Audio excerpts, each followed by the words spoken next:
Hello, everyone. Oh, God. That's the first time I've talked today since I woke up, and, oh, no. Oh, that's not good. Oh, God. Hi, Lily. Hi, Lucelle. Hi, Num6. Hi, Kian. Hey, Seth, how are you doing today?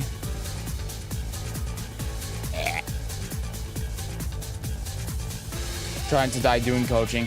I'm gonna be honest with you, there is a non-zero chance we don't do guess the rank today, and we do it on a different day. You got the flu? No, I just woke up and I feel like shit. I don't know why.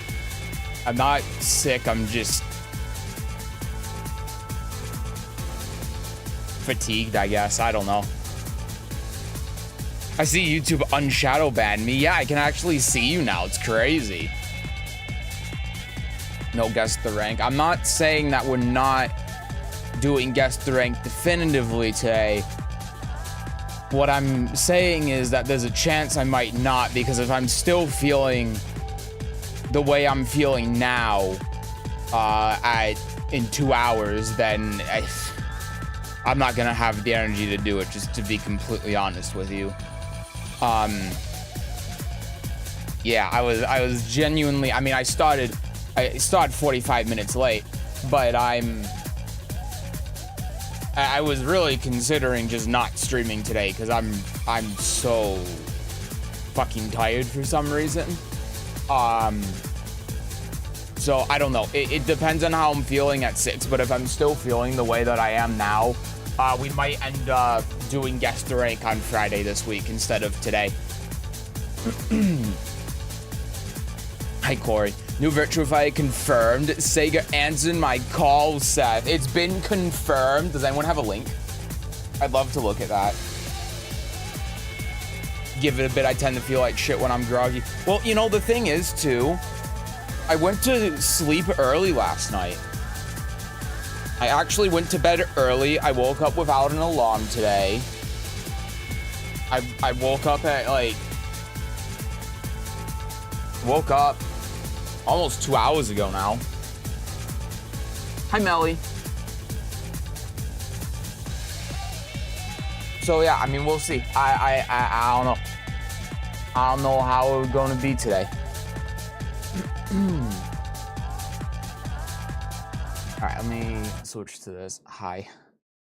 So we have a suite of titles in development right now that fall into the legacy bucket, which we announced last year at the Game Awards. Crazy Taxi, Jet Set Radio, Streets of Rage, Shinobi, and we have another virtual fight being developed. Huh. That's the quote. Well, there you go. So I guess that's the official announcement, even though we've more or less known now for a while. Ready for my lesson, Sensei. We will definitely be doing that. God bless Sega. I'm uninstalling Tekken forever. Harada, are you listening? Are you taking notes? Harada? Okay, let me launch the game. So one thing I will guarantee you is that we will get through all of the public coaching today. The only time that's not happening is if I drop dead. But past that, I'm not going to guarantee anything.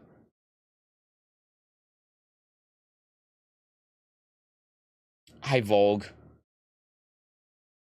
All right. I'm launching the game. Let's do roll call in order here. So, Rick. Wait, no, Rick's is going to be at work. Oh, God, I'm really scrolled down. Brit Bruv. Bro, I need, hold on, I need a...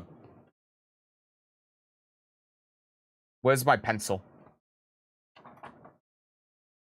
I found my pencil. Alright. Brit Bruv! Absent. Hi, Tesseract. Oh! Brit Bruv, you're tardy. Just like me. Alright, Brit Bruv's here. Brit Bruv will be first then. Classes start. Class is in session. Sesu's Dojo of Pain is in session. Listen up, you scrubs. Alright, you idiot sandwiches. Me, never. Seth, can I ask a favor? I'm kind of struggling with good Yoshi combo on big stage. Would you mind showing me one? Yeah, sure, I can do that. Hold on. Oh, let me get my controller. Game's taking a while to launch, as per usual. Thank you very much. Yeah, no problem.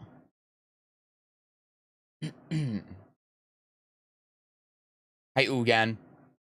The illness has turned him evil. I've always been evil. Do you not see these things? Would you not call this the weapon of an arch villain? I'm just saying. These things could fuck someone up.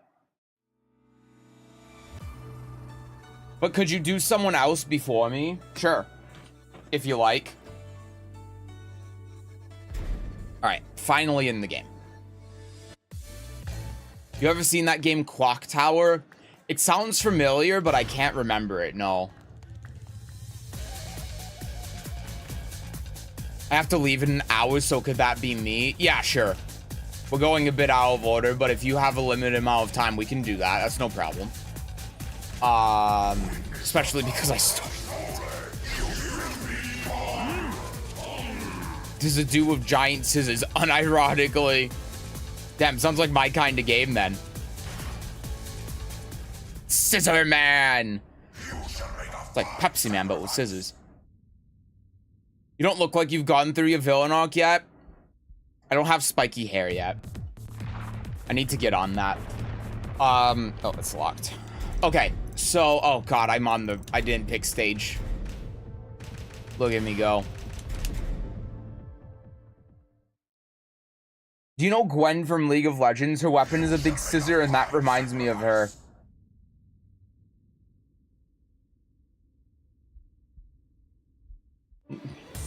Look like a League player? Is that what you're saying? Why are you playing Yoshi?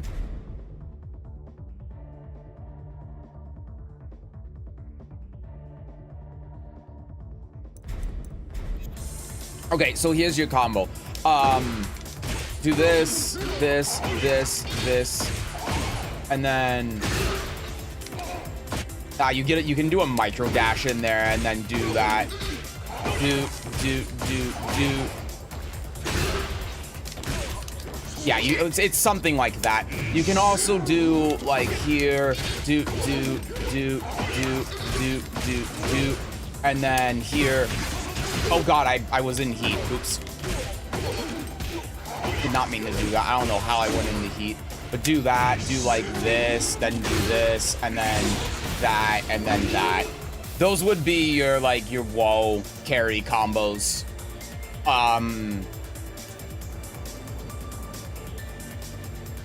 Yeah.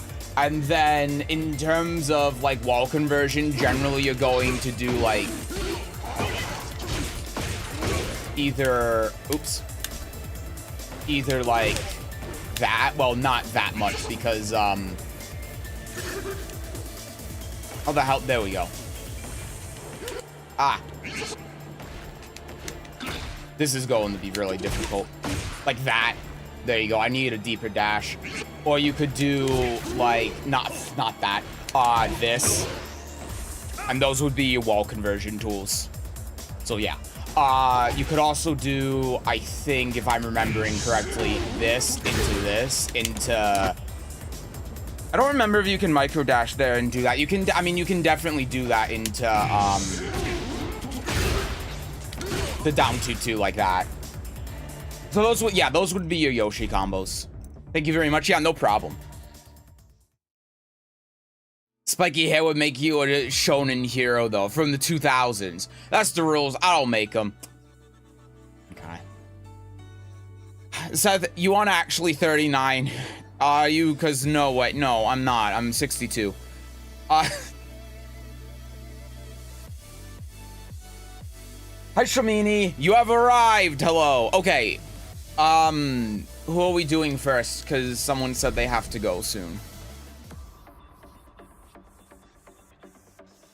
Hi, Virelia. I want to see drag. I don't know if there are any drag players here. I'm sorry to say.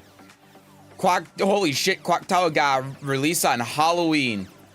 Hooray, first time it got released outside of Japan. And it has a new theme with vocals by Mary McGlynn. She does vocals a lot on Silent Hill tracks, and it's also Nina's voice actor. It's not convincing me. It's just making me want to stay away. It was Vogue. Okay.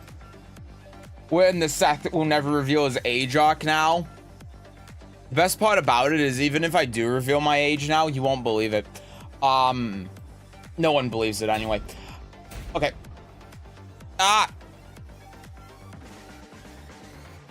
Dashes always fuck me up. GQ. Okay. I think you're 23, Seb. That's what I think. That's more than what a lot of people guess. I'm not trying to convince you to play Clock Tower. I'd seriously, that would be your thing. It sounds like either a puzzle game or a weird 2006 shooter game. Both of which, yeah, I probably wouldn't like. I don't have much time on the weekdays, so I haven't played that much since I reached Purple. Is there a specific game that you want me to look at? It's a point-and-click horror game on the SNES. Yeah, that makes sense as well. 62, damn, son, you're ancient. I know. I maintain that youthful appearance, though. It's just, I've done a lot of drugs. It's essentially Resident Evil before Resident Evil was a thing. Oh, okay. Hemu, what? Fuck. I can't even read. That was just Shominian. I read it as Moose. You wanna know why I read your name as Moose? Because your name is about the same length as Moose's, and I can't read right now. The one where you lost against the Heihachi. Okay, sounds good. Let's do this one. Alright. Or any Elisa. You shall make a fine sacrifice. Let's just do the Heihachi, because let's be honest, Elisa is just gonna be like, oh, I did DS, and yeah. Thought some measly lava could kill me. Alright. Down forward 2, into electric. That was nice. Right? So let's rewind it a little bit. So if he's whiffing like electric and then electric, you're out of range for him to do anything. So you can see, I mean, even if I'm not doing an electric, if he's not going to dash up and you just wait here and you're ready for the punish, then you just do that. So you're not necessarily going to know after he does one, but after he does this second one and just whiffs it, you can punish him very hard for that. And even if you want to go for a fast punish as well, just something to like poke and then hit confirm, down forward 4 is going to reach really far, right? You can try setting up for a forward 2, because even if he ends up blocking this, and you don't get a punish, you're still like dissuading him from doing those whiffs, right? So the down 1+2 is still good, but the problem with the down or whatever that stupid low is, I don't remember what it is. The down back 2, I don't remember. The problem with doing that is it relies on him doing another attack. You see, like that forward 2.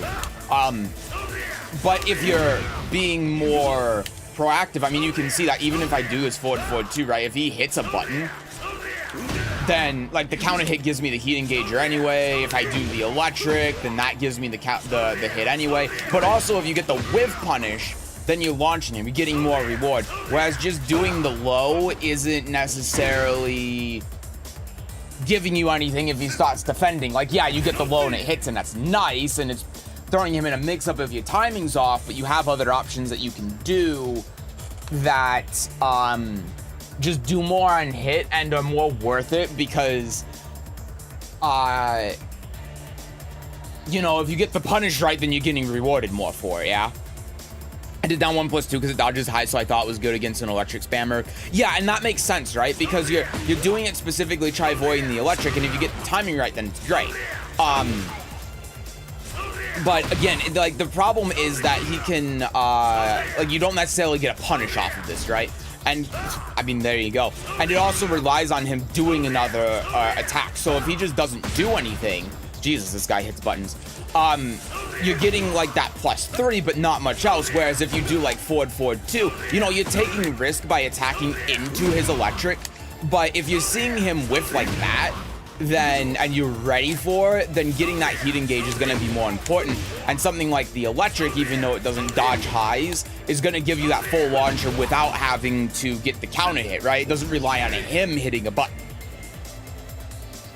Is that Snake? Snake! Snake! Now I'm getting curious how old you are. We look similar age, except I'm cuter. And I oftentimes get confused for early 20s despite almost being 30. Well, I'll tell you what. Am I getting to the point where I'm almost 30? Oh, God. I wouldn't say I'm almost 30, but I'm getting close. Hi, Wyatt. I don't have anything today. I was gonna find something, kind of had a mental breakdown today. That's all right, though. We can still all learn just by watching. Now you mentioned that I've been using electrics much less lately. I mean, yeah, just something to think about. Because okay, let's go back in this. Like we're already 5 seconds in. I need to wrap up my points a little bit faster.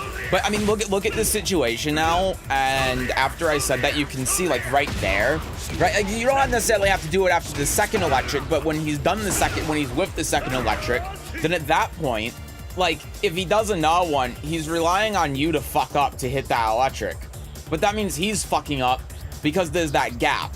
So you have to be confident in yourself. Seth is actually in his 40s and is just that young. I'm 36 in 2 months. I'll tell you, I'm not in my 30s. I'm actually 42. Man, you guys are ancient. Sounds like evil main man, but cursed with eternal youth. Hi Mosab. Primordial even. How you doing? I'm pretty damn tired. How about you? I hope you're doing well. Mr. Streamer, I've been doing great. That's really good to hear. I'm happy to hear that. All right, let's continue now. While Rising 2. So you know what you can do here? So just something to think about. So a lot of people struggle with understanding when to sidestep. After a 1-1 like this, it's a good opportunity to. You know why? Because you're scared to attack into him. Because you're afraid of him potentially finishing the string, right? So let's go here. But, so you don't want to like do this and potentially get counter hit after they do the 1-1-2. That's the fear. Now, of course, right, you can do like this and then hit him out of that because you're Kazuya, but you don't want him to block and you don't want him to steal turns and he has the parry, etc., etc. So you know what you can do? That's a pretty safe option. Sidestep, right? And you can see how that works out in this particular case because now this idiot's back turn. So, I mean, I can even just do one sidestep, back turn grab, right? That's how much mileage I'm getting off of that. So, despite the situation you have to do while Rising 1, right, you have more defensive options you can do. And a lot of people just struggle with this concept of when do I sidestep? I don't know when to sidestep. Here as well, I mean, the down forward 1 tracked because this character is a linear character, by the way. Does it track to both sides? Does it track sidestep left? Because of course it doesn't. Of course it doesn't track to his strong side. But,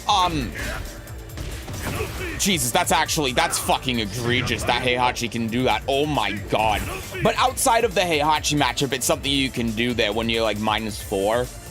That's absurd though, that down forward 1 tracks to his weak side in that case. And then matchup specific thing here. So this down forward 1-2, he's been doing quite a bit.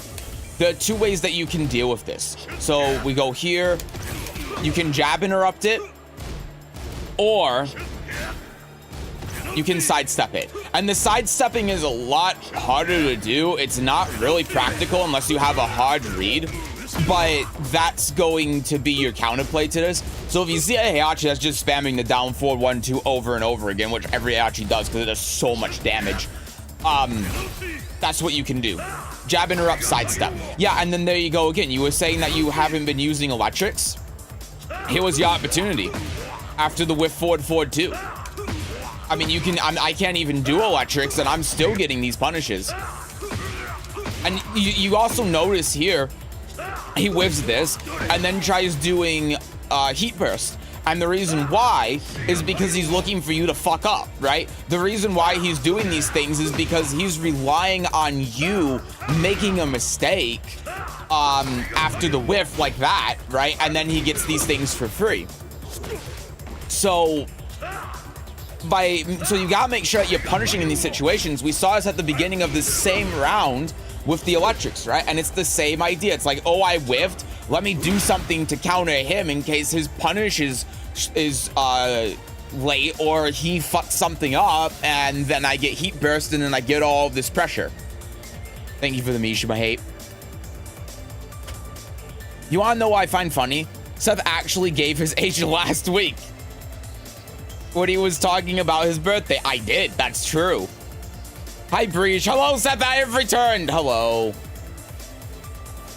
Hi, Kuro. Hope my play will entertain you. I'll make sure when I get to your game that I go like this and I say, entertain me. I've been playing the entire Silent Hill series so I can play Silent Hill 2 Remake, but I won't play Silent Hill 1 because I tried it with fucking whack and junk. And it was fucking whack. I've never heard, you know, I've never played a Silent Hill game and I've never seen anything about Silent Hill. I've been playing MOBAs. I'm losing my damn sanity. Like I said in Discord, you should just stop. Listen, man, I would rather to rocket science and figure out how the game's controls work. Chat literally could have asked me for a bro's age. Said he was born in the 80s or something. I'm the same age as Kiryu. Yep.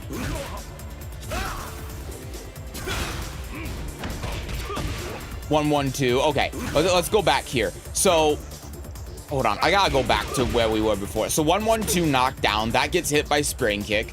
So we're out here playing neutral. See, there you go. Like, even though the forward 2 is late, that's a lot more proactive. Dupe. Forward 2. So what's going to be your punish here for forward 2? So this probably just, yeah, down forward 2. I mean, you could probably even do an electric punish. Ah. See, no, I want to do it. I also think that you can do, I don't know what the frames are on forward 2. Oh, it's 16. Yeah, you can't do that. That's a shame. But I think just down forward 2 at close range is going to be your punish, right? Because you can't do that. Actually, down forward 4 probably will work. Yeah, I mean, that's better. That doesn't hit. So probably just down forward 4 if you're going to punish this. Jab again. So here's something I'm noticing as well. When you're out in neutral, a lot of your pressure is jab. Right? You're not, like, in this situation, even regardless of the punish, you're not really trying to get in on the Heihachi. And it's good because we're thinking about the concepts of, like, stopping Heihachi from just running in on you because that's his weakness. Is, like, when he's out in range 2, approaching is difficult. And those 1-1s are a good scare tactic to keep him away from you. But how do you capitalize on doing these 1-1s? That's the question. How do you capitalize on doing these things that are trying to keep him away? Because you do that into another move to try keeping him away. And what you should be thinking about when doing this stuff is that this is kind of setting up for your ability to be able to do this. Because you notice how in these situations, now Heihachi is just staying back, right? And that's gonna give you the opportunity to be able to actually, oh god, to be actually be able to go in and do like house sweep and forward 2 and start like aggression, right? Because that's what we're doing it for. We're doing it to check him like that, and then we go in and then force a mix-up when we're dissuading him from attacking or going in with those jabs. That's how you you should be taking advantage of doing that even if it whiffs, right? Because what the Heihachi is doing is he's not attacking when you like do the jab jab. He's attacking when he whiffs, right? That's his plan. Yeah, and then like again, this is a similar situation. So we do like we get up here, and then that's where we go in, right? Now we're alive, and then we can go in and then force a mix up and then whatever, and then yeah, and then we're obviously on a pixel, but that's how we take advantage of that situation. Back 4 could have been good for that punish. I mean, let me look at the range. Oh no, it's 17 frames. The forward 4-2 is minus 16. Don't think my execution is good enough to electric minus 16 on block. Yeah, fair enough. Playing Tekken means you lose sanity too. That's true. Force a mix-up does crouch dash 1. Yeah, you think I know how to play Mishimas?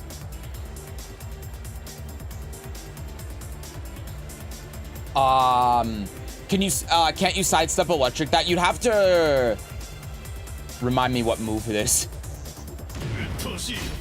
I'm sorry, I get too focused. I was born on the same day as Kiryu. I'll be honest, I didn't even know Kiryu had an official birthday. I think the problem may be me respecting the opponent way too much and not trusting myself. Yeah, because what you're doing when you're doing the jabs is you're giving the opponent a lot of leeway to go in because you're assuming that they're going to hit a button. And this Heihachi is being very defensive in a lot of situations. Except this secretly a Mishima. Oh, God. Okay, yeah, there was that side. So you did the sidestep thing here, but because this character is a linear character, you got clipped for sidestepping to his weak side, and then you ate 33 damage. Well-designed, well-balanced character, by the way. But that is the right idea. Move away, Heihachi launched you super high. The forward 2, you can... That was a great step, God. You can, but it sometimes just tracks. So, I don't know. I'm gonna pull my hair out, we'll try and get Kishin. You see what infuriates me when you see my replays. I hope it's entertaining. If I Heihachi's and Kazuya's who punished everything with 1-1-2, that's the normal Mishima punish. Yeah, so here, right, this is what we're looking at. And see, here we go again, right? You're -9. How do you take the -9? Jab, jab. And it's fine to do this sometimes, but every time in this situation, here's the problem, right? Every time in this situation, the Heihachi gets defensive. So again, this is an opportunity where you do this. And even if we're not, we're thinking that he's gonna attack in, that's where we do like, oh God. That's where we do like, oh God. Something like that. Obviously, I don't play Mishimas. God. I don't know how to do this. But like that, right? We do something like that if we want to be a little bit safe. But that's what we're doing, right? Oh my God. You can tell I don't play Mishimas. But, I mean, even something like a forward 2 to try catching him crouching, like we can do this, right? That's what we're doing. And then when we're up here, after doing all of that stuff, that's when we start doing like that. And then we're able to force something here, right? So we're doing this to work our way in, more so than anything. And then we're forcing the mix-up. Right, so we do that, and then we interrupt him and then do Hell Sweep or something. But yeah, I mean, again, just look out for those forward, not just forward 2s, but those 1-1s, right? And then here just to demonstrate, like, sidestepping this. Yeah, you can sidestep this. Yeah. But again, it has some weird tracking where it'll just hit for some reason. I don't know why. Like that. So yeah, it's still a little bit of a risk for it. Hello, CC. There you go. Right, so yeah, now we're trying to run in and force something. Yeah, and then see again. And you seeing this now, but the Heihachi crouched. You know why? Because he's noticing that you're doing jab jab in that situation all the time. Electric, wave. That was a great down forward too. The proper solution to fighting Heihachi is the plug. So here's something that we can point out too, just to show a habit of yours that you're doing. Every time in this situation, except for there, you're doing this running 3 and then you're getting hit with spring kick. So just run up and block sometimes. It obviously still worked out, but that was a nice down forward 2 again. Okay. Here we go. So here's something else that you can do as well. Because the Heihachi is always attacking here. Oh, not that. Do armor. You haven't done armor a single time, but we know that, you know, if you sidestep right, then you get clipped by a down forward 2. He's been doing the down forward 2 a lot. So you can do 2 things here. You can either, in this specific instance, try sidestepping left, which would have avoided this, right? And then, oh, Jesus, okay, maybe not, because, you know, again, linear character TM. But, you know, you get combo off of that, or just armor move. And armor move is gonna stop pretty much everything that he does here, because Heihachi is always attacking after that. Every single time he does this move, he has hit a button. So, and there's the 1-1 again, see? 1-1, 1-1, 1-1, right? We're doing 1-1, and then he sidesteps it because he knows you're gonna do the 1-1. That was good, and then there you go again. That would be a good opportunity to block. But then there's the 1-1 again, right? I hate Mishima's. Same. So here, you know what you can do if the Heihachi is running up to you, especially if he stops like this. Oop, not that. Or just toe kick, right? If he's running up to you like that, just toe kick. And now we woke up, we sidestepped, he did something dumb, and then he got launched for and lost half his health if you're someone that actually knows Mishima combos, unlike me. But yeah, if he's just standing, that entire time he was standing there, he was opening to getting punished with toe kick. Back one is Heihachi's panic button. I hate this stupid character. I really would have rather experienced myself, but all right, I'll try to watch a Let's Play of something. Yeah, it's like Devil May Cry 2, right? You don't try to experience it, you just watch it so you can get it over with. Y'all just jealous of our electrics. I'm jealous of something, and it's not the electrics. Okay. 4-4-2. So yeah, and again, like we're looking at this situation, right? There's your punish. 4-4-2. 1+2 ended up whiffing. See, and we're doing this. Remember the same thing that we were talking about in round 1, right? So let's take control here again. So there's the whiff. Even if we just do 4-4-2, right? Even if it whiffs, that's good. But we can also, if we don't want to do that, I think this is the better option here. Force the house sweep mix up. Right, so instead of doing the down 1+2 and trying to get the counter hit, force house sweep. You haven't done house sweep a single time. He's not going to expect it. And now he's out of heat because we can lock him down until his heat expires. And now he's not going to recover any of that gray health. That's how you get back in this game. That's how you win this game. Because now, if we just do house sweep on the whiff, if we force this mix up here, we do this, we can do heat burst. We got this, we got all of this pressure that we have, and now he's dead. Because we just lock him down with a bunch of fast moves, throw out another big mix-up. He's not sidestepping at all, so he's not gonna avoid it. He's gonna have to block it, and then he dies. We're fishing for those jabs and those down forward ones to try catching him once. We just need the jab to counter hit once to give us +8, and then he's forced to deal with the mix-up, and then we can just kill him. That would be the path to victory here. This was the opportunity. And we had it right here as well when that whiffed. And you could have done the same thing here, right? You could have done a house sweep, and then you could have carried with that. And you know, the down 1+2 is good, but you gotta be willing to force that. So there was an instance, right, where we tried running in with an attack and then get spring kicked.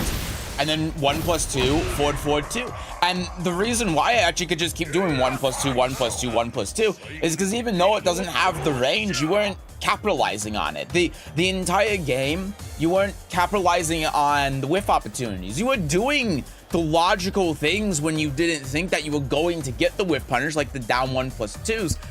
But there was no... Heihachi wasn't really getting punished for those whiffs, and he was doing it a lot. Like with the electrics, the 1+2, etc., etc. And because of that, he could just keep doing it over and over and over again. So he was able to throw out this 350 damage mid, and nothing was happening to him for doing that. So that's something to look at, is just whiff punishing. Right? So when you're back, like, waiting for the opponent and they're whiffing, just even if you're doing a jab, a 1-1-2, a flash punch, that's going to be better than doing nothing. Because when you're doing nothing like that, you're just letting him get his turn again. So he whiffs a move, and not only should his turn be over, but he should be getting launched, ideally. But if you're not doing anything, then he's essentially plus. That's what's happening. When you're letting him just whiff a move, when you're letting him whiff electric, a 1+2, you're essentially making that 50 damage move plus when it whiffs. And that's obviously not good. And even outside of that, sometimes, like with the house sweep, whiff punishing isn't necessarily the best thing you can do, and that's why you were doing the down 1+2 sometimes, because you weren't confident in the whiff punish and you were trying to mix them. But you have other stronger options you can do as well, like the house sweep. So those would be some things to think about in terms of neutral. And then the biggest thing, of course, is the 1-1, right? You were doing that a lot because, like you said, you were respecting your opponent a lot. And what you should have done instead, a lot of the time, is force a mix-up. Because the Heihachi was always being defensive, and he was even catching on to the fact you were doing jab, jab, jab, jab, jab, jab. So you have to be mindful of that. And I don't even know if it's something that you've noticed, but now that it's been pointed out, you can see when it's happening when you're playing, and instead of doing the 1-1, when you would normally want to, because to me it seems like that's a muscle memory thing, that's something you're just used to doing, force a mix-up instead, right? And there are, of course, some players that are going to play into that, especially lower ranked players, and that might be why you're doing that, because you were playing against a lot of like green ranks and yellow ranks. Well, that's going to work really well, but when you start getting in the purple and blue ranks, not necessarily, right? Because that's going to work against someone who's trying to get in your face a lot, rush you down, and against this guy, he wasn't doing that, so it wasn't doing anything. And forcing a mix-up or pressuring him or doing something to make him go into that attack, right? And doing something that's going to incentivize him to start running into the 1-1, then you can hit him from the flash punch, is something to look at. But yeah, that's that is pretty much all I got. Those were the main takeaways, I think, from this. Is it the cape? No, trust me, it's not the cape. I just realized that Dragunov's core circle forward 4 is the same role as Siegfried's AB, a do everything move that ties and otherwise just pretty good kit together and makes it top tier. You know, I'm gonna say, as much as I hate AB, it's better than that.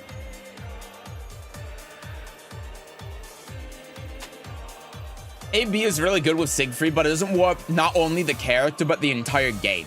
AB is not a move that warps the entire game by itself. Applying pressure is something I never do. Gotta get more comfortable with doing that. I didn't know how much I was using Flash Punch. Yeah, and now that you do, right, you notice that when you're playing and you go, oh yeah, so in this situation, because you have every time you do Flash Punch is a moment where you can be you can apply pressure. So that's the funny thing, is that applying pressure isn't something that you do, but you already know when to apply pressure. You're just doing flash punch instead of applying pressure. SC6 once again the better game. True. Hi, Tom Berry. Didn't even watch DMC2. It's not worth it. I will forever say DMC2 is worth a playthrough. It's not great, especially not playing Dante, but it's kind of neat seeing how much stuff from it became a staple of the series. Having never played DMC2, I have no opinion. In retrospective, even though our match's Flash Punch was almost the only thing I used punishing is sidestepping, sometimes the first one wouldn't even reach and I'd still do it. Yeah. Yeah, and you have a lot of instances where you, like, again, there's a situation that comes up and you're doing a specific action consistently. Like, again, after the knockdown after Flash Punch, while running 3, right? And the Heihachi just kept spring kicking you. The Flash Punch, stuff like that. The down 1+2 after the opponent whiffs. That was also something that you were doing pretty much every time, right? You were always doing down 1+2, because you said at the beginning it was the high crush for the electric, but we saw after that 1+2 whiff that you did it there as well. So it's not just trying the high crush for an electric or something. That's just something that you're using as a whiff punish instead of actually, you know, whiff punishing the opponent. There was a time I applied ton of pressure with forward 3, but stopped doing it because people mashed all the time. Yeah, and then that's why you're doing like the jabs and you're doing these faster moves, but there are a lot of times where it don't make sense. If you were doing the forward 3 instead of 1-1 a lot of the time against this Heihachi, it would have been so much better. I think you've just formed a lot of bad habits because of the lower ranked players you've been playing against that forced you to play this way.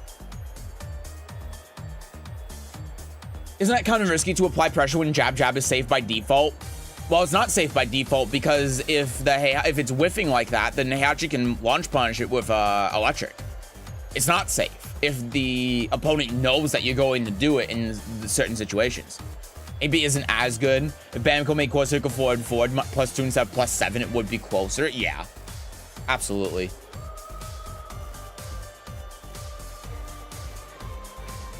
Delay timing works against the lava ranks. When you delay, they always think it's their turn. Yes.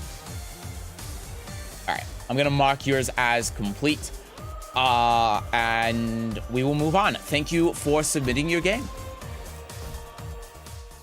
I like to do down back 1-2 for 12 frame when I play cause. Yeah, that's true as well. I think down back 1-2 is 13, but either way, yeah.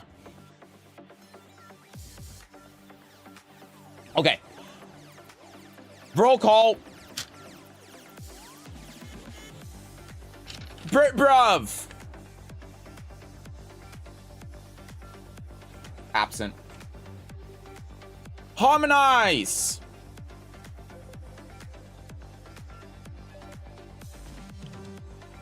Absent. Brit Bruv is here. Brit Bruv, do you want me to do your game now? People mashing is also why I started relying on 1, 2, 4, 3, which is backfiring in a lot more matches because you low parried 4 out of 5 times. Yeah. To be fair though, people aren't going to low parry that until like Tekken Emperor. So thanks for the coaching. No problem. Not right now. Okay. Harmonize is not here. Virilia, where's your boyfriend? Nefu. Any Nefu?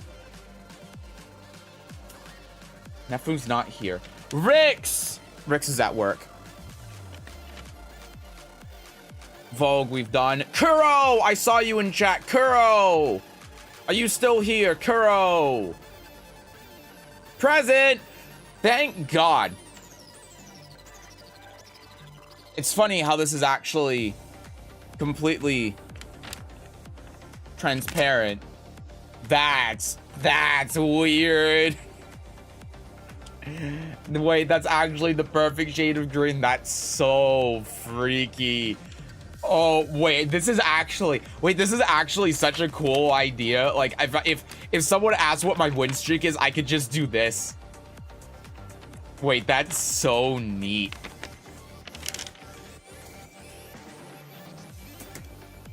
Okay, anyway, Kuro's up next then.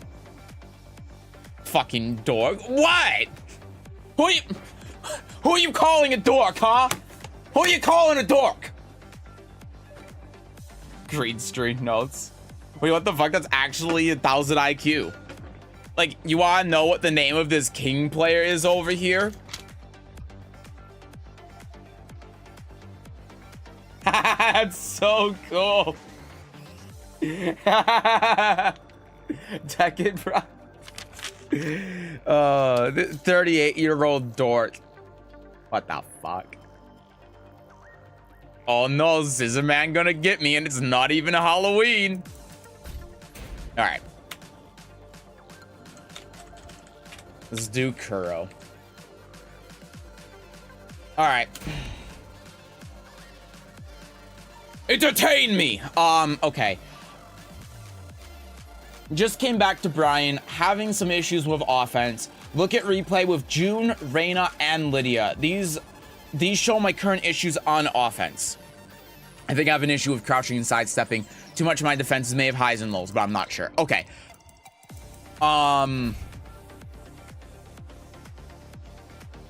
Do you have a preference on which one between the June, Raina, and Lydia? Because, of course, we can only look at one. I already spend too much time on each game. Ugh.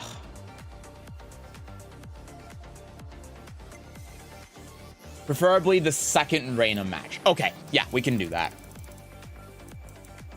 This one. All right, let's do it. Ashamed after seeing my match in retrospective. Well, that just means you see the issues, which is good.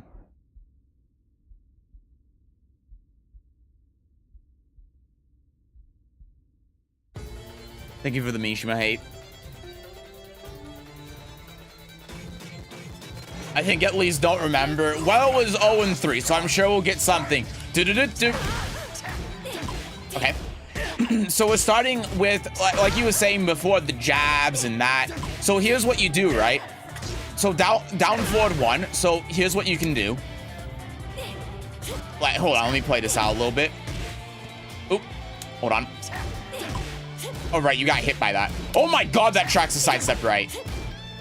So there, you can do something like that, right? To avoid this down forward 1.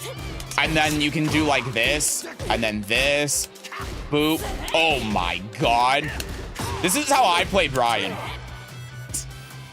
But as soon as you start getting that pressure going with your jabs, you can just go off on the opponent. So like right here, right? I want you to think about if you didn't just do one jab and you instead, oh god. Oh, it was here. Okay. And you instead did like this. You see how that hits? And then you just get it back. And then you do that. I mean, Christ, you could even do the jab into it again. Because remember, you're +1, right? So if you do jab and the jab, then that's also something that works. Oh god, I keep trying to sidestep and then do the thing, but I can't because Brian has a sidestep 1. But you see how the pressure just keeps going?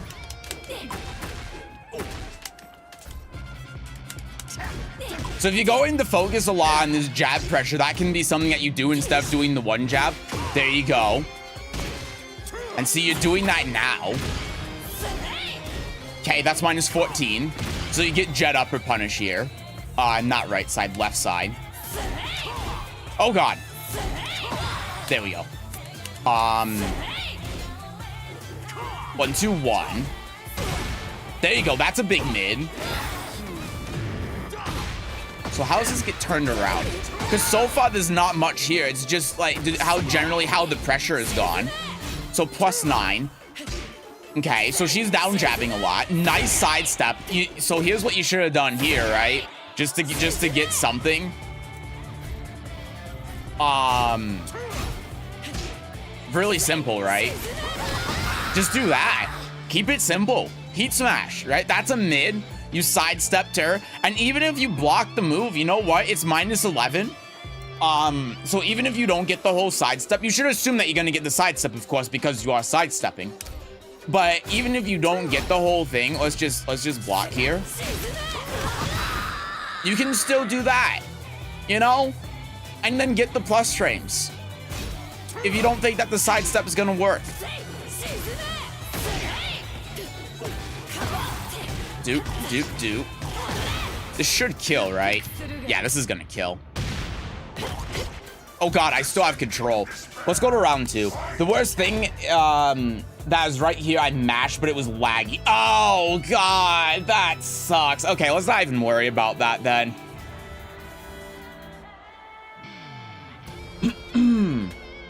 Let me catch up on the chat here real quick. I gotta start reviewing my own matches more because I'm scared to keep those bad habits. Yeah, but again, you're seeing them. Hatchet is a round stop move, absolute mad lad. Yeah, of course, if they backdash, it hits. I return and I see sands.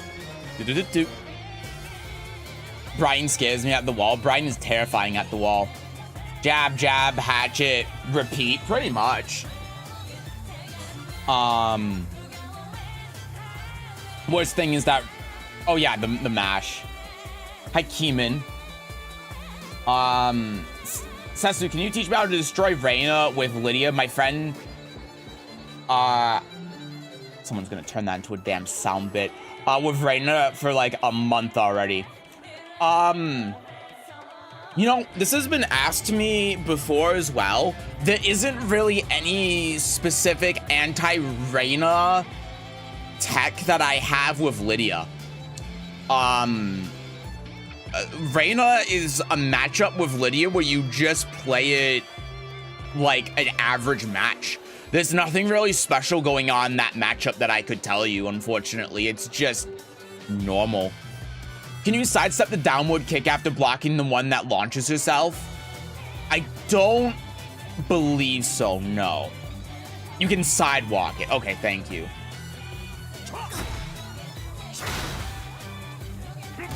Okay, nice. I like this. All right, so let's go back here. I'm really tired, so this is a little bit difficult for me to do. I like the run in, the hatchet kick. So here's something that we've noticed 2 rounds, right? This. Look at that. So we've had multiple times now where you get this knockback and you can clearly dash up and then do hatchet kick. But when you're in this situation, you whiff the 1-2s. It's kind of the same thing that Vogue was doing, right? I don't know what the fuck I don't know what to do over Brian the punish. But we're doing the same thing where we're like just throwing out 1-2, 1 out here in neutral. Maybe to keep them out, maybe to stop them from coming in. But if you're going to do something like that, 3+4 is a much better option, right? That's gonna be a lot better for you. I mean, even down forward 1-3, like that is gonna be a better option. What else? I mean, there's not that. It's probably not that, but even then, right? At least this is going to do something when it hits.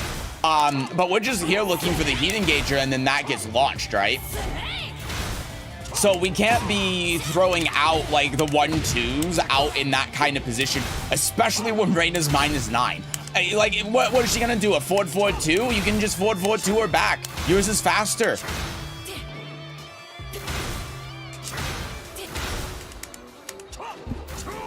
Abuse plus frames.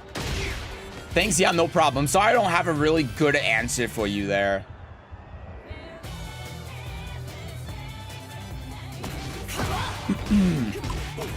Hi, Zaddy. Hello. What would I do against Victor in the matchup with Lydia? You know, that's a matchup I actually struggle a lot with, so I don't have a good answer for you. Yeah, so here's a problem that we have as well. It seems like we're panicking a little bit here. So we're backdashing, and then we don't want to play the neutral game, and we whiff core circle back 1. So instead what we got to do here is go like this, and then where are we at? So do that. Get away from the wall. I don't know how to punch with Brian. Tekken King Brian, by the way. But get away from the wall. That's, oh, Jesus. That's like our priority right now. And then we can do something like that if we're getting away from the wall. Oh, gee, I don't even want to talk about that. But that's what we should be focusing on, right? We need to be willing to play the neutral game here. And then again, like, look at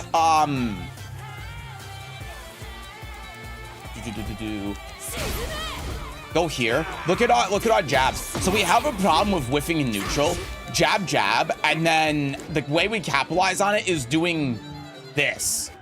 And that's not great, you know? Because what can you do instead? You do this +8, and then what option do you have? You have that, right? So you can hit confirm that. You can counter hit confirm that. It's a mid check.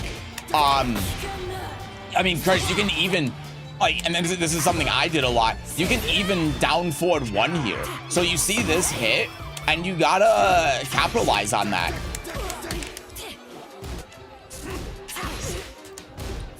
I mean, hatchet kick obviously is gonna get blocked here, but what we can also do, because we have heat burst available, is we can do something like, oh god, we can do something like this. Wait, is that on the right move? Oh god, hold on. Let's delay it a little bit because I just want to demonstrate this. We can do that, right? Oh my god. Just trying to set this up. Okay. I'm just trying to catch her crouching. But there you go, right? So now we get this, we get the wall, we get all of this, right? This is going to be like the option that we can use to capitalize on those plus frames. But doing the high there isn't really doing a lot. Yeah, it's gonna catch the Raina if she attacks, but you have to think logically, why would she attack when she's -8 and you have that 1-2-1 fault that's gonna counter hit launch anyway, you know? If you're going for this counter hit in this kind of situation, then just finish the string, you know? It accomplishes the exact same thing, but it's a safe mid instead of being a duckable high. Yeah, Lydia's punch parry gets around forward 4-2.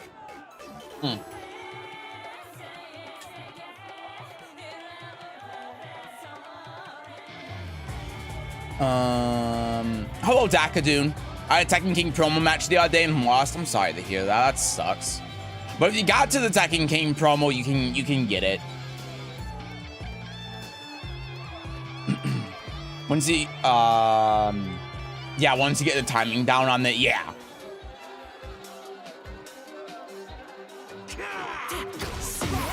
Alright, so let's resume here. So I ended up hitting. That's good. And then low parry hatchet kick. So here's something I'm noticing as well. And this is what you were saying too, and you're absolutely right. Look at all of these highs and lows, right? So this is the issue. Is the Raina's constantly ducking. Have you noticed that? She ducked the 1-2-4. She ducked the back fist thing that you just did. She low parried hatchet kick. She low parried this hatchet kick. And the reason why is because you're not doing any mids. You know what I did for mids when I was playing Brian to Tekken King? Here's what I did. That's it. That's it. Just use, because what they're going to do in these situations is they're going to hard commit to the duck. So you just do this. Oh, Jesus. You just do orbital and you launch them for it if you don't have a non-mid that you want to do, and then you just get the full combo off of that, right? That's it. Christ almighty. This guy's good. There you go. And then that's most of the health gone. And then you know what you do after that?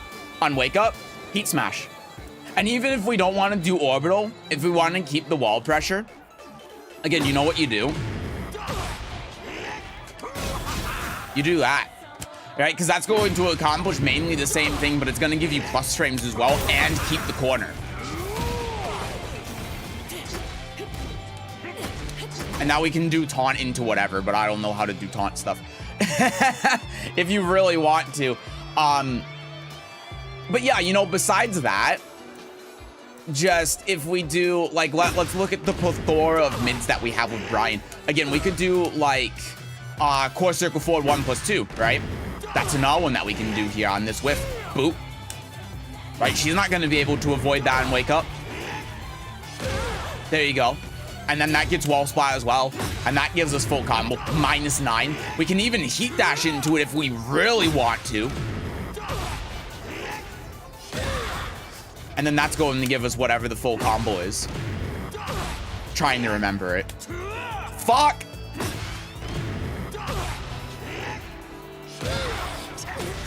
And just do this, and then guess what? Wake up again? Ah, Christ. I tried delaying it for the sake of demonstration because I thought the Rain wasn't gonna hit a button. God damn it, I don't want that. This is obviously proving to be a major issue for me. But I just want to make sure I get the idea fully across. What the fuck?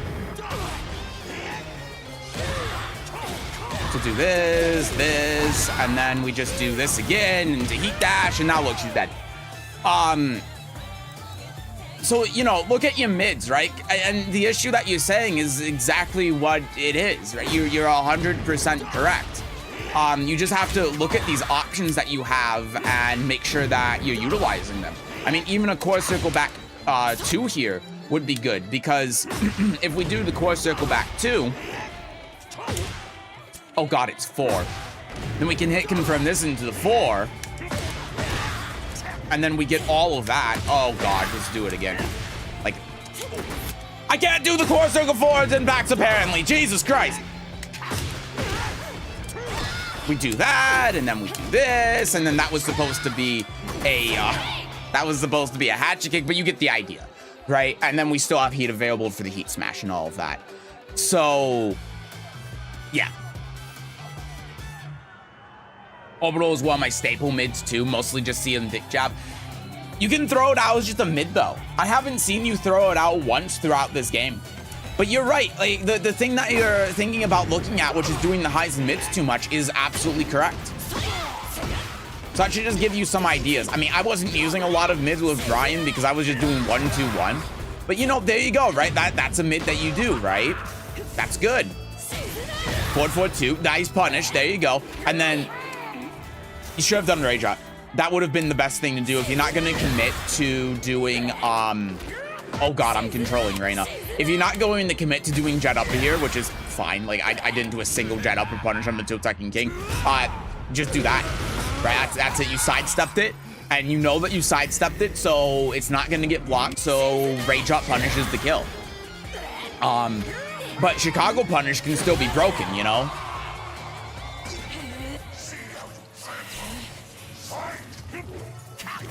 Heihachi games where I threw the orbital more. Yeah, you should just be doing it more as a mid.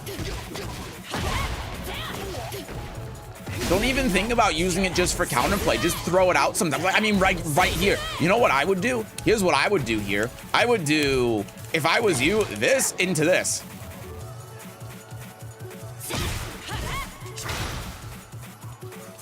And we're just trying to, for demonstration's sake, do a couple of things. But that's what I would do, you know? Or you know what else you could do? You could do like this into this. Look at that. Look. Christ almighty, that keeps hitting me. But just like, you know, keep doing this. There's your whiff punish. Right? Something like that. Threaten him with that. Just to give you an idea, right? I'm giving an extreme example because I don't know how to play Brian. But just some ideas to throw out there. That was a great sidestep. That was fantastic. And then again, like, we have the same problem here. Remember what we were just talking about, right? So we get to the wall here, and then you know what you can do instead of doing this hatchet kick? Bop, bop, bop, bop, bop, bop, bop, bop, and then heat smash. look at her health. Look at that. And then wake up, hatchet kick, dead. That's the sequence. That's it. And because we know that the Raina has been crouching a lot, that's not an unlikely thing to happen at all. The Raina's been crouching a lot at the wall, and when someone's crouching at the wall, they're setting themselves up to die. And you have to take advantage of that. If you see someone crouching at a wall, that means you scared them into taking an extreme risk, and you should punish them for it. You kill them here by doing that sequence if you hit them while they're ducking in less than 10 seconds, and less than the amount of time I have to actually take control of the character. In fact, I would think it was like 5 seconds, they just died. So there you go. That was good. Nice. And see here, like we can look at the same thing. Instead of going that far into it and thinking that much about like doing the taunt setup for all of that, like let's just keep it simple. And then here, and then hatchet kick, and then she's dead. You know, if I could do the right thing, but still, like we're maintaining that corner pressure by doing that. We're not putting ourselves at risk, and then she just dies. You know, and even if she blocks it, we're doing it because we think she's gonna block for the hatchet kick again with the low or duck the high or something. And if she doesn't, we're still maintaining all of that pressure.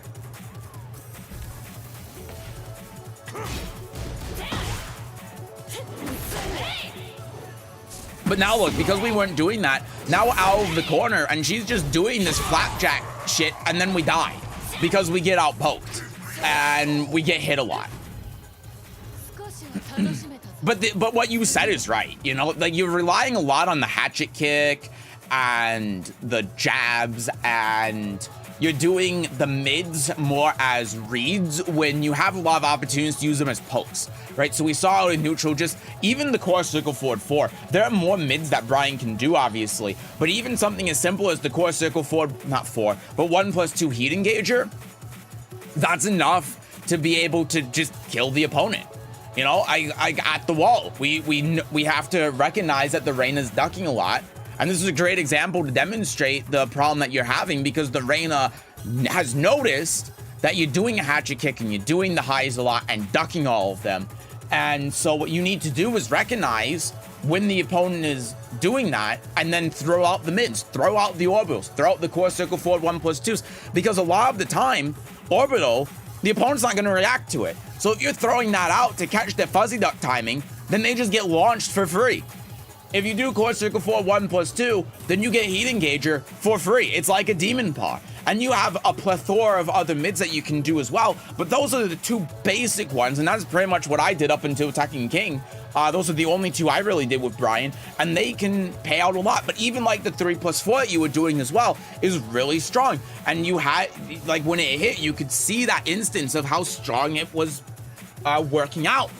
But we're just too reliant on running up, doing a hatchet kick, and throwing out jabs in neutral. And if the opponent is aware of that, then you just die. So, yeah, I mean, you pretty much have the right idea on where you need to improve, is just not doing those lows and highs so much. You just need to find the right mids for it, right? And those two, the orbital and the core circle forward 1+2 are good ones to throw up, not just for crushing lows or beating down jabs or whatever, but just as mid pokes.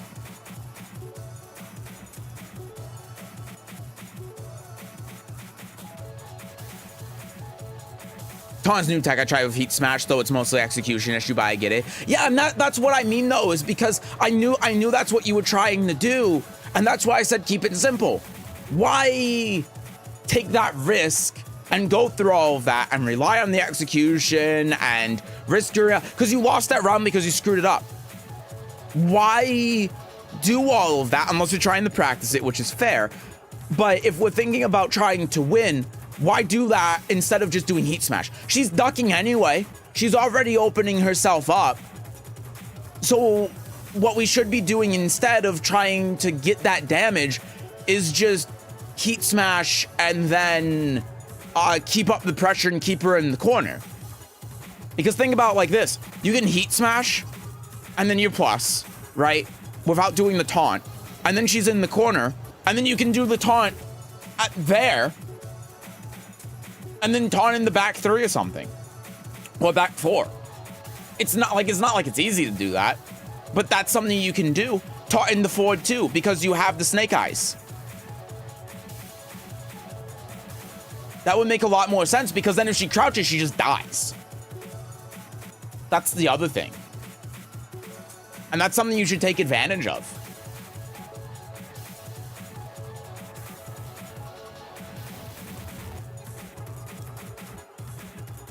Anyway, sorry, Keeman, I haven't read your messages.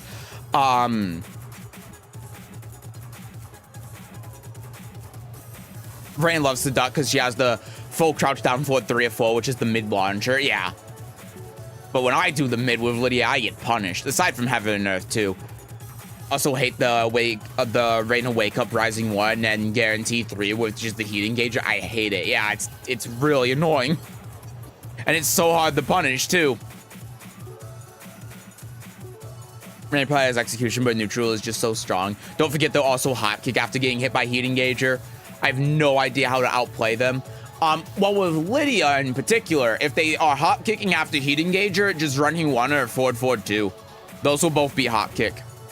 When it comes to Brian, I have absolutely no idea, to be honest with you. I don't have a good option for that with Brian.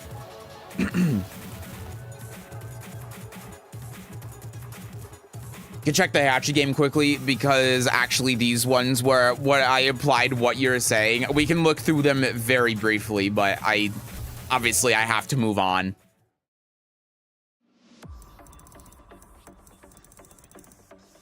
Oh God.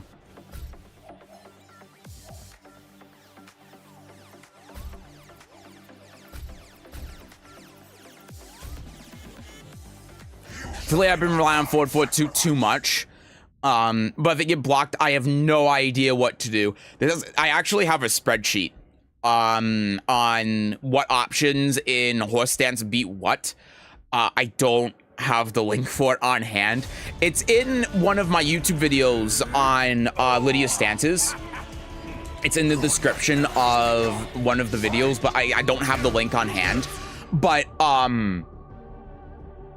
if you look in there, there's a whole spreadsheet on like what options in horse beat what options that the opponent can do, and that should help give you an idea. Gotta go. Have a great rest of the stream, and everyone. Chat. Bye, Vogue. Have a good day.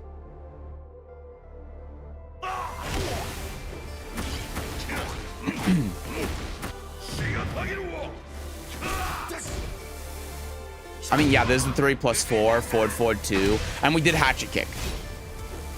And then we're doing jabs. So again, we're doing a lot of the same things, right? Nice launch. Nice. See, we're doing the down forward. You're right. We are doing the down forward 2s more. But we're still having instances like you see those instances. You're still doing the 1 jab, and there's not really a reason for you to do that. And the Heihachi is still ducking. You know, like there it is again. That was the same thing that we were talking about with the Raina game, right? Where we're throwing out jab here instead of doing that. I mean, that's not punish. Yeah, this is a punish. But besides that, I think yeah, forward 2 should also be a punish for this. Yeah, but even besides that, like just core circle forward 1+2, right? We're doing that same thing where we're like throwing out jab and neutral and whiffing it. Do that. And then again, like, look, highs, lows, jabs, highs, lows, -13 mid. There you go. That's good.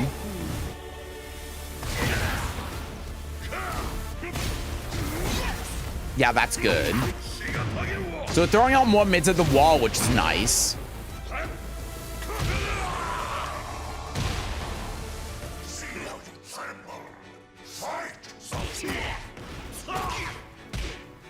Nice down jab. Get out of the pressure. But again, look, we're doing the same thing. Look, down jab. And then you know what we can do after the down jab? Oh, God. After the down jab, we can do like while rising forward into core circle forward 1+2. Like that. Right? That's what we can be doing. And then if I wasn't such a fuck up. Yeah, and then he's dead. But we're doing the same thing again where we're blocking this and then we're doing jab.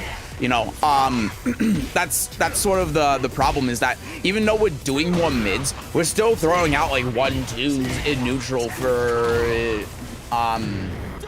no real reason. Like if we're going to throw out 1-2s like that, just, you know, finish the string war, right? Or capitalize on doing the 1-2s, because you're doing the 1-2s, but then it's like, where's the follow-up, right? What's the intention behind doing it? And it seems to me that the intention is just to get the +8 so you can force a non-mid, but you have to try taking full advantage of the 1-2 if you're going to throw it out, right?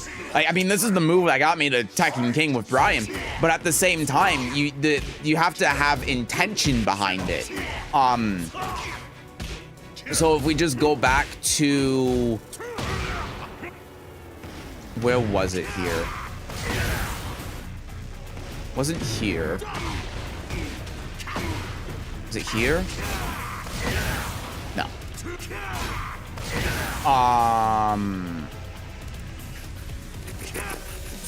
Christ, where was it? Maybe it wasn't even this round. Might not have been this round. This round, maybe?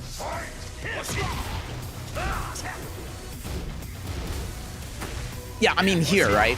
So if we're doing like 1-2, right, and we're trying to get the opponent to freeze, 1 1 1 2 1 1 1 2 1, stuff like I mean, look, see, that perfect example. That's the pressure that we can do if we're doing the 1-2. But when we're doing like the 1-2, oh my God, it's me, I'm Tekken God. Crazy, I'm on my Brian promo. This is actually me, by the way, with 198,000 Tekken prowess at Tekken God. But that's the kind of pressure that we're looking at doing if we're trying to do the jab, right? But what you're kind of doing is you're doing the 1-2 into like generic low and then backing off.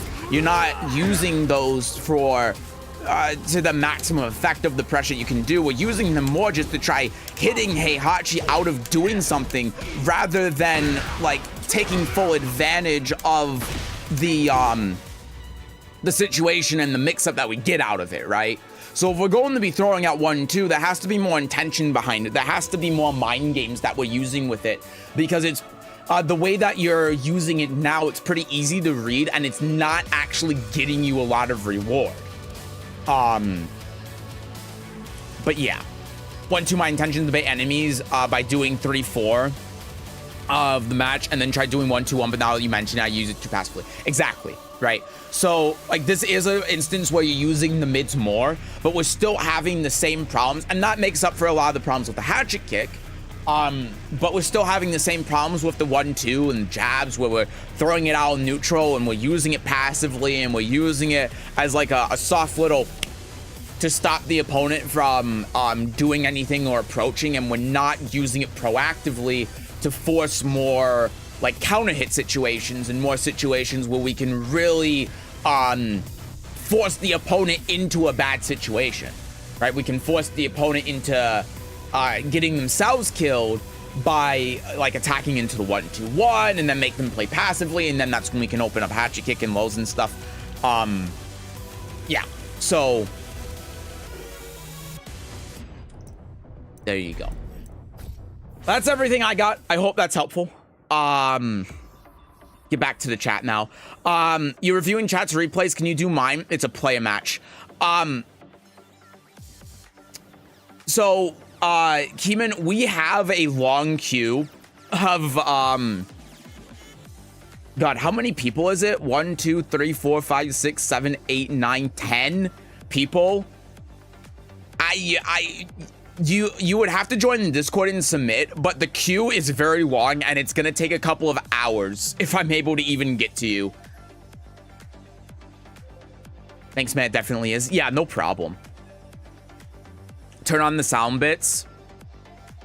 Okay, I forgot to do that.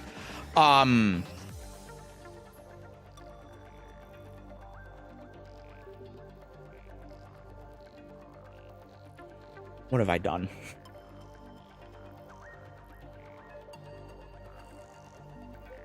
How the fuck does someone have 198k prowess at Tekken God? Because the replay is broken. God fucking damn it. I never should have done this. Okay. So Britbuff, do you want yours done now, or do you still want to wait?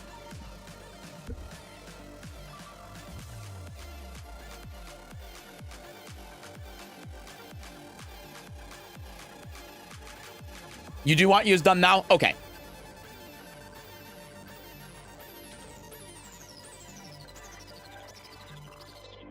Let's do this, and then here.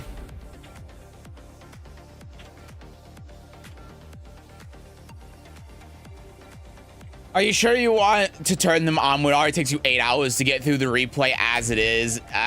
Yeah, it's... Ugh. You make a good point. Okay, Britbruv, any specific games you want me to look at?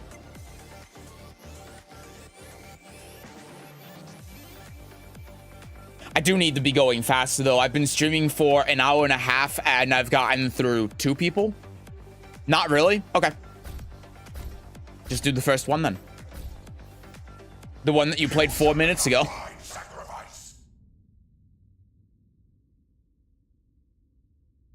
This is when he says, no, not that one.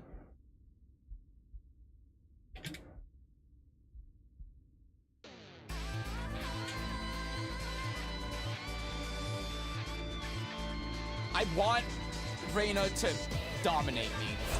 Do we have to play that twice? Was there a reason why we had to play that twice? Okay.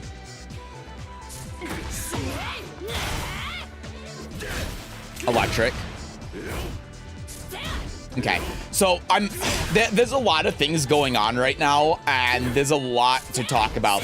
So I mean, even in the first second here, I don't want to criticize this because it's not even the first second of the round. The clock still says 60, but you can punish it just with 1-1-2. The problem is you do like crouch dash 1, which just it's never going to whiff punish here. You're not doing it preemptively. It's not going to be a whiff punish tool, and then you're doing something that's punishable, right? And we see that again here in a second. Nice house sweep, right? And now we're playing out here, and then we get counter hit, and then we do the crouch dash 3, which is minus 13 again. And then we trade with the forward 4-2, which just shouldn't happen because the Devil Jin's minus 9, right? When the Devil Jin is doing these moves, like here, electric into this, and then into this again, right? This is the opportunity that we have to be able to do like house sweep, right? Look at this. With how passively that the Devil Jin is playing, look. Oh God. But that's what we should be doing here, and just doing the War God kick. Like, what's the purpose of doing War God kick when we can just do forward 2? There's not a reason for doing it, really. The forward 2 is just gonna do more or less the same thing. And now we got the Devil Jin crouching. We can do stuff like that. We can do this. Into this, and then bop, right? Because the Devil Jin's being so passive. After that, we can do like jab to try checking him because he has no health. That's the sort of situation that we can find ourselves in. Minus 11. And you'll notice as well, the Devil Jin is attacking a lot when he's like minus 9, minus 11. He got you on that one counter hit before. So like here, we can do like all of this, you know? We can do all of that, and then we get Oki afterwards. Because the Devil Jin is just attacking so much into our stuff, even if we don't do the right punish. Like, we shouldn't be getting jabbed out of there when Devil Jin is minus 11. Thanks for coaching. I'll try to force myself. Have a good rest of the stream. I gotta go for work. Have a good day, Kuro, Matt. No problem with the coaching. I hope it helps. Thank you for stopping in. Okay. So now we go here. And again, we have to be like, here's the thing, right? This is something that we saw at the beginning of the match too, where we're not like capitalizing on this. There we go. And then boop. And then he's dead. because he's playing in a way that's getting himself killed. He's whiffing a lot. We have a lot of opportunities. And look at this. Look at what we're doing here. Why aren't we being more proactive with the movement, right? We can move around. We can try to get the Devil Jin to do something stupid and then kill him for doing something stupid, right? This is what we should be looking for. Even if that hits, you see how we can sidestep there and then kill him. We have so many opportunities to do something that's more like proactive in avoiding what the Devil Jin's doing. And again, he's just not doing anything that's worth our time. He's doing nothing that's worth our time. We don't have to worry about what the Devil Jin's doing. Just wait for him to like do something that'll get himself killed and then kill him. Jesus Christ. But even there, right? Like, this is what we're seeing with the Devil Jin. Look, even in the replay, you're seeing how he's being so unbelievably passive. And there you go. That house sweep, exactly, like, that's exactly it, right? That's what we need to be doing more. You did it right there, but you need to do that more often. I like the idea of the armor move there. I really do. And this is something that a lot of people have an issue with. But look, just look how we can turn around the wall situation so quickly. You see this? Like just little step guarding to get around the wall. Oh God. And then even here, right? We're being passive. Oh Jesus. But even if we get hit by that there, I mean, we can sidestep that if we sidestep left. But even if we get hit by that there, our back's not to the wall anymore. That's a positive thing.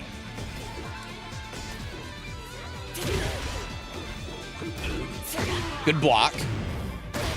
Tries jab checking there. Nice. Good punish. Nice. Sidestepping to get out of the wall. Really good.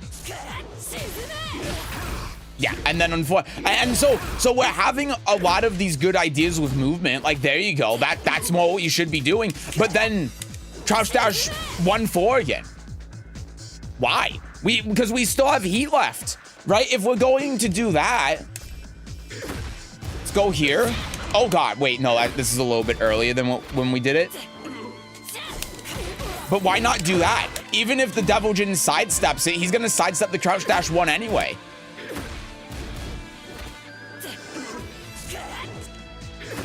But if this is going to hit, then wouldn't it be more beneficial for this to hit? Because now we get heat. Trying the crouch dash, but I don't play Mishimas. But that's going to give us a lot more of an advantage, us actually being in heat, than if we even hit the crouch dash 1-4. In fact, you know what? Let's just have you hit it. Let's say that this hit. What does this do? You know, like what does this do? We're not in a great position either way. Our back's still to the wall. We don't have heat. We don't have the health lead. We don't have the momentum. You know, we're not in for the risk that we take doing that. We're not in a great position. And then here the Devil Jin is pressuring you a lot. Really simple answer to this: down jab, right? Down jab. Well, not that. I meant to heat burst, but we do something like that, and now we do whatever the hell. What was that? Keeman with the tier 1 sub. Thank you so much for the sub. It's saying that you resub for 3 months. You subscribe for, did you, is that saying you subscribed for 3 months in advance? Thank you so much. Where's my hammer? I don't know where my hammer is. It's weird because it's telling me you subscribed, but then okay, you did subscribe for 3 months in advance. I appreciate that so much. Thank you. That's very kind of you. Especially since you just followed 38 minutes ago. Twitch is confusing me. I need my damn hammer. I got my scissors. Where's my hammer, damn it? I need to give you 3 cheers. Ah! Stop playing the damn thing. I saw you on YouTube and enjoy. Well, I appreciate it. It's very kind of you. You don't have to do that, but I appreciate it a lot. I only have my scissors right now, so I'll have to give you the 3 cheers with scissors. 3 cheers for Keeman. 3 cheers for... This is not working. No, this is terrible. I hate it here. I found my hammer. Yes, I can give you your 3 cheers. 3 cheers for Keeman. For 3 months. I almost broke my mouse. Thank you so much. I appreciate a lot. It's very kind of you. Thank you. Learn the hammer attack. Yes, the hammer attack. It's the best tech. Rare scissor tech cheer. What's this? It's a tradition. Couldn't have said that myself. But yeah, anyway, what I was saying, Britbruv, is yeah, with the down jab, like you have a lot of options out of this. Like again, we can do down jab here, and then we can do like this. And then we get this, and then we get whatever the hell you get with Raina in here, and then we work our way out of the corner. That's one scenario, right? We can also do like down jab into, again, the 1 while rising 4, like we showed before. I mean, we can even heat burst here, right? We have a lot of ways to be able to get out of this. And again, we're doing the crouch dash 1 when forward 2 would just do more, right? Whatever. I don't know any of Raina's stuff or moves, but that's the idea. I see. I love it. Glad to hear it. Yeah, and then there's the arm move, right?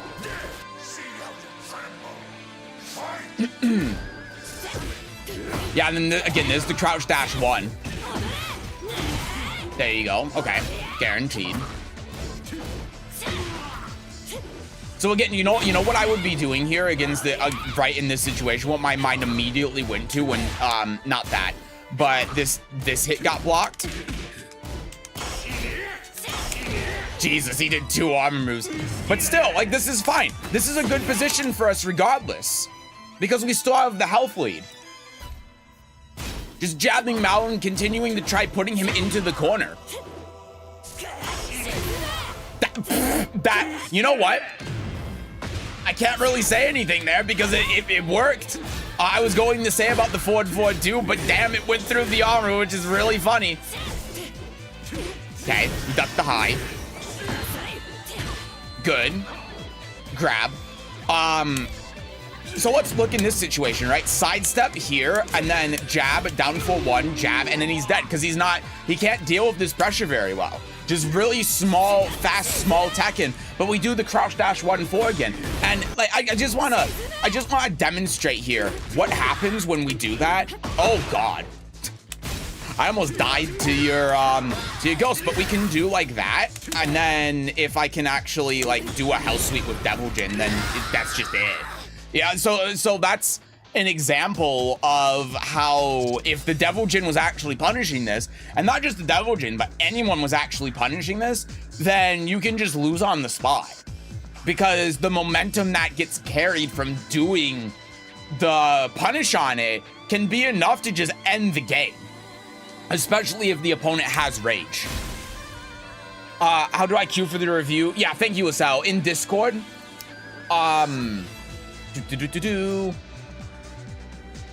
There is, oh god, there's a thread in the Discord right here under events. Click on this, though it says public coaching, and then put your Tekken ID in here. And then we will get to it whenever we can, but it's gonna take a while. And if you're not here when we end up doing it, then I'll just give you the timestamp in the VOD. I was doing it so much because it never gets punished. Yeah, but it's a bad habit, right? And even regardless of it, like let's say it was -9. Here's the crazy thing. Forward 2 would still be better. So, okay. We're waiting for this. We can react to that, right? So we can do that, and then whatever I guess what we would do here is this. Oh god. I guess what we could do here is this. So we step guard, right? Oops. Step guard, and then wait for that, and then here, and then here, and then he's dead. That's a Devil Jin specific thing, but we don't have to eat that. Yeah, and then this is kind of what I was just demonstrating with the momentum shift, right? So what can you do here? Again, down jab. See that? then we don't have to deal with any of this. Go in the stance, dead. See? Simple. And not all, we reverse that with one down jab. Down jab is very powerful for getting out of pressure situations like this. So even though I like the idea of the sidestep a lot, like it makes a lot of sense, down jab is another option there that would be a little bit more proactive. And because of how the Deviljin's been playing, it's very likely it would hit and then shift that momentum around. So I like the idea of sidestepping. In a lot of situations it would work, and in most cases it would. The down jab's just another idea. And then that round was just that round is the antithesis of everything I've been talking about up to this point, because you were doing the exact same things I was saying. You weren't using the crouch dash one, you were using stronger mids, you were using the hell sweep and forcing the mix up that way, and he just died. He blew up in 5 seconds because you were doing that. That is what I've been saying you should have been doing throughout this game, right? And we'll just look at that again, right? So we go here, and this hits, we do this, and then we do, well, that got jab interrupted, but we do like this, or we do this. I mean, Christ, let's not even do that. Let's just do forward 2 empty, right? But forward 2 into Sentai, and then nothing because he blocks it. And then, oh, for fuck's sake, hold on. Ah.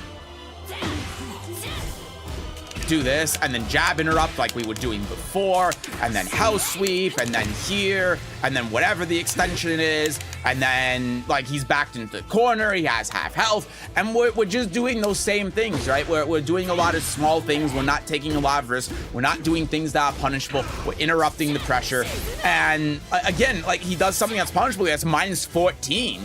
Right, you get heat engager off of this, and crouch dash 2 1 2 again, and it falls back into that same thing of, yeah, you know, people aren't punishing it, but even if it was minus 9, and even regardless of being minus 14, there are bad things you could be doing there. There you go. There's the forward 2. That was nice. Then that's unfortunate. 1 1 2 toe kick, toe kick, toe kick, toe kick. Here, wait for a second. Toe kick, here, heat burst, down forward 1 2, counter hit grab. Simple flow shot. And then he's dead. Interrupts the pressure. And this is a thing against Mishimas. You can't let them just wave in and do this. Do sidestep, right? And here's another thing, right? We're playing very passively. Step guard here, Deviljin realigns, runs at us, gets a free mix-up, does that, and then it's over at that point. So, and this is why, like, the down jab would be such a good idea, because look, even though he didn't hit a button, it still worked. There, that's it. Small Tekken, little jabs, down jab. That entire situation got reversed because we down jabbed and we were proactive about our defense. Even if we step guard here, look at this situation, right? If we step guard here, we step guard into this, he gets hit. He's actually out of range. I didn't know he'd be out of range for the down forward 1 there. But you get the point. Right, we step guard into this. That's not why. I don't know how to play Raina clearly, but just gives you ideas. Not submitting anything today because I gotta sleep soonish. But do you review custom games? So I get blasted by people above my level? Yeah, just anything that's in the replay you want me to look at? Yeah, absolutely. Where's the Lydia server? The Lydia Discord, I don't have a link to it. My Discord is here, if you want to join.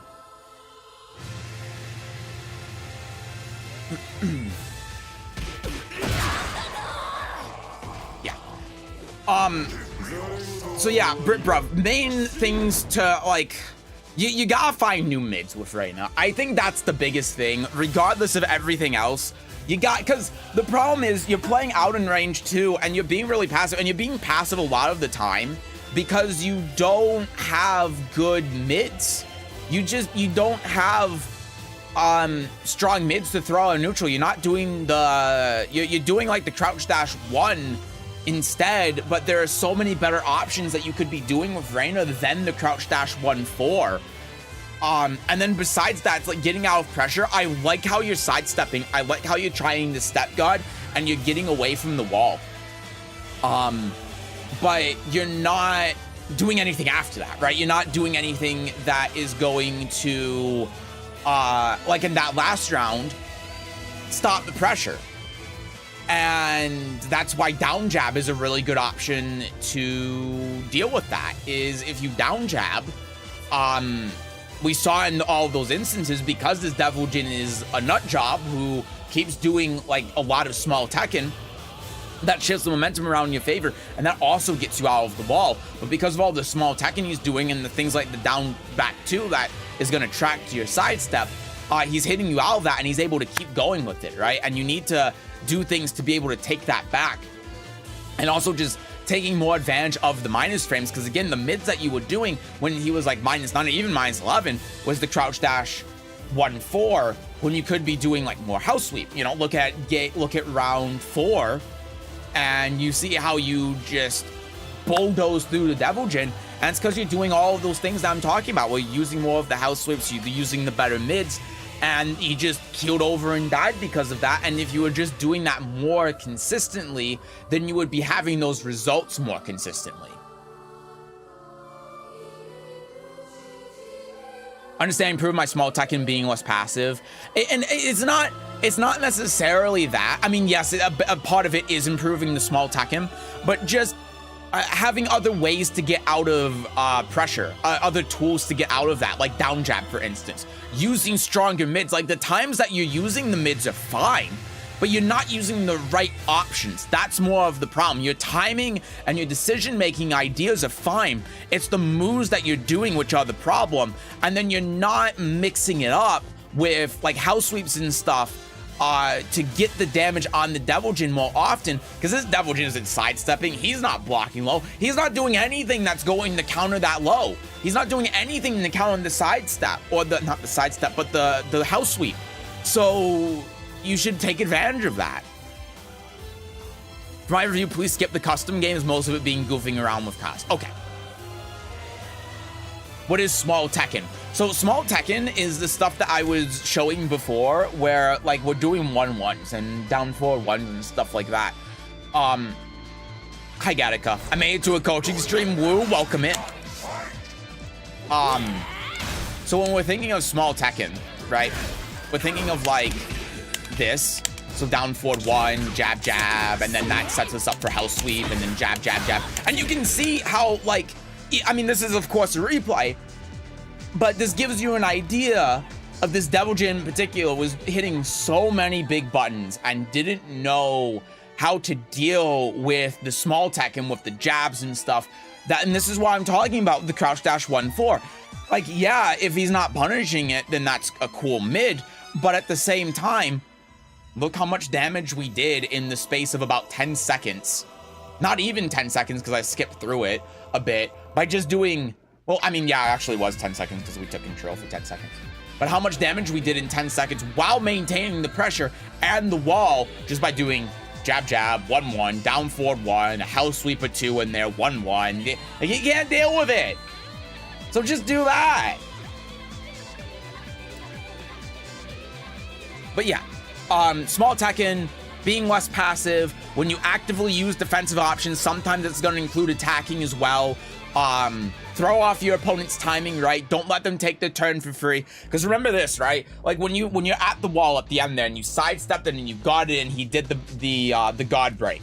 When you sidestepped and then you just blocked, that was you taking your turn. What could you have done instead when you took your turn? House sweep, right? If he's not going to do anything. Now, in that particular case, you shouldn't have, because he has a tendency to attack there. So, but this is just hyperbolical. But it's just something to think about, that you can do that, right? If you're trying to take your turn, instead of sidestepping, it's going to get beat out by pretty much any option the Devil Jin does, except if they block, right?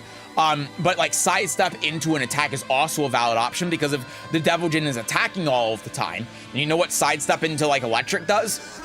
It does two things. It avoids the attack and launches them if they do an attack. And if they don't do an attack in the defensive, then you sidestep, you get away from the wall, and you get the plus strings off the electric, so you take your turn back, right?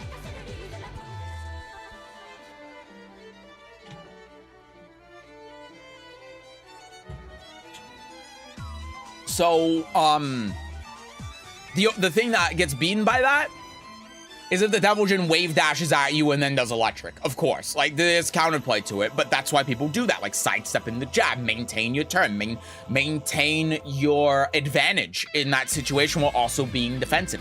Stuff like that. I can't normal electrics yet, let alone sidestep electrics, then just, you know, sidestep in the jab. Same thing, essentially.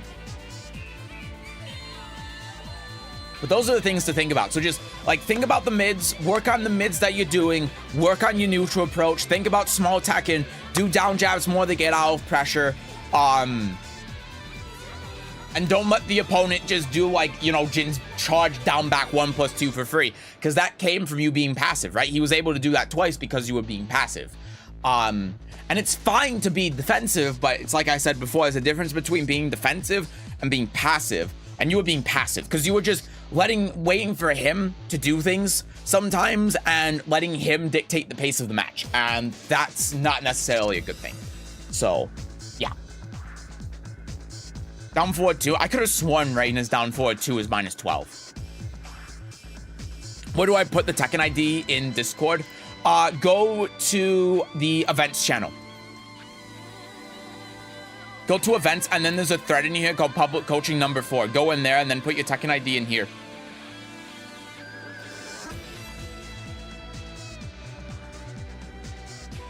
And hopefully I'll be able to get to you guys today.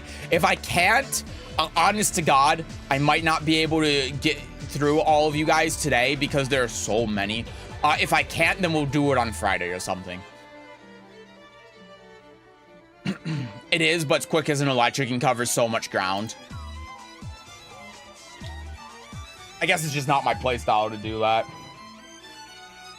I just realized today's public coaching too late and it's past midnight for me already, so is obviously the queue is huge. This is going, I'm gonna be here for a while.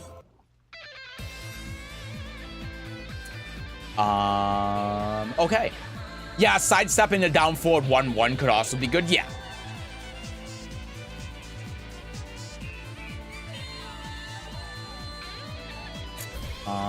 But anyway, I think that'll be about it. Let's move on. Thank you for submitting your game. I hope that was helpful. All right. Harmonize is here, so Harmonize is up next. And then after Harmonize, we're gonna do Guess the Rank. And I'm probably gonna run out of all of my energy. I'll have time to sleep and wake up before you're done coaching. That's probably accurate, yeah. Oh, God. It's a good thing I didn't download more replays for the pro thing. Okay. Have to leave soon, sadly, but I'll stay as long as I can. Well, you'll be here at least for your coaching session, so that's good.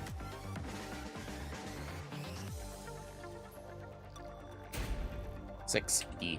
And I'll try not to rush it, but we are starting Guess the Rank in 25 minutes, so. All right. Skip the custom games. Okay, so I'm assuming by custom games you mean the player matches. Oh yeah, because this is with Freaky. Okay.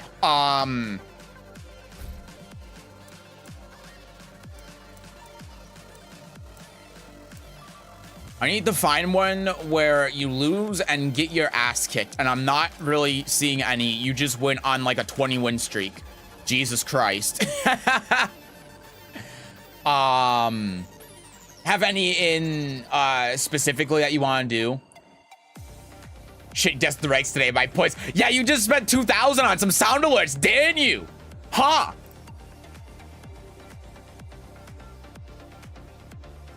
Seth, bring back the audio things. Ugh.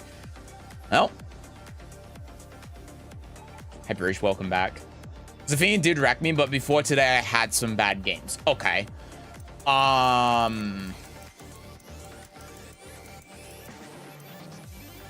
don't you just do the Zafina then? I guess you brought up the Zafina, so we could just do the Zafina. Yeah, let's do it. You shall make a fine sacrifice. Yeah, but Rain was gonna be on the screen, so it made sense. I guess that's true. I've realized with Lydia, you either win or you lose. I don't think that's necessarily the case.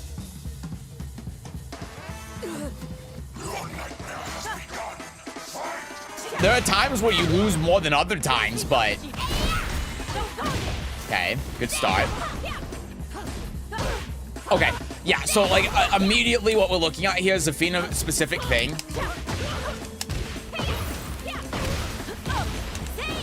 And now she's just like, she's just dead. Yeah. Right. Gotta make sure that we're blocking there. Zafina matchup specific thing. Okay, get hit by that, don't duck the high, and then attack into the armor. So this is, again, matchup, right? That's a high. That's always a high. The mid that Zafina used to have here is no longer in the game. They got rid of it. So that's a matchup specific thing that you can do, but like she just dies here if you duck this high. If we do the right combo. I didn't see where the wall was, so. But she's just dead there, right? But even besides that, even if we don't think about that, let's go back. Right, we don't block this high. Oh my god, I'm so used to like the Mishimas now. I'm losing it. But you know, we can just sidestep, right? Just step guard. Yeah, there's so much pushback here, and she's also only 0. I mean, we can backdash out of this, right? That we can just get out of this. And that mid is a launcher. That's something we gotta keep in mind. And it's 15 frames, so we can't even do down back 3 here. So we kind of just gotta eat it. But you know, if we're sidestepping to the right, we're simultaneously avoiding some of these options that Zafina can do, especially because of how far away we are, and we're getting far away from the wall, right? So we do this, and then we can just, again, we can just punish. And in fact, I think if we do the right combo here, you might be able to kill her. Oop, that's not, oh, I don't have heat left, so we can't kill her. Well, actually, we might be able to with the spike. Yeah, actually, just because this is fun. Boop, boop, boop. Oh my god. So annoying. And I'm doing this to demonstrate just how much advantage that we can get out of this, right? But there, and then like the Oki, and then she just dies. Yeah. So like that's two back-to-back situations there with the Zafina is kind of just opening herself up to getting killed.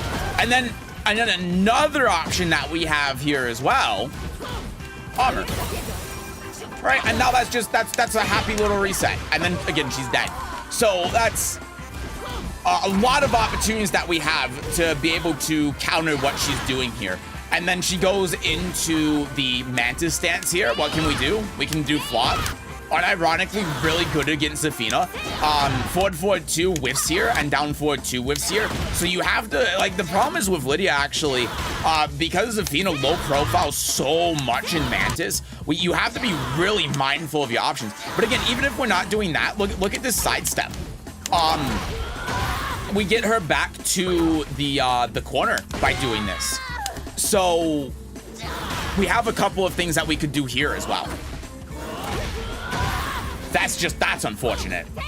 Nice.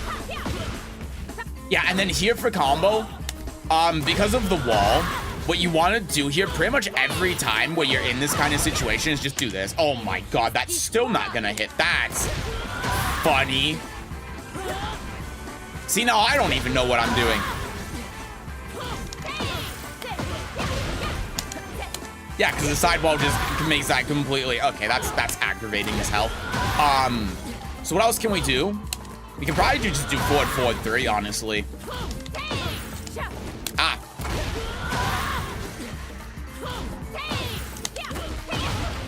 Oh my god, I think that works. Yeah, that works. Down forward 2. So dumb. There's no way for you to know that, though. But either way, regardless of that, because of the wall, you just want to screw, you know.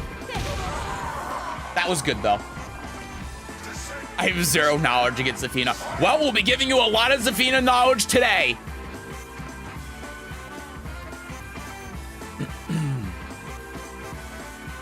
Nice. I'm not drawing it to Paul. Final round and a double KO. I've had like one draw in this game in total. Seth, after this, can you do guess the rank? Yeah, Jaden, after this, we'll be doing guess the rank. Yep. Is it bad to do Electric Wing God Kick that's -9 or forward forward 2 from Crouch Dash? I mean, I'd say most of the time forward forward 2. I don't see why you would do the God Kick unless the back's to the wall. Because it wall splats, right? If the back's to the wall, then probably, but otherwise just forward forward 2. Mishima conversion, you love to stop. No Mishima conversion. Yep, that's a reactable low. Although, I'll be honest, I have problems reacting to it too because this game sucks. Okay, so let's look at this. So the Zafina wants you to wake up here so that she does the 1+2. So what are some options that we can do to get out of this situation?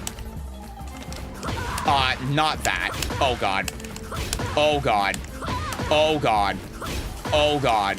Oh, God. It's just nothing's working. This isn't a force block, is it? Oh my God, it is. You can't toe kick here. I could have sworn that you could. This is a force block. And this hits on the ground. Because of course it does.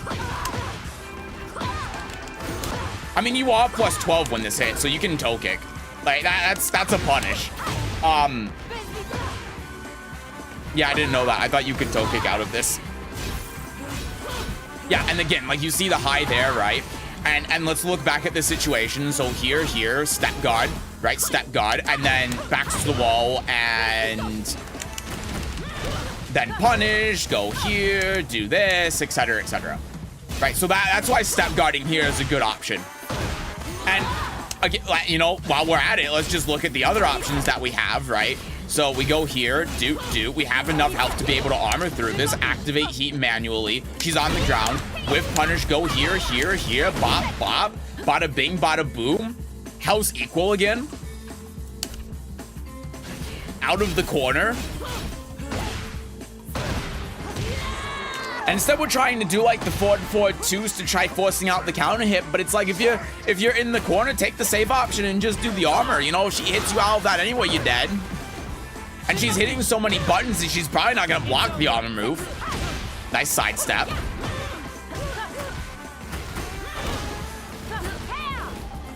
Nothing's funny than trying to figure out a solution. If you realize there's no answer, you're just screwed. Welcome to Tekken 8. So we got that.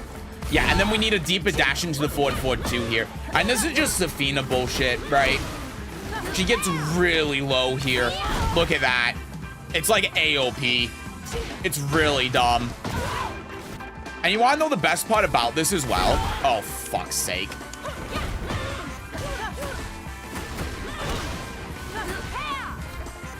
Okay. It's -14. Oh my God.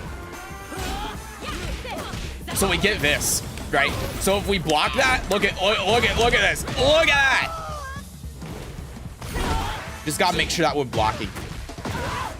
So here's the thing I'm noticing so far, Harmonized. That's like the big thing to take away from this is defense, right? So the problem is that when you're being defensive, like in these situations, you're being passive. So we're not like being proactive in what we can do to potentially like eliminate as many options that allows Zafina to mix us as possible. We're kind of just standing there and taking it. I mean, there was the step guard like I was talking about before, but then we get the backdash. We don't capitalize on the backdash here, right? So we backdash, which is good. And then we can do that, right? That's the option that we have. But we do heat smash, which is, you know, it's just gonna whiff. And then we die because of it.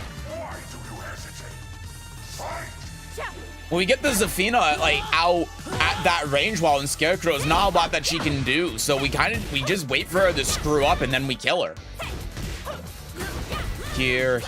And then there are also other times where you're dealing with depression, you like in the in round 2, where we're attacking into the stance and we're getting counter hit a lot. So we're either playing passive or we're playing too aggressive and we're not consistently utilizing our defensive options. We did it that one time last time where we were doing the step guard after the stance, which was great.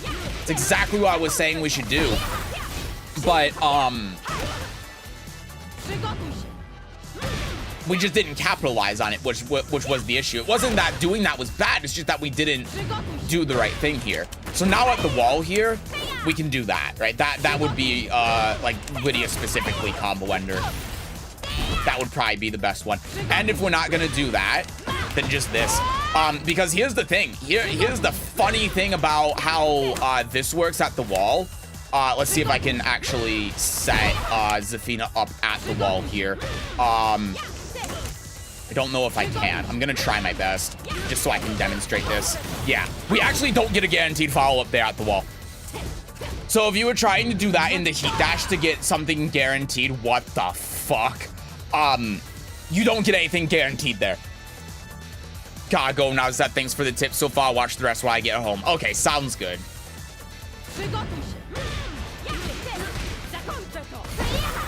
Yep, forward, forward, 2, nice. And you know what we should have done here? If we're gonna do forward, forward, 2 and try getting ourselves out of here, instead of doing the 2, what I would personally do in this situation is do the heat dash, right? Because now look at this. We get punished, and now look what's happening. Look. Are we gonna die? We died, and the reason we died is because we got punished. That's it. That's how much a 10-frame punish can swing the momentum in this game. Even if we ended up blocking, look at the health.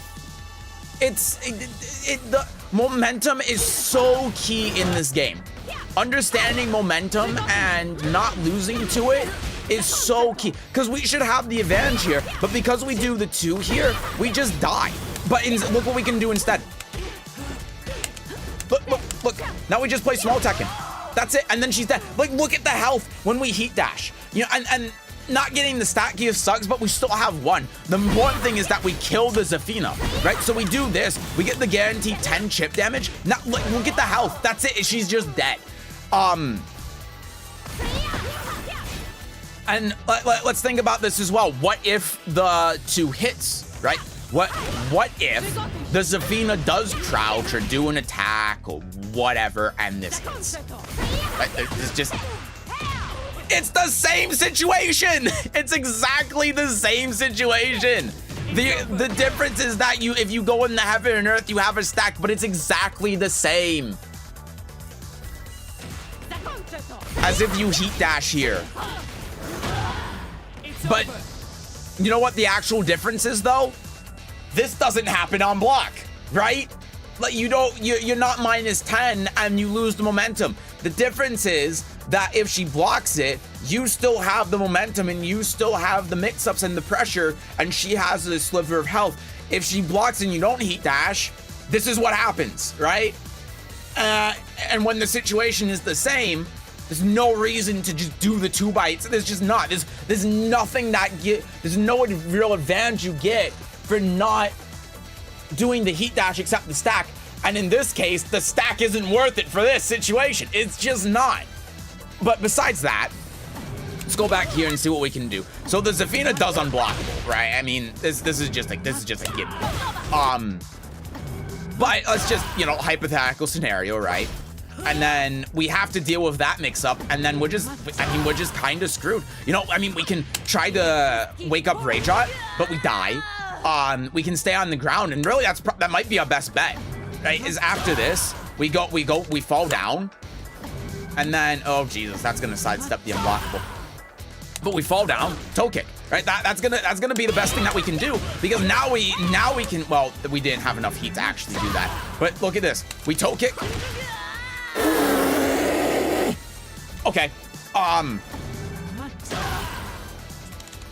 hold on. We toe kick at the right time here. Yeah, we do that, and then we can do, oh God, and then we can do like that in the heat dash. Fuck the replays, man. Makes it so much more difficult. That's egregious. That is terrible. That's terrible. If you do wake up kick or toe kick immediately, then you die. That's awful. But you know, you do that, You do this in the heat dash, forward, forward 2, wait it out, do something, right? This is the only way really to get back in the game. Waking up here, even if Zafina doesn't do that, you know what else she could do? This. And it, like, again, same situation, but it's a mid instead of a high. So even if we think, like, oh, in retrospect, we could duck. Not really, because she can just do this, right? She can still just dish out the plus on block mids and, like sidestep, and then that just kills you. We can even do with Zafina, like, if we want to feel cheeky about it, this. That's it. So the only way that we really get back in the game, we can't wake up. Because Zafina has too many plus on block options, but you know what those options lose to? If you stay on the ground. That's it. So if we're really banking on getting back in the game and we don't think that she's gonna do a low, the only option you have here is to stay on the ground. That's it. And waking up is just a death sentence, because then you have to deal with the mid-low mix-up. And even if, like, let's go back to Zafina. Take control of her, right? If we do, that's really strange how this is working. But even if we do, like, the mid here, that's actually kind of crazy that ends up whiffing.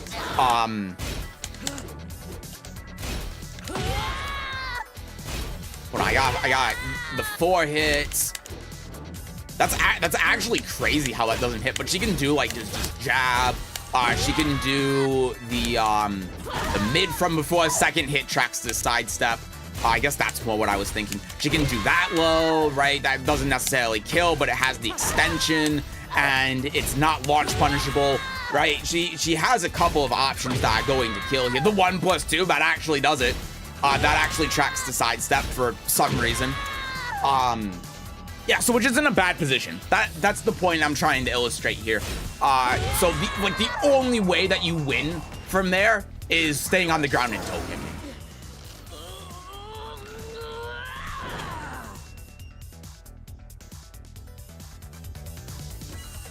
What's the move you doing at the wall? It's forward 4 3 4. Don't do it. Why not? Quarter circle 4 1+2 2 is bigger, better, stronger, and forward 4 3 4 makes Blossom impossible on a few characters. I continue to just do forward 4 3 4 though, because I can't be bothered. Yeah, the down 1+2 is after 4 3 1 at the wall. Oh, that's what you're thinking of. 4 3 3 4 is the screw. 4 3 1 is the one I'm doing that puts them down and then gives you the down 1+2. Yeah. What do I do if forward 4 or forward 4 2 2 connects, but I have no heat? So if forward 4 2 2 connects, then you're +8. I believe you're +6 or +8.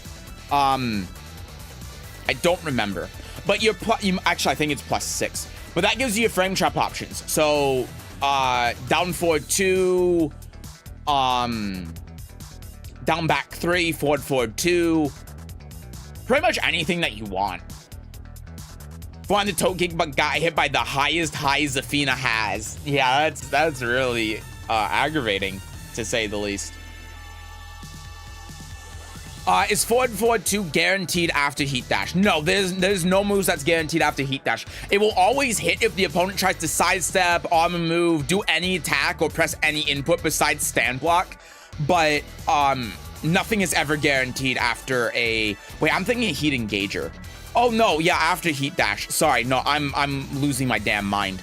On hit, the combo after heat dash is forward 2, horse 2, down back 2, down forward 2, cat 4, wolf 2, core circle 4, 1+2 2, blossom.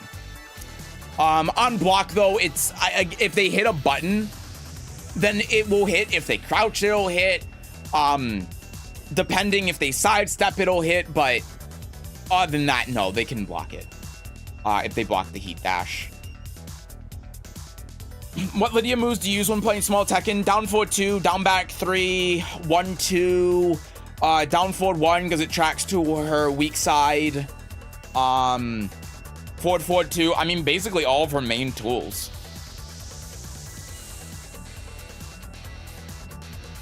Is a down 1+2 guaranteed after forward 3 4 1 spike? If they don't, hold back than it is. If they do, then you can still do down 1+2 and it becomes a mix-up because it's a low. So you can mix up between down 1+2 for unscaled damage and it does like 30 something damage. It's an insane move. Or back 1. So anything 15 frames or less. Yes. Yep. Pretty much, that's what I do. And it's going to depend on vary from character to character and like whether what you play or who you play against or how the opponent's playing, but generally speaking, yeah.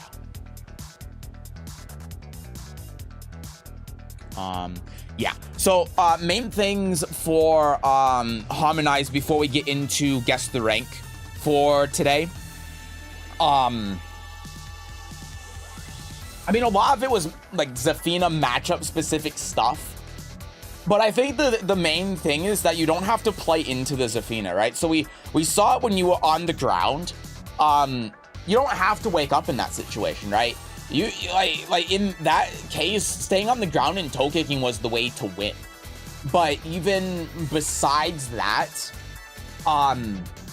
like there were times where you were playing very passive against Zafina, and there were times where you were being very aggressive against Zafina. And I think if I'm to guess, the reason why is because you were experimenting with options to be able to counter Zafina's bullshit. But I think in both cases, it just wasn't the right thing to do. Because if you were going to attack, then things like down jab would have been a good option. If you were going to be defensive, then like, you know, the step guarding and the back dashing, but then also making sure that you're capitalizing off of that is also important. More moves to stop the Zafina from enforcing her pressure, right? More like the 1-2s and the down 4-1 and stuff. But for the most part, I mean, I think a lot of it was just a an issue with like the matchup knowledge. Zafina goes under my power crush, yeah, especially with Tarantula. But you know, and yeah, doing the 4-4-2 and 2 as well is something that you did a lot, especially on Wake Up. Like you did that twice this time. So why not do like after the 4-4-2 hits, go into like Wolf and then do that, right? Or and then like that. You see what I mean? Like that's the kind of stuff that we need to be looking for, is doing these faster, safer moves instead of taking these risks with like the 2 when it just doesn't make a lot of sense. I mean, even canceling this, I mean, look at that, right? Even if we just cancel the stance and then do that, boop, boop, here, and then we get whatever the hell after that. That's what we should be looking at a little bit more. And also, and just recognizing that this Zafina is hitting a lot of buttons. And she's getting away with it because you don't really know how to deal with Zafina, which is fine. But I mean, look at that. Just 3-3 into armor move, right? What can we do to stop that? How can we get out of the corner here, right? And not being confident in the punish didn't help there either. Those are the things that we need to look out for a little bit more. Like again, here, right? Get knocked down here. Wait a second. Oh God. But just wait a second here, right? Because now look, now we got it back. Staying on the ground, waiting, being patient instead of passive goes a long way. You see? We get that same situation that we get before off of the 4-4-2, right? So we do this, and then we do this, and then we do this, and then this, and then bop, and then okay, well she ducked it, but still, like you get the point. Just being a little bit more patient with what's going on instead of like trying to necessarily have an answer for everything as well, I think would go a long way. Again, look at this wake up situation. I didn't even know about this, but here's another thing you can do, right? We can just wait, toe kick, that's it. Now we're out. Right, now we're okay, well I attacked into that like an absolute moron. But now we're out, right? And now we're not in a great position, but you know how Liddy is with Heat. She can swing a game in a moment's notice, and with Zafina's back to the wall, that can do a lot. And even regardless of that, I mean, we're basically in the same position here. And then that's another case where it's like we wake up, and then we try dealing with the pressure, and we're attacking into it, and we die because of it. And instead, what can we do here? Like, we wake up, and then here, and then here, and then we can just... Wow, I can't even down jab there. That's actually kind of crazy.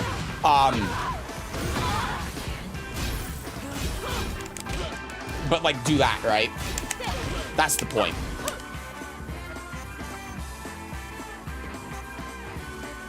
But yeah, that's the gist of it. That's what I got for you. All right, and now I'm going to take a short break, and then we're gonna do guess the rank.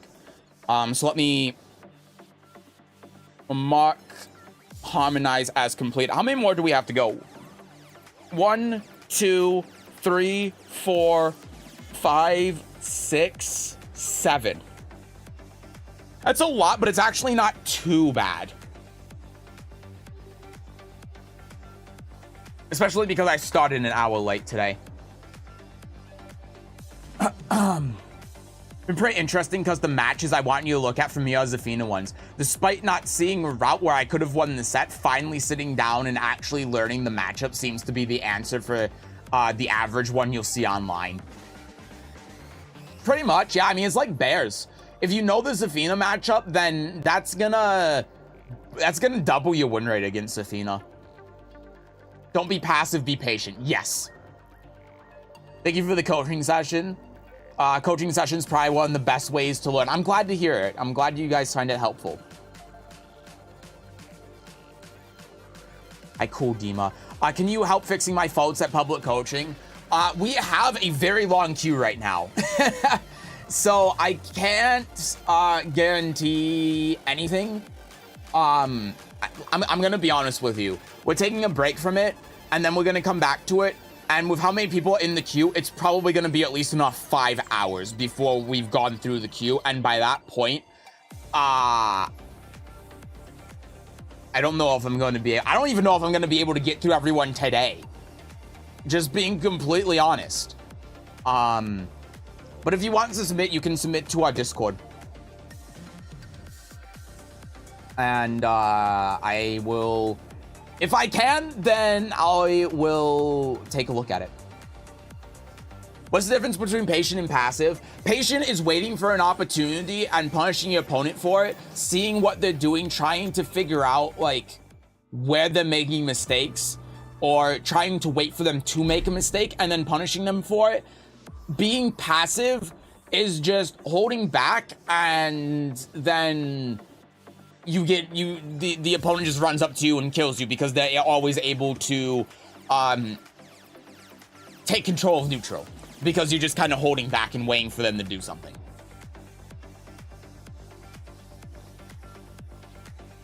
Do you have any quick tips with the Yoshi matchup as Lydia?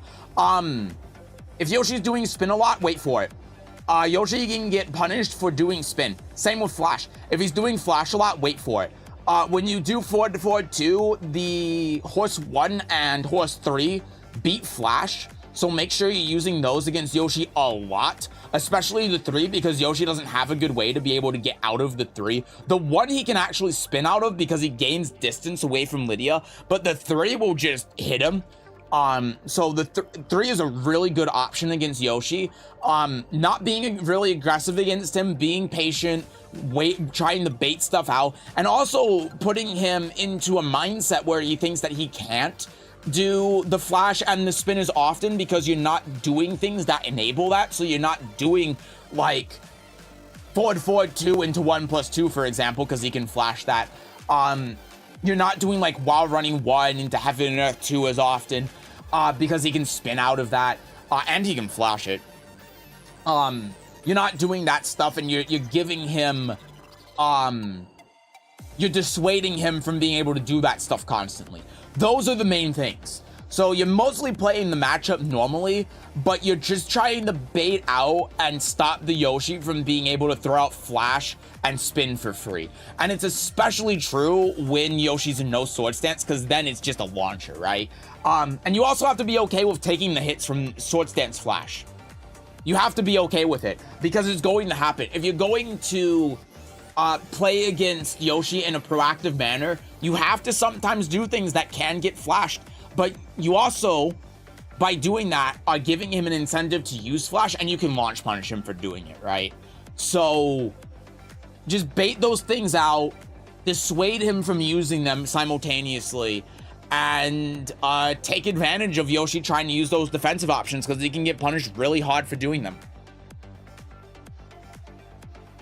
Like 60 of 5,600 online matches, labbing Zafina seems a bit inefficient time-wise. Yeah. I'm gonna fight a really good Yoshi at my local soon. Noted. Thanks a lot. No problem. I played against Mazin's Yoshi a couple of times with Lydia, and that's generally what I do. I'm also a Yoshi main, so I know the matchup really well. That's... Thank you for the follow. That's the other thing, right? So it's easier... it's easy for me to say, because I've been playing the character for 20 years. I know how Yoshi works inside and out, and I know how Yoshi players like thinking when playing Yoshi. So actually applying that is really difficult, but that's what's going through my head when I'm playing against like pro Yoshi players. So okay, I've kept this stalling long enough. I'm gonna keep it stalling for a little bit more. I'm gonna ping everyone that we're gonna be switching to guess the rank.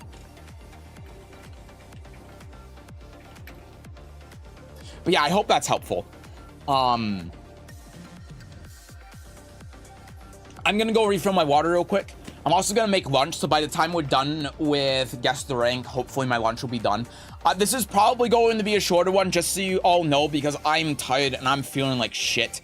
So I'm low energy. I don't think I can do this for an hour and a half straight.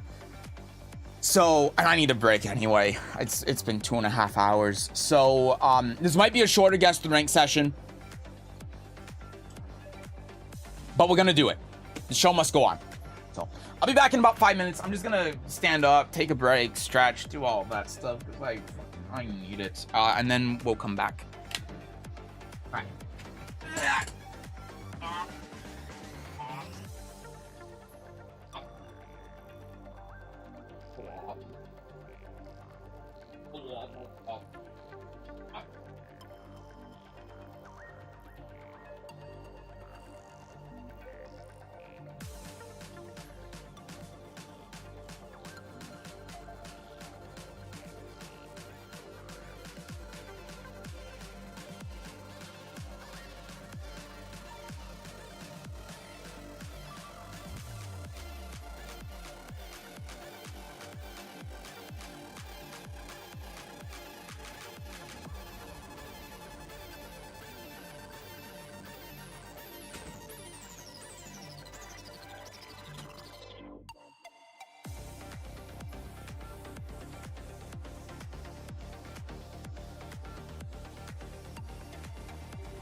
Alright.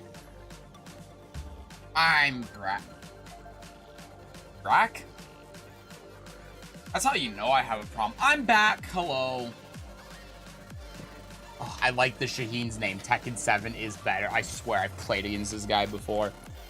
Ah, shit. I forgot to set the matching to ranked. Well, I'm sorry if anyone tried to snipe it, but I feel like no one really tried to snipe it. All right, everyone. Are we ready for Guess the Rank? Okay. Go here. Also, tilt my camera up a little bit. Tekken Gamba, brought to you by twitch.tv/Sesujin. We love Gamba here. All right. Ugh. Hi, Tom Perry. Emote is me right now. All right, YouTube intro. Are we ready? Steady. Oh, hold on. I'm just, like, thinking of the planet. It's blue. Always. Okay. YouTube, it's Guess the Rank time, your favorite series on Twitch where we guess ranks, but as always, the ranks are actually random and they don't matter. I'm feeling like crap today, so hopefully this week's Guess the Rank episode isn't as crap as I'm feeling. Let's get into game one. Easy. Easiest intro I've ever done. That was like perfect. That was 5 seconds. What did I just do?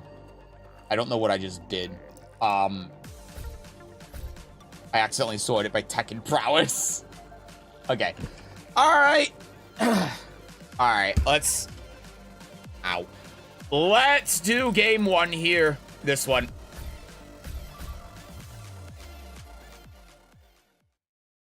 This is good. No one's saying that I'm peeking. This is great. Remember, chat, it's always blue. I'm not peeking. Don't worry, I'm not peeking. What do we got? It's a Steve and a Heihachi. Okay. That.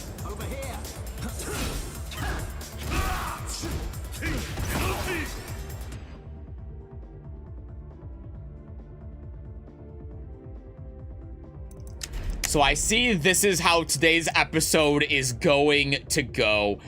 Okay. Game two. I told you this was going to be a short one. Game two.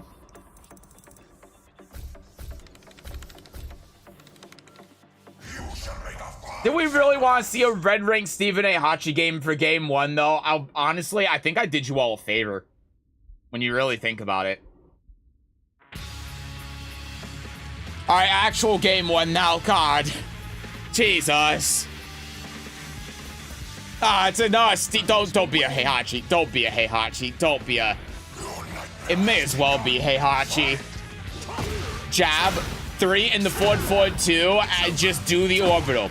Do the Steve orbital, simple as that. Smash with forward 2, gets hit by heat smash. That was almost a punish. There was a world where that was a punish. There's a lot of small teching, a lot of poking going on right now. It's not bad. A lot of forward 2s from the Brian, a lot of lag. That's cool. I haven't tapped into the game. I don't know why that's happening. No duck. Try ducking for the break attack.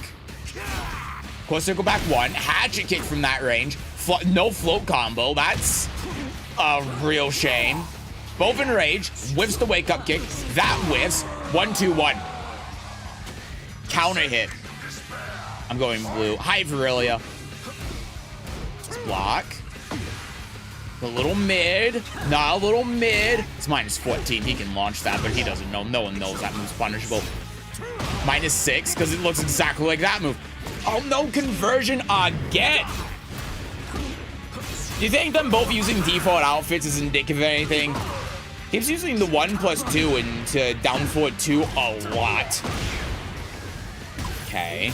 Little mid shoulder check in the corner. Yep. Knew it was gonna do that. It just seems so obvious. All right. Brian's waiting. What's the mid he's gonna do? He did it not 3+4. A lot of good small Tekken from the Steve though. Steve's playing this pretty well. Do. At the wall. Do. Pop. Brian's got the right combos at least. Core circle back 4. Try going for the Oki. Core circle back 1. Doesn't work. Heat. Down 4, 2, 3. Sidestep in the heat smash. We're in heat again. Nice down jab to interrupt the pressure. There you go. Does Brian know some things? Okay, goes mid. Brian's just not getting these mix-ups. Do. A down jab again to interrupt the pressure. That's good. Oh, that's really aggravating. Good duck. Didn't punish it, but back one, I guess, works. Yeah, that's not gonna work. Brian's having a lot of weird cases where he's just hitting buttons. He's doing a good job about the down jabs and stuff, but there's sometimes where he's hitting buttons and they just don't make sense at all. Like that, I guess, was fine, but okay. See, that's what I mean. Like, why use your heat there? I don't know. It doesn't. I mean, it worked. It's just like, what advantage does it give that? I don't know. Okay, man. You could have just killed him with jet up, or you don't have to do all that. Oh, you did duck the high. Good whiff punish. No whiff punish. I honestly thought that was gonna hit too. The Brian won. Okay, not too bad. Let's start a prediction.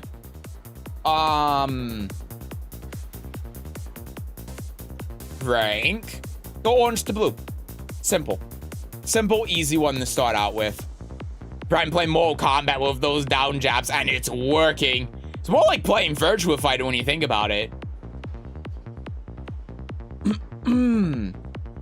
Wouldn't be guessed the rank without the HUD being on at least once. Yeah. Be the truest, most honest Tekken 8 matchup possible. If only instead Brian, it was Kazuya. Instead of Steve, it was also Kazuya. Just all Mishimas, huh? If this is blue, if not Tekken King, both sidestepping, low jabbing, solid combos. Yeah, I'm with you, Shomini. I think this is just a solid blue game. I think if I was to guess a specific rank, I'd say Kishin or Bushin. That's it though. I can't make fun of it. Defense was solid. Offense was fairly solid. Brian seemed like he was new with the character. Steve seemed like not so much. He has more experience. We also have to keep in mind that because of the matchmaking changes, both of these players are going to be the same rank probably. So there's no, like, is one higher than the other. It's just they're the same rank. And I think this is Kishin Bushin. I think that just makes the most sense. Hi, Devilix. As a new player, I've gotten the Flame Ruler of Lydia. Thank you for the helpful guys on YouTube. Help me out. Tom, I'm glad to hear that. That's awesome. Congrats on the Flame Ruler. I'm really glad they've been helpful. I almost want to say Tekken King, but I think I'll go blue because it's always blue. I think that they were making enough mistakes where I don't think it's Tekken King, but it's pretty damn close. I wouldn't be surprised if it's Tekken King, but if I had to go one or the other, I'd lean more towards blue. Mainly, and the main reason is actually just because the Brian wasn't converting off of his combos. Even I could convert off some of those situations with Brian, and I don't know how to play Brian. Look at Brian's abs, they're glistening. He looks like he's wearing one of those muscle shirts. What's the payout if there's like Battle Royale Fujin type situation? It's whoever's the highest rank. Oh, what? I can only vote once. How am I supposed to cheese the system? Yeah, that's what some people said about betting in the presidential debate, and saw that went. Anyway, presidential debate, election, whatever. Here's what we got. Everyone's saying blue. We got 2 trying this night purple, but I probably should have made this harder. This is gonna be so funny if it's red. I don't think we need to say anything. Look at the results speak for themselves. 91% are on blue or higher, 9% on purple. Man, it was, since we're being topical about the election, it's just like the odds with the 2016 election, and we saw how that went. This was a ranked game. I wanted to point out, oh, right, because I forgot the stupid bug. Yeah, it was Raijin. It was blue. That was pretty clear cut, and they were both on secondaries as well, which makes sense not only because of the outfit, but like because the Brian was just dropping combos. But they played like god ranks playing a secondary, and I think that was the only way that we could really get any variance in it. Is it's like, did they just play out to Tekken King? Are they like the main Tekken Emperor, and both of these plays, even though they have really solid fundamentals, are like purple? I think that was the only room for variance here, but this makes sense. Of course it's blue. I should have put Tekken King in the prediction as well, because some of you probably would have fallen for the Tekken King. But, yeah. Pretty simple. See what the Steve is? Yeah, Raijin, because of how the matchmaking thing is. We just pretty much assume that they're both the same rank, but yeah. Like I said, Kishin, Bushin, it was two Raijins that have a main that's like Tekken God. Huh? Huh? Huh? Huh? No. Explain this to me. How can someone have the Tekken prowess of someone who's TGS, actually more Tekken prowess than someone who's TGS, and be Bushin? What? The HUD! Ah, shit, you're right.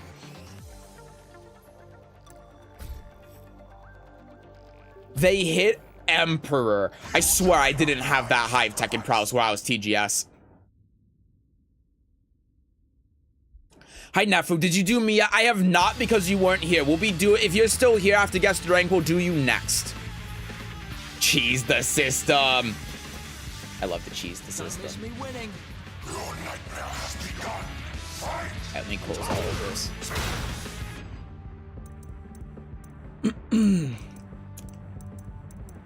Catch up on the chat as well. I want to point out, by the way, that when I have that thing up to show the predictions, I actually can't read the chat because of how it works with Twitch. It grays out my chat, so I can't read it. Yeah. All right, well, that was game one. That was a pretty easy game one. I'm almost Emperor of Lydia, and I ain't converting shit.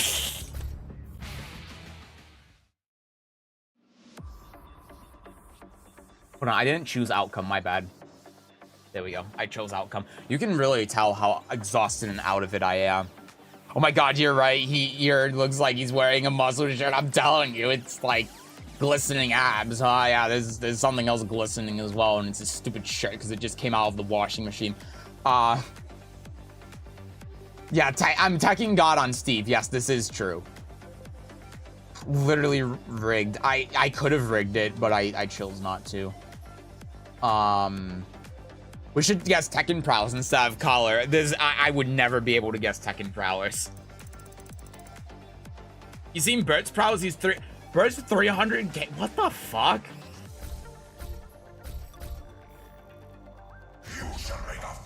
I mean, he's here with loads of characters, but I did too when I was Tekken Emperor, and I didn't have that high of Tekken prowess. How much guess the rank have I lost? Hi, Lebanon. You only missed one. We're on game 2. All right, we're there. Game 2. Heihachi versus Heihachi. This is... I already hate this. Okay, this is... So Crouch Dash 3 is a mix-up at these ranks. That's a start. I mean, electric. No conversion whatsoever. No wall break. This is... Okay, so these are 2 red ranks that have just practiced electrics. Never mind, that one didn't do an electric. Hi, Jolter. How are you? I'm tired. How about you? I hope you're doing well. Yeah, these 2 players, the only thing that they have practiced is electrics and combos. Which tells me they're red ranks. Yeah, I mean, I guess down jab, but that was supposed to be an electric. Yeah, this is... I feel pretty confident about my guess. I'm saying red. I don't need to see anymore. This is a very clear-cut indicator of some red ranks that have picked up a character, or I mean, not even red ranks, but just Mishimu plays, who picked up a character and just went electric, electric, electric, but don't really know how to play neutral. I mean, look at that. It's just core circle forward 1 in the mirror. I can just be punished with core circle forward 1. Yeah. Again, and then there's just overwhelming pressure. 1+2, running 3, running 3. Local man doesn't know how to sidestep. The hat is never recovering from this. All right, that was quick. Star prediction, orange to blue, simple as that. Electric is everything. Isn't blue the new red? Isn't Tekken God the new green? Heroica is saying Raijin. I mean, that this Heihachi is blue. But that also means that if this ends up not being blue, it's still blue. Therefore, we can vote for something. We can vote for a rank that's not blue, and yet it will still always be blue. Hear me out on Heihachi. I don't think I want to. Heihachi's so hot. Okay. That's why yeah. I'm all right. I'm just chilling. That's good to hear. Probably blue, blue, red. You all think I was so confident in red, and you all are saying blue, huh? This matches how old heads describe Tekken 8. That. You know, that's very accurate, actually. This is purple. I swear to God, Mishima players, this is purple, blue. The Heihachi outfit is blue. The eyes are blue, so it just lines up that it's blue. Watch me be right. I've seen enough blue plays to know it.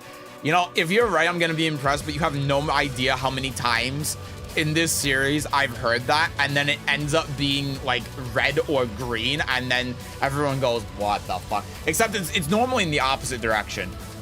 I just wouldn't get your hopes up is what I'm trying to say. I'm going purple too, mid purple. I think this is like, it's a toss-up.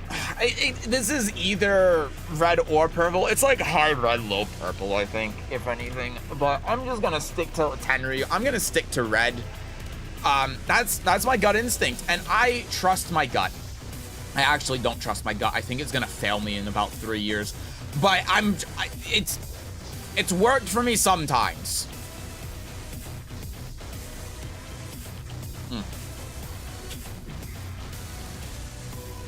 I'm blue. Oh God, not the song. Well, let me show the predictions first before we show the rank. I'm sorry, I'm behind, okay? I'm feeling like shit. This is actually a pretty even split. We got 50, about 50-50 between purple and blue. And then we got a snipe bet on orange, of course. And then we got a couple of crazy people that are trusting me with my prediction on red. And there's not a ton of points in the queue. Not a lot of confidence in here. There's only about 3K in the pool, but I mean, if it ends up being red and I end up being right, some of you guys are getting a nice payout, and I will be happy for all of you. Let's take a look. What? No! This character is brain dead. This character is so fucking brain dead. They just did like down 4-1-2, forward 1+2, spamming, and they got their Tekken Emperor. Oh my God. People want to say, oh, Heihachi is the hardest character. Mishima, Heihachi is so difficult. His execution is so hard. These people just did electric, electric, electric in the combo. Didn't even know the wall fall, and they got the Tekken Emperor. Both of them. It's not just one of them. It's both of them. God, this character's so fucking brain dead. That's how I got Heihachi the Tekken Emperor. Holy shit. This is all. I'm gonna fucking. What the hell? How is this character so stupid? He's so fucking brain dead. It's insane. How can you get the Tekken Emperor playing like that? Oh my God. It was just the most egregious shit, like just throwing out core circle forward 1 for no reason. -14 on block, move in the mirror can be punched with core circle forward 1, but his character is so goddamn brain dead that you can just throw out shit like forward 4-2, core circle forward 1, and it just works. You know what I mean? It just works. Why does it just work? Why does this work? Why is this character so stupid? It's so hard to actually play against him. It's so dumb. Ah! You can just throw out the most brain-dead stupid shit on the planet. Oh, but he's linear. No, he's fucking not. He's not linear. Anyway, pay out the blues. Congratulations to all of the blues. God, this character is stupid. I'm at the... If there was a ladder for the Heihachi hate train, I would be at the top. I would be the damn conductor. Choo-choo! Tekken Emperor. Holy shit.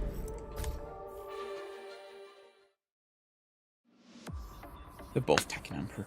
That's fucking insane. That's insane. This character's so brain dead. Anyone that wants to say this character is hard is out of their fucking mind. Holy shit. I can tell you that, because I got Heihachi the Tekken Emperor. Oh my god. Chomini said we'll all crash out when it turns out this was a god match. How did you do that? Jesus Christ. Even all of you that said this was blue was wrong. That's the best part about this. No one was right. I wasn't right. You weren't right for saying blue. None of you were saying that this was Tekken Emperor.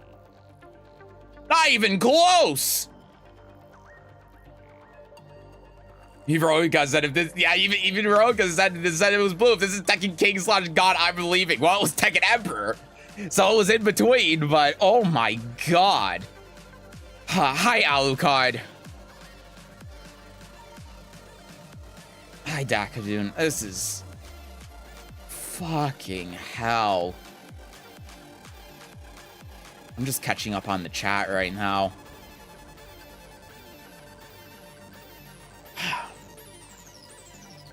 Why does that Heihachi say Sesujin? It's a bug from the last update. $5 for free rank. Guys, you can go right now to GG Boosting, and I'm offering boosting services. Oh, fuck this. I gotta rank this can't be. I'm telling you, Heihachi is just brain dead.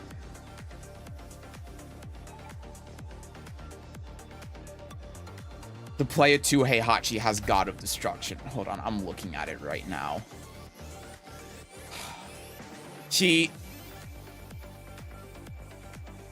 I've just realized I played against this Yoshi before. I've played against this Yoshi before. Oh my god, I'm not gonna say anything more. I've literally played against this Yoshi. My DoorDash driver is stupid as fuck. It's taking an hour to drive to my house. The HUD. Oh no. Okay, I'm fixing the HUD. Can we skip Mishima's on Guess the Right? Yeah, if we get a Mishima game, we just go next. All right. Well, that was a great game too. That's the title and the thumbnail. I got a great thumbnail face out of that. A few more games like that, and I'll hit 30% Mishima love. Yoshi mains ain't beating the allegations. Oh, absolutely not. Heihachi is so Training Wheels robbery character. I hate him. Same. But no, he's linear, despite half of his moves being homing.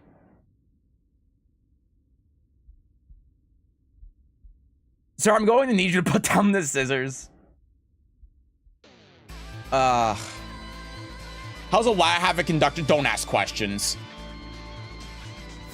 Is this how I get the million points for Mishima? For I love Mishimas. If you guess right on games like that, then yeah, you'll get it. Yoshi and Lee for game 3, by the way. I forgot to say that. My bad. Terrible host. I don't really... The Yoshi is playing so defensive. The poison breath was obvious. Yeah, no sword sand splash. He was waiting for that. Get the wall. Nice combo. He could have tech rolled all of that, but you know it's a lead player. Wearing the gold suit, by the way. that's the Yoshi tried low parrying that and got hit out of it because Heat Smashes beat low parries for some reason, which I think is bullshit, but hey, you know what? There's your launch punish.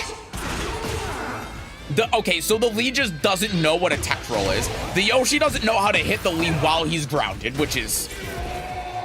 He tech rolled! Crazy. The Yoshi broke late. He tried to, but... Okay, just throw it back 2-2. Works every time. And we're just not... Okay, so with the Lee's back to the wall, Yoshi could have done...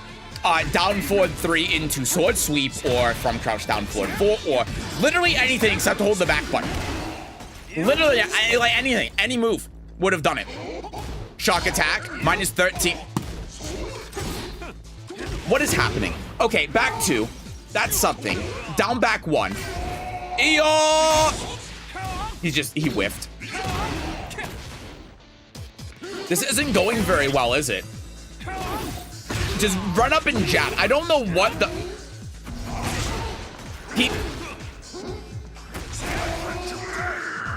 You literally could have just done a rage shot. You know, you could have just... The wall was that you knew the wall was... You could have just done a rage shot. He was in rage. It would have killed. I don't even know what his health is, but I can guarantee you it would have killed. He just... I'm shocked the Yoshi didn't flash there too, by the way. He's in rage. He's dead. He's just, yeah, he's...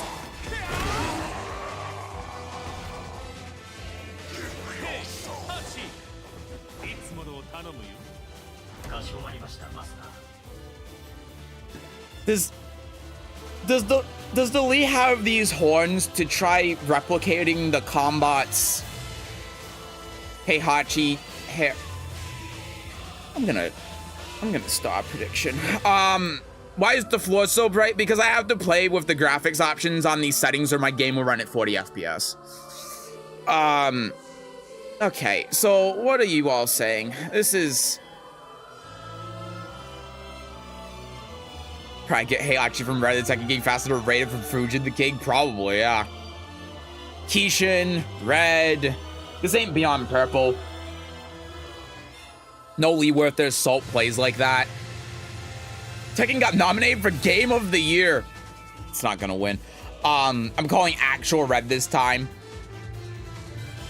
Just people guessing their punish is the right one. This happens up until, like, Tekken God. Yoshi's I fight in blue, don't fight like this. Yeah, that's true. But you know what? Here, God, the Yoshi is the Joker of the goddamn series, and I hate it. But you know, here's what I'm gonna say, though. I think... Ah, fuck, what? The suit's throwing me off. No, this could be anywhere. I'm just gonna keep reading what you all are saying. I'm going red or purple, Shinryu, blue. Yeah, it's like, it's everywhere. Today we learned it's always blue or higher. Shinryu, gold suit pre-order couldn't still be red. Well, the gold suit isn't a pre-order bonus. It's just for getting the deluxe edition or whatever.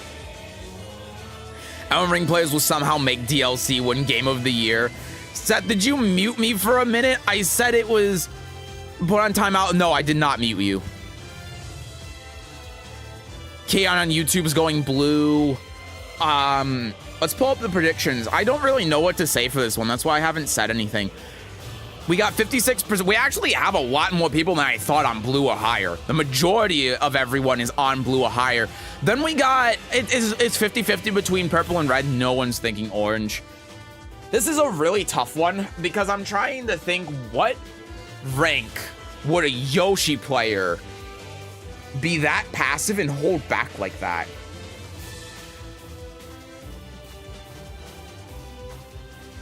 You know what the fucked up answer is? Tekken God. That's why this is really annoying. Because that was not Tekken God. That was not that high. If it was that high, then I quit. But it wasn't great. There's a thing in me that says, when in doubt, Lee's wearing the gold suit. Am I really going to say this is Tekken King?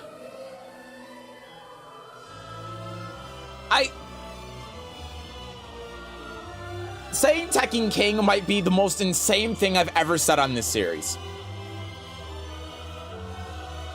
Because I want to say it's Ren. But at the same time, there's just some part of me.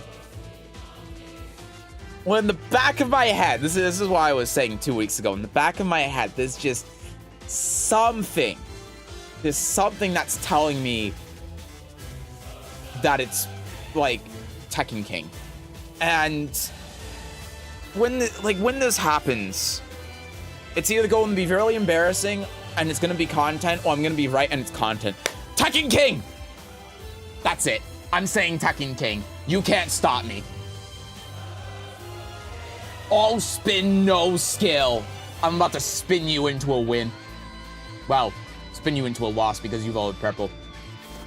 Saying Tekken 7, everybody in Tekken King plays like that. If this is Tekken King, I've lost all credibility and this game's ranking. Well, I'm so sorry to do this to you. And you know what? Here's the other thing. If this is rank, I'm not even gonna be upset. It's just gonna be understandable, but I'm still gonna be a little bit pissed.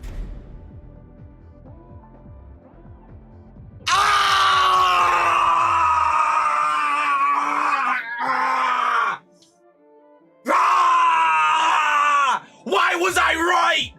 Why was I correct? I don't want to be right.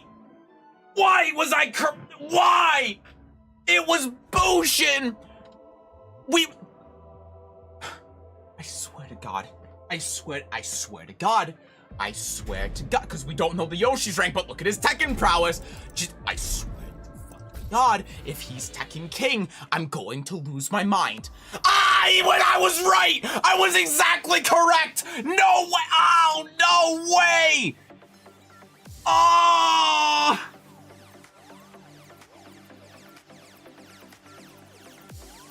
No! There's no way! That was the hardest read I think I've ever made in Guess the Rank history, and I'm so pissed about it. Exactly correct. It's like I said. It's exactly like I said. What was fucking me up about that was what Yoshi player would ever play like that. Tekken God. There's no way this is Tekken God. Shit, he's in a gold suit. It has to be Tekken King. It's the only rank that makes sense where Yoshi would play that way, and I hate it. The only reason, because they did not play this level, but the only reason why that could ever be Tekken King, and the only reason I would ever guess it, is because you know as well as I do that no Yoshi player at any rank besides this rank would ever play like that. They would never be that passive. They would never not hit buttons like that. And I'm pissed that I was right. Beyond pissed. I am more pissed than I've ever been. You know what, Arata? I swear to God, you better fix this goddamn matchmaking system. Add more ranks. I swear to fucking God, I will come there. I will find Bandai Namco. I will go to Japan. I will go to Bandai Namco, and I will bring my hammer, and I will slam it on the reception desk, and I will say, "Can I please see Harada?" I need to talk to him about some problems that the game has, and I want to give some consulting on some things that we could potentially do to fix the issues that have plagued this game.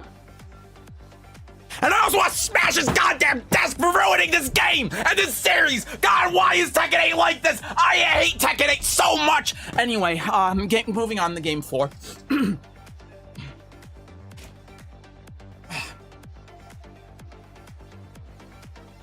Hey up the blues. I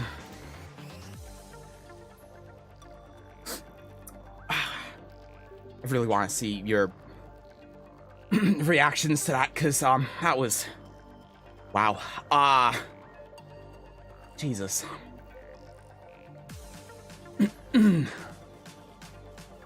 It's always blue or higher, fools. Oh my God. I'm quitting Tekken. This game sucks.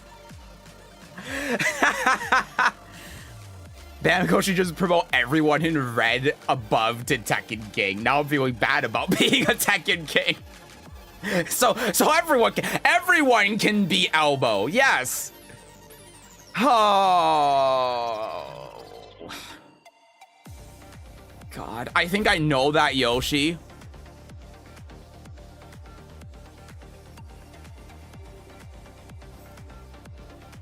I might. I don't know. I don't know. I don't know if this is Sensei Blaze or not. That's the issue I'm having right now. God.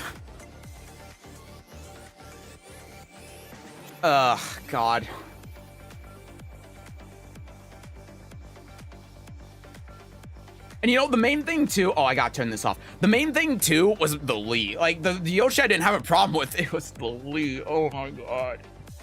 I mean, the Yoshi, based on the Ghost thing, it just seems like he hasn't played the game in a long time, which is fine, but the Lee, oh God. Christ. In recent months, I feel like blue has been inflated. It has. There are more people that are on blue ranks now than there were a couple months ago.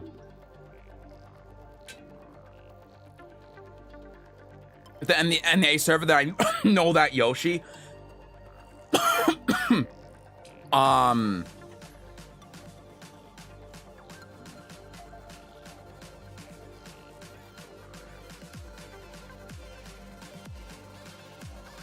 my God, wait.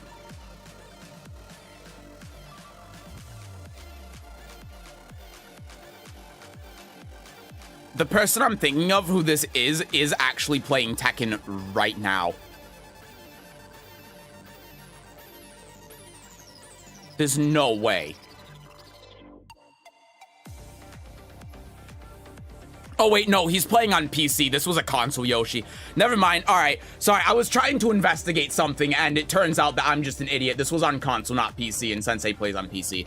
At least he does now. So it wasn't him. Oh, thank God. Okay. Oop. Hello? Game? There we go. All right, game 4. Yeah, I did the HUD, but thank you for the reminder. You shall make a fine sacrifice.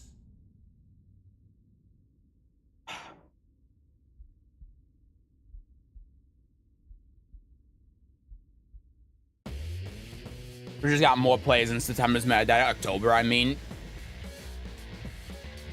Makes sense. That's why it's always blue. All right, hold on. The drag is on a promo. The Kazuya is not. All right, game 4, drag is on a promo. The pineapple frosty from Wendy's is good. Should I get a Krabby Patty? Absolute dog. I want to puke my eyes out. Oh yeah, we do have a Dragunov.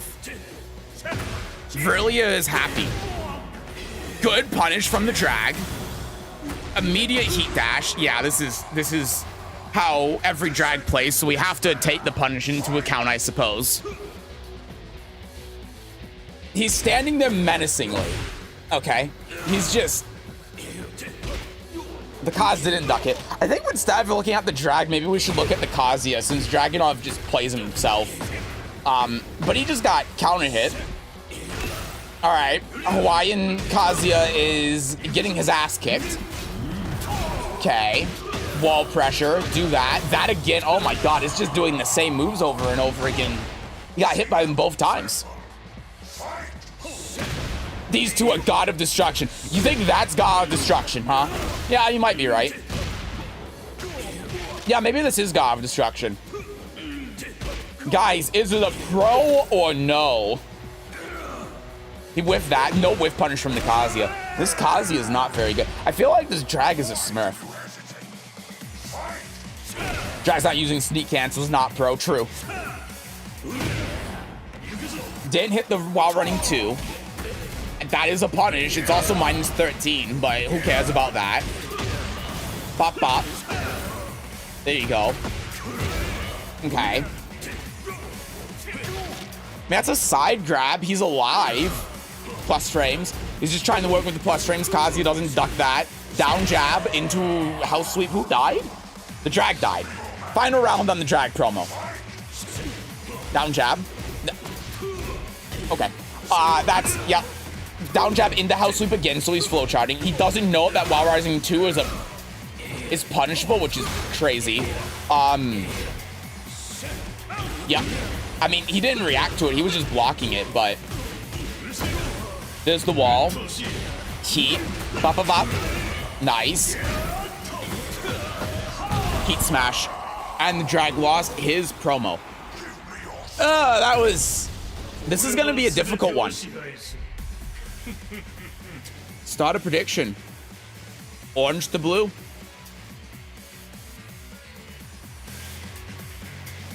This drag sucks. I'm going purple to blue. This ain't blue, no fundamentals, both doing the same thing over and over and it's working.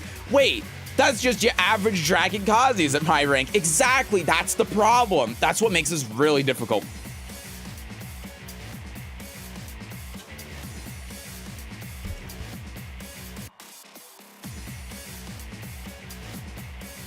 I didn't see the game, but I'm going blue. Well, usually that ends up working out. People who don't see the game and vote, most of the time, they're correct somehow.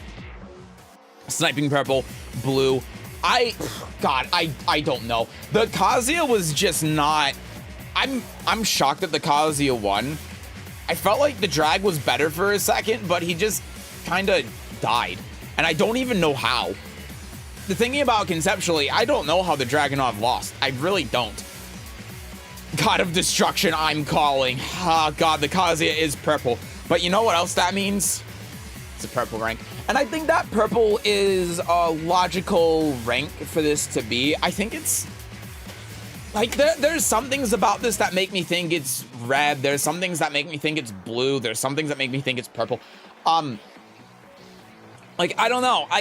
This really could be anywhere, and I wouldn't be too upset about it unless it's, like, Tekken God or Warrior rank. But my thought is that because the Kazuya was flowcharting so much, that's something you would normally see in, like, purple. The drag was also kind of flowcharting, but it was working. But you saw how he was doing, like, down jab in the hell sweep and stuff, and the Kazuya didn't know how to deal with pressure. Yeah, I think this is Flame Ruler. I just want to go right in the middle of purple. I'm going to say Flame Ruler. I think that makes the most sense. Based on, like, the flow charting and not dealing with offense and stuff like that. Dragon's just being super aggressive and spamming the while running grab. Yeah, he's better. All right, what are you guys saying? You all are saying... Majority of you are actually on blue, which I'm surprised by. I would not call it... I guess I wouldn't be too surprised if it's low blue, but I would not call this a blue game. A few of you are on purple, and then we got 2 at red, and we actually have a really confident bet with Shomini on red as well, with 1K. You know what? Purple makes more sense. Most Kaz at red throw out down forward too, like no tomorrow, and I didn't see it here. Yeah, I think at red rank, the Kazu would be throwing out more punishable things, but instead he was doing like crouch dash 1+2. So let's see. Yeah, I mean, Fujin. That's why I was saying, like, if it was blue, the low end of blue, like, Fujin would make sense. And that's why I said Flame Ruler, right? Because Flame Ruler is 2 below Fujin, and if it was anything above Fujin, I'd be like, okay, this is kind of ridiculous. But Fujin makes sense. I think that's fine. It's kind of what I expected. Always blue. Congrats to the blue believers. You got out by the skin of your teeth. But it was blue. Yeah, they were both blue. They were both Fujin. And yeah, I mean, that makes sense, I think. I think that makes perfect sense, and that's why I said Flame Ruler. So finally, we got a game that made sense. It's about damn time, Harada.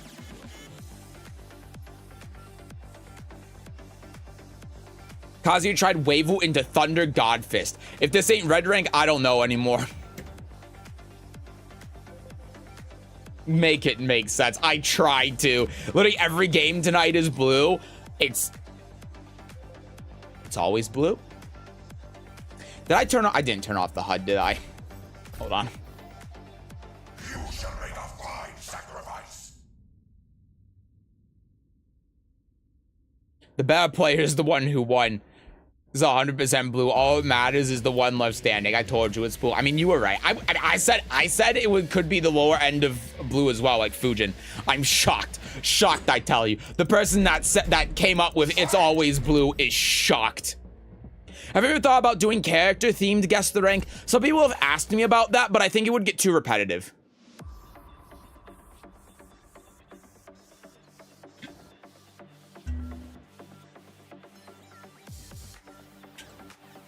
While the God Drag plays like a beginner drag. Well, that's just how it goes here at Guess the Rank. Rank doesn't mean shit in this game, and yet I still guess it the majority of the time. I'm a hater. That drag should be ashamed of itself. His combos were not optimized, not doing sneak cancels or anything. I wouldn't mind drag it. Well, of course you wouldn't. Can you separate gold and blue ranks? I can if it makes sense. I don't think it made sense for that game, though. The drag's defense is 56. All right. Next. Oops. Hold on. Okay.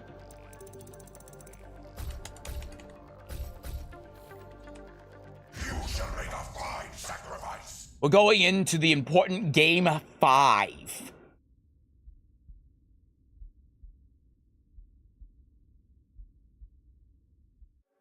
We are loaded in and ready to go. Oh! Fight! Hold on a second. My YouTube live just crashed. The tab for YouTube, the YouTube stream just died. Okay, I think we're back now. That was weird. Seth fixed the screen. Oh, thank you. Hey, that worked out, huh? I fixed it. I fixed it. Okay, game 5. We got Leroy versus Victor. Bop. Get shot. Running 2. No interrupt. Just eating it. Okay, the game is running at 40. Well, welcome to Tekken 8, where the game runs at below 60 FPS. Hold on. Let me... It's now running at 30 FPS. Hold on a second. Let me see if I can fix this. No, it's just running at... Okay, I gotta... Hold on. I'm gonna reset it since we're at the beginning of the game. So, yeah, the game's actually just running at 30 FPS now. 1 second. I'm gonna close my eyes and I'm gonna reload this. What the fuck is this FPS? This is, Oh, it defaults to no. That's why it's not working. This is Tekken 8 on PC. Okay, I'm reloading it, so hopefully it'll work. Oh, wait. I almost looked too early. Thankfully, it was while it was loading and before it showed the rank, so I didn't see it. Okay. I thought my stream was dying. No, that was just the game. Hi, Volva. Have you seen the new Virtua Fighter confirmation? I have. Yeah, I was told about it. I'm excited for it. Okay, here we go. Now the game's running at 60 FPS. Don't you love how optimized this game is on PC? Okay, running 2. Doesn't beat the cancel. Jab. High works. Jab into the heat engager. Doesn't duck the high again. Afraid of the mid, I suppose. Okay. Victor just getting sick of Leroy's shit and hop kicks him out of it. Makes sense. At the wall. L'amour breaks the wall. There's the full conversion. At the wall again. Running 2. Not much can be done about that. That hit the Leroy when waking up. He had a setup for that. Interesting. Leroy, how much health did that? Leroy went into rage and just lived through all of it. Wow. The chat in your stream is frozen? Oh, Christ. Hold on a second. Why is...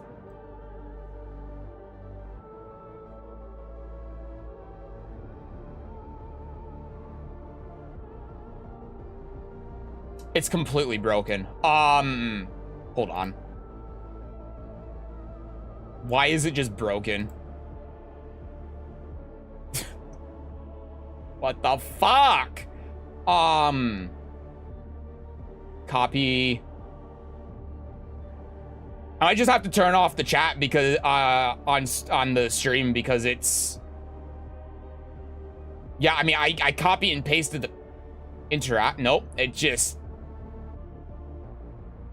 bro. Okay, so the YouTube chat, you say YouTube is still good on my end, nothing happened. The entire YouTube like tab on my computer crashed, and that just caused all of the issues that we have now. Yeah, it's just the chat thing is just broken. I can't fix it. I don't know why. I hope that means that alerts aren't broken as well. Seth Potato PC confirmed. It's not even remotely a potato PC. Yeah, it's just broken completely. I can't fix it.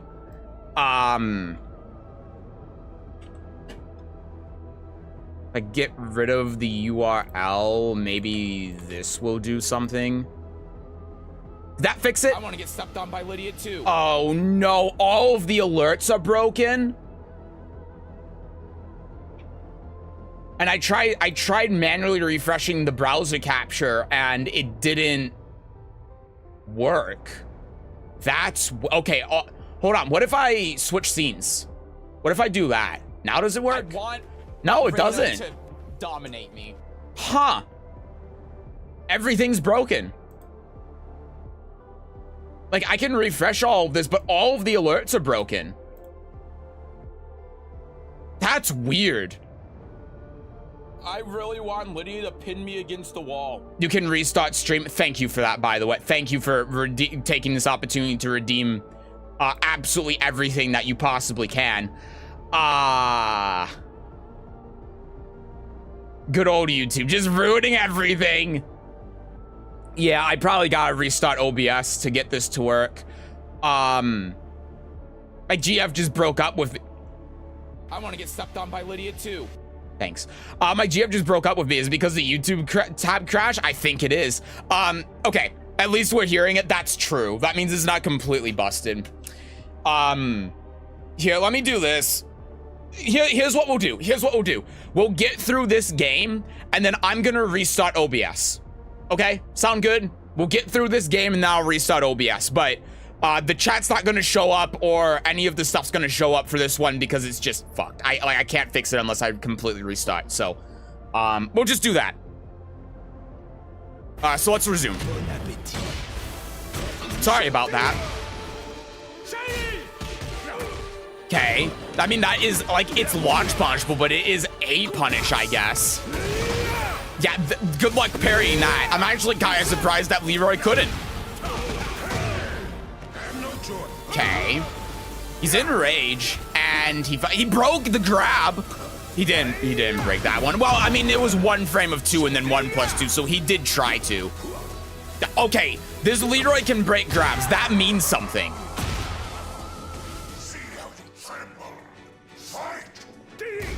All right. Down back 3.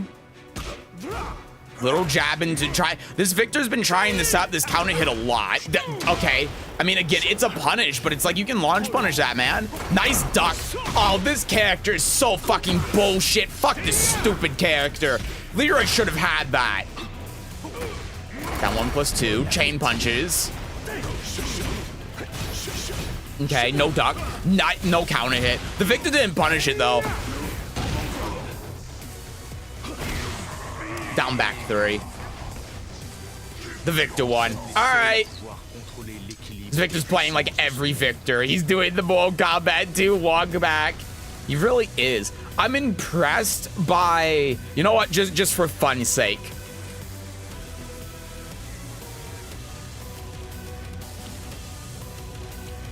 We're gonna put Tekken King on the predictions. I like the fact that the Leroy didn't know throw breaks though. That really tells you something. That tells you that it's not like orange rank. Gold rank's red rank. How the contrasting opinions of the chat. Classic. Can actually have this up while we're going to. At least that's not broken. But I think this is a solid blue game. Damn it, now betting on blue is the sure bet. I'm surprised that there was a bet at all for Tekken King. I don't think this is Tekken King, but what I do think is that it was fine. The Victor knew, like, after whiffing the gunshot to just rip out the armor move because it will beat the launch punish. The Leroy did the launch punch. Just for some reason wasn't launch punishing the forward too. And to be fair, I don't do it either because I'm stupid. But I think it was fine. They both played fine. They both made mistakes. I think it's blue. I think it's like Kishin. I'm pretty firm about blue. I don't think it's purple. I'm saying Kishin because like, I think it's firmly in the blue camp, but I don't think it's blue. I guess if I was to lean towards it being purple at Tekken King, most of you are saying it's actually 50. I was not expecting you guys to vote Tekken King. I would actually lean more towards purple than Tekken King. And that might be a shock to you. But I don't think that there's a chance in hell that this is Tekken King. But I think they're competent players. For sure. Yeah, except it is because it's always blue. Betting the household on this, betting all of my points, all of my step on me redeems. Respect the cheese on YouTube says Kishin. But it is 50-50 here on Twitch between blue and Tekken King. We got snipe on red, we got snipe on purple from Tomberry, which makes sense, but yeah. Let's take a look. Am I the only one that voted red? Too bad I can't bet points because I anti-gambling. You are the only one, yes. I've given up on this rank system. I'm guessing Royal ranks because fuck it. At this point, with how this episode's been going, makes sense.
You don't need to look at this anymore. I'm so sorry.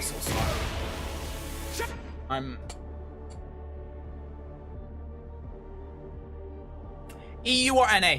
Anyone got the news on this? EU or NA? I don't even have words. This is no. This is no. This is not TGS. Oh my god, is this... Don't tell me this Leroy is God of Destruction. If this Leroy is God of Destruction, I'm going to lose it.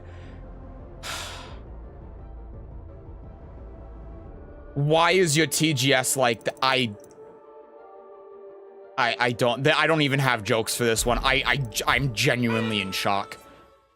If this is...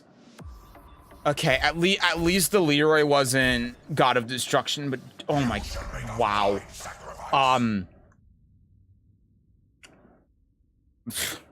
Yeah,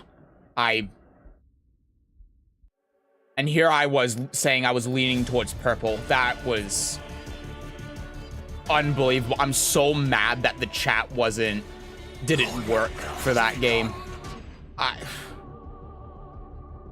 How? I genuinely don't understand. I mean, I guess it's Victor, but Jesus Christ. But how he wasn't launch punishing Victor's forward too, you understand? Like, the Victor did it twice. And the Victor also just threw it out. And it didn't get launch punished. I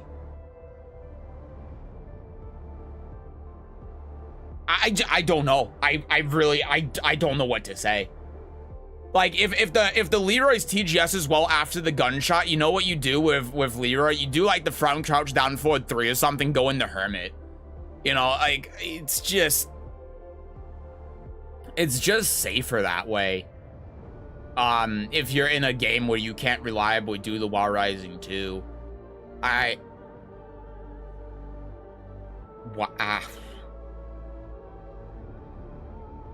Okay, boosted maybe, hopefully. Some people were saying red. Tekken Supreme.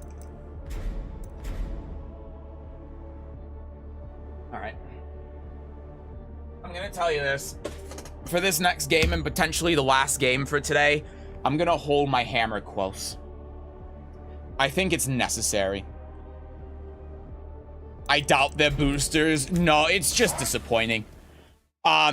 You got the revenge now. You trashed them so hard last time, and NA just showed their representatives today. You're right, and I can't say anything about it. It's just sad. Shit, I forgot I was going to restart the stream. You know what? I'm just gonna do it after guess the rank because we have like 2 games left. I'll just edit in the chat in like in editing or something. I don't know. All right, game 6. I'm depressed. It's Heihachi. I'm even more depressed. Great. Okay. It's another fucking Heihachi mirror. There's no way it's another Heihachi mirror. You didn't hit confirm that in this. Okay, it's the player 2 Heihachi's just eating everything.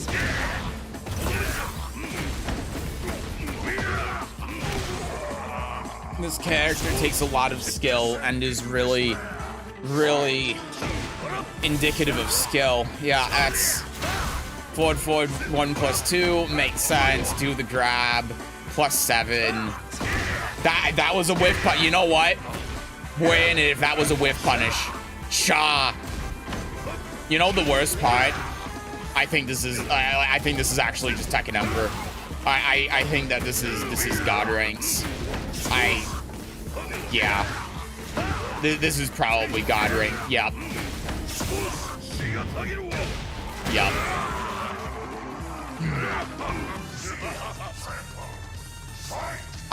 I'm just he's AFK.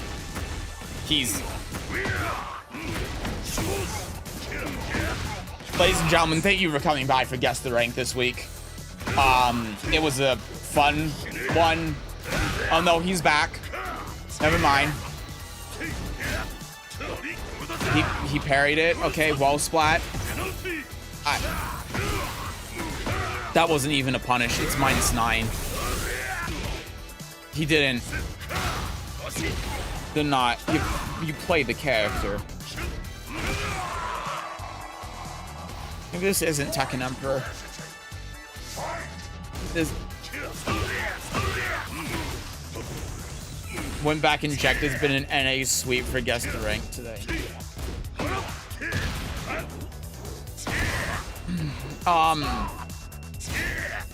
Back foot jab. Wouldn't be surprised if this is NA gold. I'm pretty confident that it is. Why do you hate Mishimas? You haven't seen the things that I've seen.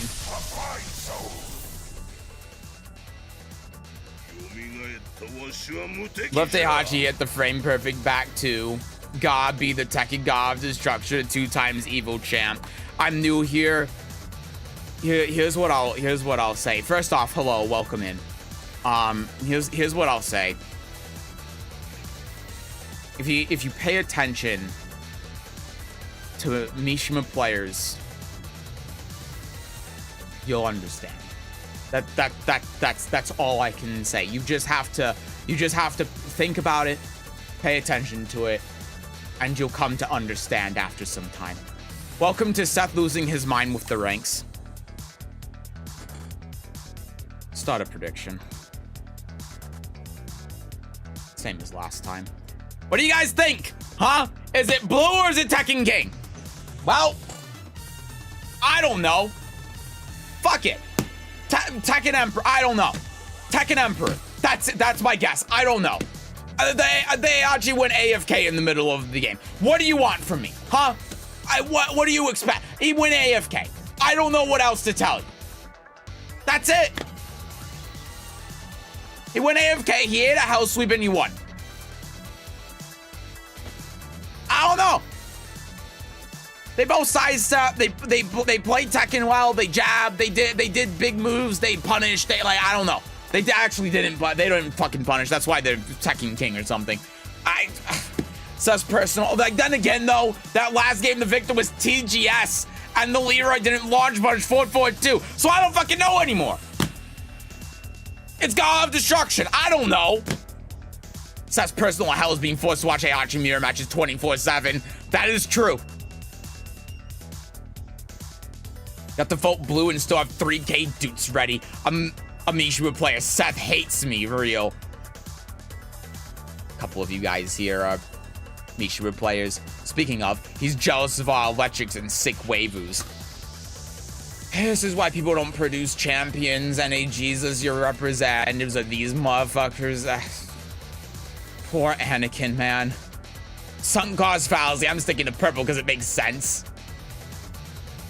Pro at A players. Oh my god, if this is a pro player, I'm gonna just die. Give Heihachi a break. He's an old man and sometimes really needs to go. I'm not even. What are you guys saying? This is. Holy shit. A 4.3k bet from Shomini on red or lower, making it, even though it's only one, the single highest bet of everyone. The majority of people saying Tekken King, but everyone who's saying Tekken King is a coward and doesn't really believe it and is scared.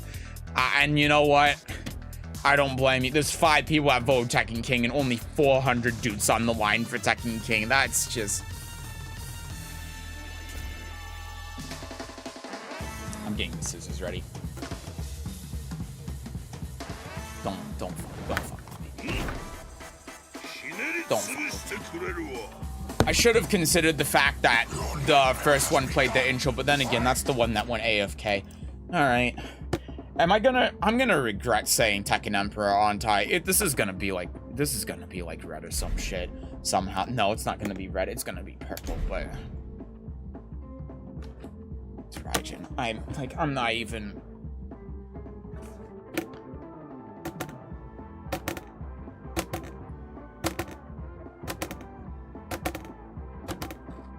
I am regretting saying Tekken Emperor, definitely. I should have just said Bushin.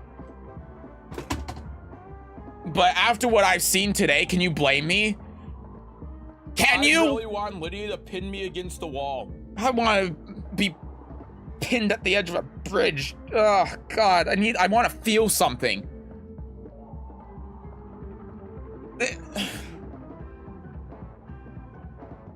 It's not even funny. It's just sad. I mean, we can go back and see what the first Heihachi was, but it's not even... It's not even ridiculous. It just makes sense. That's it. It was just blue. What the fuck are those scissors?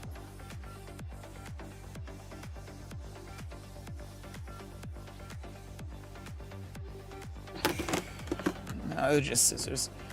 Cool stream, y'all. Cool. It was nice getting to meet y'all. Text me if you want to join my Valorant guild. Cool getting to meet y'all. I'm never playing Tekken again. Seth, trim your hair with those scissors. Okay.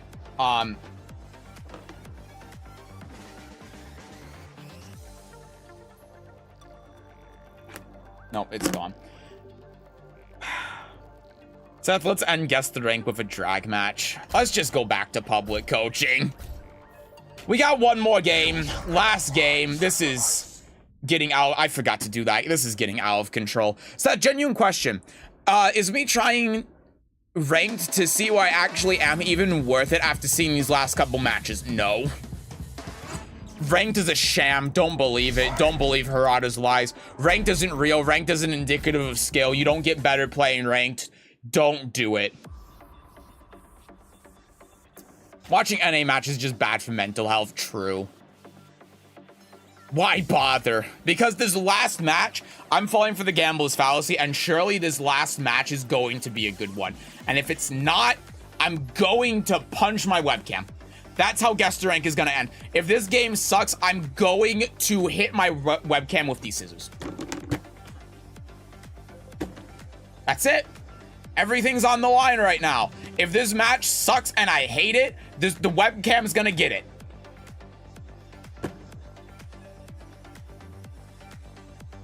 Ranked is worth grinding just so you're not stomping newbies. That's not fun for either of you. Just be red and be happy.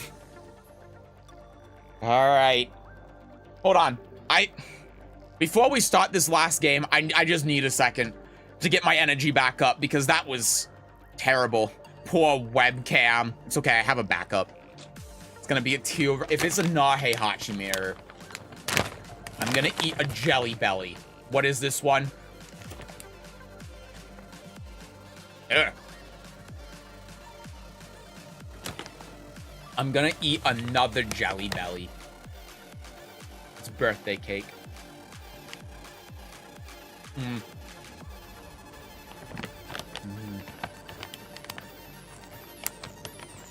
I want a jelly belly. Give me one. Give me one. Give me one. You know, if only you lived in the Midwest where there's a Meyer, you could get him for 50% off with a coupon.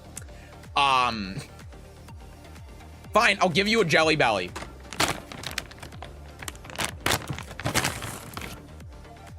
Here, you got this one. Here, take the damn jelly belly. There. Jeez.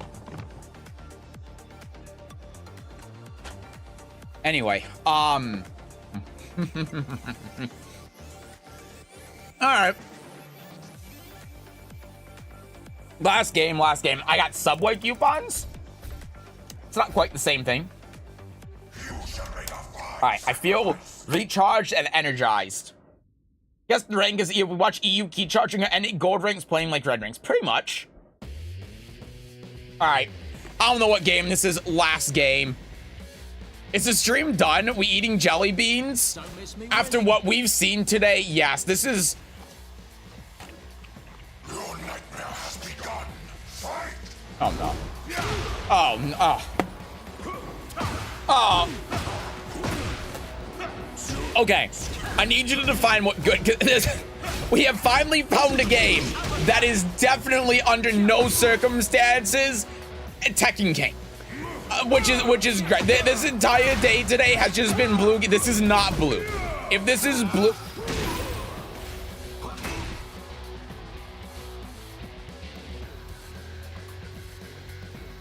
Not yet. We'll keep going. He just walked on the player 2 side. That was beautiful. Define beautiful. I need God of Destruction. If this is anything above blue rank, I'm going to scream. And I've already done that today.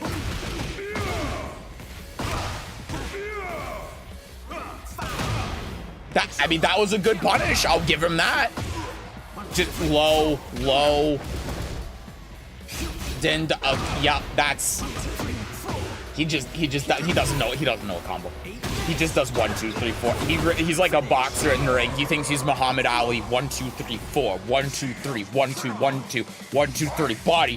1, 2, 3. I'm losing my fucking mind. I have no choice.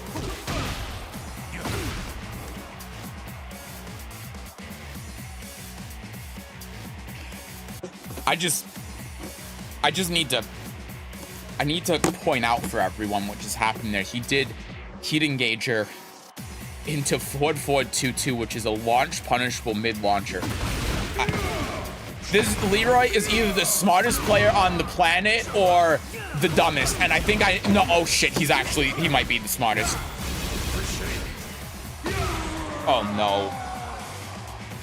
Why do you hesitate?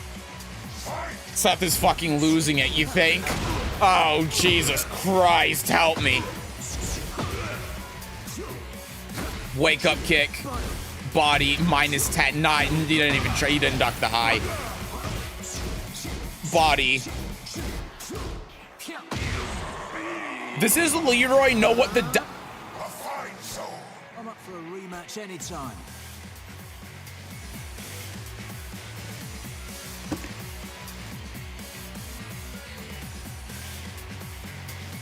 Ah!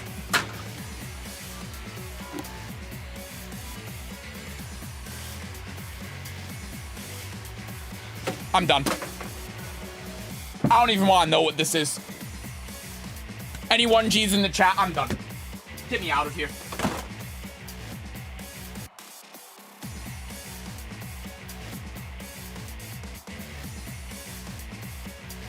Okay, no, the point of guess the rank is to guess the damn rank. We'll guess the goddamn rank. Show us the rank you count. No. Okay, well, I don't know if I'm gonna end the YouTube video there or not, but that was not, no matter how you describe it, that was not a good game. The key charge is what did it. I just key charged my webcam. Okay. Son of a bitch. The controller fell on my leg. God damn it. This is Ip Man 3 finale, Wing Chun versus boxing. This is one of the worst things I've ever seen in my life. Okay, star prediction. Yeah, orange to blue, fuck it. Just let it be done. NA blue, but I'm guessing purple. Orange ranks. Literally, Go just took time for him to warm up. Yeah, that's why he didn't duck a high. Yeah, so, well, one thing that we know, because of the key charge, is that this is an EU game. So think of EU ranks. Just paste that chat overlay if you upload. That's what I'm gonna do, yeah. Would not be shocked if it's blue. NA is wild. I'm saying purple.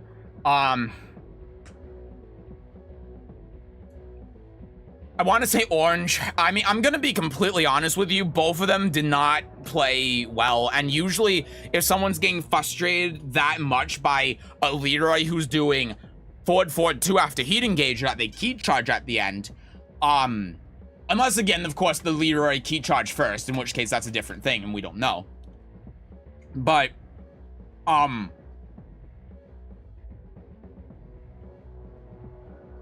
that's usually indicative that they're a low rank, right? So, logically, I would say that this is, I mean, at most red. I don't think this is any higher than red. I understand the Steve has the purple shoes, but I even want to say this is orange. So I'm gonna say whatever the middle rank of red is, which is like Daru. That's what I would say. If it's any higher than that, then these two should be put in jail. Well, I mean, the Steve should be put in a Supermax prison. The Leroy should still be put in jail, though. I'm sticking with my gut. What, you mean low rank EU? Guess the rank is full of high blues. That is true. Also, hi Black Star. Sorry, I didn't read your thing out loud. Yeah, is the stream done? Are we eating jelly beans? I wish. Does my name stay for the next coaching in 3 weeks? We will get to you, probably today.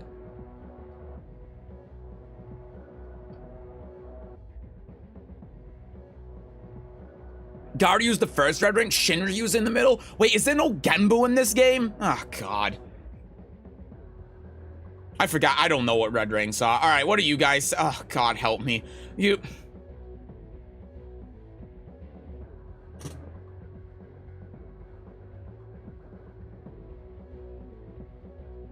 I swear to Christ, if this is another blue game, I swear to God, if somehow every single game today has been blue or higher, and this of all games is a blue game. Oh, thank God. Oh, thank Christ. Oh, I knew it was a low rank. I was telling you, I was thinking it was gonna be orange as well. All right. That makes sense for the key charge as well. I don't have to break the webcam. Thank God for that. All right, well, thank you for watching this week's Guess the Rank. It was orange. The Steve was vanquished. The Steve was I was actually right. I said it orange or red, and it was fucking. I'm just this. He's also. I can do this now. TTV. And he's key charging like that. That's just. Thank you all for watching this week's episode of Guess the Rank. There's only one thing I want to do right now. There's only one thing I want to do. It's not even Halloween anymore, but I just want to use these scissors and... That's how it's gonna end. Fuck this game. Harada, please email me so I can help you fix the game. Anyway, I will pay out the one singular person, Tom Berry. Congratulations for winning the biggest. You are the biggest winner today.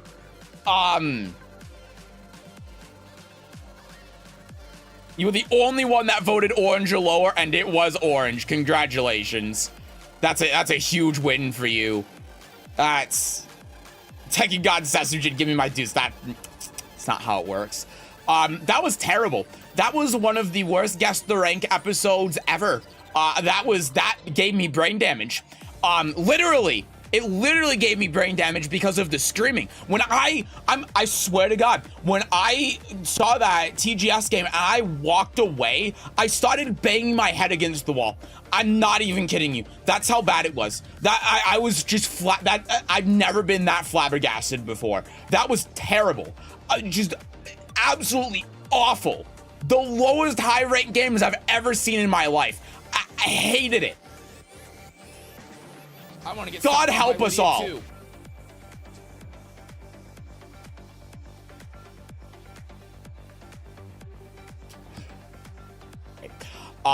Check profile, coward. Checking the profile.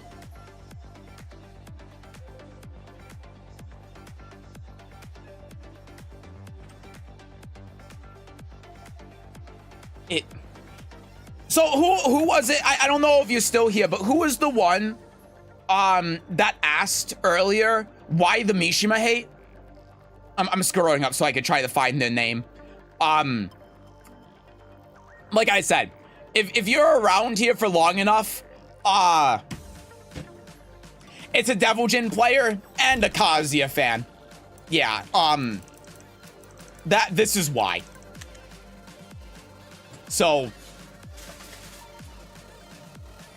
something just fell, but there you go. That's why we hate Mishimas here. Okay, well, I get key charged by Tekken God Dragonoffs. I play Asuka. Well, they are playing Dragonoff. If someone key charged me, is a 95% chance this is EU. Exactly. Oh man.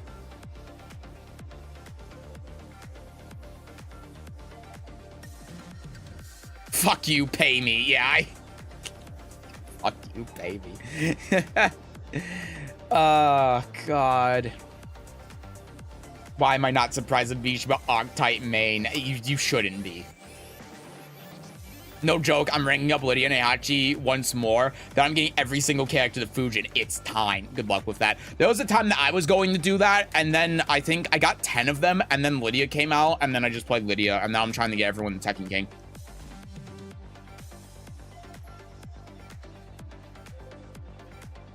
It's Garyu, Shinryu, Tenryu. Oh, okay. That's to be the biggest sigh of relief ever. They bring Dishonor to the Mishima name. Here's what I was gonna do if that was blue rank or higher. I was going to take the hammer and I was going to do this, and then that's when the video was going to cut for the YouTube video. That was the plan, but since it wasn't blue rank, I couldn't do that. Yeah, that. God. Okay. we'll resume public coaching now. Thank you all for participating in Guess the Rank this week. We still have a lot to go. I also need to get my food. My food has been done for an hour, so I might actually have to reheat it because it might be cold by now. But I'm very hungry. That's why I've been eating the jelly beans. So I'm going to go get that. Steve didn't know what he was doing. How would he even be red ranks? That's because he's red rank with Devil Jin. I mean, Shinryu NA streamer key charging. He plays Kazuya. It makes sense. I'm sorry, something kind of happened. I'm in an extremely awful mood now. You're fine. Don't worry about it. Don't worry. It's something maybe I shouldn't joke about. Never mind. Don't you want to restart the stream anyway? Yeah, I probably should. In case anyone subs, because I'm going to feel bad because the sub alert isn't going to play. Oh my god, he is streaming right now? Oh god. Yeah, obviously don't go to his stream and say anything, but... Yeah, is the stream over? No, we're continuing public coaching now. Fix the OBS. I'm catching up on the chat. Just give me a second. Shit, now I wish it was blue rank. I'm gonna go to his stream and give him some attack. No. Don't do that. Don't go to his stream. No.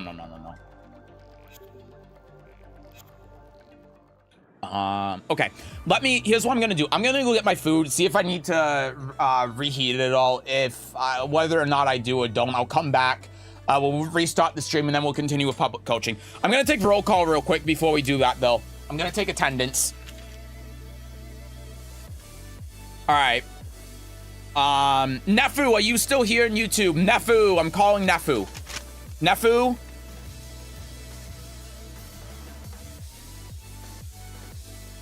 I'm gonna mark as absent for now. Hold on. Oh, Nefu's here! Yay! All right, Nefu, you will be up next then. You will be up next when I get back and I get my food. Perfect. Okay, so it'll be Nefu and then Shomini. If you're still here after Nefu, so we'll say about half an hour, then you'll be afterwards. Because Rix is still at work. So that'll be the plan. So we got, just to give the order right now, we got Nefu and then Shomini. And then I don't know if Ugan is here right now or not. They were here at the beginning of the stream. I don't know if they're still here. If Ugan isn't here, then it's Black Star. Then it's Breach. Then it's Haruaki. And I don't know if they're still here either, but they're last on the list. So that's the order we got right now, just so you all know.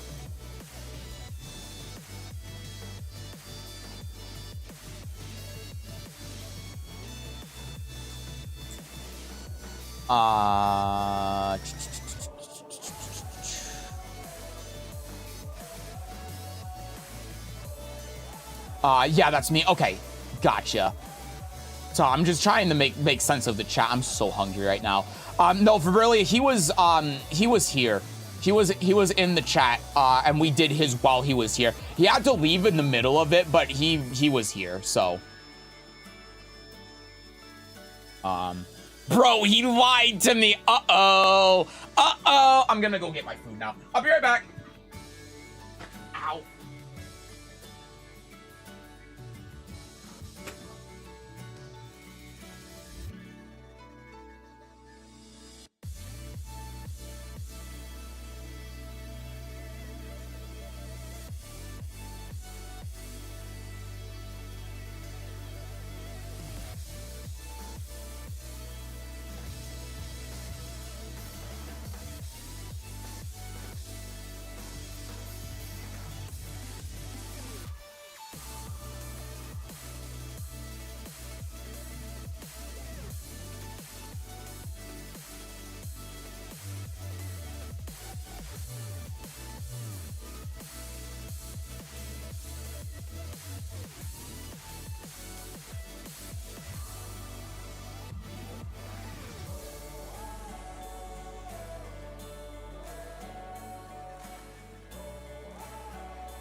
Hello. All right, my food is it's not warm. It's room temperature. Okay. So let me pull up Nefu's Tekken ID. That's my tips. Behold, chicken and bread. Incredible stuff. It's like the only thing I'm not allergic to. INA.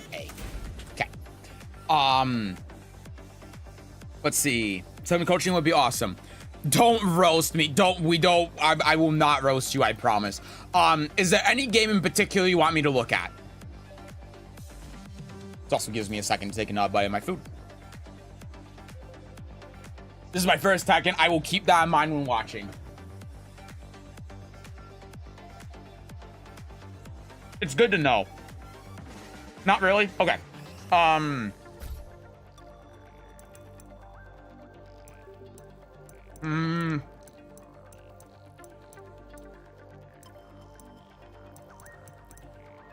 Let's do... Want to do the Shaheen game? We can do that. Mainly because it's the first one here, but the ranks are similar. And it was 3-1. You lost both games, so...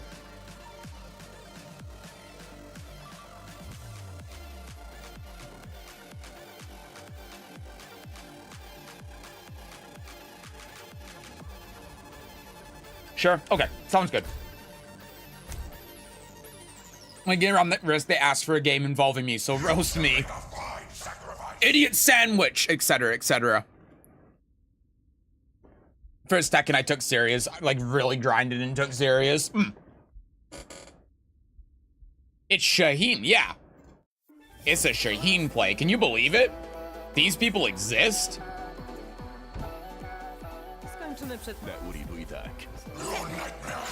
Okay. So did you fix the OBS? No, I forgot, but I'm also like, is it really worth it?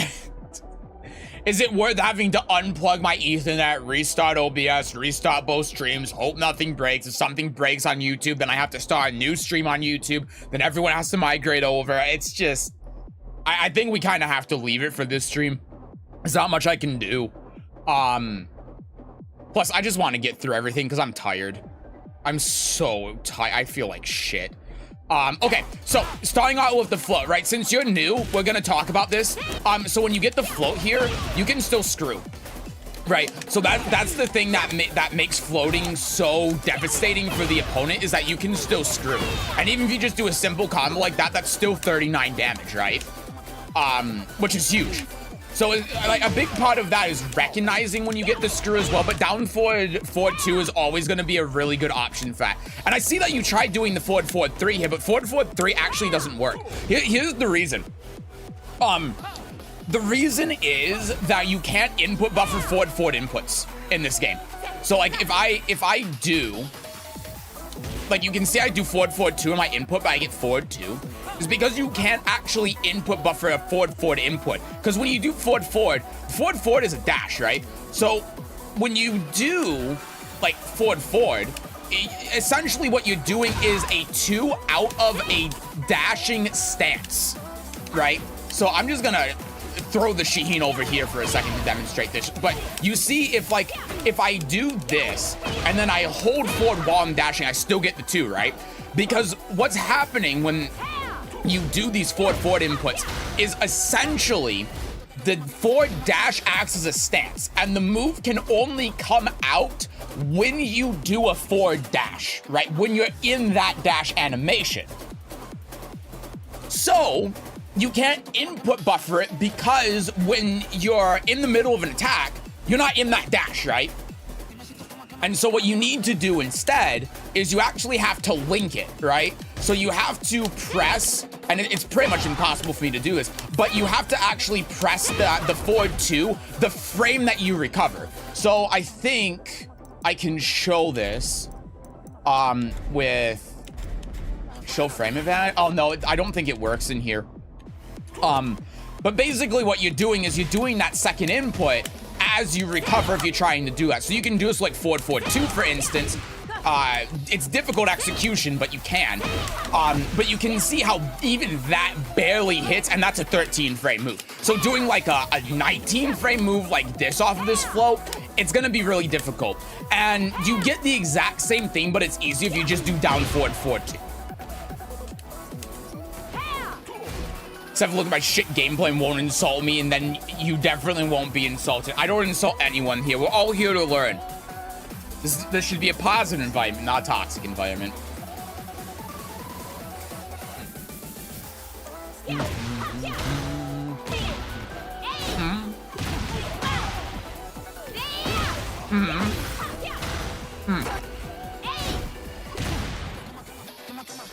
Give me 1 second to finish chewing. I'm sorry, I'm just so hungry. Okay, so it's still a specific thing, right? So if we go back here, back to this situation, so you don't know that that's launch punishable, right? That's fine. So here's something I'll tell you as a general rule of thumb when it comes to frame data. Most of the time, with only like 1 or 2 exceptions, if you see a while rising launcher like this one with Shaheen's, it's always going to be at least -12. So even if you're not launch punishing it, 2-2 against pretty much any character in the game after blocking something like that is going to be a punish. So that's something to look out for, right? But even regardless of that, you do the down back 3 and then go in the stance. So there are 2 things to think about here. So the first one is that you don't necessarily have to do anything in stance, right? You don't have to hit a button in here. The other thing is you have a non-mid as well. So it depends on what you were looking out for when it comes to the down back 3, like why you did the mid. But the problem is that the mid's -10, right? And with the mid being -10, that's going to get Shaheen back in the game if he blocks that. And the 2 is a move that you should use, but it's something that you want to use under the right circumstances. You want to use it if you see the opponent ducking after the down back 3, if they're attacking, because it'll beat jabs, it'll even beat armor move. I'm pretty sure it'll beat armor move off of this.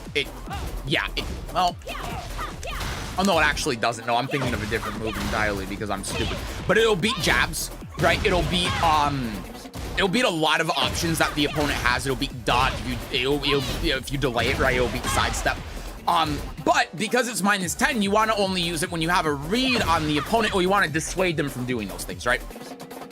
Just throwing it out as a mix-up like this is... it's ill-advisable just because it's -10. So if you're looking for a mid in this sort of situation, then 3 is going to be a really good one that you can use. If they're being really defensive, then 4 is also something you can use. And, you know, there's no reason for you to use the 4 because you can get counter hit out of it in this situation. But just to give you an example, because the Sheen was defending, you can do that, right? And then you get this, and then, like, whatever, and then you can do this, and you can do this. Just to give you an idea of, like, the mid options that you have. But even just doing this, like, that's perfectly fine. Because you can do the 1 here and then just block. And then it's like, okay, well, he did that. And now I just get to kind of run rampant on him because he's just doing whatever. So yeah, like just a thing to point out with the 2. And the only reason I say it as well isn't because of that, because like it's fine for you to do it that 1 time. It's just something to think about. The real thing is that you do it here, right? That's the thing. So, because you do it twice in a row when it's -10. But also, there are 2 other problems with this as well. The main thing here is, well, there are a couple of things to think about in this situation. So, if you're looking to wall splat the opponent, you can do the 3 instead, like we talked about before, because that's a wall splat, and that'll just kill the opponent. And here's the other great thing as well. If you don't want to kill the opponent for whatever reason, you can go in the heat manually after hitting them. And then just get whatever. But that'll wall splat, right? And that'll kill him if you're looking to kill them. You can also do the 1, right? And then that'll just catch them if they're hitting a button. But then you have another option, which a lot of people don't think about with Lydia, and that's just to do this. Because if you're looking for the stack, look at it. Look, bop, bop, bop, bop, dead. Right? That's another thing that you can do. So if you're really looking, if you're doing the 2 because you're really looking to get that stack and that heat engage, which is a good thing, you can just not do anything in horse stance, hold back, and then heat burst.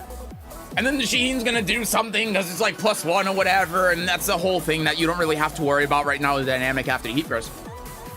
But he's gonna do something stupid, and then you can just down back 3 again, go in the stance, press up, you have the stack. And it's that simple.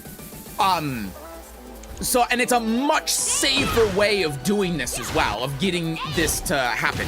So no matter what you were looking for here with the 2, whether it was the wall splat, try and look from the crouch, going into heat to get your stack in the heaven and earth, whatever it was, you have alternate options than just doing the horse 2, right? Don't saw anyone proceeds to call himself stupid. I do call myself stupid a lot.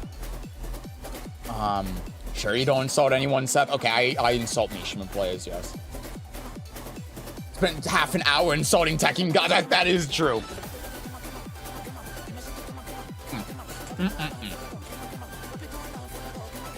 Okay, so back to the replay.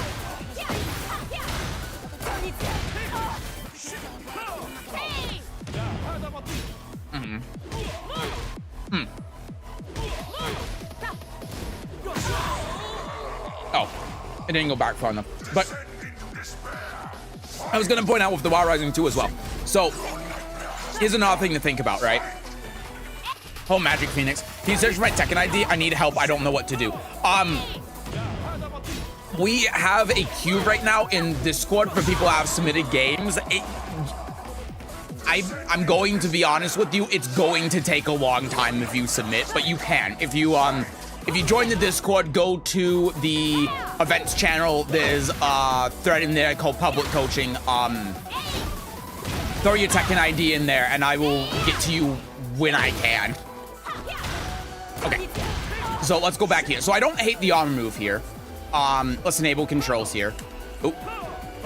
So what you can do here, I mean, you can see how this is a punish, right? And that's basically the end of him. In fact, you might even be able to do, yeah, you can do the Wild Rising 2, you just did it late. But let's just take the situation where you're in crouch, right?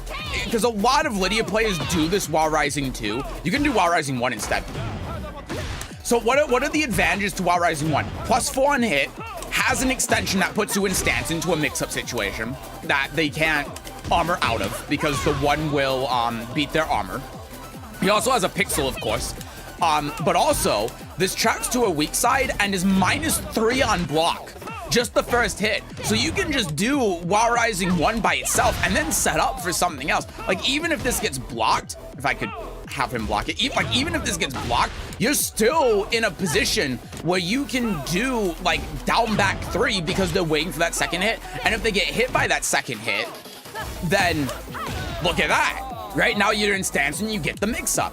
Or if you do the mid option, because they're both not attacking into the second hit and ducking the high, and you can already think about like what the mental game is there.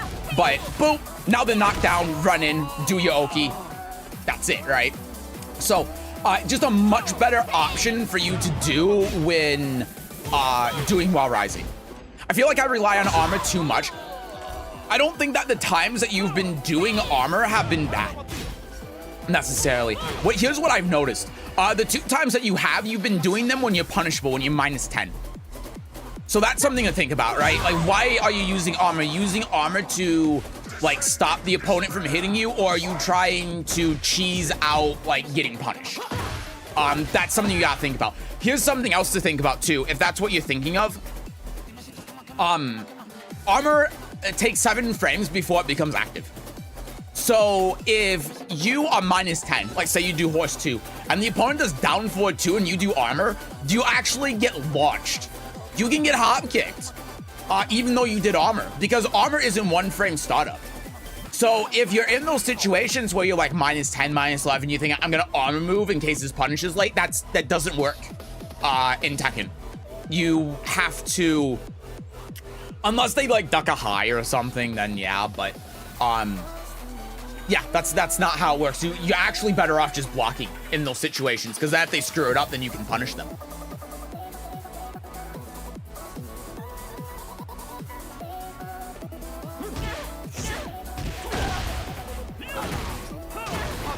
Okay, so here's a case where, again, something to think about, right? Stay on the ground. That's it. That's it. Just stay on the ground. We can also just, you know, stand up. That's -12. But we're trying to do like a wake-up kick or a roll or something, and you can see, like, if I roll here, I get hit. If I roll either direction, I actually get hit, because my hitbox gets bigger when I roll. So if I just do this, that's a punish. And now I'm back in it. And then I can punish, I can get all of this stuff. But like, even if I token, like, you can see all of these wake-up options. That's why the Shaheen's doing this, right? And this is something that you'll see a lot, is that they'll do these wake-up options to beat like wake-up kicks and wake-up options. They're intentionally trying to counter and hit you out of it. So a lot of the time, there are times where the best option is just stay on the ground. Like, look. Come back 3, 4. Well, I got hit with the heat there, but still. You get the point there, right? That's an option you have. You don't have to wake up. No. And I like the back one here. I do. The other option that you could have done as well, for something a little bit faster, is down forward 2, right? For the counter hit. Because that guy's probably going to do that. But yeah, like, this is the idea, right? And this would have worked. You just did the back one, you did it a little bit late. And again, the Shaheen's trying to set up for that, right? That's the issue. So boop, boop. Yeah, and then we hit 4 there. We're trying to do like the magic 4 or something. But Shaheen's actually +10. So you can't do that. You have to eat the mix-up. And if we eat the mix-up, like, even if we eat this low here, boop, like, he's -3. We're in another situation, but -3 is a lot better than -10. So if we eat like this, assuming that we get the read, of course. Now, it's not realistic to say, yo, you should have had the read afterwards, but you see how that can kind of flip it on its head, right? If you get the read on the right low, but you have to have the right timing for it, because there, frame-wise, it's just not going to work out.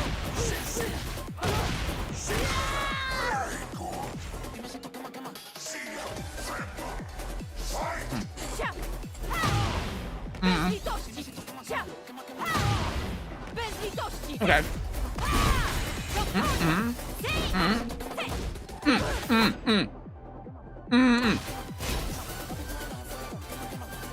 Okay. Let me finish chewing real quick, because this is really important. Okay. So you do exactly what I talked about before, right? Except with down forward 3, instead you did after the forward 2. Brilliant. So the thing is, what you do for the follow-up, you do 4. So what you could do instead, this. Now you get the frame advantage. And now if he's gonna do that, like, look here, bop, bop, just to give you an idea. Like, I normally wouldn't recommend that because it's punchable and deductible high, but this is just to serve as an idea, because you had the right idea, and this is what that's setting up for, right? This is what you're looking for. So what else we can do? This into this. Look at that. Bop, bop, bop. Right? That's half his health gone. I actually don't. There's no heat left. But that's what we're doing. That's why we're doing this. We're staggering the pressure, because that's going to give them incentive to attack like this. And then we get this, and then they stay on the ground. We go here, we do whatever, and okay, we reset neutral. But look at the health. Like, that's what we're looking for. And again, down back 3, right? That's another option. And does the same thing as forward 2. 1 here, bop, bop, bop, right? Again, do here, go here, and now look. Again, same situation, right? That's what we're looking for. That's why we're talking about that before. So again, it's just about choosing options. That's been the key here, is that you have the right ideas in a lot of these instances. It's just choosing the right button for the job. And here, 4 isn't the right button. And the reason why is because even if you like are fishing for the counter hit here, this is -14. Oh my god, that's so silly.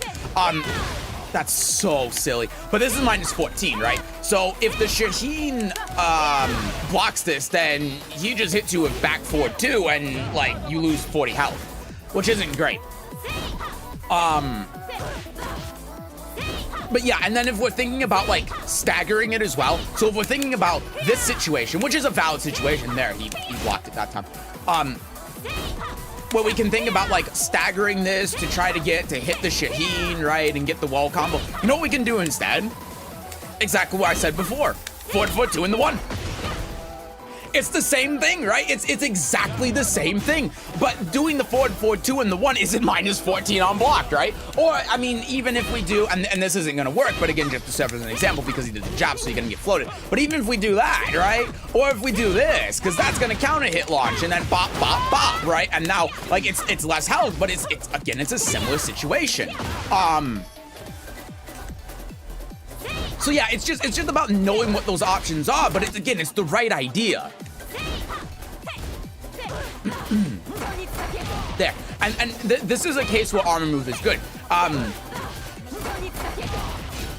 Right, again, you have to be careful about the fact that you're minus 10 here, but you don't know the frame data on this, right? So you have to be really careful with these sort of jab punishes like this, because a lot of them are going to be super plus. And you can see, like, if Shaheen does that, then you get launched out of it. So it's something that you gotta be really mindful of. But like Shaheen can do that, and then he gets some guaranteed follow-up. I don't remember. That beats the armor move, right? And then he gets Oki. I'm pretty sure he gets a follow-up here, but I don't know what it is. But yeah, like there are options that can beat this. In this case, it worked out. But you do have to be mindful of the frames when doing that. You have to be mindful of the fact that armor isn't frame 1 startup. Try and use armor moves if you're at most minus 6 to stop their pressure, ideally.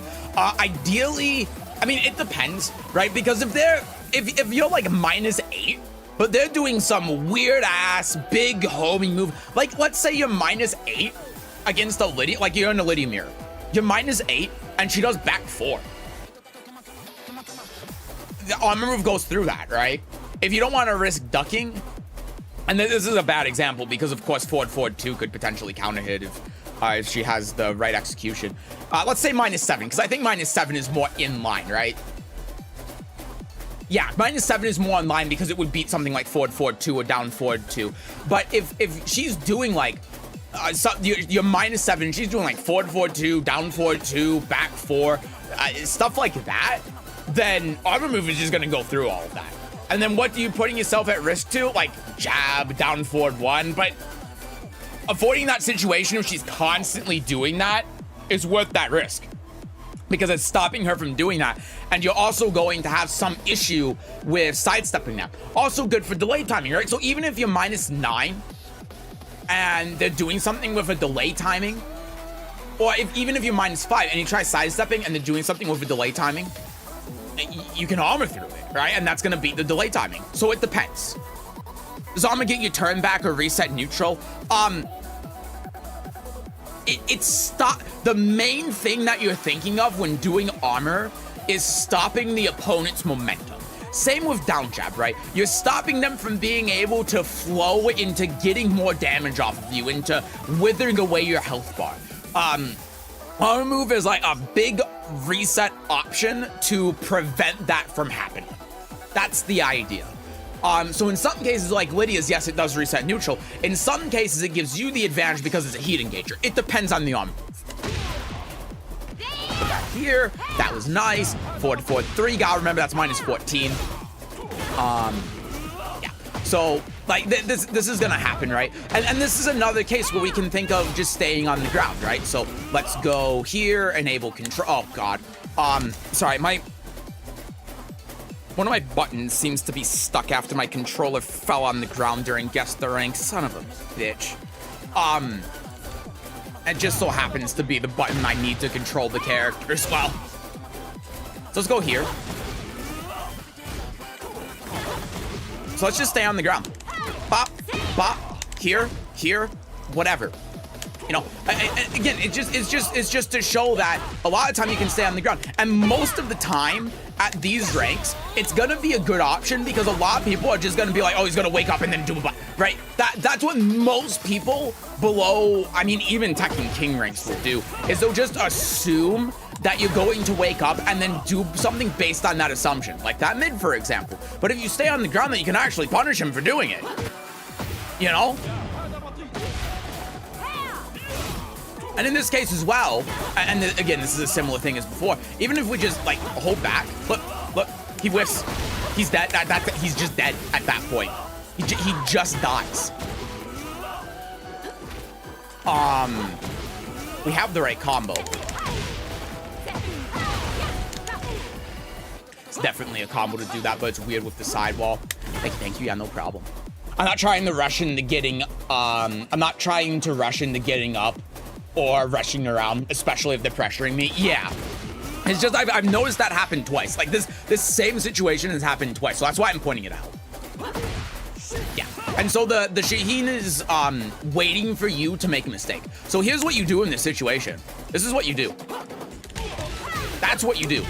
And it's very difficult to get a handle on it because of understanding ranges of what characters' moves do. But what you're doing is you're looking to stay out of range of the like opponent's like hotkicks and stuff, right? To avoid that exact thing from happening. That's what you're looking for. And then if you have really good timing, you can get like a political storm or something as a whiff punish. But that's how you're getting in, right? That's how you want to get in, is you want to try baiting that stuff out. Because your opponent, the reason why the Sheen is standing here is because he was waiting for that whiff punish opportunity. That was what he was hyper focused on. Why do you hesitate? Fight! 1, 2, 4. Yeah, and you got a lot of Lydia players do this. You have to be really careful of this because, yeah, that's it's very risky. So you can counter hit confirm it though. So only hit the last hit of that attack if it's counter hit. It's the only time you want to do it. And here's the 4 again, right? So pretty much all of these times where you've done the 4, like look, that was counter hit. Pretty much all of the times that you've done this, in fact, I think every time you've done this, oh Jesus, I'm on the wrong thing. Down forward 2, right? Something as simple as that, down forward 2 for the counter hit, forward 2. Again, with how forward moves work, execution can make it a little bit trickier, but forward 2, that would work. Even down back 3, right? Even down back 3. You have a plethora of options here when you block this because the Shaheen is -7. Christ. Even if we're ignoring the high, right, that you can duck here. Fuck's sake. Hi, Bricks. But yeah, like that, right? Boop. And then he's dead. So keep that in mind when pressing the 4, because I think you have the right idea when doing that. It's just that you're, oh no, you tried to, I see, you pressed 1 frame of 4 and then you tried doing hot kick. And you know, I think it goes the same way with hot kick, because what is the reason why you're doing hot kick then? Even if it's the 4, whatever the case, why are you doing hot kick there? The reason why you're doing hot kick isn't because you think he's going to duck, it's because you think he's gonna hit a button. So you're doing the hot kick to try launching him for hitting a button. At least that's why I'm assuming, because to me, that's the most logical reason why you would do that. But as you can see, all of those other options just do essentially the same thing. Because let's look at the combo damage here and the situation afterwards. If we hot kick, right? And this hits, because it would hit here. We get this, and then we get this, and that's it. Right, 66 damage, he's flung to the wall, we have to approach him again, etc., etc. If instead we do even something as simple as down forward 2, so let's not even worry about the execution heavy thing, just down forward 2 into this, right? Bop, bop, bop, bop. Right, like look at the difference. And so a lot of people get caught up on the idea of, I gotta get a launcher out, I gotta launch him. If he's hitting buttons, I have to get that big 60 damage launcher. poking like this just does so much more in a shorter time span than launches do. And you can see that, right? You look at the health, and you still have the advantage here. You're in stance, he's on the ground, he has no health, he's not even in heat, you're in stance, you can go into heaven and earth and force a non-mix up from there, you can go in the stance and do something I hit some grounded, you can do something X plus, you can cancel the stance like we were talking about before and just flop on him if he's staying on the ground. So don't think too much about the hot kick, right? And understand why you're doing the hot kick here. Because if you're doing the hop kick to counter hit him, you can do down forward 2, forward 4-2, down back 3 instead. And the frames on down forward 2 as well, exactly the same as hop kick. So it wouldn't make any difference frame-wise. But you know what the big difference is? Not only do you get all of that I just showed, it's also safe. And hot kick's minus 13. So it's just better in every way for what you're looking for. Bye, Muppet. Bye, Brit Bruv. Thank you for stopping by. Have a good night. So when should you use hop kick then? As a punish. Do you want a low read? Try punishing it. If I have a read on a low, I'm not gonna do hop kick most of the time because it's too risky. Sometimes I will. It depends on the situation. Like, there are times where the opponent might be in like a stance, or they might be doing stuff like they're throwing out hop kick a lot. Right? If they're throwing out hop kick a lot and low a lot, then I'm not going to want to crouch because I don't want to get hit by random quadio hop kick. It's more of the case like in like blue ranks or below. But that happens a lot. And in that case, yeah, maybe if I have a hard read. But you have other options as well, that low crush. Forward 3, low crush is on frame 6. Up 3, low crush is on frame 11. The flop. So you have other options that you can use as well. It depends on how the opponent's playing in the situation. So like in this situation, no, there's no reason for you to do it. And a lot of the times as well, you can just take the low. But if you have if you're in rage, you can't afford to eat a low. You can't afford to let the opponent continue the momentum, or you have a read on a low, but they're just doing a lot of launchers, then yeah, it is a good option. It depends. It depends. Oh, God.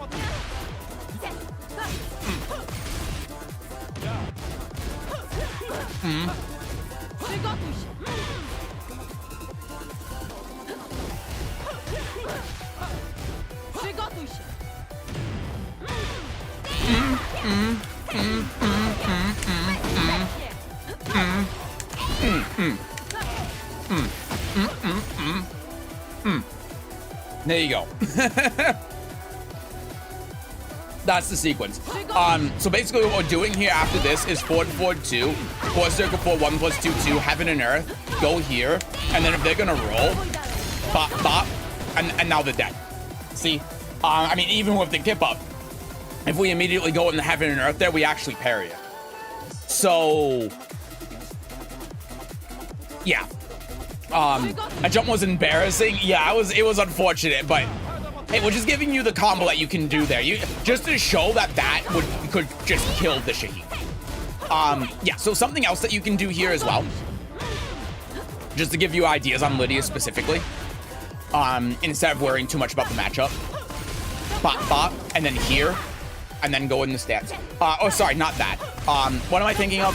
This. Yeah, do that.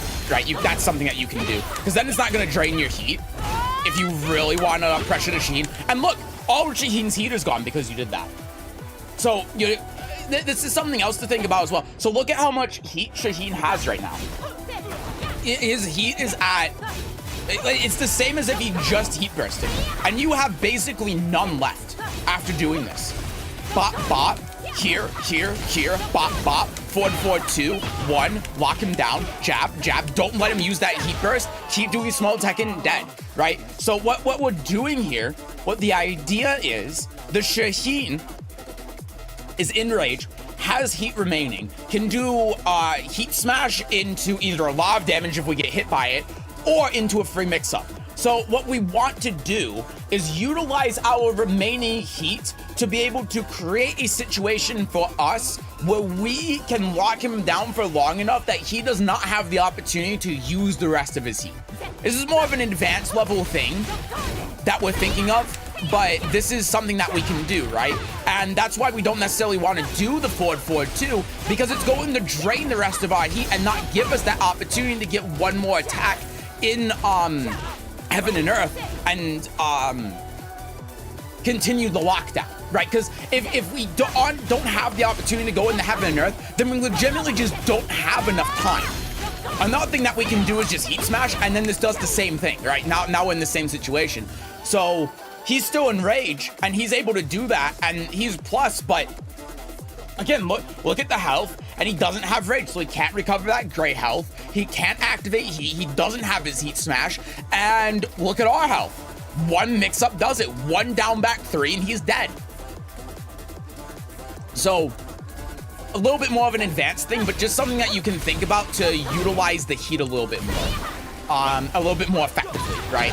And see, there you go. There's the heat smash, right? That's exactly what we were trying to avoid. This is why we did that, to lock him out of being able to do that, because that's what he was looking for. And because we did the 2-2 into that, that ended up being what happened. And now look at the position we're in, right? Now we get hit by that, he does that, and now it's the exact other way around. And why is it the other way around? Because Shaheen was able to use his heat, and our heat is gone, and we didn't use it as optimally as we could. Good duck. So here's something you can do for a float combo. You can just do simple as this, and then this, and then this, and then bop, and then, yeah. Look at the position we're in now, right? And if you don't want to try going for the Oki, which is understandable, because if he wakes up backwards, that would actually whiff. It's not guaranteed there. We can just do this. Simple, right? That's it. And now we've reset neutral, and we have rage. So if he whiffs something, then we have a huge whiff bunch that's going to kill him. So it's not like we're in the best possible scenario, right? It's still not amazing. There's not a whole lot of positives, because we still don't have the health lead. We don't have heat available. His back isn't square to the wall, so we can still play around the neutral. But we do have rage. That's the one thing we have going for us. And if it hits, then he dies. So you're thinking about the times that you use armor move, rage would do the same thing here, right?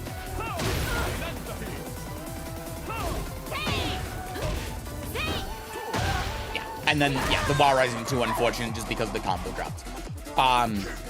But yeah, that's, so main takeaways. I suppose timing is a big thing, right? So, like, when you're going in the stance with the forward 4-2s and such, you know, keep in mind that you can cancel the stance. Keep in mind you don't have to do the 2. You have other options outside the stance. You can hold back, get out of the stance, take that mental frame advantage, and then continue pressure from there, especially like that situation we show at the wall. But also just look out more for your counter hit tools. You had a lot of the right ideas. You were trying to hit the Shaheen out of his pressure with like the hot kick and the fours and stuff. But you just weren't choosing the right counter hit tools. You weren't doing the tools that are really designed around that, like the down 4-2s, the down back 3, stuff like that. So it's just something to be mindful of, is watching out for when you're doing those hot kicks, understanding why you're doing maybe the hot kick instead of the down 4-2 and stuff. Looking out for the situations where you can counter hit and then counter hitting. And I don't think that the way that you were using armor was bad. You were using it to interrupt the Sheen's pressure, and you have the right idea. The times when it was failing, the problem was not that Shaheen was baiting it out or anything. The problem was that you were just -10. So he had a lot of ways to be able to deal with it.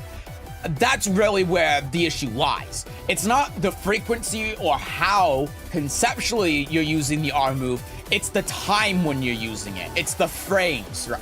So that's something to keep in the back of your head. If you do an arm move and it doesn't work, think about the times where they bait it out and they block it, the times where it hits, and the times where you get counter hit out of it, and just internalize that in the matchup so that you get more of a feel of when you should and shouldn't be using it. And a lot of the time what it's going to end up being is you're going to use the armor move and you're going to get hit out of it, and then you go, oh, okay, so he must be so plus here that I can't do the armor move, right?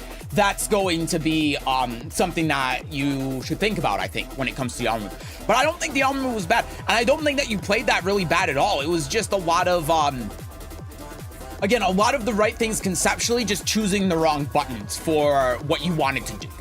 So, yeah. That's pretty much it. Forward forward 2 in heat uses heat. Yes, because forward forward 2 is an armor break move. So that's why it costs heat, because it's technically a heat enhanced move. But yeah, I hope you find that helpful, Nefu. That's pretty much all I got, though.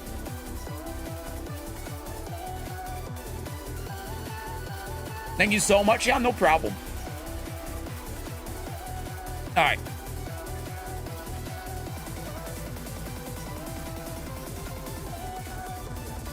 All right. So Shomini was going to be next, but Rix is also here. Forward forward 2 while running 1 and 1 plus 2 UC. Yes. Rix, do you want me to do your games now, or do you want to wait? Because I don't know if... I'm only asking because I don't know if you have time to sit through the whole thing or not. Didn't know about forward forward 2. Fair enough. Isn't it someone in front of me right now? Actually, no, you're the next up, but I was going to go to Shomini next because you weren't here until we started this one.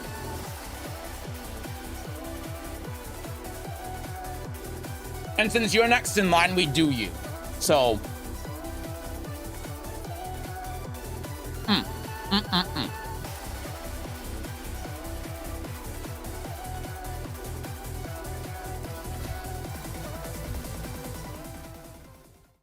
So as long as Shomini is here, Shomini is next in line no matter what after Rix. Just walked into the office and chilling. Sounds good.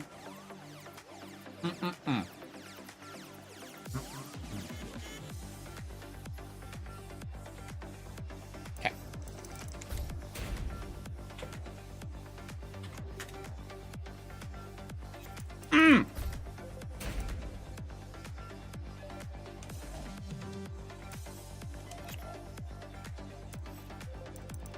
I'm gonna scream. Okay, hold on. Let him go first. Okay. Yeah, and then Shomini, you will be next. Mine's just bad, but I posted the idea. I'm sure it'll be fine. And how many after Rix? 1, 2, 3, 4, 5. That's actually not too bad. I'm gonna try to not take 20 years. Okay, so you said that you wanted a game when you were playing against Laceto.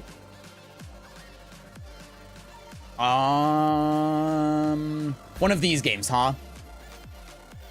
Is there any in particular you want me to look at? Because there are a lot of them. I got time and I will be spamming you with walls of text during it. Sounds good. The last one? Okay. I'm assuming by the last one you mean this one and not the first one. I can see how that would very easily get confused.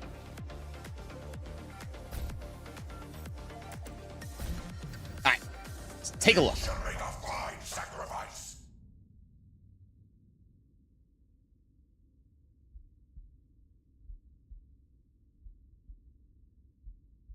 Ugh.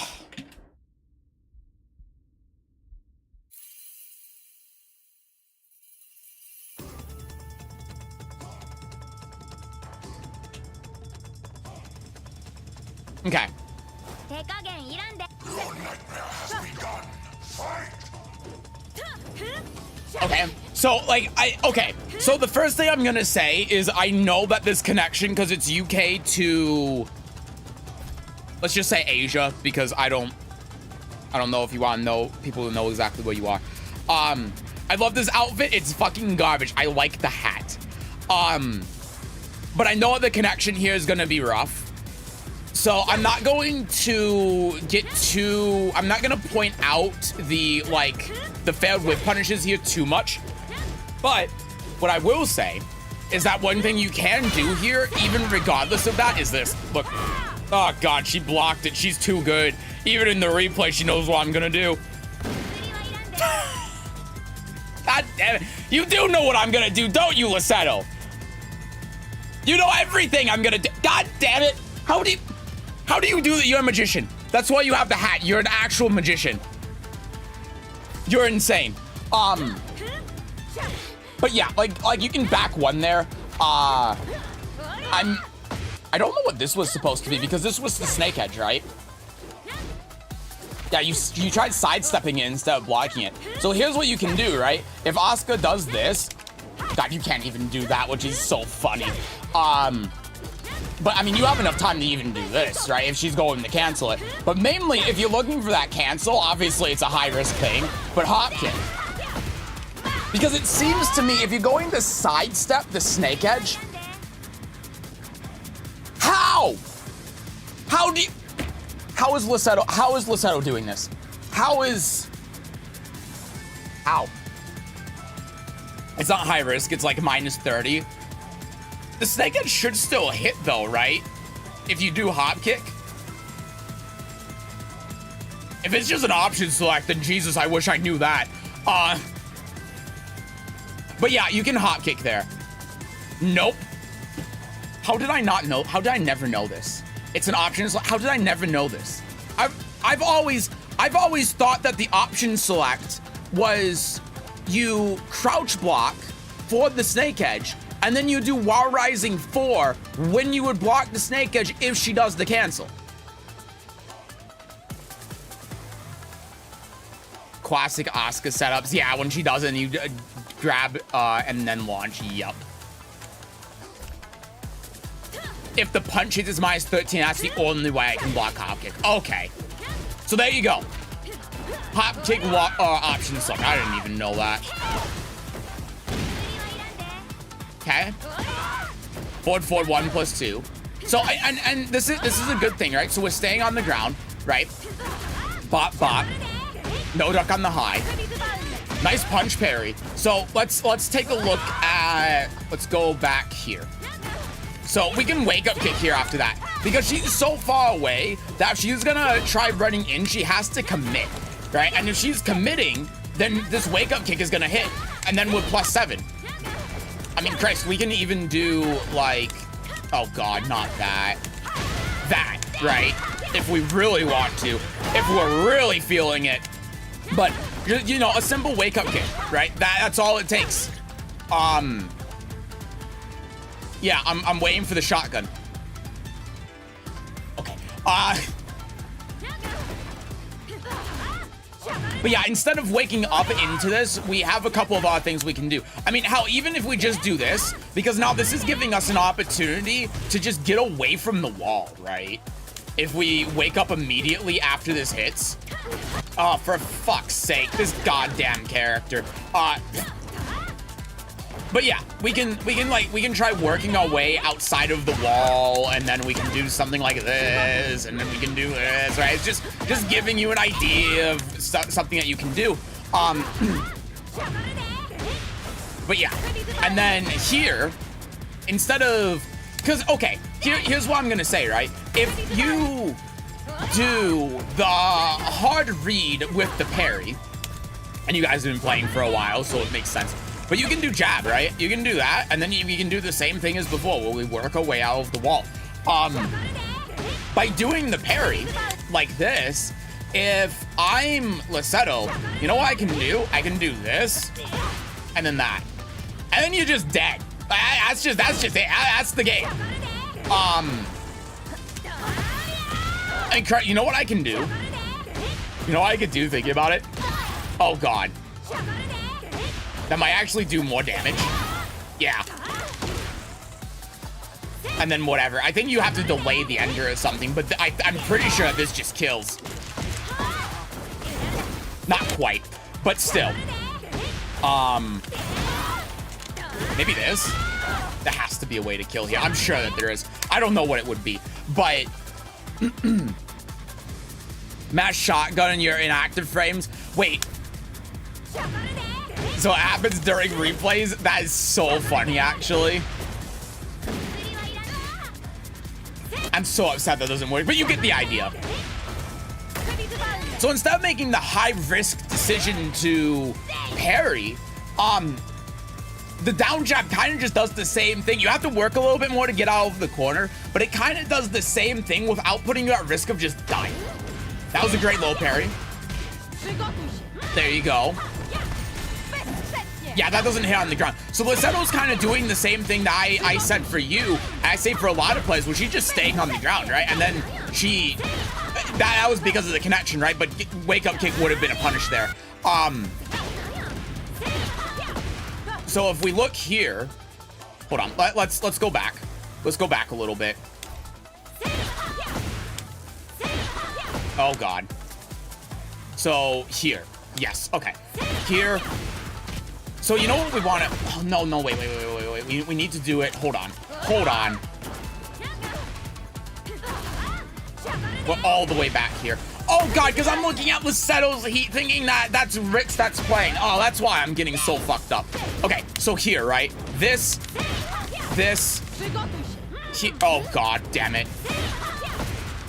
Here, and then just like do this, and then now she's in the corner, and obviously Lissetto knows this matchup very well, so she's going to have counterplay to that. Like, I wouldn't be surprised if after the forward 4-2 Lissetto heat smashes to break your stance, but even if she does that, you get the stack, which is so important. But also, if she does that after the forward 4-2, you get the one, right? And then you can just go from there. So if you just finish the combo here, I feel like it's giving you a lot more leeway. And on top of that, we can also just do this. And then if she's gonna stay on the ground, we go here, and then we can do that anyway. You see? So, that's sort of what we're looking for after the heat burst, is to try setting up to like get that stance, but set up in a smart way, right? So what we're doing in this case is we're just doing heat burst, and then we're doing something to get the stance, but we're not finishing up on the combo. But we can very easily just do this and then do that same thing, but we can delay our step. Like, we don't have to do this immediately. Even outside of that as well, look at this.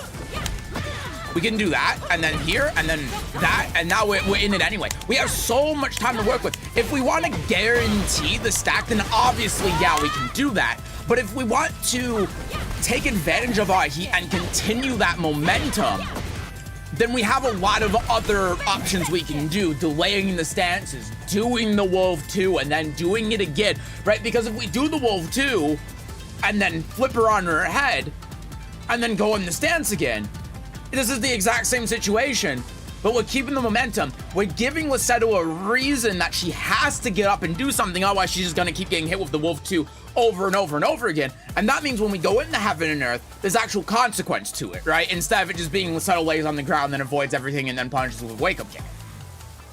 So it allows us to continue our pressure and momentum.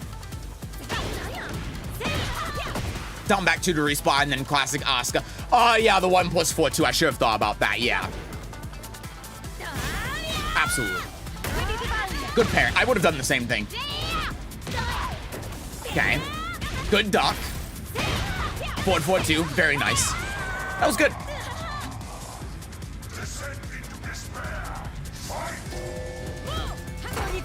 Armor move. Yeah. So you have to keep in mind for this though that this is a connection thing, because like I can launch, right? That's because your -8. I can launch. Like, just to give you an idea on how fuck that is. This is not good. Yeah, that's and then the right combo obviously is gonna get you to the wall, and then everything else. It's just, yeah, it's not good. So keep that in mind. The reason this worked is because of the connection jank, I'm sure. Gotta be mindful of that. Yeah, so that was, so you know what I would have done here instead of Political Storm? After this, and what I usually do after this, and this can maybe be seen as not the burst, especially against Asuka, because she might be able to parry it. But, wake up. Oh god, that was supposed to be while running, but. There you go, see?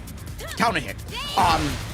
Because if we do it fast enough, then Asuka isn't gonna get enough opportunity. She's not gonna get enough time to be able to counter this. So counter hit, break through parry, go here, here, here, and then like we can just go from there. She's dead, right? That's it. She's just dead. That's it.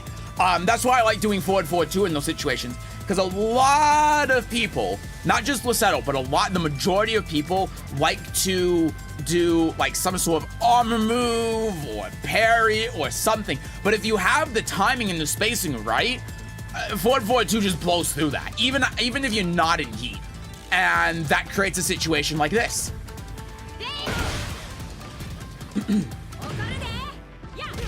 And so like, yeah, the Political Storm is the right idea there, but with 9 damage and -2 instead of counter hit at the wall, she's in rage. You know, because if what happens if she blocks and you don't get that as a punish, well, then you get launched, right? That's why forward 2 is bad, because if you fuck it up and she blocks it or whatever, you don't die, you know? That's the difference. That's why forward 2 can be so good. And on counter hit, it's doing the same thing as Political Storm.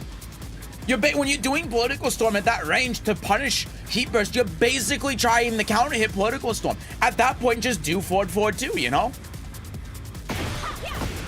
Again, your low parries though are insane. Yeah, so and then at this point, we can talk about the screwdriver attack for Lydia specifically. So we go here and then bop, and then we get Oki, and then dead. Right, that's why having our screwdriver tech is so good. And if she wakes up as well, back 1, resplat at the wall. So she has to eat that mix up. That's how you're getting Oki. So look at the damage here, right? We're at 28 when we do this, and when we do this, we're at, well, I didn't get the double course in before, but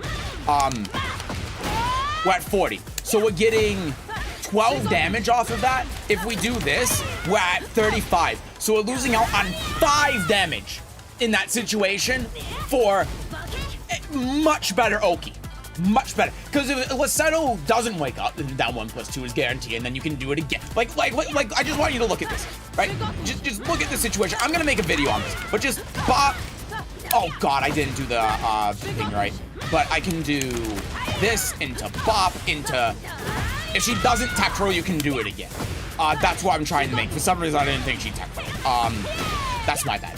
But just to give you an idea, right? If she doesn't wake up, then you get to do it again. If she does, then you run up, do this, and then you got all that other stuff I was talking about before too. You can go in the heavy nerf while running 1, forward 2, run up, down, back 3, etc., etc. And if she wakes up into it, then it's like 30-something damage. You're +6 on hit. It's only -13 on block.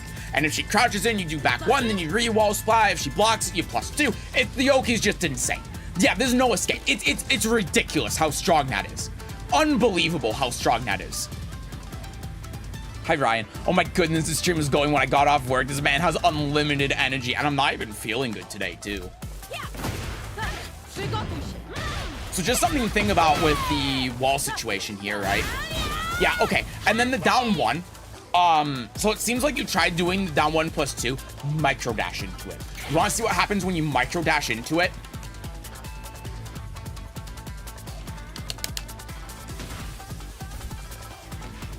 Oh. Oh. It realigns. So if they stay on the ground, then that's still going to hit, right? The down 1+2 is still going to hit if they stay on the ground. They're not going to be able to sprint kick or anything out of this. But if we micro dash and they tech roll, then that realigns. And you're -6, yeah, but you're still doing the mid, and you're still making it this essentially an option select. And if they stay on the ground and you get the down 1+2, or if they wake up, then you get the mid. And obviously, if this counter hits, then it's like, oh my goodness gracious, she's dead. Right, and then that's just it again. So if you're going to do that, micro dash into it. that makes the down one realign when they tech roll, and then it just becomes an option select no matter what they do, if they wake up or if they stay on the ground. And it's completely safe, but they can't do anything about it, except for spring kick. The only thing that they can do is spring kick. Hi, Turbo. Go, nice duck, connection. Yeah, and then grab. Counter hit, right? So we're just getting counter hit a lot, which is the problem. And Lisetto is stopping us from being able to use heat. So what do we do here? Let's go here. Don't break that. Wake up kick, right? Because what has Lisetto been doing a lot? And something, Lisetto, this is also something for you to think about as well, I think. Every time we have this situation, she's always running in. Always running in. And if you start doing wake up kick, then I'm sure she's going to stop doing that. But if you're letting her do this, then that's how these situations are created. So you have to tell her, you can't just approach me every single time you knock me down. And if you do that, but then even if we just do this, right? Like, we're back in the corner. We're back in the corner. We're back in the fun corner. She's dead. So yeah, that's something to think about. What else can we do to get out of this? So this gets broken. We wake up. She does that. So what we really should do here is just block. Like, I mean, what's Asuka going to do? You know, what's Asuka realistically going to do if we're in this situation? Just backdash, right? Like, this is fine. Even if we were dealing with the online and we can't react to that low, just backdash. You know, just like, we have the health, we don't need to risk it. All we need is one good hit with the remaining time we have of heat to be able to take it back, especially with how close her back is to the wall. So, like, yeah, she can run up and do down 1+2. That's why we're backdashing, right? That's why we're backdashing to try to stay out of that situation. And then we can try to retake the corner later. And so it's all about, like, not setting ourselves up for failure, because that's ultimately what cost us this, is that counter hit, right? And then you can see there her running up again, and you could have done a wake up kick again, right? So here, do this, and then again, wake up kick. Well, she jabbed there, but you know, if you heat smash, right, you can forward too. I was trying to use the heat smash for demonstration purposes so that we could go in heaven and earth, but that's not gonna work. But we can do like this, and then that, and then that's like counter hit or whatever, and then bop, bop, bop. Like, that's what I was trying to demonstrate. But, yeah. So, just, wake up options. Thinking about, what you're doing on the ground. Not squandering the health advantage you have. Because remember that 5 seconds ago, the health was even and her back was to the wall, right? So now going for this, no duck, and that was supposed to be a down jab. But that's kind of what we're looking at now, because we don't have a heat. We need to just do small stuff to work her towards the corner, right? So if we're looking at this, fuck's sake, I got hit. Hold on. Do this, and then like back up, and then do this, and then this, and then like stuff like this, and then, like that. You see how in a couple of seconds you turn the momentum with one counter hit? That's sort of what you're looking for. You're looking for small things that build up into big things. That's the way that you come back from this. That was a fantastic duck. And then, you know, you had it, right? You had it. That was exactly what I'm talking about. Yeah, and then you just, like, you had that twice there. And you did exactly what I was saying. It was just following up on it. Backdash and sidestep don't work unless you do it against Asuka, true. Holy shit, you're still going? I thought you were ending. Just finished my workout. Did you end up getting to me? Not yet. Not yet. We're close, but not quite. But yeah, you had that round because you would do it. You did the thing that I said there. You got that big counter hit. You just didn't follow up on it. So there's the hot kick again that we can do, right? Boop, boop, boop, boop. And now, and again, look at this. Look at this. Same thing with the wake up situation that we were talking about before. So let's go here, and then let's take control and just wait. Bop. Not like what does she do now? We're in heat. We have all the momentum on our side. We can go heat burst. We have the health lead. We have heat. We have 2 stacks. What can she do? If we play our cards right, we're just gonna chip her to death, you know? Like if we do, as an example, oh Jesus Christ, see, I'm doing it now because I completely forgot the whole plot.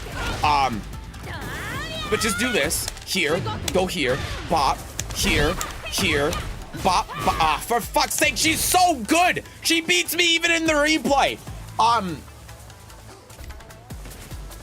Press. So much hard to make mix-ups look good in a replay. But like do this, bop, bop, heat smash, right? That's what I'm trying to get at. She's gonna have a hard time being able to deal with all of that because it's obviously Lydia in heat. Gets you out of the wall. You take all of the advantage from that situation. What do? We took our hands off the controller and just laid on the ground. Yeah, and what you try to do there is wake up heat burst, and even if you were fast enough, I mean, heat smash just gets you anyway. And now look at the situation we're in. Now look at it. Yeah, so there on block, of course, you could have done 2, and then here, bop, bop, bop, and then whatever. Masato Mishima is completely dead. Probably because she won the round from that point. But yeah, I mean, that's sort of what we got it. We got it. So what do we do here? Heat burst, bop, dice, forward, 2. Good. Exactly what I said. It was the exactly it. That was nice. You're supposed to be ducking on me, Zed. Wait, check the replay. Want me to check the replay? Game give me 4-2 instead of Sabaki. Hold on. Let's see.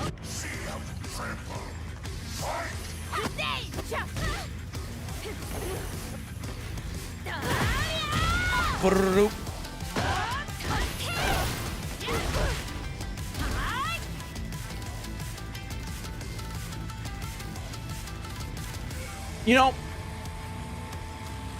I've said that there are input problems in this game. I swear to God, there are characters where sometimes I'll play them and I'll do heat burst and I'll get a 2 or a 3 randomly. This is proof that it's broken.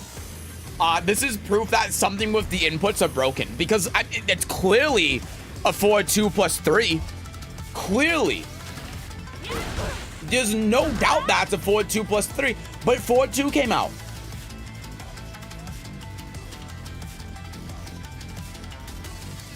Make it make sense. All right, well, someone clip that.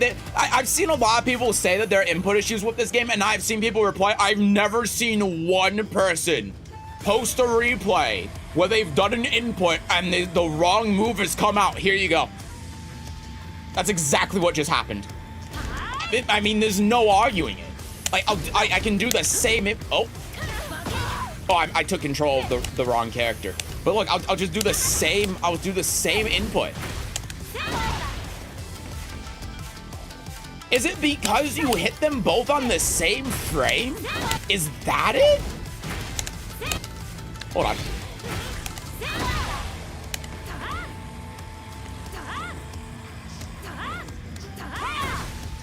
Well, no, because I'm input buffering it, so that's not how that's gonna work.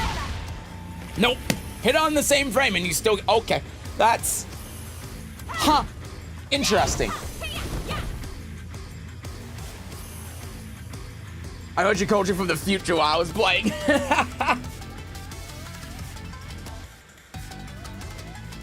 Is it because of my sidestep? It's whatever it is, it's an input bug.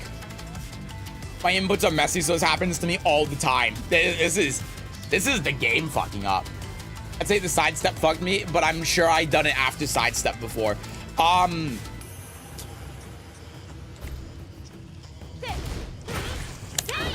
Nope. Nope. Nope. Nope. Nope. Nope. Nope. I'm trying to do it on the same frame again.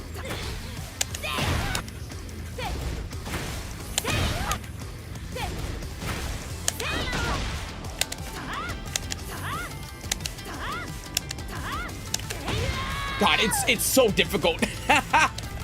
It's so difficult to hit 2 buttons simultaneously and do this.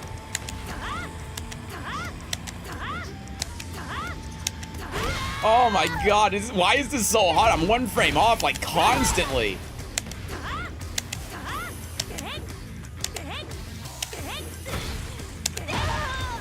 I don't know, man. I have no idea. That's weird. Yeah, we got it on record. That's the important part. All right, let's move on.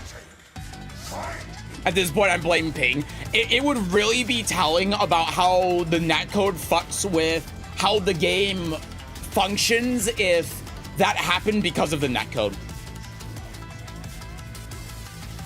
Combination of lag, rollback, delay, and probably some dumb way the game is registering inputs. It probably is, yeah.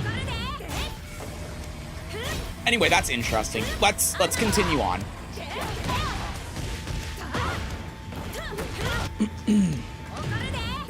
So heat burst, sidestep into that, and then, you know, yeah, it's like, it's a buck.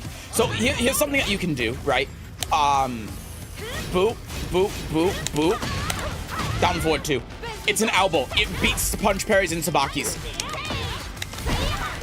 It just beats them straight up. So because Lissetto was -5 there, it would have traded with a jab, and then you get a launcher guaranteed. So, yeah, it's, that would have been the option, right, to beat the Sabaki. But that's also in hindsight. You can't know. But then, he's from the future. Okay. So, what we're doing here is we're trying to bait something out, but, here, right? And then we bait it out. Because what we're trying to do, and this is very logical, is we're trying to bait out, like I was saying before, the heat smash. We're trying to bait out Lissetto using heat smash to get around the Heaven Nurse stance. But if we're going to cancel here, we can do so many more things, right? If we're trying to bait it out, we can start sidestepping. Oh God, we can start sidestepping. We can start doing down forward 2s, right? We still need to do something because otherwise, Lissetto having heat, and we just get hit by it anyway, but otherwise, Lissetto having heat is just causing it to always be her turn for her to always win neutral. And we can't have that, right? We have to be smart about how we do this, but we can't have that. So if we're trying to bait something out like that, you know what we can do? 1, if we're afraid that she's gonna Sabaki, we can do like the 3, or we can go into like wolf stance or something, or we can just do nothing and then like down forward 1, or maybe down forward 2 would be better because we just saw the Sabaki, and now it's out, and now we're good. Now we can just do whatever the hell we want. Now we have free reign to do whatever we want. We're free. So if our plan is to stop that, and we don't have the confidence to lock her down, then that's what we got to be looking for. Right, we can't just sit back here and just wait. Frederick, they did the elbows with me a few times. It was a slip up. Fair enough then. So he already knows that, which is great. Yeah. And so, let's go back here, right? Because this is something a lot of Lydia players do, and we just need to point it out. Is why do jab? Actually, I think this was supposed to be while running 1. That would make sense. Yeah, that would be, okay, never mind. Yeah, that was supposed to be while running 1. That would have made a lot of sense. Yeah, never mind. That was a misinput. Unfortunate. Yeah, and then that's another case where, that's actually, so what we could say on one hand is that's another case where we could have stayed on the ground because the grab wolf whiffed and then wake up kick. But that's also a case where if we didn't hold back, then she gets a guaranteed follow-up and we die. She gets 30 plus 4 guarantee, and that's just death. So yeah, I was just, yeah, unfortunate round. Not really too much that's bad there. That 1+2 is really good for getting around the Sabaki though. Really smart. That was good. So here's the thing as well, right? Let's look at this situation. After the low parry, here, same thing as before, bop her, and then we get to do all of that. So, oh Jesus Christ. And then if she stays on the ground, like I was saying before, we do that, and then we dash up, and then that didn't realign for some reason, I guess because I didn't micro dash long enough. But we get to keep doing this, and then that, and then that realigns if she techs, right? So we get to just keep doing that over and over and over again. So that would be what we would be looking at for the Oki there, right? After the low parry. But because the wall's there, that's obviously not gonna work. And even if we don't want that, Blossom, that's gonna be better than that, because you're not gonna get Heat Burst there guaranteed. And another thing as well, if you want to do Heat Burst after this low parry, you know when you do it. Oh god. You know when you do it? Here. That's it. That's when you do it.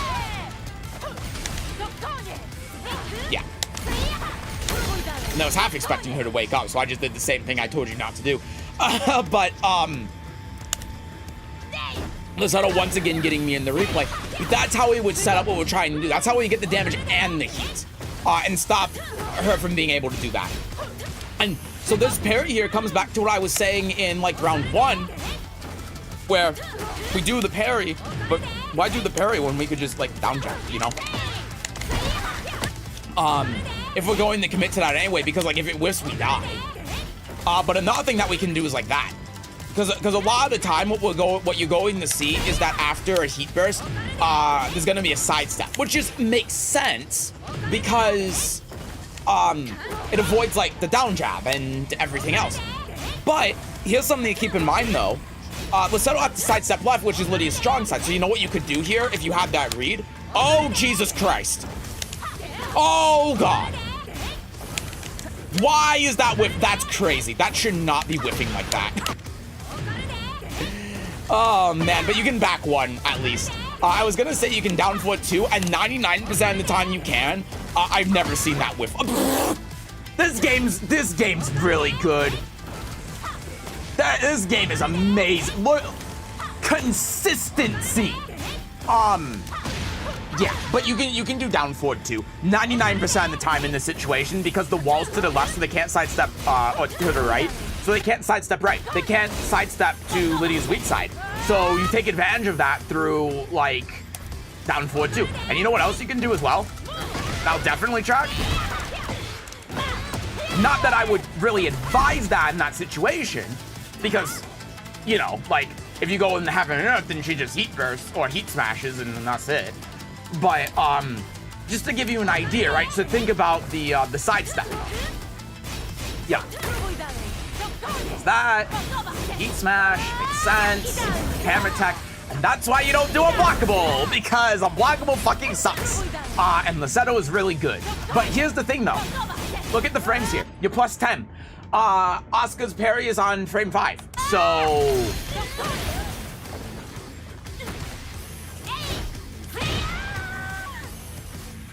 Asuka Mishima is completely dead, and that's it. Frame 4. Oh yeah, frame 4. Sorry, my bad. Either way, she can't parry the 2. So you can just do the 2 and then keep up the momentum and keep up the pressure, because we're already going this far in with hammer tech, right? Like, this unblockable, look at the health. That's not, that might maybe put her in rage. But the 2 on block is gonna bring her down to here. It's half of the damage of the unblockable, and you get better mix-up because the unblockable Oki is garbage. It fucking sucks. It's terrible. That's why I don't use the unblockable. So not only are you not killing her, but also you get fucking nothing afterwards. And she has all of this Dre health as well already. So it's like she ducks this, and then it's like she gets the heat. Look at all the health she's recovering because she's in heat. Look, it's all back. All of the hammer tech that you just did, everything you did is all back. So it's what makes the unblockable bad isn't just the fact you get launched from it, but look at this health. All of that gray health she recovers because she's in heat. And even if she wasn't in heat, she can heat burst in the middle of this combo, and she'd be at like here. So she's not only getting the full combo on you and doing this much, but she's recovering about this much as well in her own health. So instead of her doing like a 70 damage combo or whatever this is, the health difference between the two of you has changed by about 130. That's why the unblockable is so bad. And that's not even taking into account your heat that would be drained if you still had heat.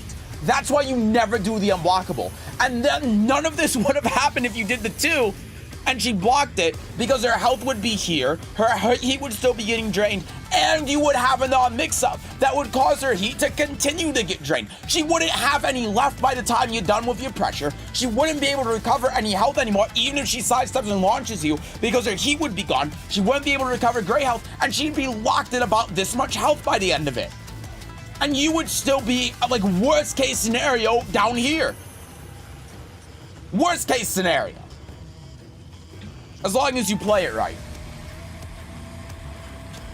That's why the unblockable sucks. That's why you don't do the unblockable. This is a textbook case of why you don't do it. And now, again, it's not only that, right? But it's also the fact that now your back's to the wall. So you get comboed, right? So you went from here to here. Her health went from here to here. So, like, look at the discrepancy between the health difference, right? That the health is changed for you by 70, but for both players, it's changed by well over 100. She still has heat. She has the wall. She has the mix-up. She has the Oki. She has the momentum, and you have nothing. And again, what if the unblockable hit? Just to show this before this ends, I'm just gonna take control of Lissetto and intentionally get hit by the unblockable. What do you get? That's it! That's it! And now neutral's reset! That's it! That's all you get if that hits! That's why it's so bad! That's why that move is so bad! This is all that you have!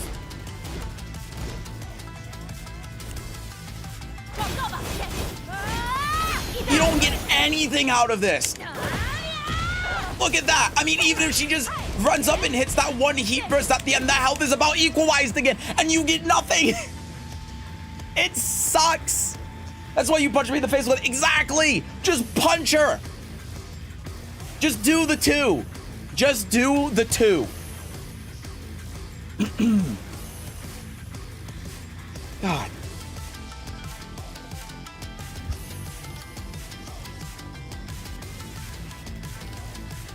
I just realized that's kind of fucked up with sales on here as well. Registering everything you're saying, scheming counterplay to your proposed counterplay. Well, that makes it funny. God, yeah, random BS go.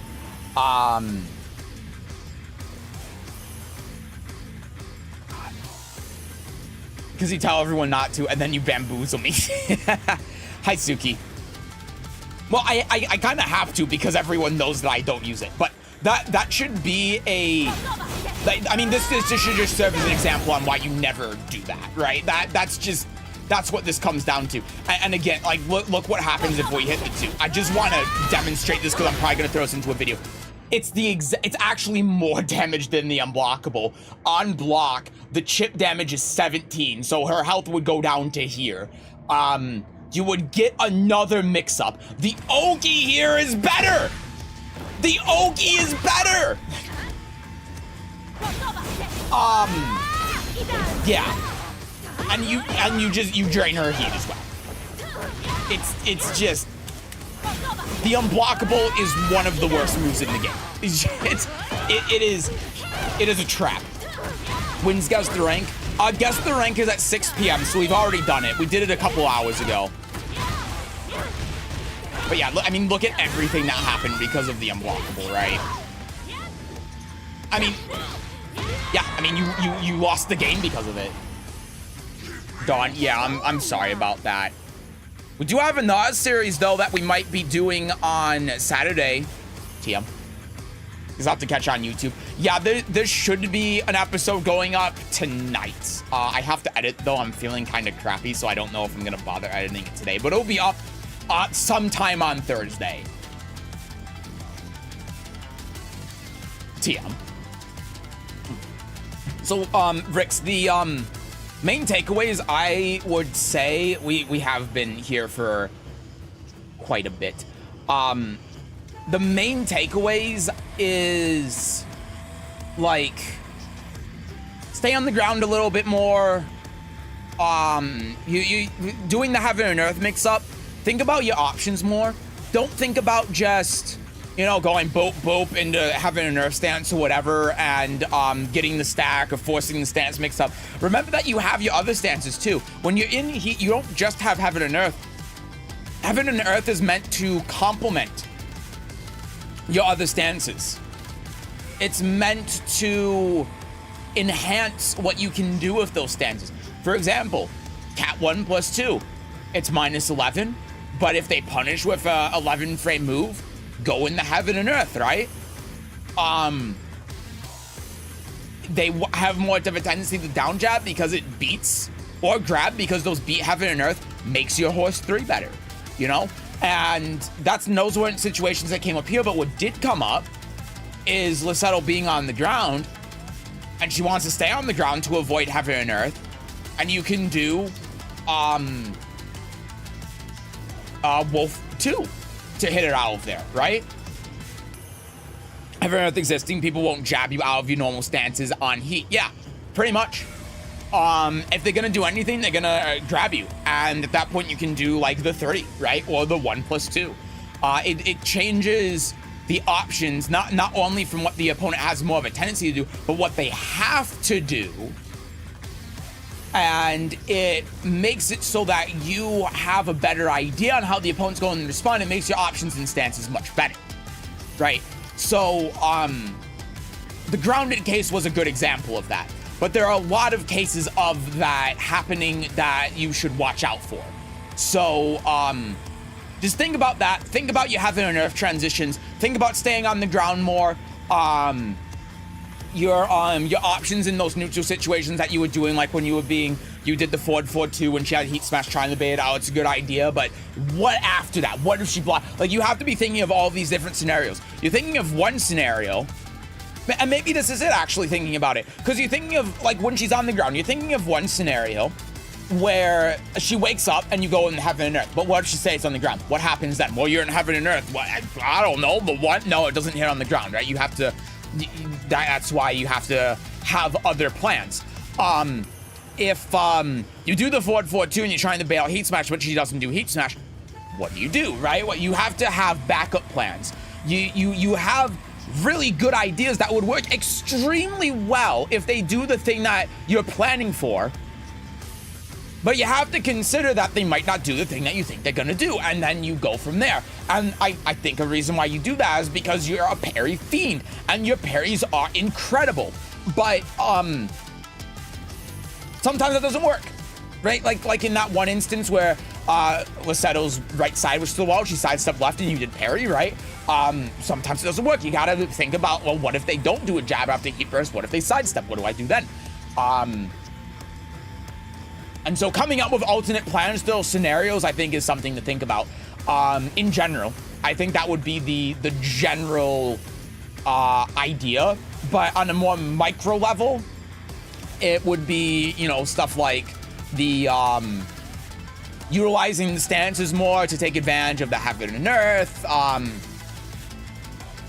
Like, why are you choosing what options in Heaven and Earth? Stuff like that, right? Parry addict. You are very addicted to parry, yes. Why is Asuka dressed like a discount Kazuya? You gotta ask Lissetto. Hi, James. Just got off work. How far down the list of people are you? I have finished everyone that submitted before yesterday. And someone just submitted. I'm gonna have to start speedrunning these a little bit. I think that when we get to everyone who submitted today, I'm gonna go through them much quicker because I'm tired as hell.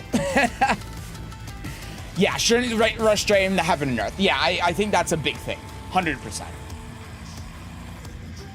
Parries are so good. Yeah, says the Asuka player. Anyway, thank you for submitting, Rix. All right, Shomini, you still here, man? Taking attendance, roll call. Twitch sucks so much ass. Well, that's why we're also on YouTube. All right, here it goes. Breach, you're here. I saw you submitted, like, outside of the thread by accident.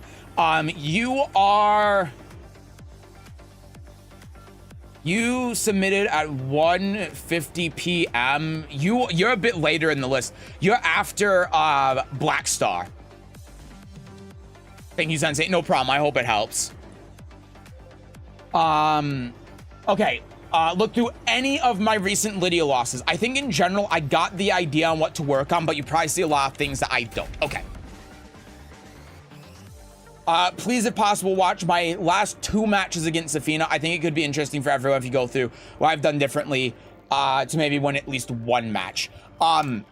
Okay, well, I obviously don't have the time to do more than 1 because, I mean, you see the amount of people in the queue and how long I've already been here for today. So do you have a specific one that you want me to watch? Because I can't do more than 1. In general, I'm curious about, besides matchup-specific stuff, is how to play better, more neutral with Lydia, especially against someone as good as this, where every mistake I make will get optimally punished. Okay. Yeah, I can do that. I don't want to ever be stuck between being frozen and spamming forward 4-2 every time I get my turn back. Lydia's heat being as good as it is kind of makes me lazy in general, so I neglected a lot of her tools. Some of relying on people not actually knowing a counterplay, and this is an example of falling apart hard. In short, I'm pretty disappointed at how I played, but I think I'll get much more out of you commentating on me at my worst than my best. And yeah, that's it for the walls of text for now. Okay. Gotcha. Both look pretty similar. Gotcha. Okay. We'll just do the last one then, because usually that's... my opinion is that the last one is the best one to do because you both are gonna know the most about each other. Just gotta find it first.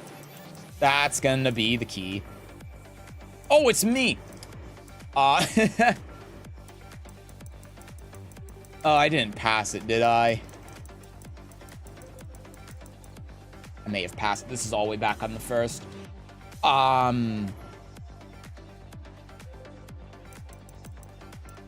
Zafina's last, you'll know which one.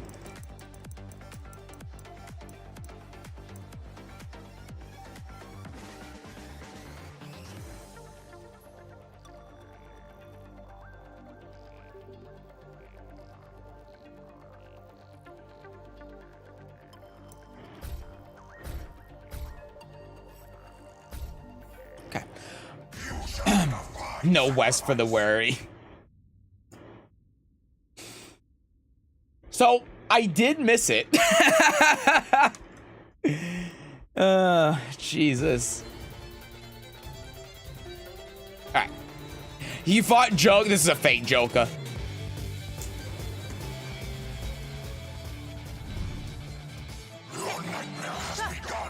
Alright. Let's see. Sure. Okay. So, so if we're thinking about neutral tools, right?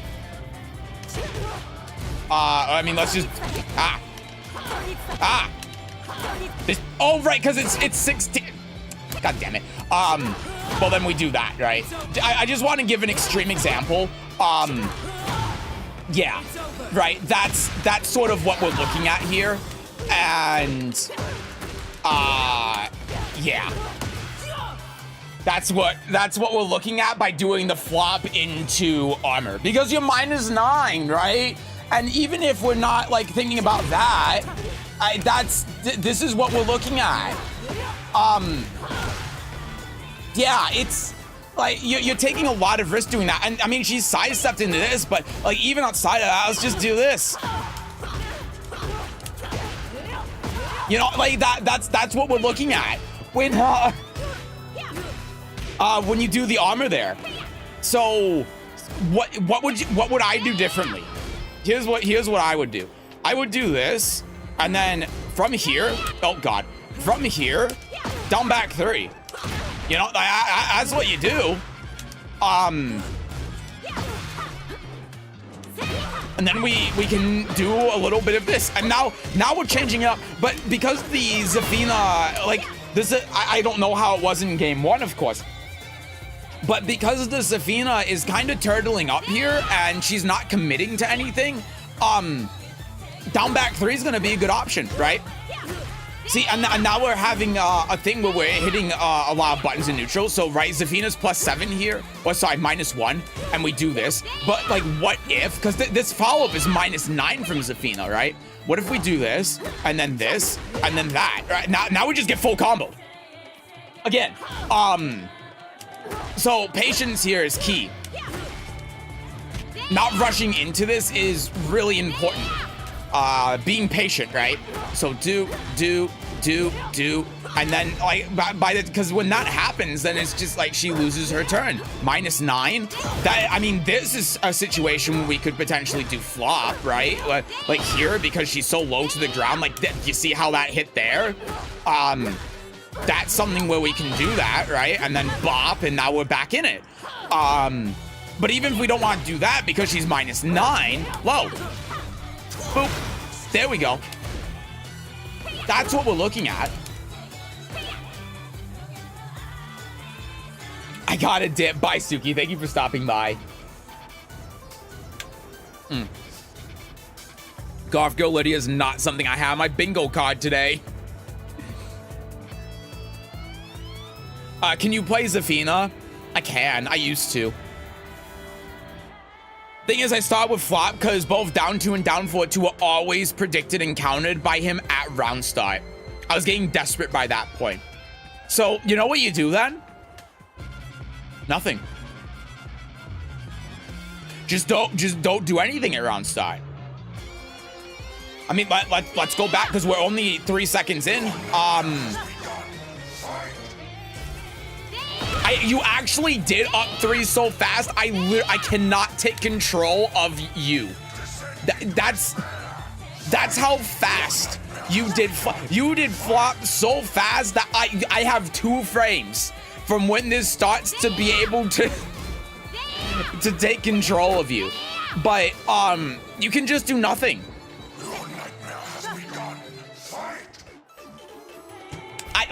There's no, you're actually so fast on this, I can't, but you can just do nothing.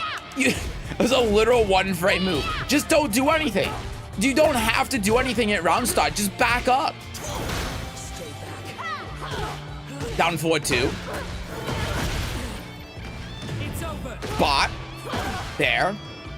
Okay. Yeah, and then look at this, right? He fucked up. It's over. Do. And now we wake up. He whiffed. He fucked up. And now we can get back in. Right? Even if we're not going to whiff punish there. Here we go. Boop.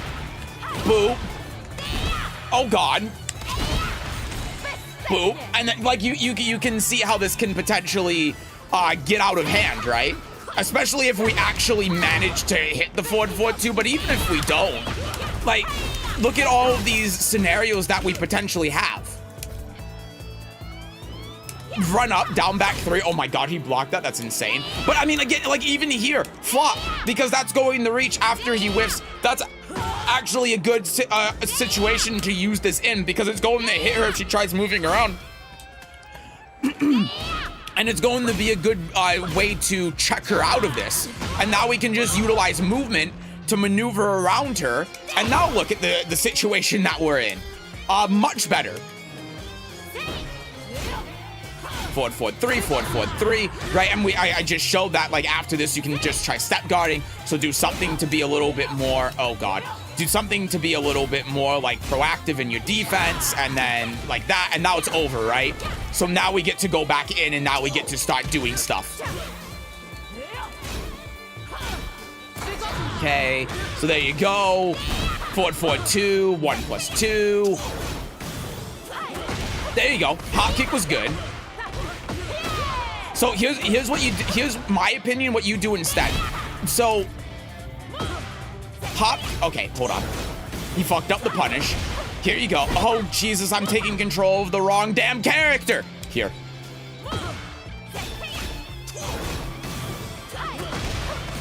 Just get your stack. That's the most important thing round 1. The most important thing round 1 with Lydia isn't winning the round, it's getting your stack. The round is secondary.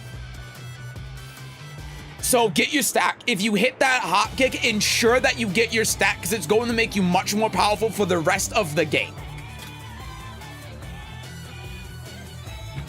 The ultimate strat, do nothing. Be nothing even. Opponent can't hit when it doesn't exist. True. Backflip kick at round start is insanely based. I know, but letting him start by blocking also didn't pay out well. So having his turn spelled disaster for me. Well, you wanna know what I think it is? I think it's because you're not moving a lot. I think it's because you're not sidestepping. Return the replay. Yeah, so again, like that was completely the wrong punish. Like, I mean, just to give you an idea, like, he does this, and then like this, and then low heat smashing you dead. You know, like that's why doing this is so scary, right? I mean, even if he just does this, like, you're dead. Even if he doesn't do all of the fancy stuff, you're dead. If he does this for the right punish, and then does whatever the hell when you wake up, which it's hard for me to replicate because, you know, replay, you're dead, right? That's it. There's so many ways he could have killed you if he punished this correctly, instead of just doing heat. I mean, Jesus Christ, it's a 12 frame heat smash as well, right? So just, instead of doing heat, that's the punish. So, yeah, it's you have to keep that in mind with this matchup in particular, that because that heat smash is 12 frames, doing that is extremely risky. Extremely risky. And it's not worth it too, because his back isn't to the wall and you don't have your stack yet. You know, here's something that you could do, right? Even if you get punished for doing this, oh God, I took control of the wrong character again. But do this, and then, oh, Jesus Christ. Even if you do that, like, yeah, you might get killed doing that, but at least you get your stack, which, again, in my opinion, is the most important thing. And even if you do a crouch cancel into heat smash, that's something you can do. You're not confined to the while rising moves. You're not confined to having to deal with this situation in while rising one. You want to know something else you can do if you think he's gonna hit a button? Oops. That, you can crouch cancel in the armor move, right? But just, like, crouch cancel in the heat smash if you think he's not gonna hit anything. Or if you think he's gonna hit anything, just one while rising 4, sidestep, heat smash, something like that. You know, like, you don't have to commit. You don't have to overcommit. You have so many things that you can do. You are not beholden to the whole string.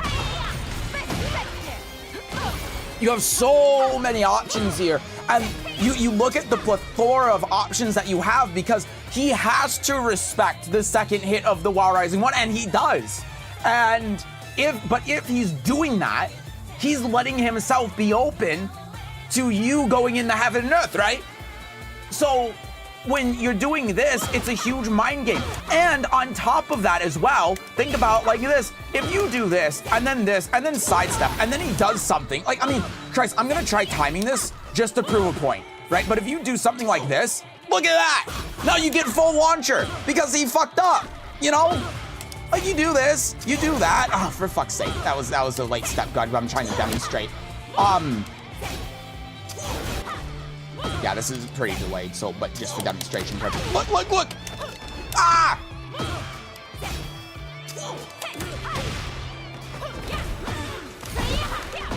Boop, boop, boop, boop, and you get your stack, right? And because you're only -3, that's a realistic scenario that could happen. That's something that you can do instead of the 4. So think about all of the things that have to go through this Zafina player's head, right? You have to think about the while rising 1. You have to think about the extension to the while rising 1. You have to think about, is he gonna do the high or the mid? Do you duck the high or do you block the mid? Is he only gonna do the 1 attack? Do I attack after he does the 1 attack? If he doesn't attack during the high attack, does he go mid or low? That's 7 different things that you could do. So doing the while rising 1-4 is like the very bottom of the crust layer of what you can potentially do in that scenario. And that's all just off the while rising 1. I mean, in this situation as well, where you do this, again, you can even do something like that, you know, like you're not beholden to the while rising. Not confined to while rising moves. Sound of glass shattering in my head.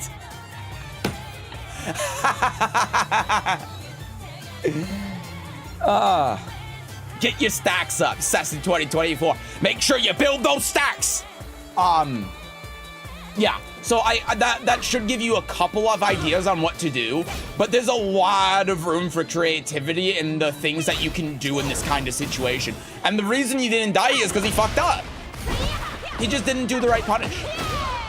right? So now we're back here, and again, you don't have the stack, which is bad. You ended up getting it, which is good, and then doing the 2. He blocked low, which is unfortunate. But again, he didn't punish it right either. It's minus 14. He tried doing a 15-frame punish for some reason. God knows why. Yeah, and then that's minus 13, and you didn't punish. So this is something that we talked about earlier as well. But remember that every single Wild Rising launcher like this is punishable. That's it. He's dead, right? You see how many opportunities you actually had to open up, and how much he was opening himself up to you. There's so much just in this first round that he's fucked up on that you could have taken advantage of and just killed him for doing. I mean, even all of this, like all of this pressure that he's doing, like look at this. He's just doing these jabs because he doesn't know what to do. Like just you can down jab, you can sidestep, down jab. Oh my God, he's insane. Okay, but still. Oh man, Zafina and her slippery hitbox. Could do something like that, I guess, if you have the right timing. I mean, if she's gonna do jab like that, down 2, right? That's an option. Yeah.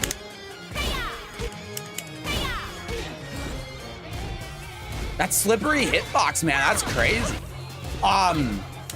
Here's a better option for when you can interrupt pressure, right? So she does the down forward 1, jab, you know? Like, if she's gonna do that, bop, bop, down forward 1, down jab, right? And that's scary to do because of the extension, but you have the health to be able to work with it. You can't just let him continue on with this pressure constantly, right? I mean, like even, like look at this, down forward 1, minus 5 on block, right? Like not only that, here, let me make it even better for you.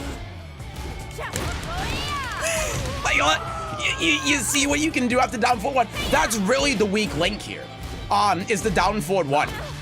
That's where you could have interrupted the pressure. And the hop kick there was good, but you're also taking a lot of risk for it as well, because we get into that same sort of scenario that we were talking about before, where if the Zafina here ends up blocking the hop kick instead of doing whatever the hell she was doing.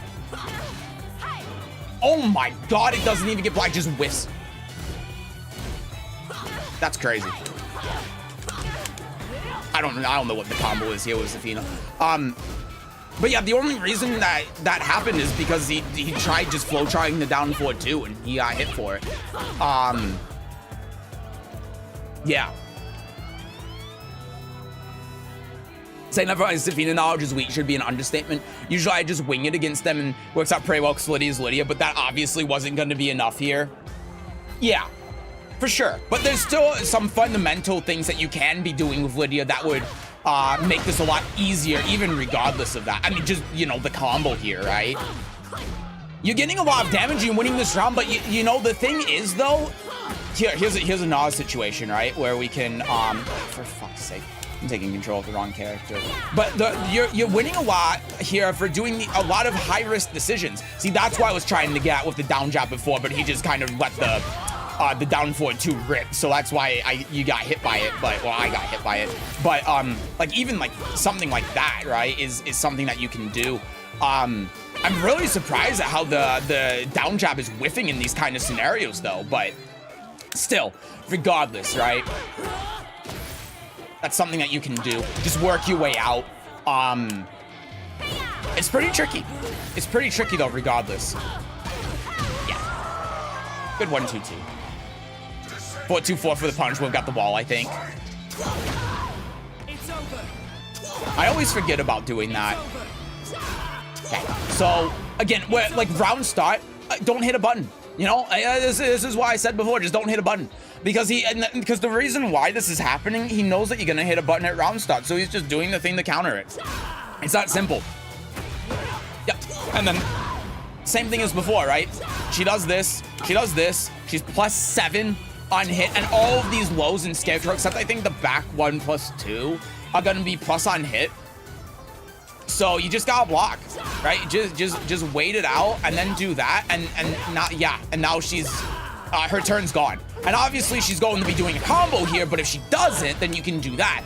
And even regardless of that, if you want a mid, you can do. Okay. You can do the flop. You can do like this, right? That's a counter hit mid. That would work. I mean, you can heat burst here. You have the ability to be able to do that. Right?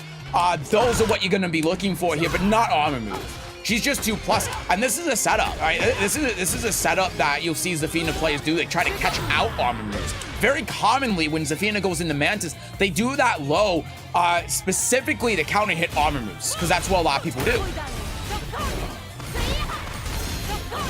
Okay, and then he just doesn't know about that at all, apparently. While Rising 4 punish, that's -14, right? So you get Political Storm here. That back one, that I'm sure that's a misinput. But you get Political Storm there, that's a punish. And then the house even again, right? And then that would just potentially kill if you get one whiff punish. And you know what else is the great part about that as well? You know what else is the great part about this if you punish at -14? Look at the heat. Now it's gone. Now you don't have to deal with the heat smash anymore like you did here. See, and again, this is coming back to, like, you're getting these hits, but a lot of them are lucky, right? Because if we take control of the Zafina again.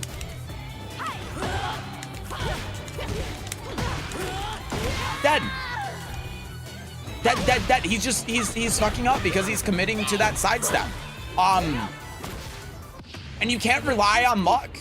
Rage Art here makes sense. Rage Art here was good. Right, that I think that is a absolutely valid thing to do because he's doing that sub into the down 3 a lot. He's full charting it.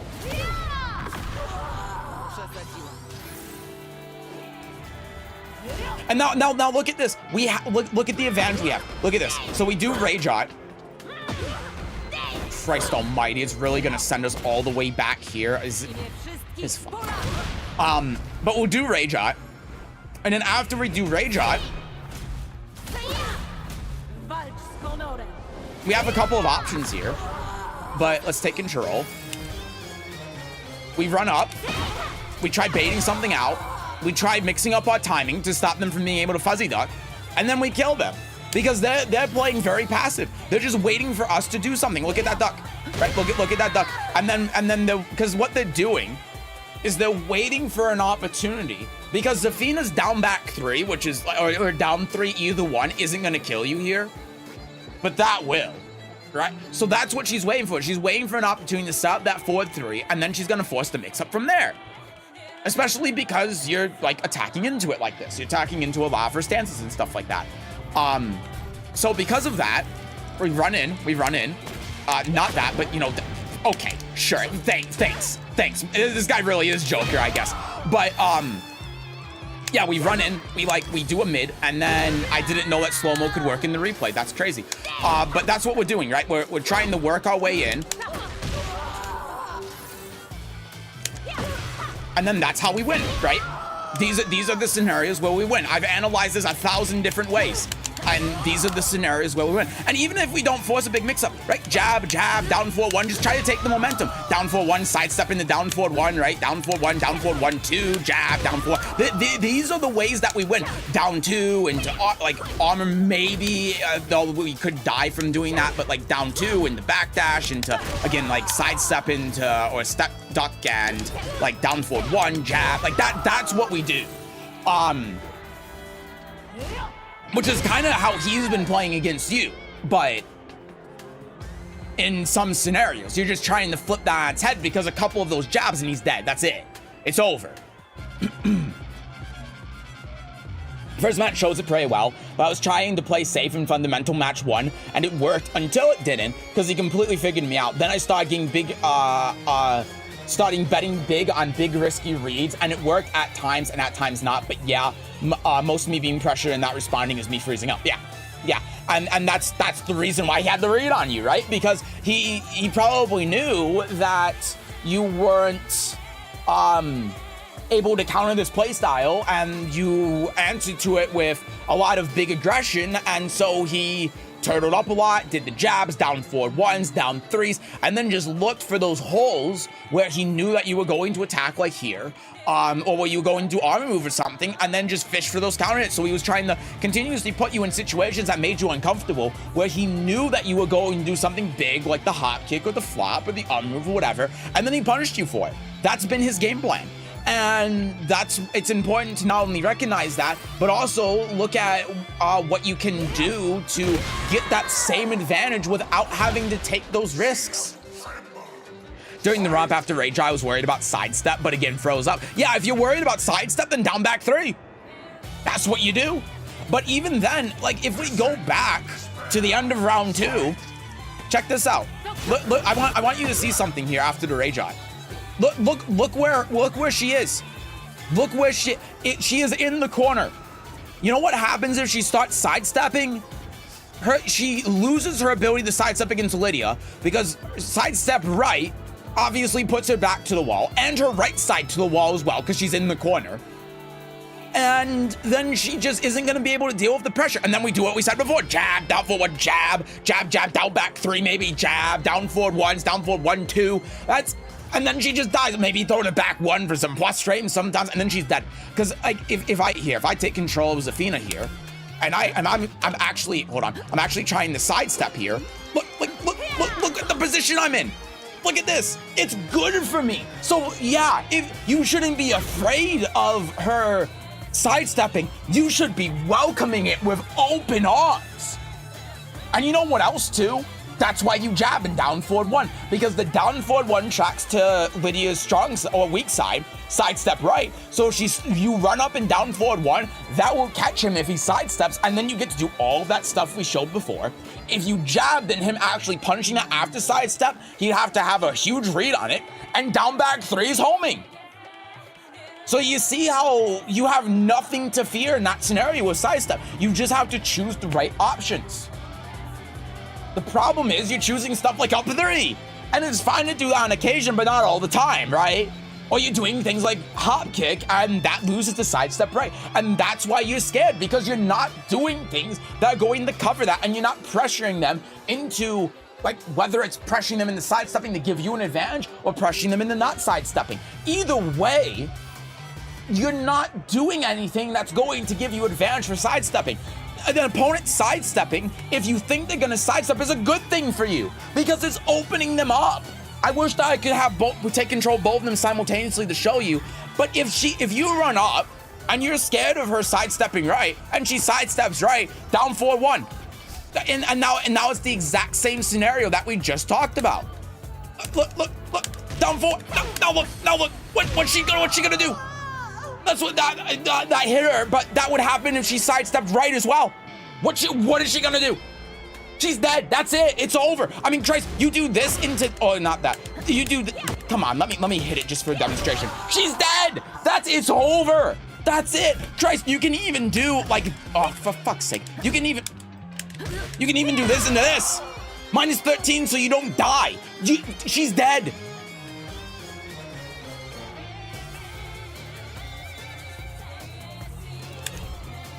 And there's not really much that she can even do about it. She can't even armor through it because she doesn't have the health.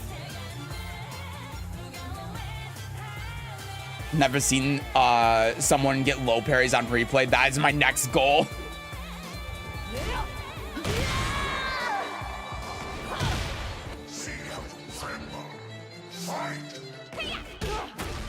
Yeah, and see again, you see what I'm saying now when I'm talking about how he knows that you're making these big high-risk decisions and he's just waiting for you to do them and then punishing you for doing them? Round start sidestep. It avoids everything. No risk to him really at all, because if you do like something that he blocks after the step god, then he just punishes you.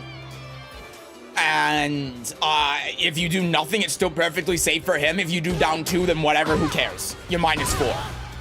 And now look, like, you're already at a quarter health just because of that round start option. Forward 3, -13, gets punished. Bop. Yeah, and then, yeah. So, what we do here, we're doing down 2, 18 frames. that is assuming that he's going to just kind of take it. And let's envision an alternate scenario where again we don't hit buttons. Ah!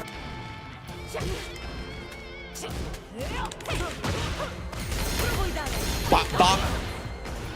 Todd doing this for demonstration purposes. Bop. Bop. All of that because we blocked. Because we just held back. Now, of course, the 1-2 is hit confirmable, and did he probably hit confirm it? Yeah. But at the same time, that's why you don't have to hit buttons, right? That's why you don't have to be like, oh, I'm +1, I have to hit a button.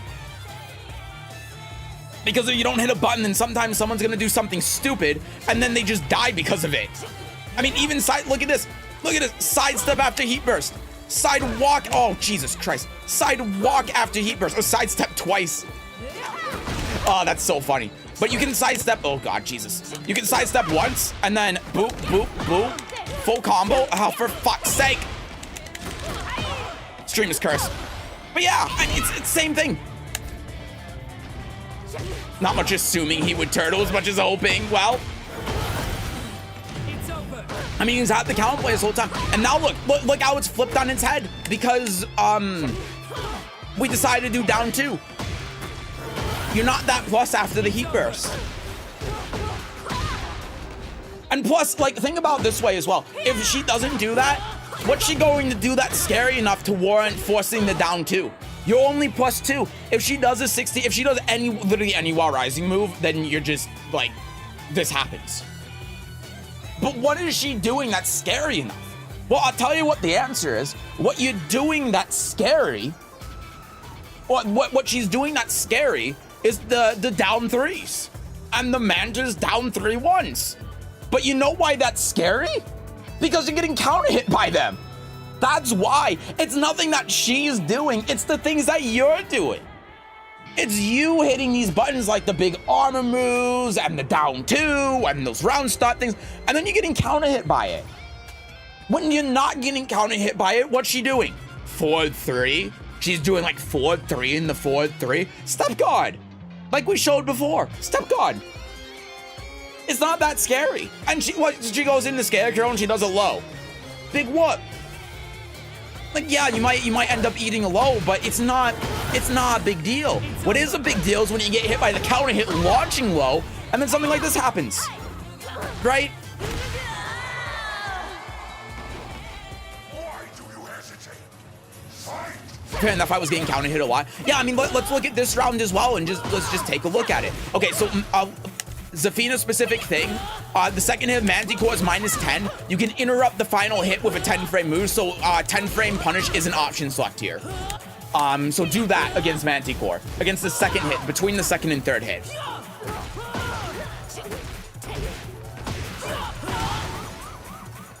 Forward 3.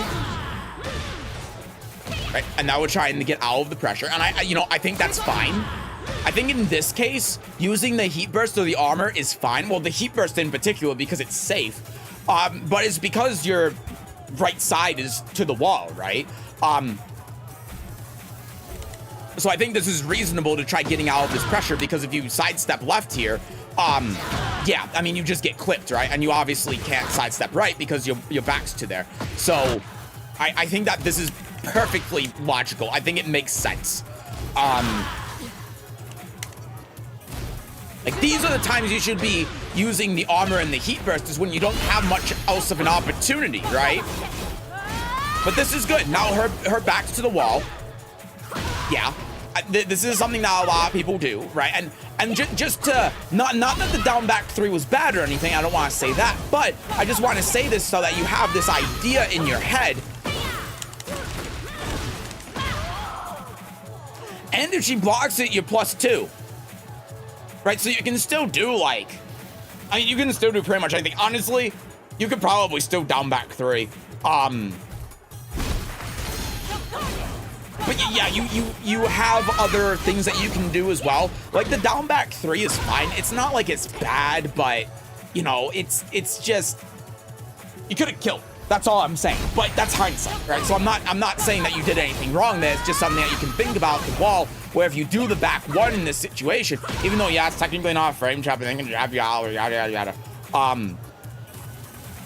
you just win on the spot. Like, and doing these ducks, like I've been saying, this guy, I don't know if this is actually Joker or not, I have no idea. But he's fucking up a lot. He's doing a lot of things wrong, and he's giving you a lot of opportunities to kill him. And you're not seeing those things, and you're not taking advantage of it. And now here, once again, delay timing, right? And then you get counter hit. Which is fine, right? But yeah, there you go. That's what we're looking for. Okay. So there are a couple of things here that, and again, this is him just fucking up. But if we continue through here and we go back here, back 1 plus 2 armor move. You know what? I'm actually fine with that. The timing was unfortunate. You shouldn't have waited as long, probably, but it's fine. But in this scenario, right? So we'll just go to the point where you can whiff punish.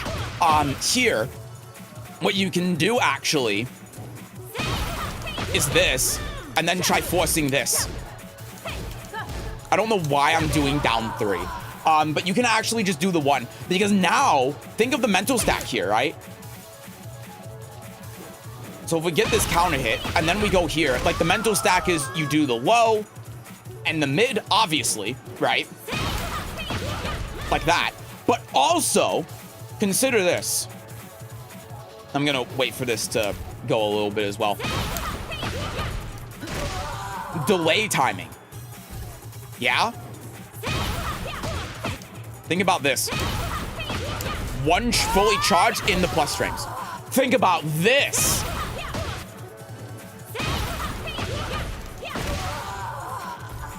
Now you got something else going on. Think about this.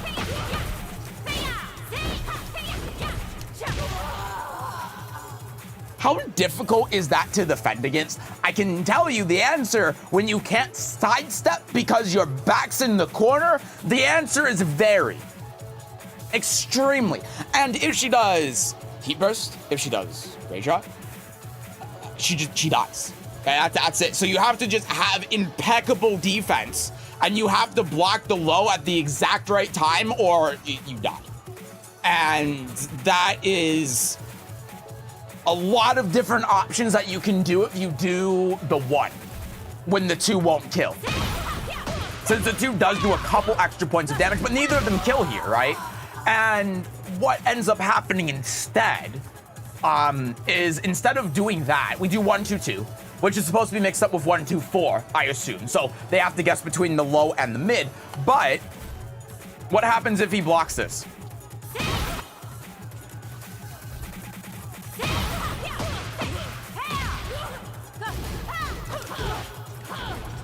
Oh, God. But yeah, you get launched, right?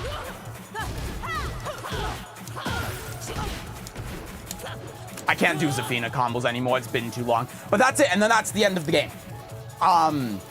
So it's another scenario where you're relying a lot on luck, something that's really inconsistent, to be able to win there, when you can skew the odds a lot more in your favor by just doing a lot of those small Tekken things. Jab, down 4-1, forward 4-2 in the stance, go into the stance, increase the mental stack, because he's not dealing with the mental stack well at all.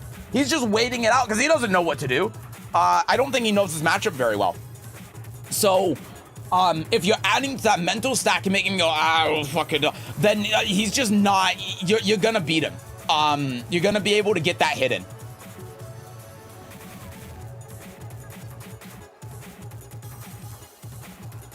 Okay, sorry, I didn't see this thing from Lissetto. What does it say? The new ice bomb will let you freeze demons in place in Doom Eternal. That's so funny. When I say that before that round, I've never ever seen a Zafina use that move, but good to know. You should go if you're down back 3 or back 1 after the Final Heaven and Earth 2. That was him guessing right, where in the first match he guessed strong and died in the wall. Okay, so if you know about that, then that's good. This was the real Joker. I watched his stream afterwards. Okay, well, I stand by everything that I said. Seth is a secret down 3. Enjoy it. Don't talk to me. I disagree. Luck is a skill. Well, manipulating your luck is a skill. Not joking here. Manipulating your luck so that the odds are in your favor is a skill. And what I'm showing is a way to do that. So instead of it just being 1-2-2 into a can 50-50 between mid and low, and he guesses right, and you die, he guesses wrong, and he dies. You can do like the jabs and the down 4-1 and stuff to continuously add to not only the mental stack to make it hard for him to block, but also the probability that you're going to clip him and win while limiting the amount of damage that you'll take if he guesses right. I think he scrolled up. I clicked on the Doom thing, Lissetto. Got -10. He punished it. Yeah, again, I think that's fair. It's -6. Yeah, and he just keeps attacking into this. So he, like, that tells me he doesn't know this matchup at all. Because he's attacked into this from the hop kick. He's attacked it. I mean, that was from the damn hop kick. You know, like, he doesn't know anything that's happening. And he's not really blocking low here either. And on top of that, because he doesn't know this matchup very well, you know what, honest to God, I would be doing here if I was playing against him? I would do this. Oh, Jesus Christ, their backdash actually works there. That's crazy. But this. Going with that. Thanks, Harada. But going with the down back 3, because he doesn't know, like, what's going on. He, like I said, he's just waiting. He doesn't know his matchup at all. He has absolutely no idea what's going on. So, if we understand that, and we're taking full advantage of that with stuff like the hop kicks, we're able to get even more of an advantage out of heat, right? So here, you know what I would be doing? You know what I would be doing? If you're waiting for him to come in, do that. Because the down 3s are pretty obvious by this point, like when he wants to do them and how he wants to do them. So, like, do something that will realign his back with the wall, you know? And maybe step guard as well is another thing you can do. Of course, then you have to watch out for forward 3, but if you're step guarding correctly, then you can actually just get around this and then kill him. I want to sidestep it again just to serve as an example, but saw it happen before. I mean, yeah, like that's it. Jesus Christ, this is so inconsistent. But you see the point, right? That's so funny how that works. But you know, just these little step guards to try realigning with the wall to take advantage of that, of like the neutral game. So you're not just being passive and doing nothing in the neutral, but you're doing something a little bit more proactive to give yourself even a little bit of an advantage. Because now look, right? Now we're just sitting back here in the corner. Now we're just sitting back here like, I don't know, we're just like going to the flower shop, visiting the statue, and he doesn't have a wall next to him at all. My tab is open. Oh, for fuck's sake. Hold on. Sorry, thank you. Why is a thing open? Thank you. It's doing this thing again. Yeah, okay. It was playing for the last 3 minutes. At least it was quiet. You could barely hear it, but Jesus Christ. Sorry about that. Let me just, let me, hold on. I'm just gonna close Chrome. I don't know why it's doing that thing. Oh, you know why? I know why it's doing, because my laptop's on and my headphones are probably switching between sources again. Hold on.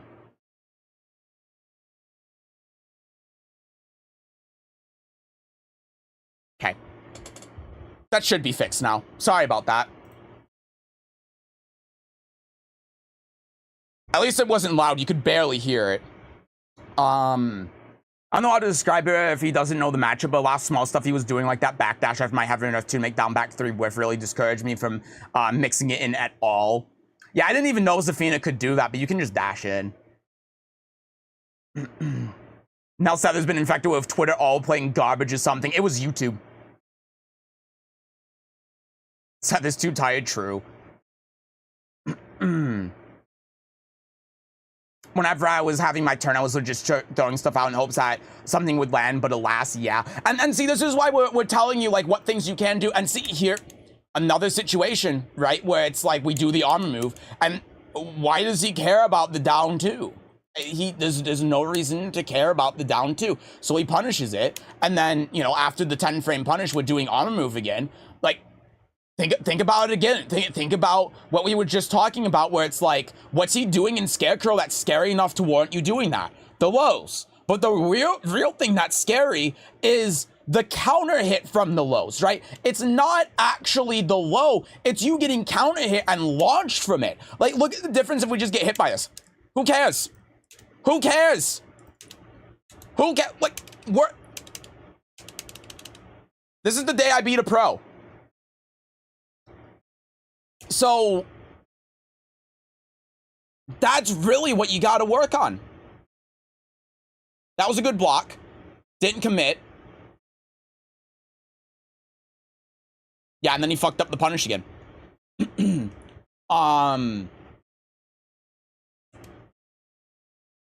But here, I mean, let's think about something other than the rage art, right? So if we stay here, like, even if that hits, look, we're out. We're out. We're free. And now his back's to the wall. The day I beat a pro.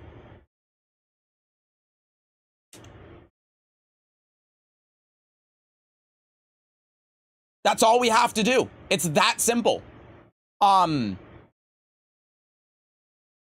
we're throwing out these big moves, right? So this whole thing should serve as a big demonstration of why you don't have to do that. Even regardless of the matchup knowledge stuff, right? There's a lot of stuff that you could be doing just fundamentally that would prevent you from losing this, right? Like, again, look at that. Look at that. Instead of doing the 1-2-2, you know what you could do instead? Oh, Jesus. The day I beat a pro. Oh, God. Oh, well, I guess it ended at that point, so there's no inputs. But that's it, right? Instead of doing the 1-2, one jab here, you know, we still have some health left, whatever, the replay ended, but that's what we're doing. We're instead of just forcing this 50-50, that doesn't even kill him, look what we're doing. We're creating more of a opportunity for us to be able to get in and actually do something, right?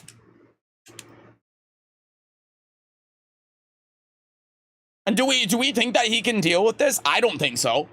I don't think that he would have any idea what's going on here based on how the rest of this game is panned out. That would be how you win. But again, he's waiting for that 50-50. That's what he's doing. He's just waiting for you to throw that out, get his turn back, and then just win off the 50-50 mix-up. And then he's just gonna do the same thing that you're doing. Because look, he did the down forward 1. That's how he killed you. He did down forward 1. Which is what I've been saying you should be doing to him, because if you did that, then it would be putting you in a much better position. So, I don't have much more I can say. Oh, for fuck's sake, I had the damn desktop audio muted that whole time since I did that. Whatever. Whatever. Pro streamer, by the way. But that's pretty much it, right? It's just like, you're throwing out buttons, like you said, you're kind of throwing out buttons to throw something out, but you're not, there's not a rhyme or reason behind it. And he's just waiting for you to do that and then punishing you for doing that. That's the idea that he has in his mind. I'd be doing the exact same thing. But there are also a lot of gaps in what he was doing. There was a lot of things that I tried to show where it's not even about the Zafina matchup, it's just fundamental things you could be doing to improve in how you're playing against him. There were a lot of opportunities that he was giving you where you could have just killed him. And you weren't able to take advantage of those. And I think a lot of it is just matchup unfamiliarity, and you lose sight of a lot of the fundamentals because you are scared of the matchup. And you're scared of what you can do, and you're like, I don't want him to do anything. I just want to do the armor move. I want to do the hot kick. I want to stop him from hitting buttons. And that ends up getting you hit more because he's looking for that. He's waiting for that, and that's where he's getting the counter hit from, like, the Scarecrow down forward 4 and the down 3 and stuff like that. And if you just didn't do those things and you blocked and you waited and you got hit by the lows, it's not a big deal. Yeah, it's a little bit scary to have to deal with that pressure, but there are ways out of it and there are holes in what he's doing. You just have to wait and look for them. That's the key. When should you use down forward 1-3? Personally, I don't use down forward 1-3. The main thing, I would say the main two times you would do it is if the opponent's always attacking into your down forward 1, and if the opponent's back is to the wall because it's natural on counter hit, so it can be a really nice 13 frame counter hit fishing tool, but most of the time I'm just not. It's a lot to take in, but I think the gist of it, calming down, using safer, smarter options with less reward. Don't want to die from the movement, some matchup knowledge. Yeah, because like you were saying at the beginning, I think that you thought the problem was you not knowing the matchup. But really what got you killed here wasn't not knowing the matchup, it was just how you were playing fundamentally. A lot of concepts you weren't applying in a really smart way, I guess, and he was just waiting for those and killing you with those. I mean, look at all of the times you got counter hit, right? So if it's a lot to take in because it's a lot of different ideas and a lot of things you can do that you can look back on and go, I was in this situation again. What did Seth say I should do again in this situation? What are some ideas I can do here?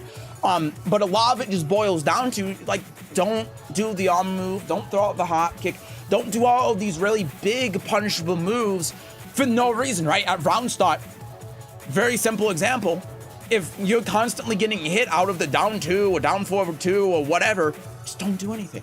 Right? You don't have to do anything, just don't do anything. That's going to open you up less than if you are throwing those things out round start and getting hit out of it every time.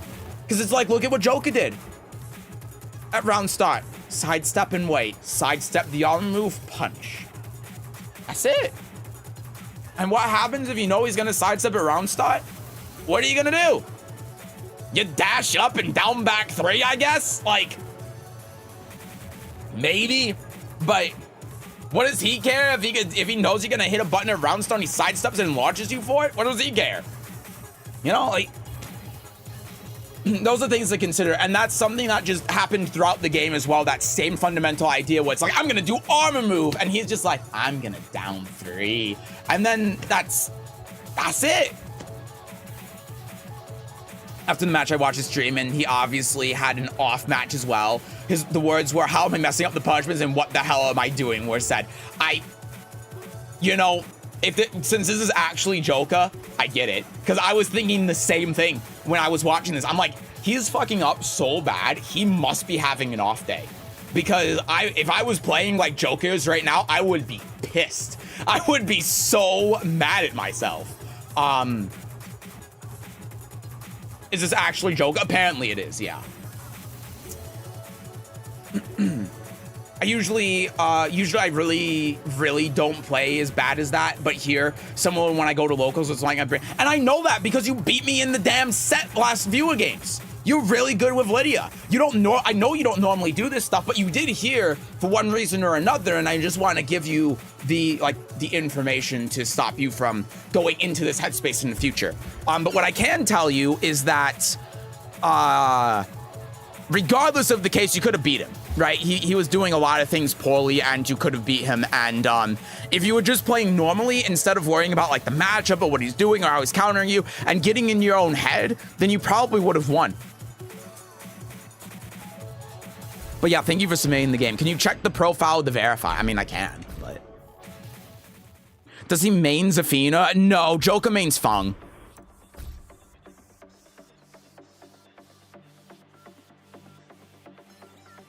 Yeah, I mean, there you go. That's all you really need. Look, wait, I can do the green screen. It's twitch.tv/Joker, xJoker, youtube.com.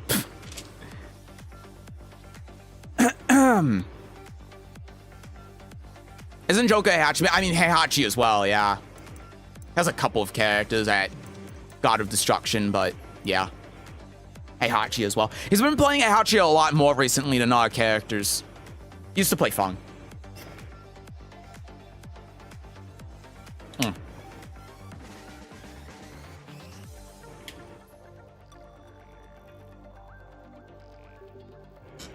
It's on me now for experimenting with her more, but I don't have that issue with Asuka probably because I got 4 times the experience with her. Yeah, exactly. Like, that's the other thing. That's why Joke was fucking... It's the same thing, right? That's why he was fucking up so much. Like, with the way he was playing, I could probably beat his Zafina. You know, but could I beat his Feng? No. No. But you know, it's the same thing, right? And there's that hidden frustration. And you can see all of these things that I'm talking about with him playing Zafina. Probably the same things are happening with you playing with Lydia, but if you played Asuka, then it might not be as much of as nearly as bad, even fundamental wise. Imagine if this match was on Guess the Rank, if only, right? What time was it at? It was at noon. Yeah, that's way that would never get on Guess the Rank at that time. I'm glad he's enjoying playing Heihachi. Fuck Heihachi. His Lydia's God of Destruction, so I doubt he doesn't know the matchup. Probably why he got annoyed at the fuck ups. I mean, God, it's really weird though, because he was making, if he has Lydia God of Destruction, the mistakes that he was making were really bad. Like, not grabbing Lydia after the hot kick if you God of Destruction with her is really bad. No offense to him, obviously, but yeah, if he's doing that, then I would if I was doing that, I would be pissed. Man. Anyway, thank you for sending in your replay. That took a while to get through, but I mean, Joke is in the damn coaching session, so like, what do you want me to do? Okay. Roll call. Ugan! Is Ugan here? Ugan! I don't think Ugan is here. Black Star, are you here? Black Star, calling roll call for Black Star. Ugan is here! Alright, Black Star is here as well. Perfect. Alright. Ugan is next on the list, and then it is Black Star. That's how we will do it then. So Black Star, I will get to you in about probably 20 minutes. Please wait in the waiting room. By the way, this piece of paper, I'm not actually writing on it. I just want to make that clear. I'm actually just making little ticks on it. I'm not writing anything down when I'm doing that. It's just a bit. Me after. Here's what we got right now for the queue. We have Ugan, then Black Star, then Breach, then I don't remember Phoenix, if you were Harukai or Narumi. If I remember right, you're Narumi. So there are a couple more before you, but there's not too many. Of course, taking you, man, thanks for the tips. Gonna try playing them by the end of the week and get my revenge against him. I wish you luck. I hope you get it.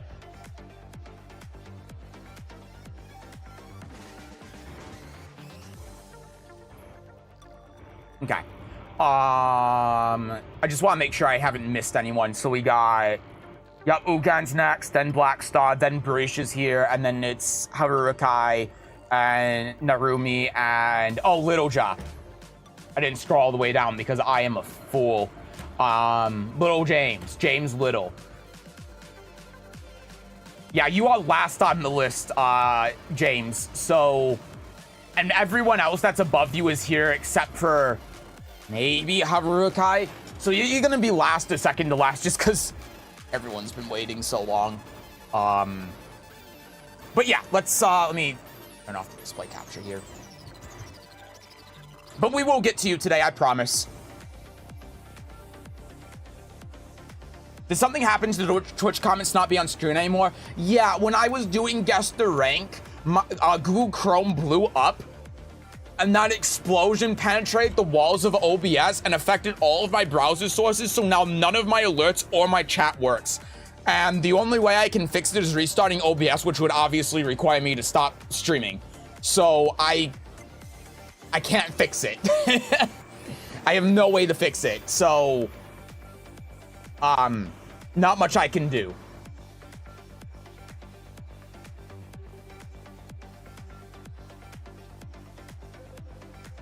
Oh, thanking you. I mean, that makes a lot more sense. Yeah, that's why comments off, all of the notifications off, even sub alerts, like it all died. I don't know what happened. Just I mean, it's not all of Chrome. It was just the YouTube, my YouTube stream page that has the chat and everything on it blew up and died, and it caused all of my OBS alerts and stuff to stop working. I have no idea. But yeah, that's why it's not on screen. I can try refreshing it again and maybe that'll fix it, but I doubt it will. I highly doubt it will. Yeah, it didn't fix anything. I can't really do much about it. Completely fine, just here taking an online test right now anyway. Sounds good. All right, let me get Ugan's Tekken ID in here. Up. TNQB. Okay, Ugan, do you have any game in particular you want me to do? I should actually probably read your thing on Discord before I ask that question. Yeah, you don't have anything on there. Is there anything in particular you want me to do? Watch mine. I played a ninja not too long ago. I want you to watch the first match. Okay. Pretty late for me. Gonna sleep. Have fun, guys. I'll see you. Bye, Shamini. Have a good night. I followed. Thank you for the follow. I appreciate it. Yeah, I was curious because I see the chat has the delay, but it's not a big deal. Yeah, it's completely fine. It'll be fine next stream, but the only way I can fix it is if I restart OBS. So I don't have a way to fix it right now, unless I completely like unplug my Ethernet and then restart both the YouTube and the Twitch stream, and then I risk the YouTube stream dying and then having to make a new room for the YouTube stream, and then everyone has to migrate to the new YouTube stream room. It's not worth the hassle, so I'm just leaving it how it is. Okay, let me hold on. If Ugan doesn't have a particular game, Ugan's like, Gov Gang! I don't have boxing gloves with me, unfortunately. My brother does. I don't. Which makes me a little bit sad.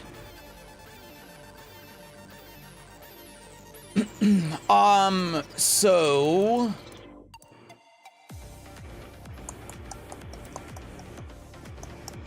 no particular match in mind. Okay, sounds good. Makes me proud. I thought I was the only one. There are a couple of Steves in here. You fought against Elisa a couple of times. Let's see. You lost this one, won this one, lost one. Yeah, I mean, you brought it back with the Elisa, so maybe not that game. Man, it's a lot of the same guy over and over again. You fought the Jin Kazama.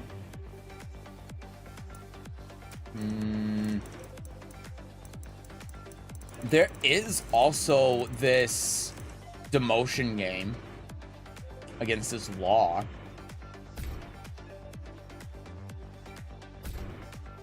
Let's take a look at that. Let's look at the demotion game. Why did Ugan demote from Fujin the Battle Ruler? Let's take a look. Ugh.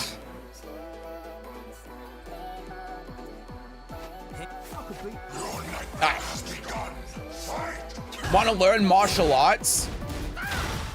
Okay, so immediately here, this is a really important move to know in the law matchup, is that this is minus 14. Oh god, I could have sworn that Sonic Fang is, I mean, even that's a punish, but is it just 1+2? Oh my god, it is just 1+2. Anyway, that's a punish. Really important thing to know in the law matchup is that you can punish that with Sonic Fang. Well, not Sonic, whatever. I don't know anymore. I'm too tired. Okay, so let's look back at this. So he's just doing Junkyard, right? Junkyard, and then we run here, and then he does Junkyard again. So here's something to think about, right? If you're doing the over here, then whiff punish him, right? That's why you're doing it. You're trying to get him the whiff, and you did get him the whiff. And now even if we do that, like if we do this, you can see that like that, it's actually working. But here's another thing that you can do. If we just stay on the ground and then wait for him. Oh God. Bop, bop, bop. There you go. Like now you're up. Now you're back up and you're good. Even after he does this, if he just runs up, oh, for fuck's sake, hold on. If he just runs up and does this, use your kicks. You may be Steve, but you have your kicks. And look at this guy. Look at this. Do you see this guy? Do you see how this guy just always hits buttons all the time? That's how this guy plays. Taking advantage of that, right? You know he's going to hit buttons, so if you're going to do something defensive like going over here, you know, take advantage of that. It's a really good option to do. There you go. See, that's what I'm talking about. Back ones into that. Look at this law. This law, I mean, you can't see this obviously when you're playing the game, but this law is hitting Rage Hot 6 seconds into the game. 6 seconds into the game and he's hitting the Rage Hot button. That gives you an idea on just how much this guy wants to hit buttons. So there you go. That's what you need to be looking for. That's what you need to be forming your entire game plan around with how this guy plays. So again, you gotta look out for that. And as soon as you get in this position, you have trouble dealing with what the law is doing here, right? So after this, I mean, it's really important that you learn how to react to Dragon Tail / Snake Edge, right? But like even here, right? Back to that same thing, that same principle as before, which I'm trying to take control of the damn character so I can do this. Look at this. Look at this. Look. What's he gonna do? What's he gonna do? He doesn't know what to do. He doesn't know anything. He's dumb. He doesn't know shit.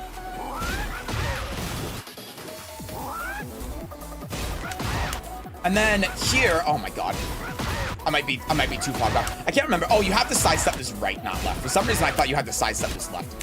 So never mind on that. Not much you can do there if you're not low parrying the junkyard.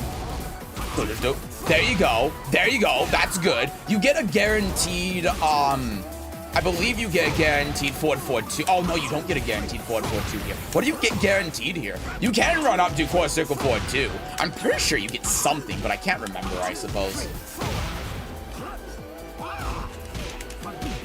But I want to demonstrate something here while we got this knockdown, right? So if I just do this, let him wake up.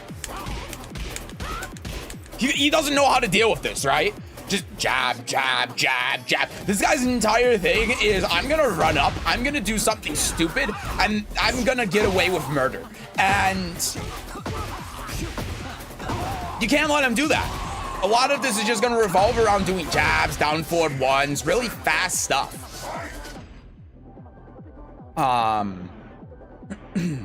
Guys, input history looks like someone desperate crying for help. It's an SOS in Morse code. Flick a 2 just in case he ducks. Yeah, that as well. Yeah. Obviously, I'm not a Steve player, so I don't know a whole lot, but...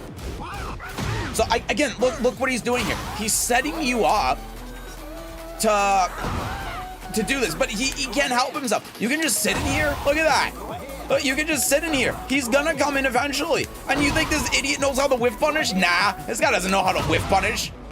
Look at that. Just wait for it. Heat engager. Easy as that. Even if you're doing this. But even if we do this, 1, 2, 3, 4. Even if we go here, even if we block this, we can duck that. Even if we don't duck that, oh God. Like, I mean, look how linear that was. But even if we don't duck that, we can duck the third hit. Even if we don't duck that, we can down jab. We have a lot of defensive options at our disposal to be able to deal with this guy.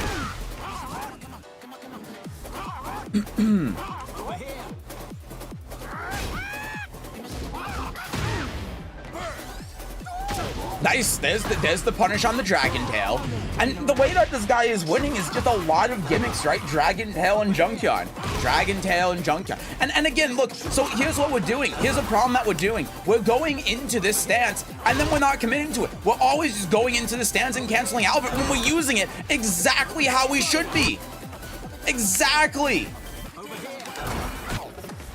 I guess we need to do the 1+2 to be able to actually break his armor. But look at that. We get combo off of that. If we break the armor, now would you realistically try doing the armor break here? Probably not. I don't know if you do that necessarily, but it's something that we can do. And let's be honest as well, there's laws in ducking that. So maybe that is a good option. Who knows? But we're using this exactly how we should. We're setting up for a big whiff punish, and then he tries approaching, and then we whiff punish him. That's how it works.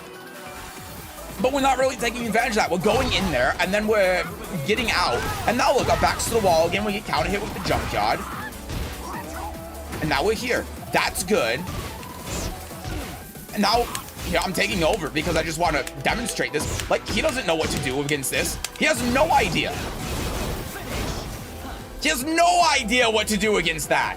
This guy would just get blown up any day of the week if you just did jab, jab, backward, jab, 1-2, jab. He's flabbergasted. He would never be able to deal with this. Just hit Tekken King. Congrats, Dakadu. That's awesome. Big congrats.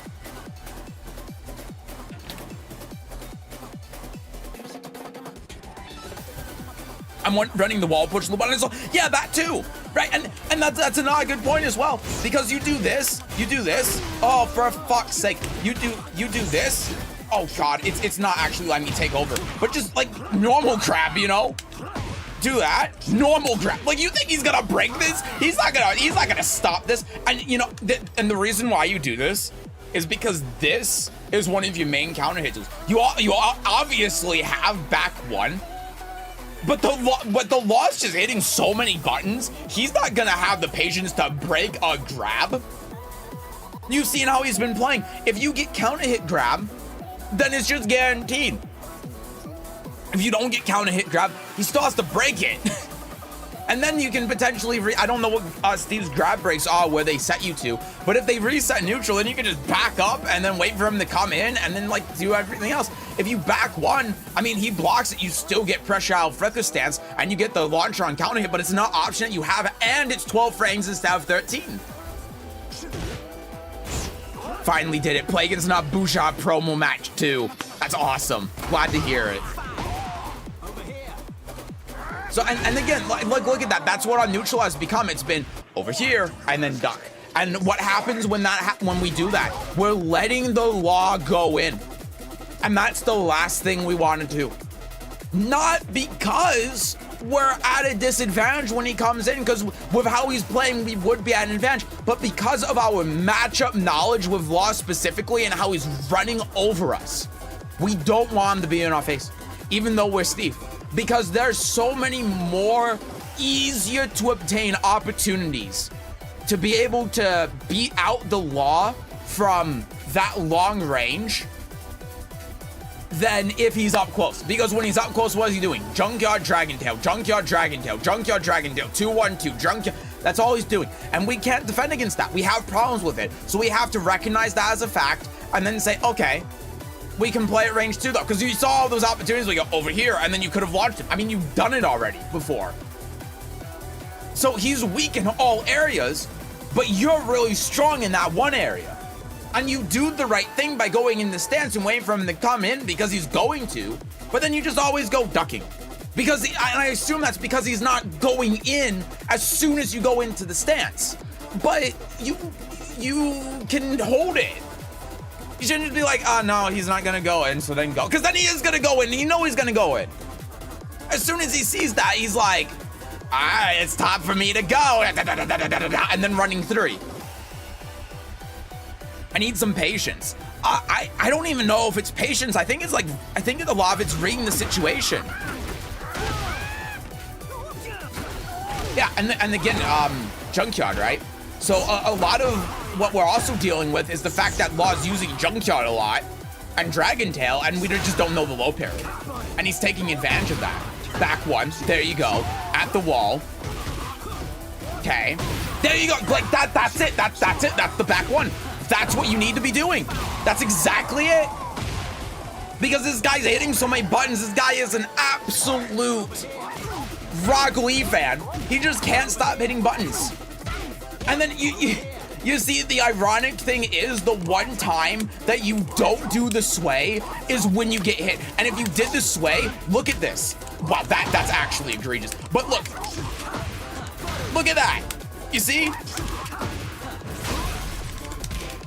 You see how the one time, so you have the priorities wrong on how you utilize the stance, I think, because you're not looking at it in the sense of, like, you're kind of looking in the sense of whiff punishment. I guess what the problem is, you're not looking at in the sense of stopping the opponent from running in you and hitting you. So that's why you took this, right? Because you saw that whiff down jab, but you didn't need to go in the flicker stance to do that, you know? You could have just, I mean, I think it's gonna be borderline impossible for me to actually take control of you before you do that, but I'll try it. Yeah, I mean, it just happened. But yeah, that's exactly what you were looking for when you were doing the sway, and you just didn't get it.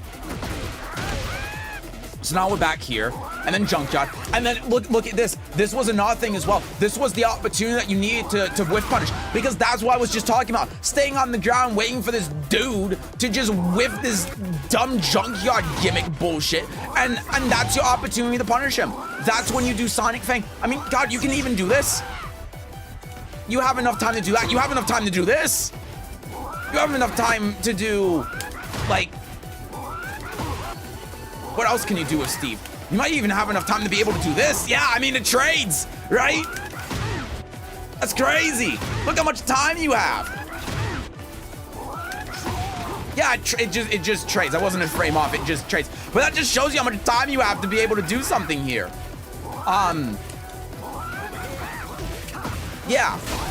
So even though that ended up working, the reason why it worked is because he did another attack after it, even though he whiffed. And if you had just done the, you know, the down forward 1+2, it does the same thing, right? But it's a whiff punish. It gives you the heat engager. It puts you in that mix-up situation, like you get out of the stance. It's just overall really good. Now here again, we're dealing with junkyard. So the thing that you do here is just low parry, right? That's how you deal with it.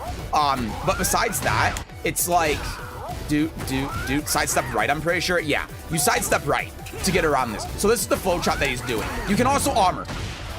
That's another thing.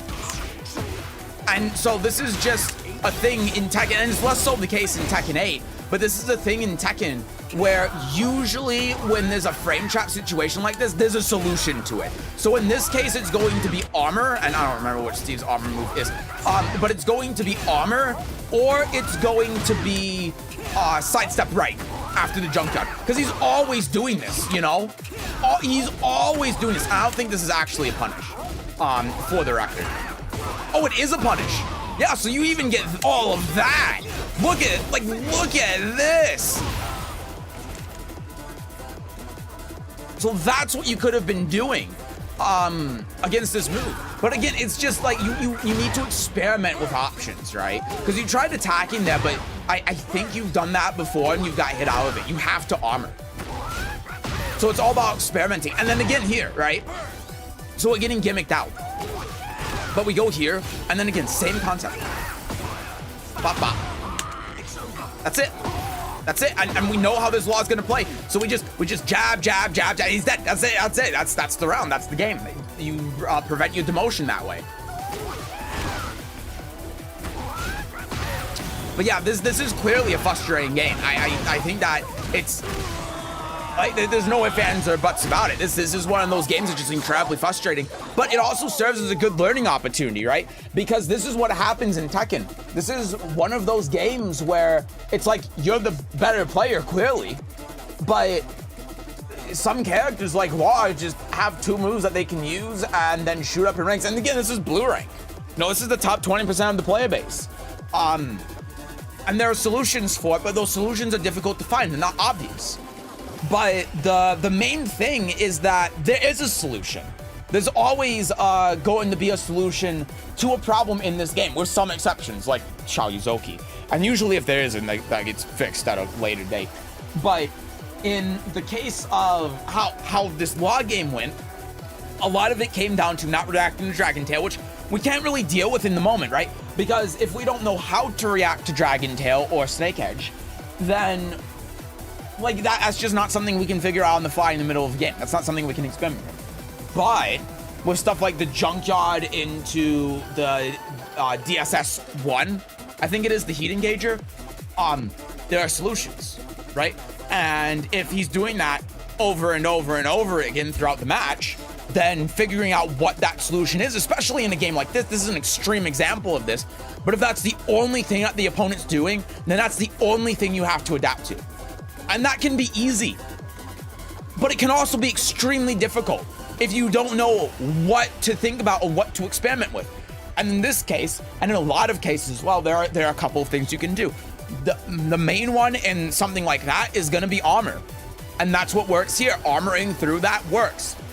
Another one is sidestepping. So if you see the opponent doing that, think, I'm going to try sidestepping this and then sidestep. That's a lot hard to do though. So that's why you first want to maybe try doing an armor move, because an armor move is much simpler than recognizing something and doing a sidestep. Then it might be a down jab, right? It might be a high. You might have to duck it. There might be enough time in the between the attacks that they're doing where you can actually jab them out of it. But if you want to stop the opponent from doing a high two, that's when you down jab, right, to get out of pressure. It might just not be real at all, and you can launch them in between. These are things that you gotta think about when doing this. And there were some times where the Junkyard was happening and you were attacking into it, and that was part of the experimentation. But when one thing doesn't work, you gotta move on to the next solution, right? So, and you gotta start small. So how do you start small? Well, you don't do like big moves like back one to try counter hitting all of it. If you don't know if there's an interrupt window or not, that's when you use jabs, right? And if you get hit out of that, then you scale down armor moves, because armor moves are going to have faster startup than jabs do. Well, the armor on armor moves, I should say, has faster start than jabs do. And then if that doesn't work, then like maybe it's a high and you have to duck or you have to sidestep, right? And you're not always going to get this opportunity in the middle of a game. But again, in a game like this where the entire game plan is run up, do Junkyard, do DSS 1, you have to. That's how you win. And if you figure that out in the game, then this law would have been toast. There's nothing he could have done. How plus is Steve after that counter hit? Power Crush? Yeah, like Bree said, very plus. Extremely plus. Yeah, it's composure, yeah. You can do instant peekaboo for 1+2 after it 2, but it's frame perfect.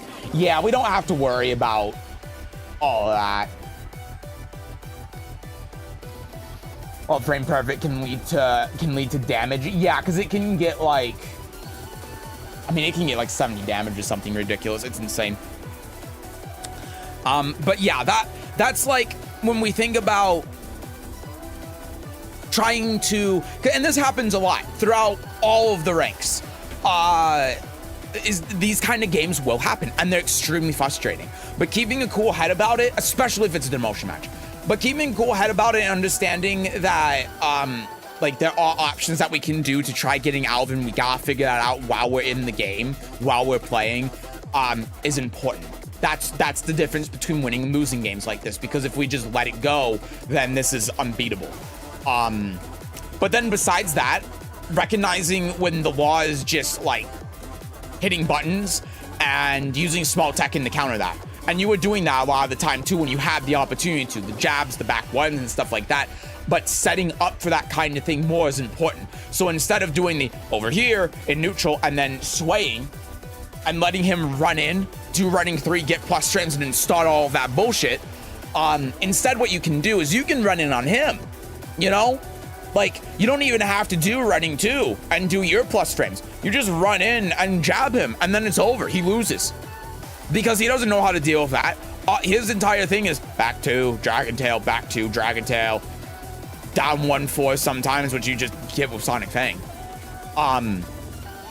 That's what you do. You take the momentum first. You take control of the neutral first.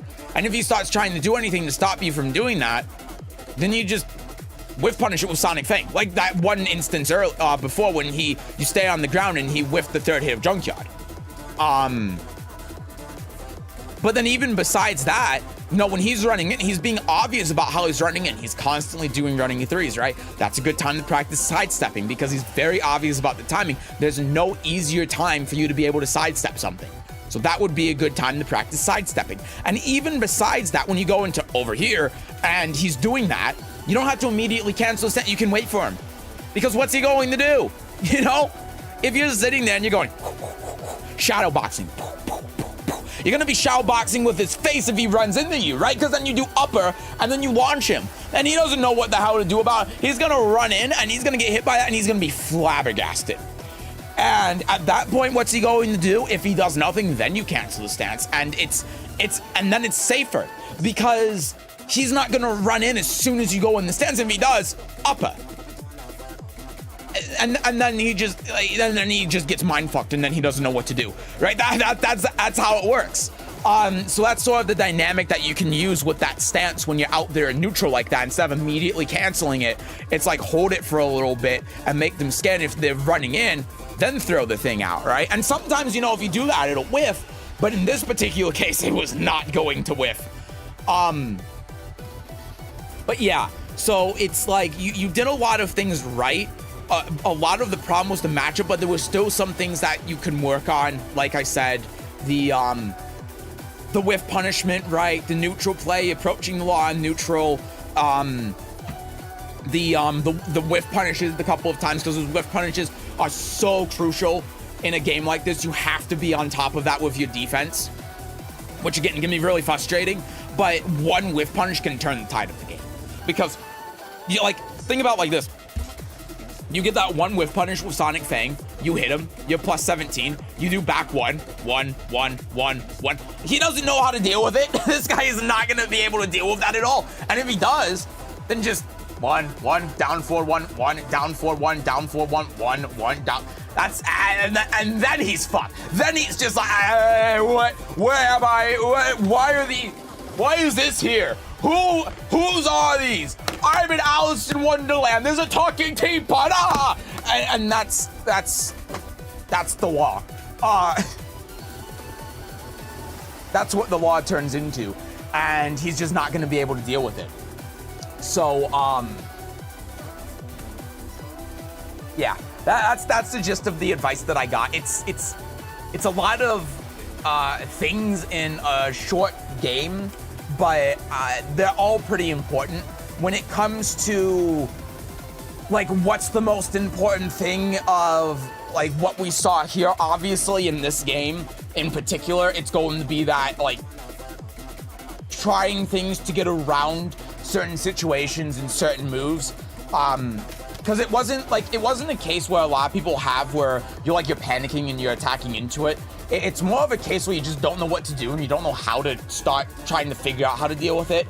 So those are the ideas that I give you there. But really, I think the biggest thing is just how you actually approach neutral, because that's what caused all of it, right? Every single time that the law got in and was able to do all of that is because you were being very defensive in neutral, but not for the right reasons. You're being very defensive by doing the stance and waiting for him to come. And if he did come in, then you would whiff punish him. And that's the difference between like being passive and being defensive. But the problem is you gave up on that way too quickly, and you never initiated neutral, and that gave the law the neutral. It allowed him to win neutral the majority of the time, and that's what caused those situations. So that would be the biggest thing I would look at personally. Now, of course, depending on like the opponents that you're playing, maybe that's going to be different. But for this in particular, that's what I would look at. But are those big scissors or is Sesujin just tiny? I am tiny. I'm very tiny. This is a very small chair. This is actually a Fisher-Price chair. But yeah, anyway. That's about everything I got. Thank you for submitting your game. I hope you find that helpful. All right. Next up, we got Black Star. Roll call, Black Star. I know Black Star is here. I just want to do the thing.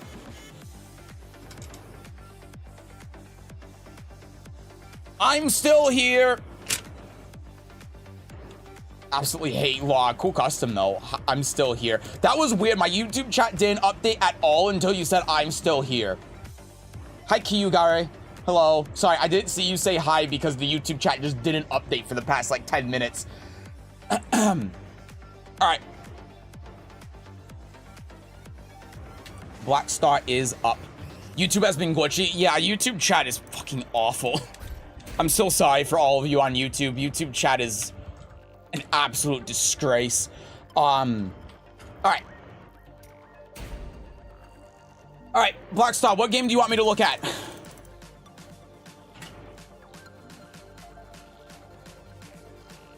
You get used to it. Oh man, I don't like that. You get used to it. Any game in particular? No preference. I can use help regardless. All right. You hate law. You want to do law? I'm going to sleep. Take care, everyone. Don't die, Seth. You're doing great. Oh, thank you. Sweet of you. Thank you. I hope you sleep well. Have a good night. Thank you for coming by. I'm trying not to die. All right, you want me to do this law game? I just want to make sure that this isn't a game where you got super frustrated at and just didn't play well in. But if you're fine with it, then let's do it.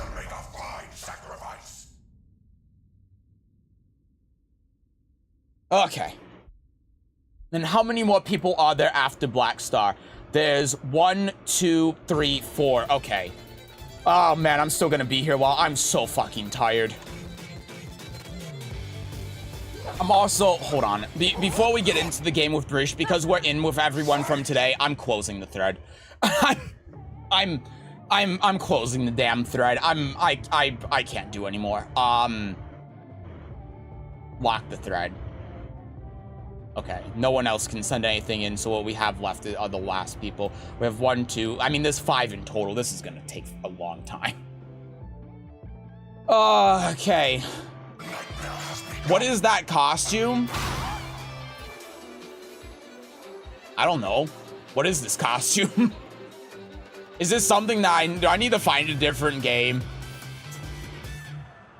It's just constant pressure, so I honestly probably didn't do much. Remember this fight? I think I got absolutely bodied. It's an acid trip Abraham Lincoln. Oh, okay, it's fine then. All right, I thought this was like a reference to something bad because of the dance game. Okay. It's every law play in general. I mean, let's take a look. So, I mean, first thing to look at, right, very start, mid-armor move. Mid-armor moves are always punishable. So make sure that you're punishing that, right? And then this is something that I know that you do a lot, so we're just gonna talk about it, right? Back 1 into 1, 2. And I know why, like, the reason why you do back 1 into 1, 2 is because it's logical, right? You're doing back 1, it's +2, and then you do 1, 2 because it's a frame trap. But here's the problem. It's not infallible. It's not perfect. You can't just do back 1 to 1, 2 all the time, but this is something that you flowchart a lot. And instead, you know what you can do? Forward 4, 2. I mean, look at that. Oh my god. I'm fucking up so bad. But even regardless, like down back 3, if someone's going to do something like that, then that works. Sidestep. Look at this. This in the sidestep. Oh my god. That's so annoying that he's in a crouching state there. Is he even considered in a crouching state? Obviously he is. That is so aggravating. But still, that's something you can do. Sidestep back 1. Right, that's it. That's another thing. I wonder if you can do, no, that's so stupid. If only this game worked like Soul Calibur did. Looks like Willy Wonka if he decided to make drugs instead of candy. I can't clean sidestep like that. Well, the reason why maybe you can't is because you don't know when to sidestep. So, here, I mean, this is something that we can look at. Look at when I'm inputting sidestep. So we do back 1, sidestep. That's it. That's it. But when are we doing the sidestep? During the input buffer. So the exact same time that you're hitting 1, you just sidestep. That's it. That's all you do. We're not even doing anything advanced like step guarding or anything. Like we can step guard like this and then try doing that to cover more options. But we're not even doing that in this case. We're just doing this sidestep. That's it. We're just doing this during the input buffer window. It's something to practice. But even outside of that, you do this like this is a flow chart you have. You're essentially doing this like it's a string. Back 1 into 1, 2. Like it's Leroy's down forward 1, 1 plus 2 or whatever it is, you know, where he does the chain punches and it's a high. That's what you're doing. And it's like, again, it's logical, but it's also illogical at the same time, because if this hits, if the 1-2 hits, what do you get off of it? You know, like what are you doing if 1-2 hits? But if that hits, look what we've done to the opponent in the span of 10 seconds. You know, it's such a stark difference. And yeah, like this can get interrupted, but if the opponent is doing something illogical like that, then they just get counter hit. And the opponent is always gonna do something illogical. So it can't just keep doing this. And like, just to give you an idea, like, I'm +4 and I did 8 damage for doing that. I mean, really, it would be more than 8 damage. It would be 13. But I'm like +8 and I did 13 damage. But look at the risk that I'm taking when I do this. He did 23 of that one move. He did double the damage that we would have done with that one move for doing that. And you try to open them up for back 1 heat engage by trying to catch them mashing. Well, but that's the problem though, is that like you're catching them mashing with the wrong thing.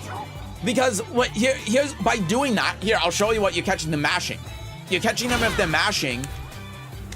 Oops. You're catching them if they're mashing. Hold on. They're mashing like this. If they're mashing like 1-1. But if they just, oh God. Oh Jesus, I think I took control way too late. But if they just like duck, then you do that. If they do a down jab, then it works. If the law does like whatever the hell that this, then it doesn't work.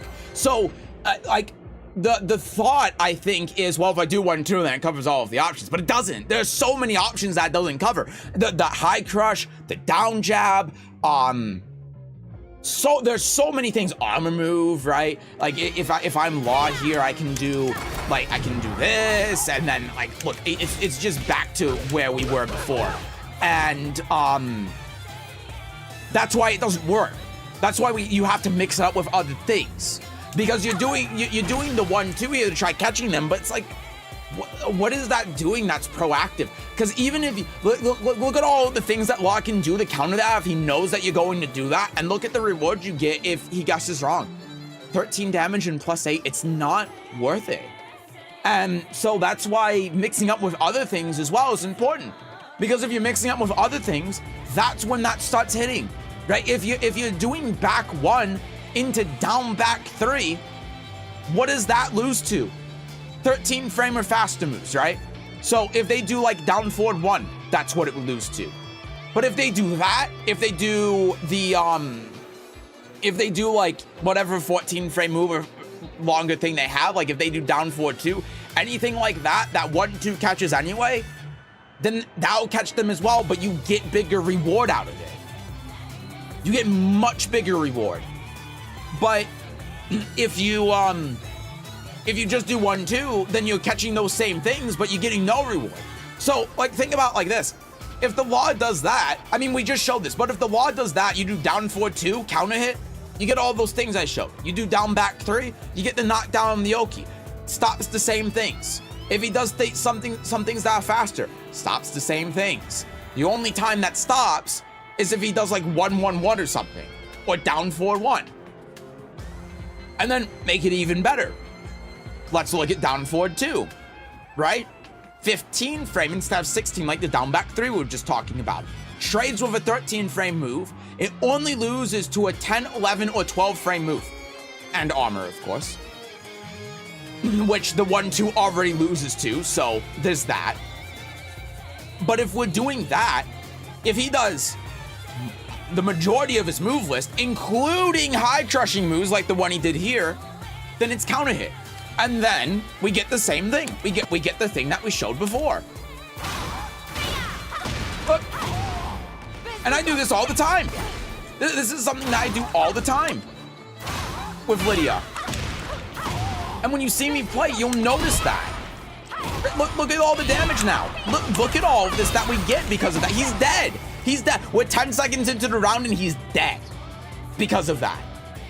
That's what we can potentially do. Obviously, this is a replay, so it's not 1-for-1, but that just shows you that if they make a couple of mistakes, then that's what the result will be. And that's not something that's unrealistic. That's something that happens failing commonly at even God of Destruction level. So that's what we're looking at. Like, look at the difference. So you're taking the risk at getting hit by a 10, 11, 12 frame move, but that's the reward, you know? That's what you're getting out of it. And on top of that, then you're incentivizing the lot after the back one to actually start using those moves, and then you can interrupt with the 1-2, or whatever, or 2-4, or whatever you want to use, right? Anyway, I'll read what you're saying now. Does down back 3 connect? Yes, it does. Yep, down back 3 connects. Back 1, down forward 2 is bad for the heating gauge. That's why they need 4. Yep, so what you see me do a lot is back 1 in the forward 2. And again, this is something that works at God of Destruction ranked, right? But the reason why I do that is because of this. And that requires some execution. But even outside of that, like, we can just do this. It's worse, but it functions in the same way where it gives us the same stuff. It doesn't give us as much of a reward as forward 2 does, but we can just not worry about the execution to do this. And again, for your point with down back 3, it hits at that range. Especially if they do an attack and it counter hits. So yeah, that's something that you should look at, because you're using this back 1 and getting the advantage off of it. And even if we don't worry about the sidestep, this is something that you do a lot. And I'm sure you're going to use it more in this game, and it just doesn't give you anything. Whereas doing the other things, yeah, it opens you up a bit more, but it gives you so much more reward. And this is also opening you up, right? Like, doing the jabs is also opening you up to stuff like this, or like, again, the down 2-3 with that counter hit launcher like I showed you before, or just ducking it and launching you. And this is something I noticed when we played as well, and I started ducking it because I noticed that every time you did the back 1, you did the 1-2. So it's like, okay, I'll just duck it then, because if he's not going to do anything else. And here's an even wilder thing as well, just to demonstrate this, just because I want to hammer this point home, pun not intended. Wow, that's actually crazy at that whiffed. But there you go. Right, so even though he has 16 frames to work with, a lot of moves in this game are going to be longer than 16 frames, especially if they're going to be plus on block, high crushing lows in particular. So that's another thing that you can do. Like, you have enough time to do that sometimes. Not something I would advise, but it's just to give you an idea that even though you're +2, the opponents are never going to do things that are logical. They're never players are never going to look at frames and think, this is +2, so I am going to block, or whatever, right? Or I'm not going to do something that's 15 frames because I'm -2. That's not something, because that's not part of how, like, the mind games and the dynamic work. People are going to do stuff like what the law did to try to steal turns. And that's something that you can play around, because if the opponent isn't respecting that +2, then that opens you up to kill them. So we'll move on from that, but I wanted to hammer that point home. I said that again. Hold on. Because I want to illustrate that for when this comes up in the future, whether it's in this game or just in other games that you play, because that's one thing I noticed a lot, and I think it's one of the biggest problems that you have is flowcharting stuff like this. So anyway, we are 1 second into this game. So there you go. Like, look again. Look. You see that? This is exactly what I'm talking about. 13 damage for doing that back 1. Now, I like try and do the back 1 as a whiff punish, and it didn't work, unfortunately. But I mean, look what you could have done instead. You see? You see how that works? Instead of doing the 1-2, same thing. And also, again, instead of like doing that, he actually did that to try catching sidestep, which is so funny. But look, I mean, this is a move that, this is a very common move 14 frame startup homing move, and the down 4-2 just beats it. That's the kind of moves that you're gonna see because this is talking about the dynamic before where it's like you're sidestepping after the move and you're trying to avoid moves and then someone does this. That's what that does. That's how that stops that. It's like if they do a homing move, then it's like, okay, well, if they're gonna do the homing move, then and it's 14 frames, then I'll just counter hit them, and now look where we are, you know? Like, I got 2 stacks in round 1. He's in rage. He's lost all of his health. I've been able to use my heat. Definitely no, because I do aim for the heat because Lydia does want heat and stacks. And here's the ironic thing: when you aim for going into heat, you're not doing the right things to go into heat. Hi, Brit Bruv. Isn't that weird? But just think about that for a second. If we're aiming to go in the heat and we're aiming to play neutral to go in the heat, which makes sense. After we do the back 1 to initially try going in the heat, are we trying to go in the heat anymore? Or have we reached a lull where we're trying to set up again? And the answer is you're doing the 1-2 because you want the +8 because you want to do the back 1 again because you think they're going to crouch so that you can go in the heat, so you're trying to use the 1-2 to set up, and that's opening you up more. But as we see here, the back 1 on block is already setting up for that heat engage, right? Because think about this way as well. If we do the back 1 and sidestep like we did at round start, and we sidestep something, political storm heat engager, right? So everything else that we can do there is setting it up for it. If we do, after the back 1, down back 3, we're doing a low to encourage them to crouch. And then that is gonna open up back 1 by itself. So it becomes a loop. Back 1, down back 3. Now they want to crouch after back 1, instead of down back 3. Heat engager, boom, like that. Very simplistic way to look at it, but it's an idea. So even though we're trying to find ways to set up for heat engager, we already have them and we're not taking advantage of them. Even in this situation as well, look what we can do here. Oh, Jesus Christ. Why? It's a mid? What? That's a mid? No. Never mind. That's not gonna really work as I want it to. But what I was gonna say is another thing that we can do is if they're doing highs afterwards. So let's say, let's talk about the 1-2 again. So we do back 1 into 1-2 because we're trying to avoid, logically speaking, if we're trying to avoid anything that's 14 frames or slower, like not trade with it because 13 frame would trade, we're doing down 4-2 for the counter, right? Like in this situation where we did a 14 frame move. If he's doing something that's 10, 11, 12, 13 frames, then we're doing the 1-2. But if he's doing something that's 10 or 11 frames, and sometimes even 12 frames, not necessarily 13, but those moves, they're highs. So you know what we can do there? Down 2 counter hit from crouch down 4-1 guaranteed heat engager. So you see how we're already set up, right? So we don't need to do the 1-2 because doing the 1-2 is doing the exact same thing that down 2 is going to do, but it doesn't give us heat engager. What it does do is cover more options if we need to be more careful and defensive, because obviously if we do down 2 and they do a 16 frame move, it'll trade with down 2, right? If they do a 15 frame move, like if they do hot kick, it'll just beat it straight up. So it does carry risk with it, but if the opponent isn't doing that, then we don't need to fear it. But that's why we would do the 1-2. If we're in a situation where we can't afford to get hit by something and we need to do something fast to try checking them out and we need to play small Tekken. But if we're doing it because we're trying to avoid those 10 through 13 frame moves that 1-2 covers and down 4-2 doesn't, down 2 does the same thing but gives us heat engager.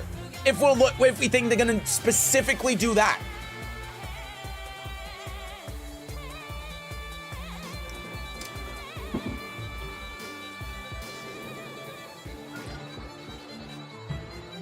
I didn't need to use political storm was a gap close. I don't do much, and we'll talk about some situations where potentially you could use it here. So Here's something to think about as well. And like, this is round 1, so something like this is going to happen, right? But, oh, for fuck's sake. But, let's take a look at the situation. So, the law is, like, whenever he's getting in your face, like, you can see throughout this first part of the game, he's just hitting buttons. I mean, that's why the heat engager there hit.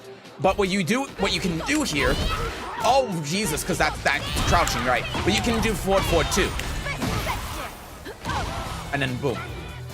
Right, if he's hitting buttons a lot. Now, I mean, running one also wouldn't be a bad idea, because look, I mean, that's not getting counter hit, right? So, hot kick, you know, that's still something that ends up working here. And even if we want, like, heat dash, we can do heat dash. I'm not thinking of the combo.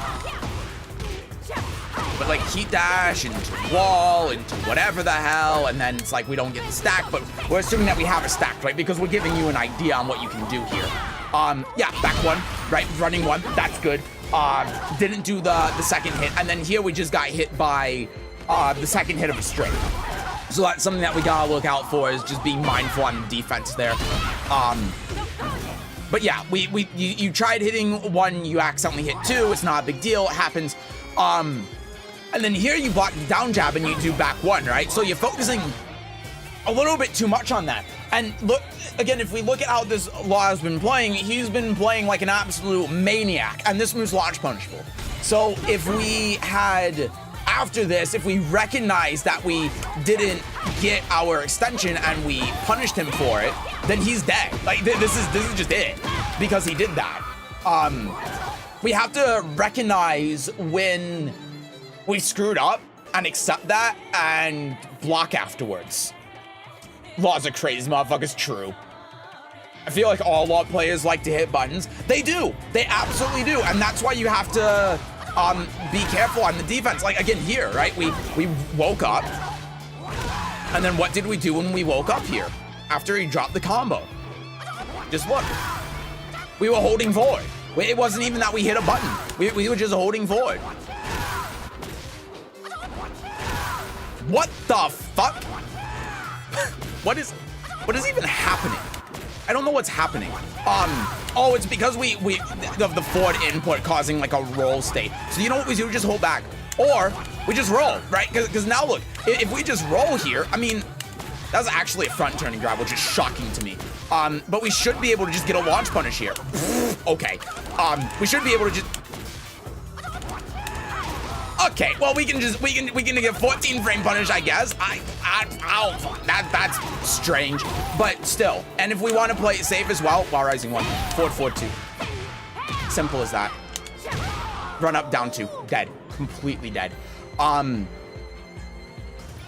but I mean, this is. I honestly thought this was gonna be a case of hitting a button, but it's because you held forward when trying to get off the ground instead of back or up or rolling. Just hit. Word of advice to everyone, never press forward as your wake-up option. Never. Just don't do it.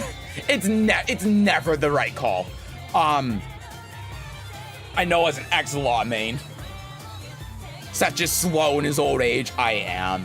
Yeah, the recovery on that is crazy. Laws are insane, agreed. I tried to flip up and not kip up. I thought I was going to lay face up. I see, so you want to do, okay. I gotcha. That makes sense. That makes a lot more sense why you get hit by that then.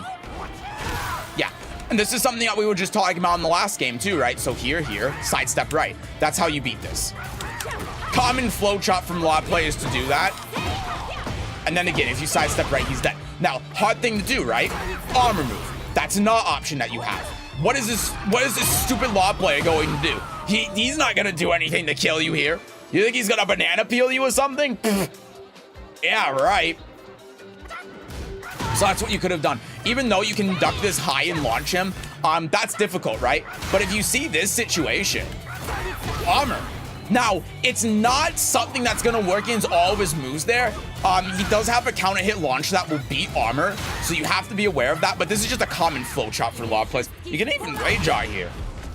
Even rage art.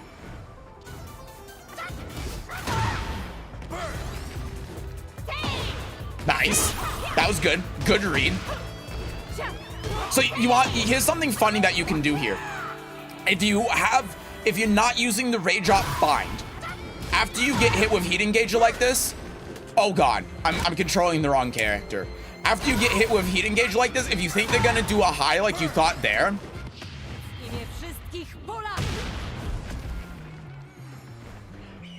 why does that work? Why does that work? The reason why that works is because Law is like plus 17 or something, but you can guard.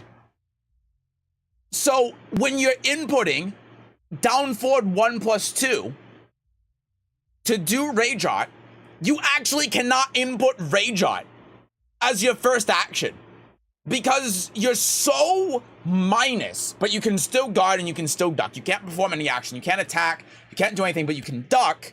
That the duck comes out first, and it comes out so fast, it comes out. Law is able to perform the grab sooner than you can hit a button, but you can still duck. So the game will recognize the duck. It'll see that the Law did a move. You will duck. The move will come out and whiff, and then your Rage Art that you're mashing will come out because that's the first button that's gonna happen after the input buffer when your recovery animation ends. It's a really weird thing. But after a Heat Engager like that, that's something that you can do if you have a read on their high. You can only do that though if you do the manual input for Rage Art. If you do the bind, the Rage Art button, it won't work because you're not doing that down forward input. Fuzzy, South is Korean. I'm just insane. I'm the craziest player to ever do it. But if you have a hard read like that and you need to get back in a situation like this, that's something you can do.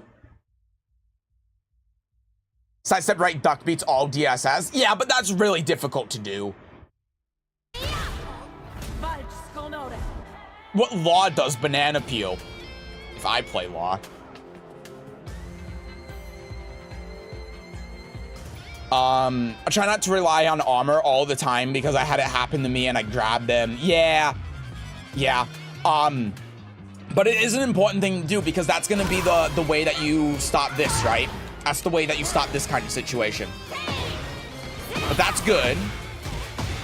That's good. Yeah, so here this combo doesn't work. So what's the combo here? Just this. That's it. That's it. Just forward 4-2, horse 2 in the blossom. 2-2 here doesn't work. The only way that 2-2 works in a combo is if it's like immediate. And the Wild Rising 2 is also a screw, so that's not the 2-2 here isn't even gonna screw. So that's what you're looking for. And because you have the rage, you do this into jab. You specifically have to jab there. If you don't jab, then it'll drop. But you can also do this to erase the gray health. And why would you want to do Rage Art here to erase the gray health even though this isn't going to kill? Because he has heat. And whenever he hits you, whether it's on hit or block, he recovers more gray health. So with all of that gray health he has remaining, chances are that combo, if he even starts a block or like a DSS block string on you as plus on block or whatever, he's going to recover enough health where the combo damage is going to be kind of nullified. So, doing the Rage Art to get rid of that gray health, super important. And then you can just, yeah, run in and kill him.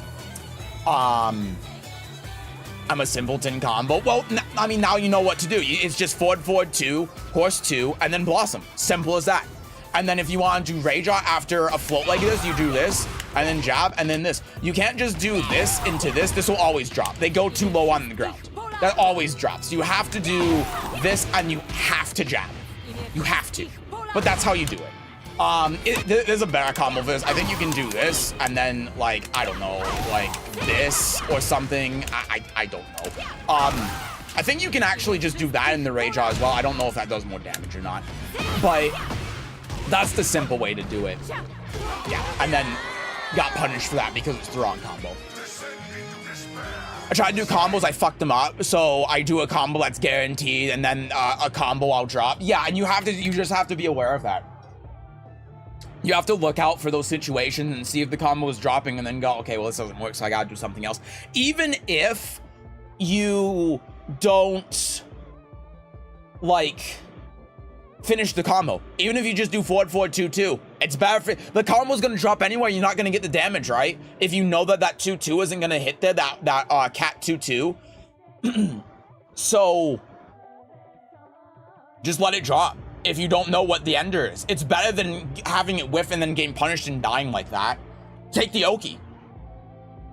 You know, because what could you have done there instead if you didn't didn't finish that combo? You could have done. Hold on. Let's go here. Check this out. You could have just done that. Like, just get the Oki. Well, you did 2-2 here, so just run up Oki, right? If you don't know what the extension of the combo is and you know you're doing that 2-2 and then it's dropping, just take the Oki. You get Oki there, right? Even though it's not the optimal combo, you get something out of it. So take that advantage. Your nightmare has begun. Fight! Well, sheer combos from your videos and Oz, I can do like 5 of them. You know, I have the same problem. I have the same exact issue where I can't remember combos well at all. I mean, most characters that I get to, it takes me weeks to remember combos. So that's what I do. I'm just like, I just do something simple into a screw, into an ender. And if I don't remember what the ender is, or I don't remember what the screw is, or whatever, and it drops, I'll see that and I'll go, okay, I'm just like either gonna try a different screw and a different ender, or I'm just gonna get the Oki because I don't know what to do.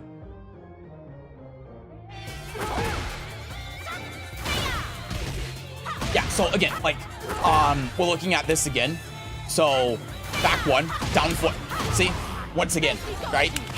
Look how much that's working. And then also, look at that. Same situation as before. This into that gets blocked. Bop, bop, here. Go here. While running one. Okay, well, he fucking replay. But still, like, you get the point. And if we don't want to do all of that, then here's another sequence that we can do. Here, here, here. While running one. That gets ducked. Here. Go like this. Bop, bop, bop. And then here. Oh, for fuck's sake, you fucking... Well, either way, the forward 2. That's what I was trying to do for the flow chart. And we actually... The funny thing is, this exact situation kind of happens just in a different way because you do it off of the +8. But you can see how, like, what I was talking about before, where you're trying to do something to set up for the heat engager, but you already have it after the back 2. You're just being too logical with the frames. You need to be a little bit more illogical. But this is the exact same situation, but you didn't have to do the 1-2. It's the exact same thing. And then that happens again, right? And the reason why, when I did that, I did the running one, is because he did that last time, you know? And if he's doing that, like we showed before, if you know the opponent's gonna have a tendency to do that, then you do this. And then heaven and earth. And then here. Bop, bop, bop. Pixel left. Dead. Simple as that. It's just about choosing the right options here. But we can't always ham attack. And that's kind of the point of ham attack. You know, this is the secret hidden point of why you do ham attack, is because you want people to be doing stuff like this. Which sounds weird, but you see the damage that you get when people start doing that kind of stuff. If they start trying to counter you after the heat engage, if they start mashing after the heat engage, that's exactly what you want, because that's how you're able to actually dish out real damage, real tangible damage that's like 75, half of their health bar after the heat engager. Instead of just doing this chip damage that they could potentially recover. Like, the chip damage is great, don't get me wrong, but the whole reason why we're doing hammer attack isn't for the chip damage, it's to get us at a position where we can hit the running ones, the forward 2s, and even the 1+2s at times. And the chip damage is there as an incentive to get them to attack. It's to give them a reason to attack. We're not going just after the chip damage. The chip damage is just our reward for them blocking. But if they stop blocking, that's what we actually want. That's the real reward. So this is what the wall is doing here is exactly what you want. You just have to start doing the forward 2s more instead. And then here after back 1, if they don't tech, you can get a guaranteed run up down 1+2 afterwards. I played Nina, I just did launcher down 2-2 forward. Yeah, pretty much.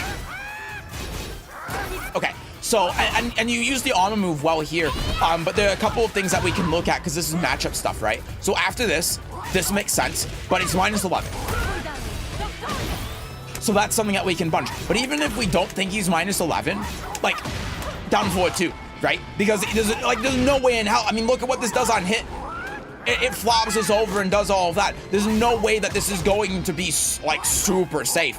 So throwing out, like, a down forward 2 here just to try counter hitting him, not a bad option at all. Even a forward 2, if we can do it, not a bad option at all. And even just, if we're really not sure, even just a jab into, like, a sidewalk or something, that's also a good idea, right? Because look at this. Boop. And even if we block this, let's say he just does the 3+4 after heat engager. That's something that we can duck. And as you saw before, which I didn't even know, you can sidestep it. So you have a lot of options. And you can armor through it. You have a lot of things that you can do. You can even jab it, which I don't think you can do in Tekken 7. But there's a lot of counterplay to this.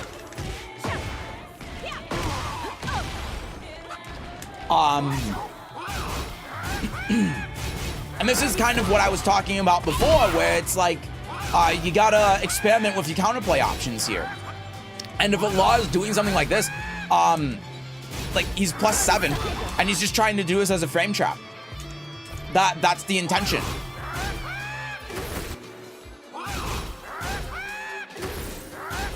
It's really funny how sidestepping this actually kind of works as a frame trap. But that's why you gotta know that you can do all those options. So it's good that you armored through it on the second go around.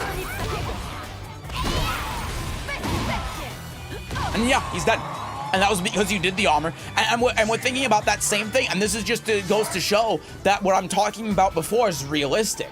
Because when you got that one armor move off while running 1 and he died. And that's exactly what we're looking at after all of those times you do back 1 into down forward 2. Because every single time that we've done back 1 and we've tried down forward 2, it's worked. And every time that we do that, we just plow over him with the while running 1s, the while running 2s, and stuff like that, and he just keels over and dies. And that's what happened there as well after the armor move. It's the same situation. We just have to find those more of those opportunities to be able to take advantage of that. There you go. Nice combo here. Boop, boop, boop at the wall. Okay, so at the wall here. Shit, I need to go back a little bit more. This is what I talk about. I'm trying to get better at trying to analyze and adapt the moment the Power Crush comes to me, but sometimes I feel Power Crush are too slow to come out. Yeah, so the frame on it it's like 6 frames or 7 frames. I can't remember. But it's something along those lines for it to come out. So it's not going to work in every situation, but there are a lot of times where it will. And you know, another thing that you can do as well is down jab. So yeah, you actually have enough time to be able to do that at the wall. You have a lot of time to be able to convert off of this. And even if you want to keep it simple, just do that. And then you get the Oki. But you didn't recognize that, right? Down 1 as well. It's a pretty good one because that'll also hit on a low wall splat. And if it whiffs, it's pretty hard for them to recover from.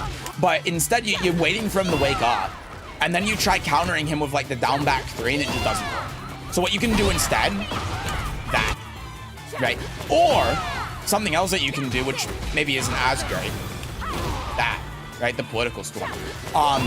But even regardless of the combo, just like the timing of it is really crucial. But if you have the right timing, it's the right idea. I mean, he dies.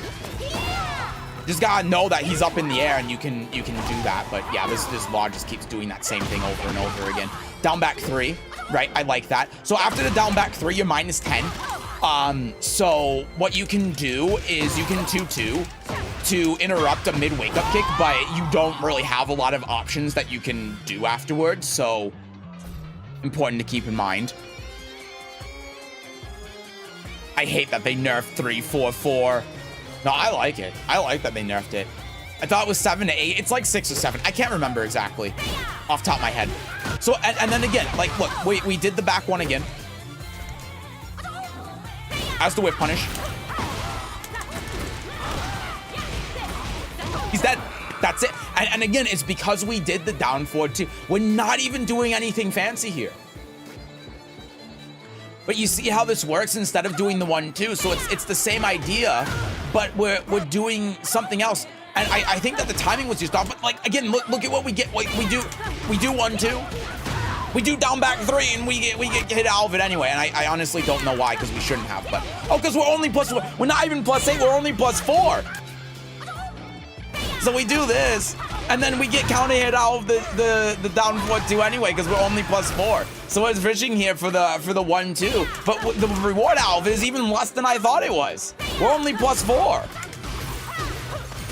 If we're going to actually be able to utilize that, we have to incorporate sidestepping and stuff like that to make it effective.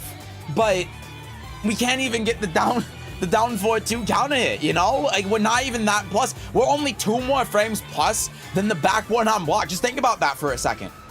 Think about that. Only 2 frames difference. The difference between down 4-1 not working on a 12 frame move versus a 10 frame move. That's the difference. And if he does a 10 frame move, it doesn't matter anyway. Either way, it doesn't make a difference.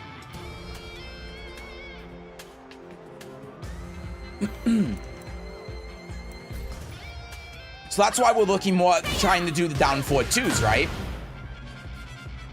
Said Loopy, I'm giving up the +4 advantage to do 1-2 and get +2 back. I'm shortcutting myself for less reward. Exactly, yes. And you can see how often you're doing it too. I think this is we're in round 3, and I think this is the 4th or 5th time.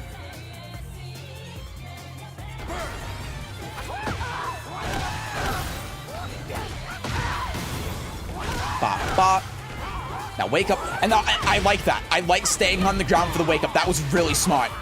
And then that's good. And then, yep, Ray drop. I think that's the right thing to do. Yep, I think that's really solid. And now what I would do if I was in your position, I'm gonna do what I'm gonna do first, and then we're gonna see what you do. So what I would do, oh fuck, I would do, shit. Hold on, I'm trying to get the fuck. Yeah, I would do the forward too. Oh! Excuse me? What was that? Hello, Rana? Do I need an exorcist? What? Hello? Harada, I need you. You gotta feel a slight pinch. I need you to be very still. Oh my god. What the hell? Hold on a second. I'm gonna take a pause here. I just want to see this with the camera unlocked. I'm so curious. I'm sorry. I'm taking a little bit of a pause, but I'm so curious. What the fuck is that? What? She's shooting a projectile. I gotta turn this off so I can do this, but look at that. Hold on, I gotta do that so I can zoom out. That is so funny. What is this? That's so funny. Oh my god, hold on, it's just all of the words simultaneously. That's so funny. Oh man, I don't think that's supposed to happen. Okay, all right, back to the game. That's amazing. Okay. Let's slide good lows, mids, and PC all. Oh wait, you're talking about Steve. Sorry, yeah. That's so good. You know, it's actually funny how the run up here works. But yeah, this is what I would do. I don't know if the replay's fucked up or something, but this is what I would do. Right? Is after the rage drop, the running 2. I honestly think did the replay fuck up and I'm able to make her move during? No, that's actually what's happening. Look, she has the trail behind her. She still has that effect on her. Look at this. I'm actually moving Lydia during the rage drop.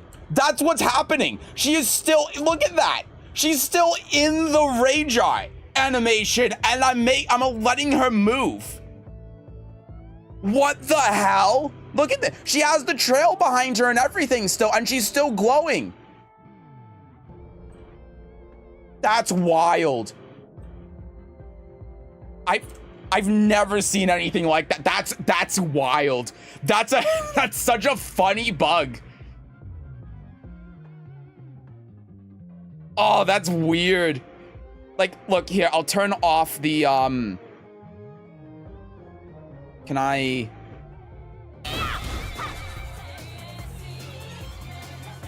Here, if I unlock the camera like this, and then I do this, and then I restart. Oh, I can't restart like this shit.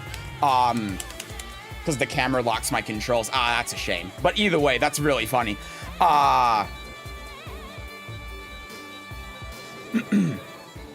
Anyway, I think I gotta... No, the entire replay's just bugged. Okay, that... Thank you, Harada. Moving on.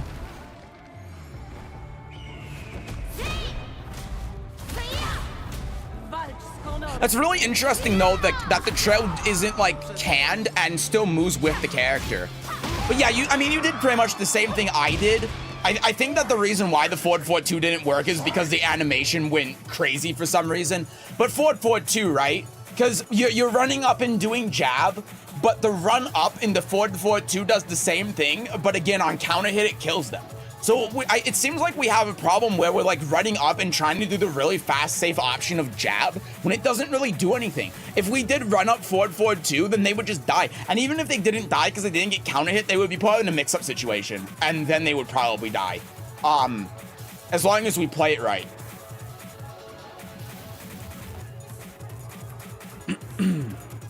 The trail can move with the characters. You can do rage at whatever point in the stage without trail bug. Yeah, it's really interesting as well that those effects can just be on the character, but it's really weird. Wasn't he on the Rage Art option? I'm very well aware of Rage Art spammers. So I'll tell you what happens if the law did Rage Art. I'll just show you.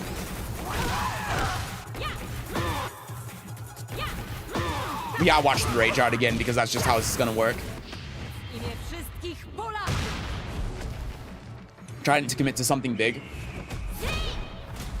Just want to demonstrate this.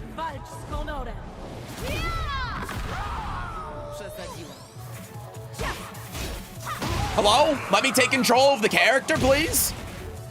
Are we... Hello?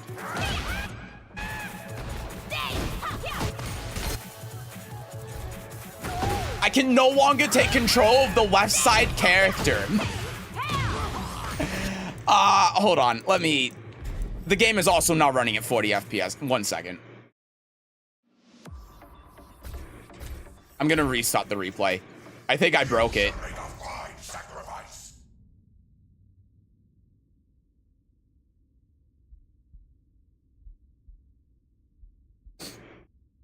Law is taking control of the replay. Trying to announce Law doing the same junkyard spam shit. 2-0 set. Nice.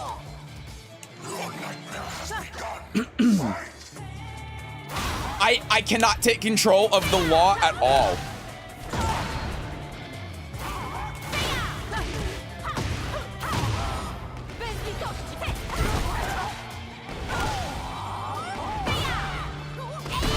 What? Huh? I'm hitting my control and it's immediately reverting to my... What? Hello? Game? It's reverting back to my PC controls. What? Huh? Oh. Oh, you know why? It's because the button to take control of player one is also bound to the camera option in the tool that I have open. That's why. Okay. Well, that's annoying. Hold on a second. Let me just do that. That should fix it. Yeah, that fixed it. Okay. Anyway, sorry about the delay.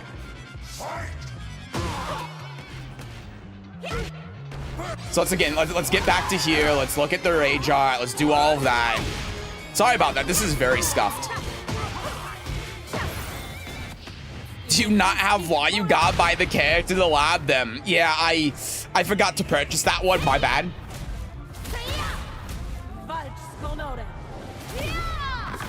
Okay. Finally, we got here. Let's take control of law. That's the problem. So, you're running up and doing something small to avoid the rage art, but Jesus Christ, that face. But you're not actually avoiding it. So if you're not doing anything that can avoid it, and you can't do anything to avoid that range, you just gotta do the thing that will kill him. And that's run up, forward 2, or down back 3. And on top of that, look at the health. Right? So a lot of options that you can choose will also just kill him. And if you're afraid of the rage art, just try baiting it out by dash blocking. That's another thing that you can do. Perfectly valid option, especially when you consider the health difference. You can take a mix-up. He can't. He takes a mix-up, he dies.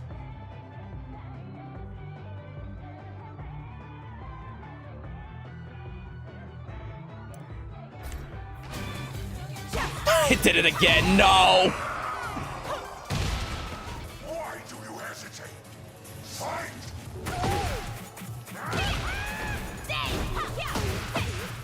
There you go. I like the forward 2 to approach. That was nice. See, that was an unfortunate case of like range, right? But when you get that level 3, you can just run over it. If he wakes up, then you get shoulder tackle, and then he's dead. So, like, here's the thing. If I retry, I think if I delay this, maybe he'll wake up. Look, I get shoulder tackle at that range.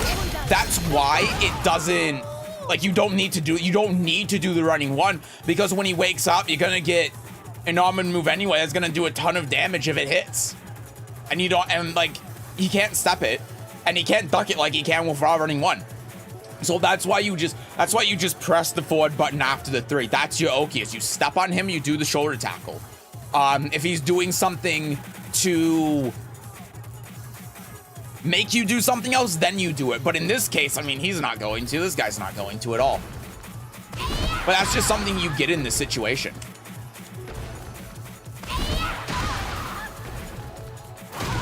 This is a prime example of me going 2-round advantage and choking hard. Yeah, and we'll see how that worked out. Which I AFK'd for work and you're still streaming. Yeah, I need to stop. A lot of people submitted the day of. This is the most submissions we've gotten for public coaching ever. Seth, you need to go to Bamco via Hammer and find Harada. Oh, we went through that already. Don't you worry about that. Yeah, and so, like, here, keep in mind, Law is plus 17. So Armor Move doesn't do anything. Armor Move would only do something if Law does, like, the giant flip where he goes into the air. But, Armor Move doesn't do anything here because of its startup. Law would have to do, like, a 24-frame move in order for Armor Move to do anything. And it would have to not be a low. So it would have to be, like Dragon Tail. That would be the only... Well, no, even then, Dragon Tail, it wouldn't hit because your Armor Move is 20 frames. And Dragon Tail is faster than 37 frames. So the Armor Move just doesn't do anything here.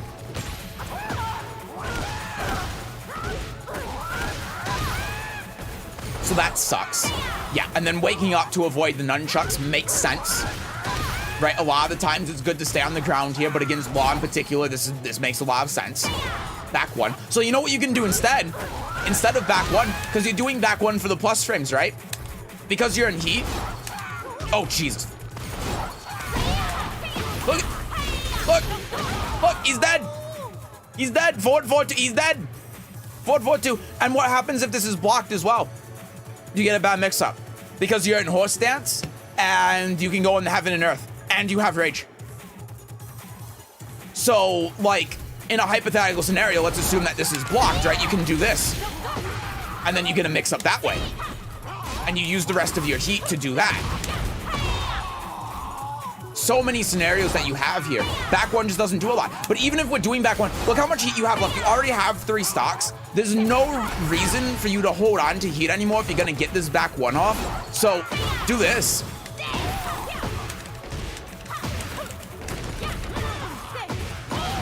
He dies here. He's dead.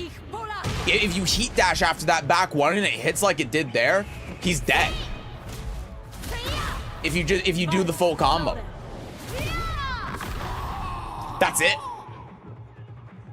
Heat pressure. I love heat pressure. How do you do that combo? Forward 4-2, horse 2, down back 2, down forward 2, cat 4, wolf 2, core circle 4, 1 plus 2, 2, rayjaw / blossom.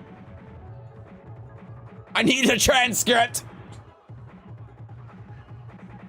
The coaching is so helpful just watching our players play games. I'm glad to hear that. I'm really glad to hear that. Type it in chat.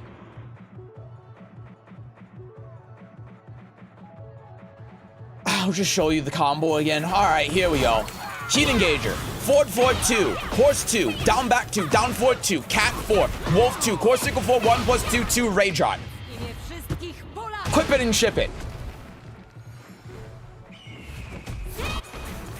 The clip will have a transcript. I was doing it for keep out. I was on the life loss. So you know what you do for keep out? Because here, let me show you something. Let me learn you something here. What do you do here? Right? What do you do here? Like if the law does the nunchucks, and this is why I was trying to demonstrate before, and he just backdashes, you're dead. Right, and you get nothing out of it. So, and that's why that's one of the reasons you do forward 4-2. Not only do you get the same thing as back 2, you get a bad mix-up, and you don't, it won't whiff because it has more range. If the wad does a backdash there, forward 4-2 or while running 2 will hit him. Back 2 won't. Forward 4-2 has more range and does the same thing and is faster.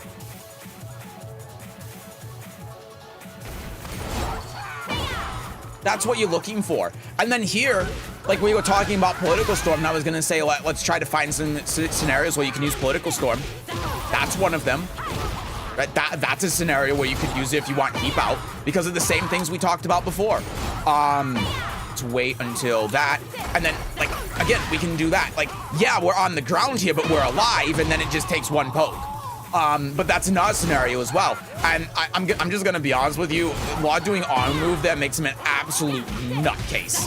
But like there, if we get that as a whiff punish, he's dead, right? That's another scenario where we can use it. I mean, Christ, run up rage out there also works because again, he's kind of a nutcase. But yeah, and then another lesson that we can learn from this as well is like when we're thinking about what you were talking about with Rayjaw, like he whiffs that, he's dead. That's it. If we're running up here and trying to bait something out of him, then he's just dead at that point, right? But we're running up and instead of baiting out, we're going 3-2. And like that has multiple issues with it. Not only because you get armored through, but also we take control of Law here and we just don't have him do that. Now all of a sudden it's not the you that's doing the keep outs to Law by just standing there. You know, like you're running up and getting yourself killed. And again, think of the options that we have. Like, instead of running up and doing the 3-2, we can do this, and he's dead. Because it breaks through armor. I mean, you think about it this way, this is doing the same thing that 3-2 does, right? Because it's fishing for that launcher. Even on block, we can do the 2 into heat engage, and it's plus, and then we get another mix-up. But this breaks through armor, it's safe, it's plus, and again, it gives us another mix-up. Even run up, down back 3 is going to be better because I mean, if he doesn't duck it, we get the damage, and then we, again, get to go in the heaven and earth. But the 3-2 here just, not only does it not do anything, it actively gets us killed. And then we tried doing Rayjaw at the end there for that round, and we don't have the health for it, right? That's something that we've got to be mindful of. Hold on. So what can we do here? Well, it's 0. So if we do, I tried doing a Yoshi combo there. It's 0.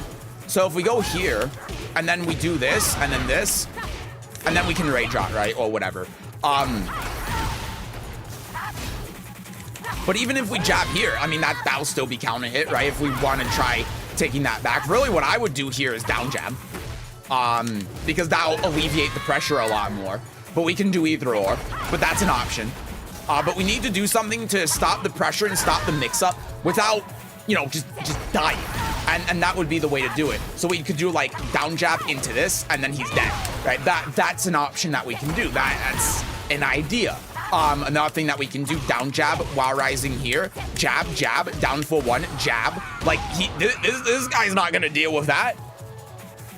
Just a lot of really fast moves to get out of that situation. Again, he's gonna do that, and then he just dies after the launcher if he does the whole thing. We can duck the high.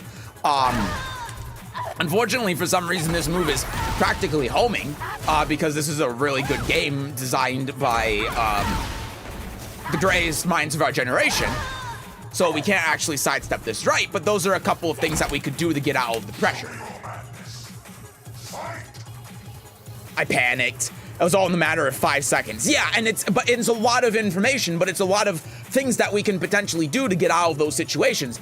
We're not in a position where we're just getting locked down and we have to deal with all of that. We have things that can work us out. And yes, some of those things are going to get us killed. Like, obviously, if the wad does a hot kick and we do down jab, then we die. If he low parries the down jab, then we die. But you know how else we die? If we stand still, right? Because then he's just going to be able to get all of these free mids and lows as much as he wants, and one of them is eventually going to hit. So you have to do something to try to work yourself out of that situation, or eventually he's going to kill you. Because no one's just going to do mid, mid, mid, mid, mid. That's the only way that you survive there, is if you go mid, mid, mid, mid, mid. And this guy's not gonna do that. You've seen how he's been doing like the back 3-4, whatever it is at round start, that low high move. So you've got to do something, and armor move is something that could potentially work, but you don't have the health for it. You got to pay attention to that. Ugh. Hold on, let me catch up on the chat. I'm sorry. Let me learn you something, yeah. Can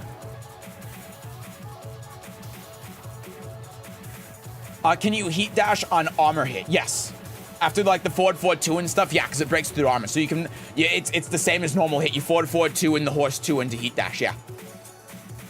Except you can't talk, you are genuinely crazy. What makes you say that? I'm just trying to like differentiate the Steve conversation and everything else. I think that after this round, I lost momentum in round 5, so I think the next one shows very little. Well, we'll look at it anyway, because you don't know. Maybe there's going to be something that we can get from this. So, like, look, we're in the same position where we're looking at this move again. And you know what else you can do against this law instead of teching? Oh, God. Wake up kick. Stop him from approaching. Forward 4-2. Counter hit. Bop, bop. And, like, I'm going to be honest with you. Even though this is the replay, that's probably, based on how this law played, the realistic scenario of what would happen after that wake-up kick. That was in the span of 10 seconds after you did a wake-up kick to stop his approach. That was it. That's all that happened. You wake-up kick, and he picks a left after all of that. And, you know, the reason why is because a lot of people want to attack in these situations. Or, you know, try doing something. And if you're using the right options and you're smart about it, that's what happens. And, like, compare that situation to this, right? That into 1-2 again. Yeah, and then here as well, right? This is the same situation that we've been in before, and we've talked about this before, so now you know, right? But that's a high that you can duck. You can jab interrupt, so you try to interrupt it with back 1. You can interrupt with jab, and you can sidestep it. Like that. Yeah, also after this, you can sidestep right, but you have to be on player 2 side to do that because it forces crouch. If you sidestep left, then you're just gonna get hit. Or if you sidestep left, you're just gonna get hit. You have to be specifically on player 2 side so you can step into the background. But then we do that, and then we get knocked down, and then that, and then we do, yeah, again, back one in here, and again, just to demonstrate, right? Down 4-2. So every single time that back one has been blocked, we've done down 4-2, not even the high execution stuff, not even mixing it up. We've done down 4-2 every time, and every single time it's counter hit. And look at that again. We did that into down 4-2 again. It's the exact same thing as if we just did it off of the back one by itself. But we don't have to take the risk with the 1-2. So here, what you could have done after the wake up kick, this actually would have killed him. Oops. Oh shit.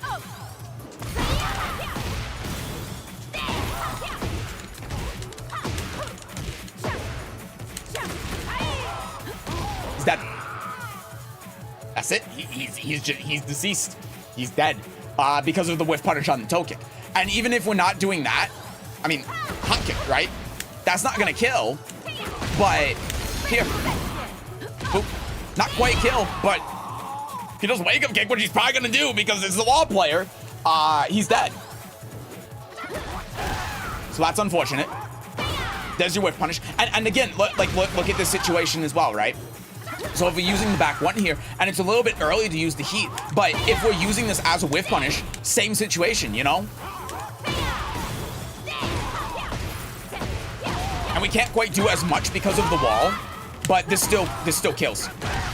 Well, the angle on the wall caused that to fuck up a little bit, but still, you get the point. And if we do the full wall under instead of trying to go for the Oki like that, then he has a pixel left. So that's another case where we could have done the heat dash after the back one, and we just didn't get it. And then another case here, down 1+2 guaranteed. That's guaranteed if they don't hold back after that. They can't do anything there, so that just works. And then if he's gonna wake up and do something like that, like some sort of weird keep out move, then he's dead. So yeah, a couple of opportunities there.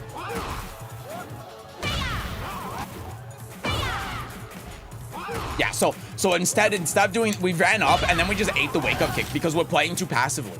You know, but it's like you were saying, you're like, oh, I don't want to get hit by things, so I want to do these fast, safe moves. But now we're in this situation. We should have been winning, right? We run up, do down 1+2, and then we in the heat, we get to do whatever the hell we want.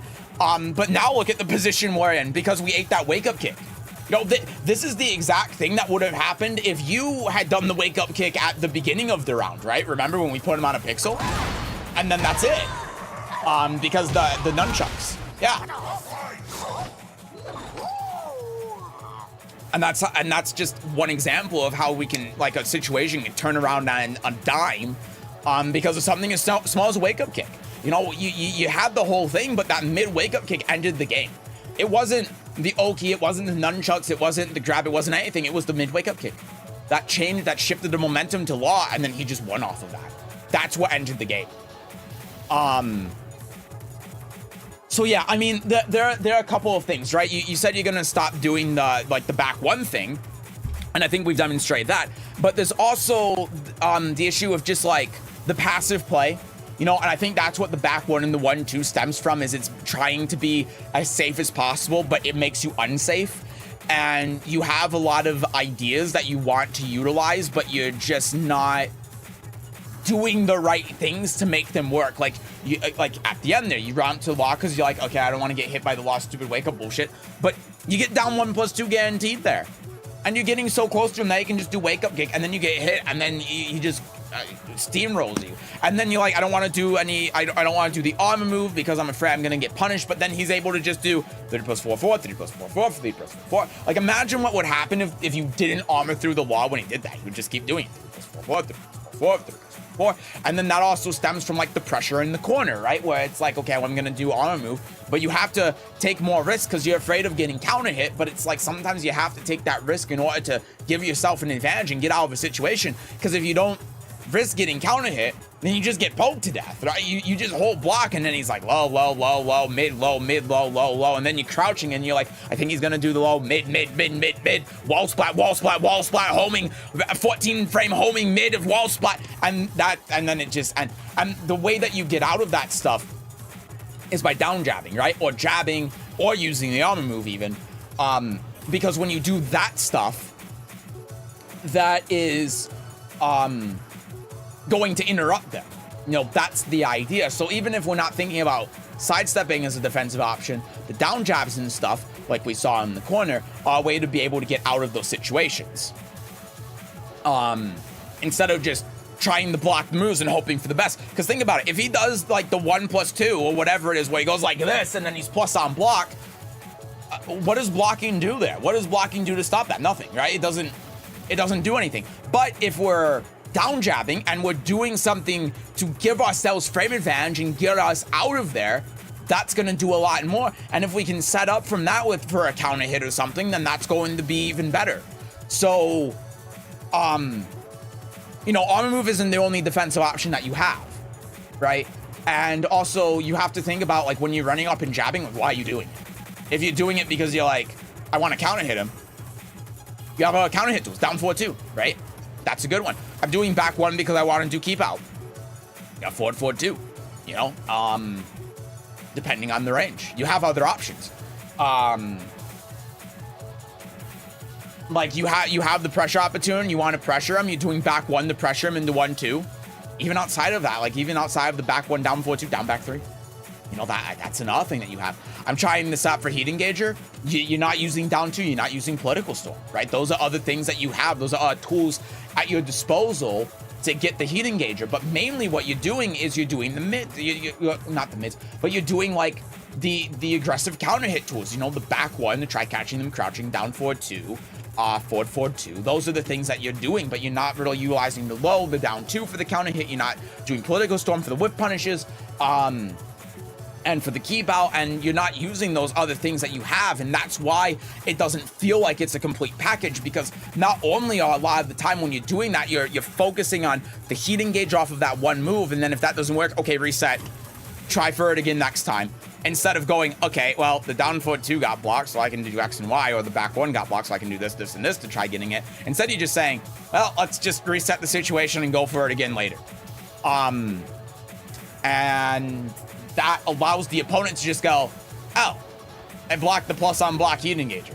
My turn! And then they just do their stuff, and they're basically doing the same thing I'm telling you, where they're just running out the most dumbass things on the planet, and it works, because eventually it's going to work, because if they throw out enough shit, then it's going to hit at some point.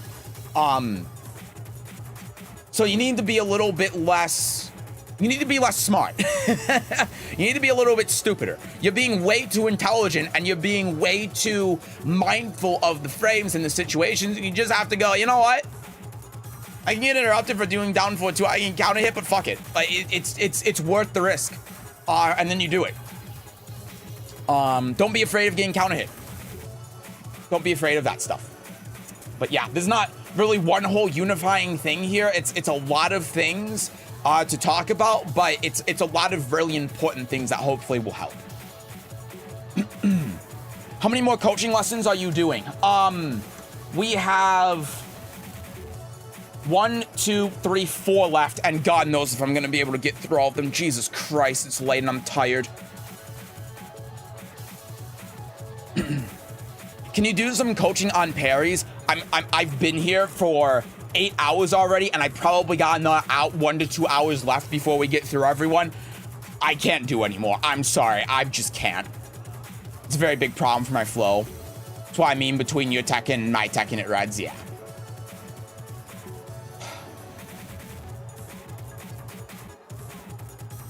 I'm gonna go for lunch break now. Please get some rest afterwards. Bye, Rick. Thank you for coming by. I hope the coaching helped.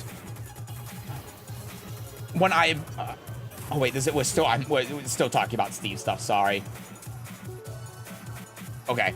I'm gonna get up and stretch and take a break. We have gotten through everyone, though, that submitted before today. So everyone that submitted today... Wait, no. Breach submitted... When did Breach submit? Yeah, Breach submitted today at 1 p.m. Everyone else, I'm going to be a little bit faster with it, because as you can probably tell, I'm tired. I already started this stream feeling like shit. I feel fucking terrible right now. Jesus Christ. So I'm gonna get through you guys, but I'm gonna be pretty damn quick about it.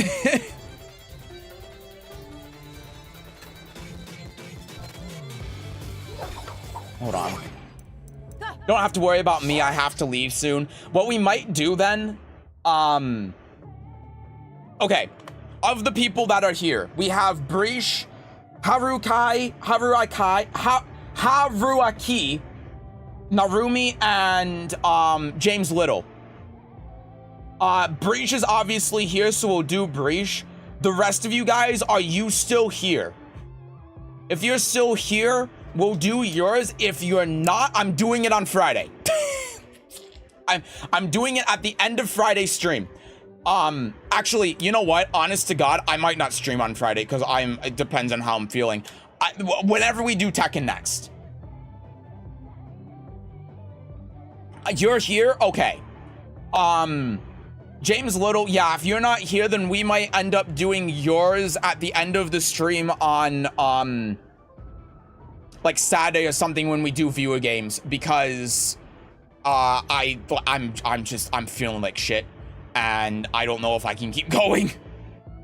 Everything hurts. Yeah, anyway, sorry, Garuda. Do you do coaching sessions every Wednesday or random streams? It's once every other week, but 2 weeks from now is my birthday, and God knows I don't want to do this on my birthday. I love helping people, but this is exhausting, and I don't want to spend my entire birthday doing this. And I'm sure everyone can understand that. So the next one is going to be 3 weeks from now. It'll be on the 27th. Thanks for the advice. Might play some matches later and do less back 1 and 1-2. Yeah, and just if you have anything that you're thinking of in particular of how matchups go, then you can just look back through this. JWD on YouTube, or yeah, JWD on YouTube. Did you hear about the new Virtua Fighter? Yeah, I was told about the new Virtua Fighter. I was told that they had like a little announcement about it, which is neat. I'm happy about that. Do you mind Friday or whenever you want? Let's say Saturday when we do viewer games then, James, because like I'm sorry to keep you waiting for so long, but this is how long the queue is. God, you've been here. You submitted 3 hours ago. I feel like such a piece of shit. Great part of the community. Keep up the good work. I appreciate that. Thank you.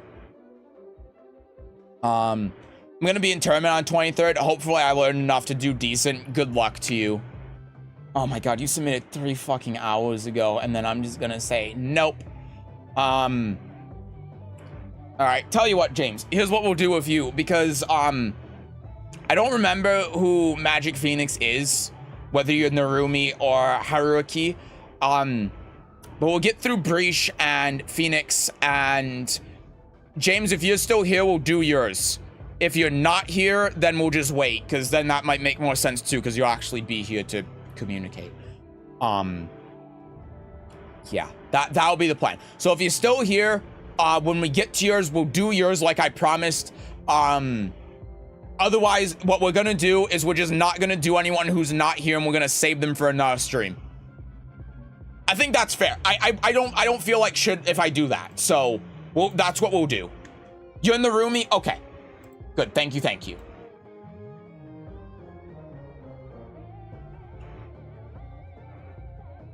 Okay. All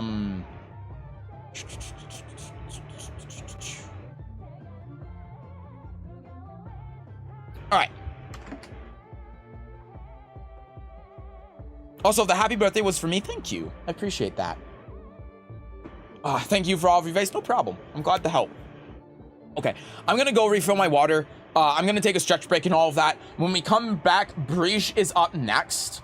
So that's who will do. Breach, by the way, could you type in your Tekken ID? Because I don't have it right now, and I don't want to go digging through the public coaching threads to get it. So yeah, you'll be up next, and then after that, Narumi, Phoenix will be up, and then if James Little is still here, then we'll do James Little, and I'm assuming Haruaki is not here, so that'll be the plan. And then,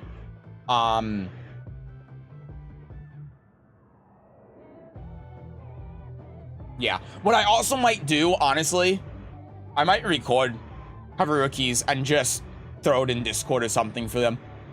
And do it on Thursday. That might actually, that makes a hell of a lot more sense. Tell you what, James, here's what we'll do. If you are not here when we get to you, I will record yours on Thursday and upload it as an unlisted video onto YouTube.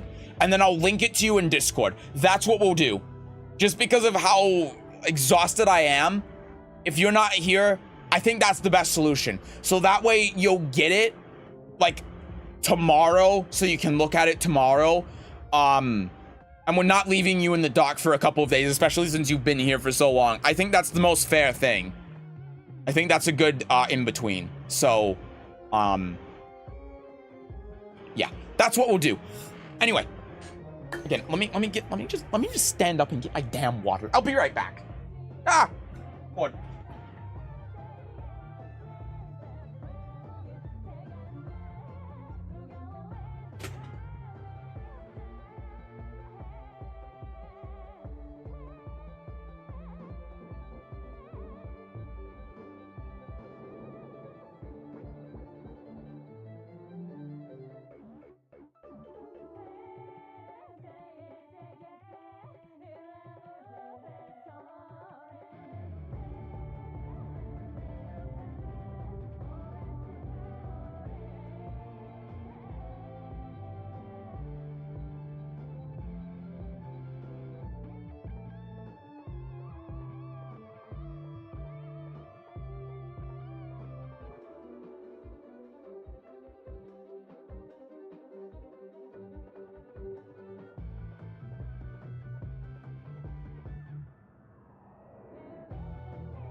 Hi everyone, I'm back.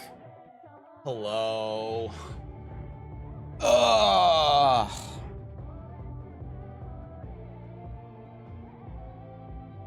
Okay. I'm also sorry if I've missed anyone in the chat, because the chat has just been, also thank you, Breach. The chat has just been a discussion about Steve, and I'm like, I don't have the mental capacity to follow this conversation that's happening in the chat. So I've kind of tuned out of the Twitch chat for that last thing, because I'm like, I don't know what they're even talking about anymore. So if anyone said anything to me, I'm so sorry if I missed whatever you said. Yeah, I need help. I need an adult. I feel bad for him working so hard to help. It gives me purpose in life, all right? It's fine. It makes me happy. That's why I'm willing to do it. I'm just like, I want sleep. I'm so tired. I have to edit Guess the Rank today as well. Oh, that's not going up today. That is absolutely not going up today. Sorry, I clogged your chat. No, you're good. I'm just want to make sure I didn't miss anything that someone said. I can't follow along anymore. My brain is... you want the first Nina match? Okay, sounds good. Oh, I'll do my best. By the way, if I sound completely incoherent and don't know what I'm talking about, then You shall make a fine sacrifice. don't say anything. don't just I swear I you understand? If anyone says anything, you understand what happens, right? Mods, cut him in half. You don't make sense normally. You're goddamn right, I don't. Okay. All right. Nina game. Let's go. Round 1. Okay. Starting immediately with that flicker. I don't see anything going too wrong here. Right, we're just playing neutral. Okay, so immediately, you know, like this is just something to point out because I'm sure that you see this as well. But, you know, just the whiff punish, right? That's all we're doing. And even if we block this, it's minus 14, right? So we're still getting this anyway. Bop, bop. Look how much time we have. Look at that. Look how much time we have. Bop, bop. It's still a punish. That's not quite a punish, but it's still a punish almost. Yeah, but like that's why we're playing out here. We've been playing out here for the last 6 seconds because both players, the Nina and the Steve, well, I should say you and the Nina, have been looking for this opportunity, and that's the opportunity, right? And on top of that, with Nina's armor move, you always have to punish it. We already know how aggravating and annoying the blonde bomb is. But what a lot of people forget is that's minus 14. So you have to punish it. You have to punish Nina for doing it because it's a heat engager. If Nina is always getting punished optimally for doing the armor move, then you play defensively, you can blow her up so easily because Nina players do that all the time. But if you're not punishing it, whether it's on whiff or block, then this move's insane. Like, if there's a reason this move's minus 14, if this was minus 12, it'd be probably the most broken move in the game. And a lot of people punish it that way. A lot of people don't punish it at all. And it's already, even at minus 14, really good just because of how it ties their kit together. So you have to punish this, right? This is a Nina specific thing, but you have to. Nina scares me. I'm gonna scare you with this more, I swear to God. We're gonna stop being scared of Nina and you're gonna beat her ass. You hear me? Anyway. Yeah. So running 2, step on her head, makes sense. Yeah, I mean, that's all perfectly logical. It makes sense. Step on her toes, down jab, right? And the down jab is just to get out of the pressure. And that, like, doing that into the low is a common thing that Nina's can do, but if you duck, then she can launch you. So it's fine for you to get hit there. That's not a big deal. That was nice, right? That's all nice. Good punch parry. There's nothing really bad to say so far. You're finished. Yeah, and then we're looking at this whiff, right? So here's something to think about, right? Even if we're not getting that as a punish, You're finished. like even if we're not punishing this, we can still take this opportunity to heat smash and force a mix-up. And if we end up actually getting the whiff punish on this, then that's great. If we don't get the whiff punish on this, I mean, look, we still get our mix-up out here with Steve. Body! And now she's like one little thing and she's dead. And she doesn't have any gray health either. So even if she hits our heat engage, or even if she does the big armor move, she's not going to do anything. And that was on block, right? She blocked that. And if it hits, then she just dies because, you know, like she did that into the heat burst here. And then that's it. Finish. I mean, Christ, that actually did about as much damage on hit as it did on block. Scares her, make her stop doing it. Yeah, just make her stop doing it. You're finished. But instead, it seems like we went in the flicker right after she whiffed that parry, and that's just causing a whole host of issues. We got the sidestep on the grab though, which is great. But one thing I do want to point out, you know, if just to play devil's advocate here, is that we're still in a bad position, right? Because if she, after doing this, just did bitch slap, you know, now look at the position that you're in, right? Yeah, I mean, if she just did that 12 frame pretty much safe homing move, then it completely swaps around. And that's why, like, even though we're winning in this scenario, we should take advantage of that whiff when we saw it. Whether it's, you know, whether it's trying to grab it as a punish because it's still recovery frames, or it's heat smash, or it's like a low, like core circle forward 2, or whatever it is, you know, whatever the Steve thing is to do, that's why it's worth doing that, because by doing the sidestep here, we're taking a risk. And that risk can potentially carry with it our death, because Nina has heat, you know, and we don't. So it's just, it's something to keep in mind. That's why we gotta look for those situations. Now again, that was fantastic, right? That was a fantastic sidestep. Nothing to complain about there at all. Absolutely nothing. It's just something that I think is worth pointing out. Not to say that that was bad, because that was really good, but to emphasize why it's important to try getting those whiff punishes before you have to commit to options like that, right?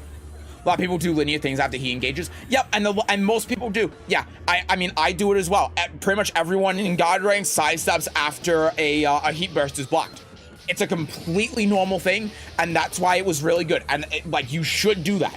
You absolutely should do it. It was the correct thing to do, but especially in round 1, because the Nina isn't gonna do the back 2 there. Like, why would she? But I just wanted to show that as an example of, if the Nina did have a read and did that, what could have potentially happened in a different universe, and why it's still risky to do that. Whereas if she does the parry and you do the heat smash, there's no universe where anything like that could happen. That's all I wanted to demonstrate, right? So it wasn't about that situation, it's about the whiffing of the parry. That's it. Yep, nice. Yeah, and then the slightly off axis here, right? So we do this, and then it hits Nina in like the left leg. She's slightly off axis, and then the sidestep is enough to get the launch. Yeah, so something to be a little bit cautious about, especially because you're -2 here. And this is a case where, like, we don't have to always hit a button. You know, we can just do like this, and then if she does that, because she's not reacting to us doing anything, she's assuming that we're going to do something. And even like the Wild Rising 1 hits here anyway, which is really funny. But like, we don't have to commit to anything here. We can just sidestep, step guard, and then look for that punish. And even outside of that, that'll hit, right? If she's going to hit a button, that'll hit because of the realize.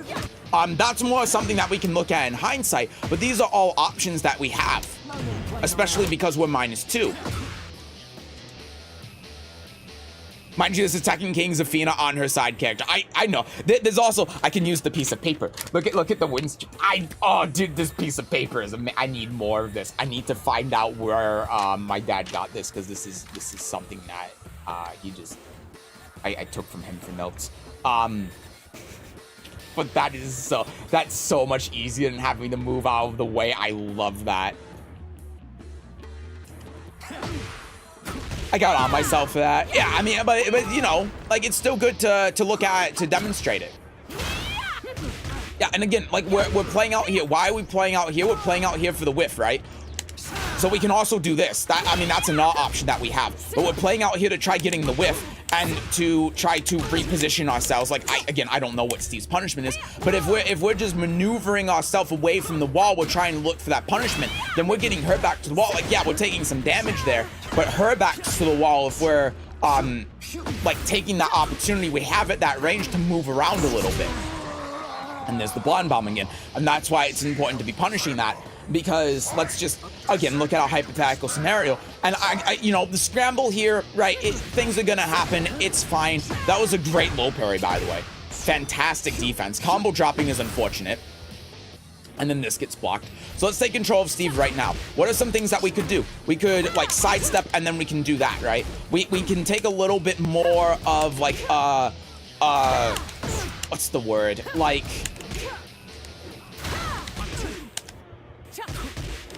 do I want to say a defensive approach? I don't know if I want to say a defensive approach. But we got hit by that. Down jab, okay, it whiffed, whatever. We sidestep, and then, like, we're able to punish that, right? And even if we're not doing any of that, if we're just... Let's just let it go. Got hit by that. Sorry. I gotta take control of him after this low. We just blocked this. Sonic Fang. And the reason why, like, think about this. Why did she do the Blot Bomb here? Because she's -4. Right? And so you know what else you can do? Just grab. Look, back to the wall now. Her back's to the wall. Because that grab hit, because we hit her out of the armor. So we don't even have to block against it. We don't even have to say, oh, well, the Blonde Bomb so she can just take a turn. No, look at this. Look at this situation now. Look at the position that we're in. We're in a great position from here. It's not the best it could possibly be because of the health difference, but we're in a much better position if we're able to get that to work. But again, the scramble here is going to be really tough. I mean, even like Smash would lose in this kind of situation sometimes. It's not something to kick yourself over. It's not something for anyone to kick themselves over. That's a tough thing to deal with, but it gives you an idea of what you can do. It shows where the gap is there, and the gap was after the low, right? If she's gonna do the armor move, what she did there, and she's -4, you can just stop everything with grab. And it's like, yeah, from that position, she can just do the front crouch low, but you were gonna die to that anyway, right? There's no way you would block that because she has so many mids and she can just do down forward 1-2 and then repeat. If she does the low, I mean, it's just never gonna work out in that case. Yeah, her slide is like -20. Yeah, it's really, really minus. I took the win streak though. That's good. All right, there you go. That's good. So hard to condition Nina. And look, she's doing that thing again. And this is something where we think like she's conditioning herself, right? Because we go here and then take control of you.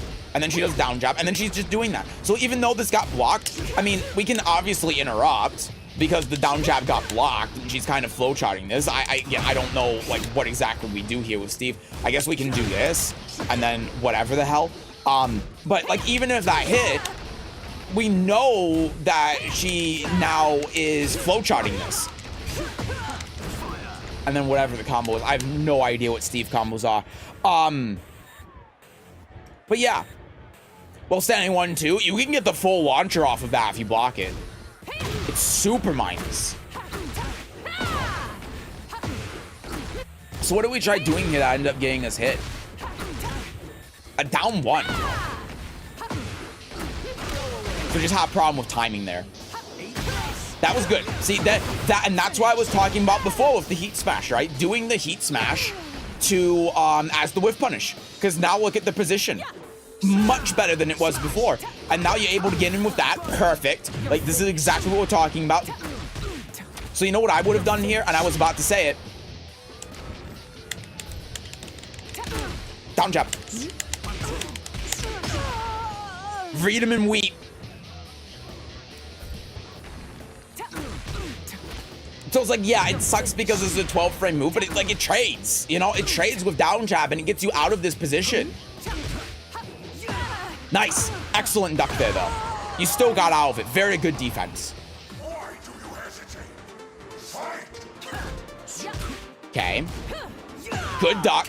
Very good. God, I mean, ducks like that, you should be minimum Tekken King. Minimum. Nice. Good. Unfortunate.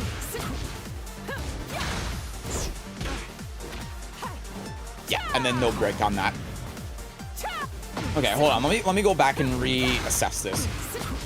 So we hit that. So remember here that Nina is 0, right? So Nina can't actually do a whole lot. You can just do this on hit. Like, especially if she's going to start doing all of her Nina bullshit, and you know that she's going to, because that's just how this guy plays. Do this, bop, bop, bop, bop, bop, bop, bop, and then whatever the mix-up is that you want to do. And then, yeah, that's it.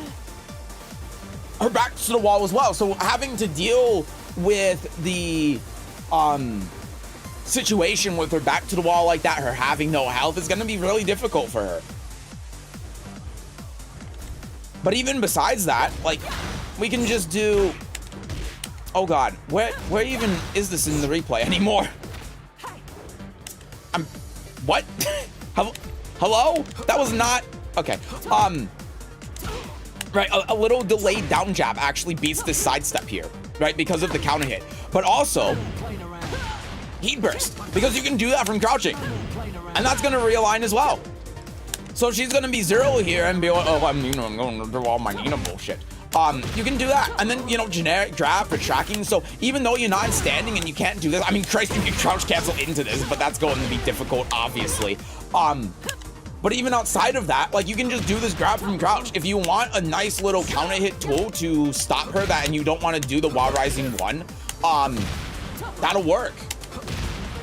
Obviously, she's just gonna break it because she was hitting a button here, but still, like, that's something that would work. Doing the armor move from here to avoid all of that, that's also something that would work. Again, crouch cancel in the back one is apparently something that you can do, which is very funny. And I'm sure there are other Steam moves you can do. Like, you know what else you can do? Crouch cancel into this. Which is very funny. She went under my mid. Probably her back sway. Let's go. Hold on a second.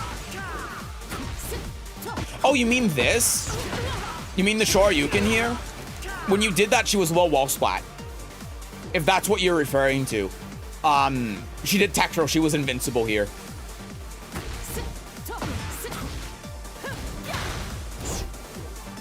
Oh, it was earlier? Oh, God, I don't even remember where that is then. So at the beginning of the round. Unless it was in a different round, then, I don't know if I'm going to be able to find that. Oh, this? Yeah, because if it was that, it was the same thing where low wall splat. I was so mad I dropped that just frame. I would be too.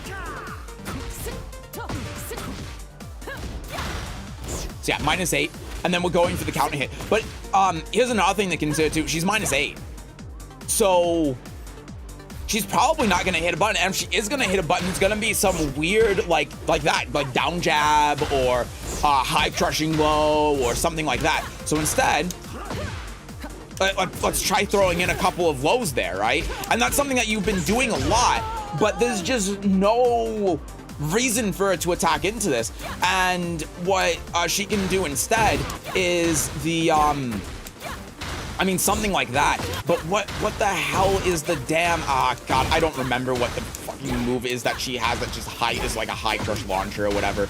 But like, she's gonna do something like that, you know? That's gonna be the idea. She's not gonna like attack into this with anything because there's just no reason to, except if she does armor moves maybe, but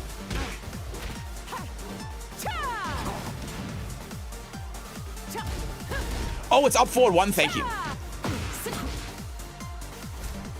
I do kind of want to see if this works as well, because I don't know. It actually doesn't.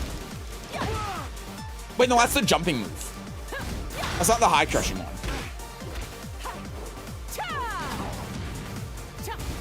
Oh, was that the beginning? Okay. Maybe if you remind me, I can look back through it after we get through everything. Yeah, so let's go back here. Heat burst. Yeah, and so the thing is here, like, this is the case of the sidestep again. This is a very good, well put together game, by the way. But like before, after the heat burst, we're sidestepping into an attack, and the problem is that if we sidestep into an attack, it makes our hurt box bigger. Yeah, so do we do sidestep or sway? It was sidestep. It was sidestep 1 + 2. So what we need to do if we're going to sidestep here is we need to step guard. So it's the right idea because it would have worked if we did it correctly, but and then whatever the follow-up is, of course. But we're not. But because we hit a. They broke the replays. Because we did sidestep into 1 + 2 to try immediately doing that heat dash, that's why we got hit. Because pressing a button makes your hurt box bigger, it makes it wider, and that's why this works. So when you sidestep like that, that's why step guarding is important, especially after heat burst like that, so that you don't get clipped by stuff like that, and so you're actually able to avoid it. I have no clue what move you're on about then. I don't either. Just don't worry about it. Yeah, and again, so anytime that she does this move where she pushes both of her hands together, make sure that you're punishing that. Nina specific thing. Yeah, and then here as well, like that's also minus 14, but also just after there. Oh, no, not that. Hold on. After this, like we can back one there, right, to try catching her doing something. And that in that universe actually counter hit her. But we know that the Nina is doing a lot of this stuff into like sidestep and a button or into armor move or whatever. So back one, pretty strong option that we can do there. And even if we don't do back one, like she's minus 5, like you can even do a low, or you can do oh god, I don't know what these buttons are. But like, let's just do low, right? Let's just do that. Bop, bop. Simple as that. Anything else that you have with Steve? Again, like, I'm sure that you know at this point, I don't know Steve buttons. So like, I don't know the exact things that you can do, but it's still just to give you an idea, right? You can do that and then pressure from there. Because the Nina has consistently shown that they're going to be doing these things. So taking advantage of that is really important. Yeah, but down back 3. Okay, thank you. I was doing down back 4, that's why. But yeah, you can do down back 4. I'm sure that would work here. And actually, let's just take a look. So here, you must have to. You can probably dash into it. Ah, Christ. Ah, Christ. Yeah, you can dash into it. Which maybe isn't as practical, because you have to do a micro dash into it, but it's just there to serve as an example, right, of a kind of situation where you can do this. Yeah. You know, the main point though is just to show that, like, hey, you can do a low here. You know, you can do the back one. You can do, like, even though she's minus 5, like, you don't have to take it, and a lot of the time you're actually not. But that's just a situation where, you know, you can do a few more things. And even if you're not like attacking into it, I guess this is the other thing to say, because we're focusing a lot on attacking. Oh god, we're not even close in the replay where I actually want to be. You can still sidestep, and that's still going to be proactive, because that's going to avoid things that she might throw out when she does that. But and here's the last thing too about this. She's minus 5, right? And she's in crouch. So if you don't do anything about that situation, like if you don't do, oh my god, the down forward one actually lives. That's so funny.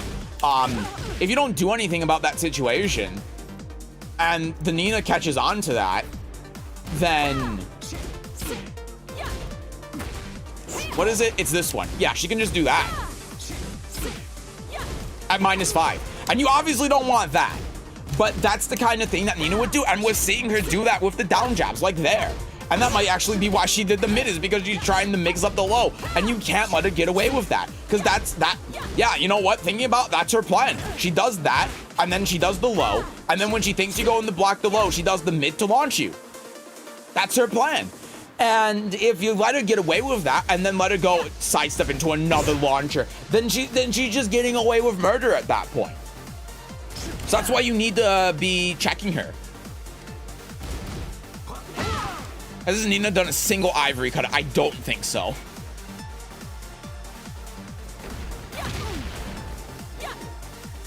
Yeah, anyway, obviously, again, I'm tired, so I'm not going to be the most coherent, but I think you still understand what I'm trying to say. Nice. Yeah, and then, yeah, and so, like, this isn't really something that we can criticize too much, because she's not attacking into it. But of course, you're minus 8. I don't think that needs to be said too much, but it's just something to point out. So here again, we're like out here, and we're kind of letting her just go in and then do the low for free. And then that whiffs, and then yeah, that's ultimately why we lose. And this isn't something that you were doing too much, because you were doing a pretty good job most of the time of not like just giving her the range, right? You were doing stuff like this, which is really good, but in that one instance, that's what cost you, right? Is that you just got a little bit passive and then let her run in twice, baited out the heat burst, and then she killed you for it. That's what ended up costing it.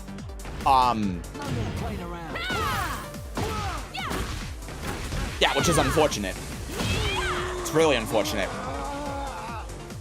I held back. I think she whiff punished it. Better stay away from me.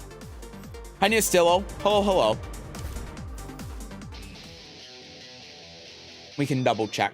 But again, you were doing a good job about this, but this kind of hops back to what in round 1, where it was like we didn't get the whiff punish, and then you sidestepped and it worked out. But if the Nina did back 2-2, then she could just carry it away. And that's the same thing that we saw here at the end. This is the same exact sort of scenario where, like, right there, you did the wall running 2. Fantastic. Stop her from being able to go in for free. Absolutely fantastic. Brilliant, right? But then out here, that's where it falls apart. And this is the exact same thing that I talked about before, where it's like, when she gets one thing, it just spirals out of control. So she runs in, and then you're being passive, lets her do this, and then the heat burst, and then that's just it. That's the end of the game, because of that one thing. Yeah, and that was a punish. That was a punish on the heat burst. That's why you got hit. Against Nina, I don't know what to do. Yeah, and so the main things are like the punishment, right? I think that's the big thing, where she's doing the armor move, and any of the moves where she goes like this, she's minus 14, so you get Sonic Fang. But also just the moves that she's doing that's minus 5. You can see that one full shot where she's doing the down jab and then front crouch down forward 4 and into the mid, that's a launcher, it's minus 5. Checking her out of that's really important. Focusing on the whiff punishment, not letting her get into that kind of situation. The way that you played a lot of the neutral game was actually good, but there were instances like if we hold on, let me go back to round 1 and maybe we can find the mid getting crushed as well. But there were a lot of instances where you could interrupt her where you weren't. And that let Nina just kind of sometimes take control of rounds because she was able to get that pressure, like right here, right? Does that, and then does the slide. And then that's an instance like we were talking about before where you could have interrupted it and were just being a little bit passive, and that was the main issue, I think, is that there were a lot of instances where like she was minus 5 and we were being passive, she was like 0 on block and we were being passive, and we could have done safe little pokes to try getting out of these scenarios, and we weren't capitalizing on the opportunity to do that. Like again, there was the whiff on the parry, and we do heat smash, even though, yeah, maybe it's not a whiff punish because we get put into a bad situation. And I think those were a lot of the things we were missing, is that we were just letting Nina get into this position where she was allowed to do these things when normally she could get interrupted, but we weren't interrupting her. I mean, this is another one that I didn't point out because I didn't even notice it. But right here, after that, I mean, she's minus 7. Like, if she does the parry here, I mean, heat smash obviously option selects it. But even outside of that, just, yeah. Yeah. Right, just an idea. Because the parry, I mean, the parry also has 5 frame startup. So even if we just do 1-1-2 here, very simple. We have a lot of things that we can do that'll beat this. Back 1 loses to it, but we have a lot of things that can work. And even if we're not, like, here's the other thing too. We don't necessarily have to hit buttons to do this. Just do that. Just do that. Just go in the stance, and then if she ends up whiffing again, or she ends up doing something, then these all hit, right? So let's block this, and then just key charge as an example. Well, no, because she's going to go into armor, of course, but yeah, I think this is actually the parry thing that we were talking about, but even after the can, like, it's minus 7. So we could have attacked even before that, right? And these, like, so there are multiple opportunities here where we're just not taking advantage of like the minus frames and the disadvantageous position that the Nina is putting herself in.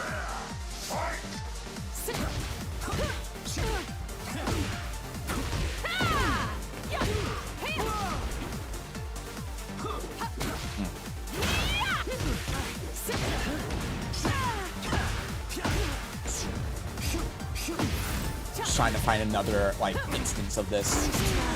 Yeah, I mean, and that was another one, right, where it was like she was -4, but she's like, I'm just going to keep hitting buttons and it works. And what we like, something that we could have done instead, just as again as an idea, and like I said, a lot of this is hindsight, but like we after that it's like the same thing, right? She does this, bop bop, here, go here, bop. Now we're back in the game. Stuff like that, just things that we can do to try interrupting. I mean, that was actually where the low parry happened, but still. I'm incoherent. See how you tremble. Fight! Over here. It's over. I want to try to find one more instance of this. I mean, there was obviously the down jab. There was that. And it's also hard for me to give better advice just because I don't play Steve. But yeah, there was another whiff that I just completely missed that I wasn't paying attention to. But like that's another instance where it's like we're playing the neutral game and she does this big whiff and we gotta take advantage of that. And then if she's gonna cancel like that, we gotta start like jabbing her and stopping her from doing all of these things. So I think that was the big part of it was just like interrupting her. I think that was it. And a lot of that, sure, it comes from frames because the slide being 0 on hit, you don't necessarily know that. Could be plus for all you know. But there were still instances where I think the best thing that you could have done is just stop her from like attacking and continuing for free. There were some instances where you couldn't, but there were some instances where even if you just do a small poke, and again, I don't know what the best thing is for Steve, obviously, but small pokes are going to be things that can stop her and then give you the pressure back. And I also think that there weren't a lot of lows that were being thrown out too. Funny enough, like the down 2-1s were getting thrown out sometimes, but I think there were a lot of instances where she was like -5 and you could have thrown out a low and that just took away some of the potential damage because she's just going la-di-da-di-da, let me do my thing, into my thing, into my thing. And if you're doing a low, then not only is she having to block sometimes, but now she's having to decide between the stand block and the crouch block, and it just adds more. And that's going to do more to make her second guess attacking when she's -5 or whatever. So, fuck, that one was coffee. Oh, Jesus. I hate the taste of coffee. Damn you, Jelly Belly. But yeah, so now hopefully you have an idea of frames and what to interrupt and when to throw out the down foot ones. I'm just gonna come with your Steve. Oh, it's quick match. That's why you're not Tekken King. But like your Steve's really good. Every time you show a game, I'm like, this guy should be like Tekken God. So there's not a whole lot that I can give you in terms of general advice, especially because I don't play Steve. You already play extremely well, consistently. It's just like those small things like, you know, the poking and the whiff punishment and trying to mitigate the risk that you're taking. But like a lot of it was just the small things in the matchup. But in terms of how you're playing overall, just keep doing what you're doing.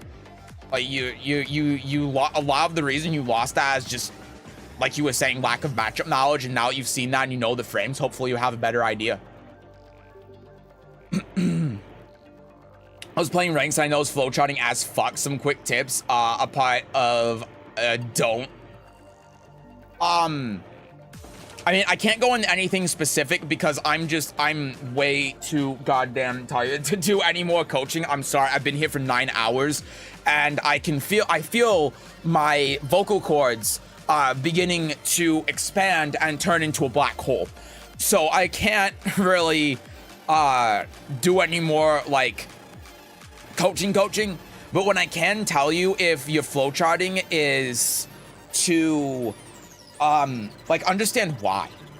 The first part of breaking habits when it comes to flowcharting is looking at like what you're doing for a flowchart and trying to understand mentally and internally why you're doing it. Like, why am I doing jab into down back 3? That's something a lot of Lydia players do. Why am I doing that? A lot of the time, and no one's really told me this, but I would infer the reason why is because jab is going to counter hit them if they do a fast move like their own jab and stop you from getting counter hit launched or whatever. And then it sets up for down back 3 because on hit you're like +8 or whatever. But that also carries risk with it as well, because if you do jab into that, then they can just hot kick you. Right? That's part of the problem with the flowcharts. If you flowcharting that into the low and they know that, they can block it or they can hot kick and they can launch you or whatever. So understanding why you're doing that and then thinking, what are other avenues I can take to like do the same thing I'm trying to achieve now, but put myself at less risk or not flowchart and not make it obvious. Those are things you gotta think about. A lot of the time, flowcharting is a mental thing. It's a mental thing because you're scared of something. There's a reason you're doing it, and it's because you're scared of something or a situation or whatever, and you're trying to avoid that situation. And so you just gotta get into your own head and you gotta analyze yourself and you gotta think, why am I doing this? And what's something I can do differently?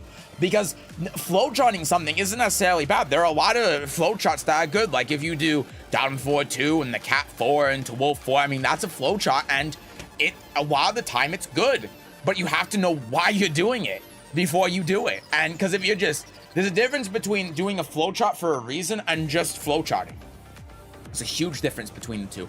And if you're just flowcharting, that's the kind of flowchart that gets you killed. If you're doing it for a reason, like this guy's always stand blocking, so I'm just gonna do low into low and then get the Oki, that's great. But if he's not doing that, then what do I do instead? Then you gotta break that and then do something else. So it all comes down to the mental. Start with, why am I doing this thing? What is the reason why I'm doing this flowchart? And then work from there. Because you can still do it, because then going from there, it's like, okay, but what logical reasons does this flowchart work and when should I be doing it? And when does it not? And then what can I do differently instead? Like, very simple example. Back 1 into forward 2. That's a flowchart that you see me do all the time. The reason why I do it is because on block forward 2 gives me like a mix-up, and on counter hit, it gives me heat engager. And a lot of people will attack with 14 frame of slow move after they block back 2, so it just works out. But if they're not doing that, or they're stepping it, or they're armoring through it, or they're doing some sort of counterplay to it, what do I do differently? Well, I can do down back 3, right? What if that's not working? Well, then maybe we just block, right? So you have to come up with these scenarios in your head of, okay, well, if they do X, I do Y. If they do Y, I do Z. If they do Delta, I do green. I don't fucking know. But you get what I'm trying to say. In general, when it comes to like flowcharting, that's my general advice. So, yeah, without looking at anything specific, what I'm going to tell you, in a general sense, boils down to that. It just depends on what you're doing, how, like, what the specifics are.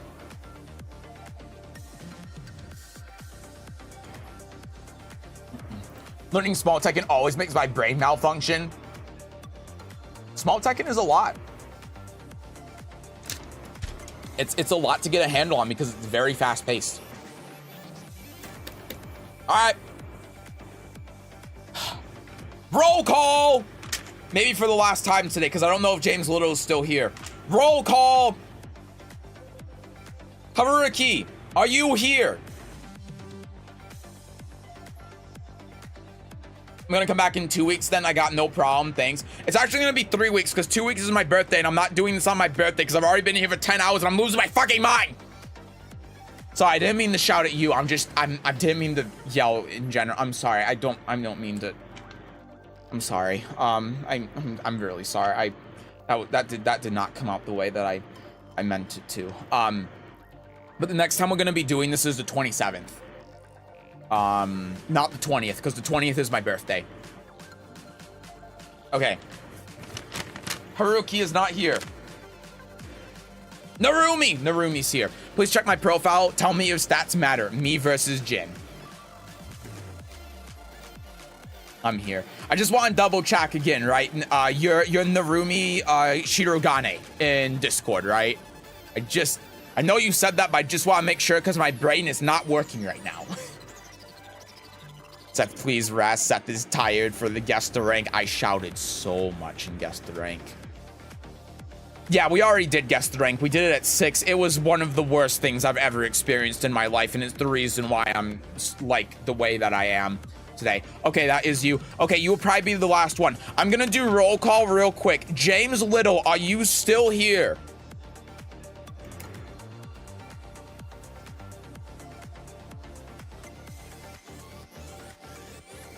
Marking him absent. Okay, unless the YouTube chat's just fucked and oh shit. James, listen, if you're still here and you're in the Discord and for some reason the YouTube chat isn't coming up, then just type something in the events channel. That's fine. God, I'll be able to consistently be a new Nina soon. Thanks to you guys. Thanks for the help. You know, I just hope that in my half-dead state that it genuinely does help. Hey, don't get some rest soon. I'll unfollow. I'm pretty sure Narumi is the last one. By the way, for all of you on YouTube, I think it goes without saying I'm not editing Guess the Rank tonight. Guess the Rank will go up like Thursday night instead of morning. I am not. It is currently 1 a.m. I have been streaming for 9 hours. I am not editing Guess the Rank. And if you don't like it, you know what? I'm gonna say it. I'm gonna say if you're pissed off at me because I'm not editing Guess the Rank tonight after I streamed for 9 hours today, after I didn't stream for an hour, so I've been here for about 10 hours because I was feeling like shit. I've been feeling like shit all day. Fuck off! That's all I gotta say. Okay, anyway, number 4. All right, that sounds good. Ignore all of the screaming and all of that in the background.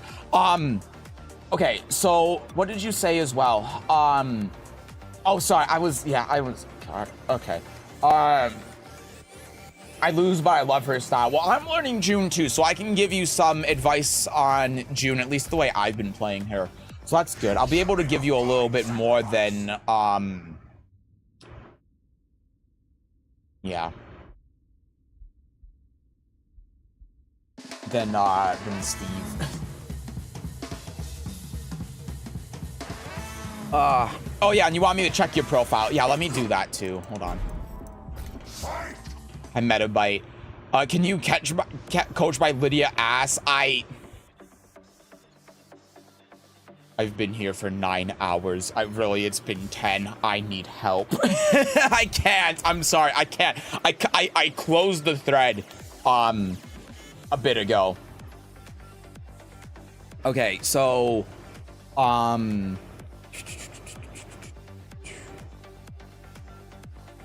tell me if the stats matter. I mean, like, I'm gonna be honest with you. The stats are... I swear to God, I have seen someone at God of Destruction that has less defense than you do. It's fine. I promise. That's not even... It was one guy, and it made my jaw drop, but I've still seen it, so it's fine.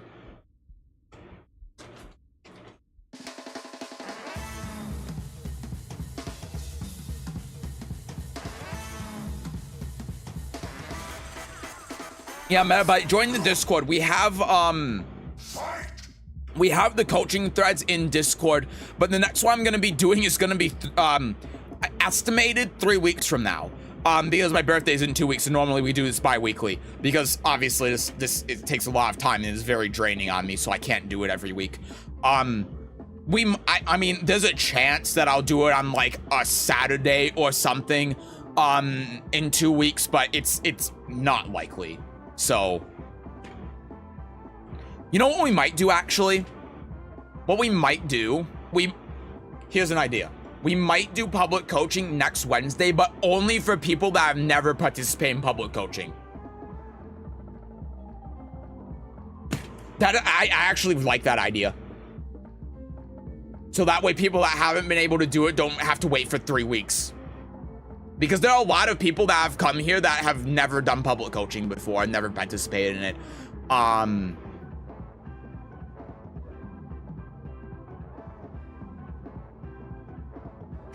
Yeah. Dropping more often regardless. I'll catch it at some point. I appreciate that. I'm sorry I'm so lethargic right now. But I'm dead. I'm eating Jelly Belly for dinner. You understand how long it's been? I'm eating these damn Jelly Bellies for dinner because I've been here for so long. Help me. Please help me. I need help. My phone doesn't work anymore. It's dead. I can't do it anymore. How do we submit ourselves to a coaching?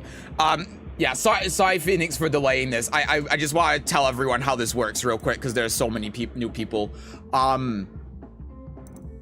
Get to you in just a second. So if you join the Discord, for fuck's sake, if you join the Discord, where we post the threads for public coaching is in the events channel. So go down here to events, and then there'll be all of these threads that are here. It'll be, the next one will be called public coaching number 5. So click on that, and then you'll paste your Tekken ID in here. Or if you have like a video that you want to send in, or if you have like, let's say you play in a local or something and they streamed it and you wanna me to look at your game from your local or whatever it is, throw it in here. Also, if you could just to help me out, don't put dashes in your Tekken ID. It makes it so much easier if there are no dashes in your Tekken ID. You have no idea. Which I've never said that, so it's not anyone's fault. But that's how you do it. So it won't be in this thread. This thread is closed because I'm not accepting anymore this week. It's just but the next time we do this, if I decide to do it next week, then we'll have another thread up this weekend, and then you can submit there, and then there'll be an announcement and everything for it. So you all know. But yeah, that's how we do it. That's how you submit. You just have to join the Discord, go in here, paste in here. You don't have to be a subscriber. I mean, Chris, you don't even have to follow, honestly. I mean, I appreciate if you do, and I appreciate if you like being here and you enjoy the stream stuff and everything, but it's public. Like if you join the Discord and you go in here, then you can throw your stuff in here and get coaching. There might be a time where we're getting to a point where I might have to just limit it to followers only because Jesus Christ, this every time that we've done this, it's taken over 8 hours.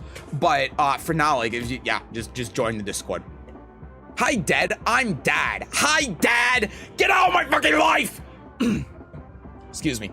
Sorry. I'm losing my goddamn mind. I want to get heaps better. I will do everything in my power to help you. Everything I can. Thanks. Yeah, no problem. So get some food or the Tekken God mashes will come back. Okay. You're losing your fucking mind. Why do you think I have these scissors here? You think these scissors are real? They're a figment of my imagination. You ever heard of the episode Foster's Home for Imaginary Friends, the Halloween episode where they put their head in the scissors and went, oh!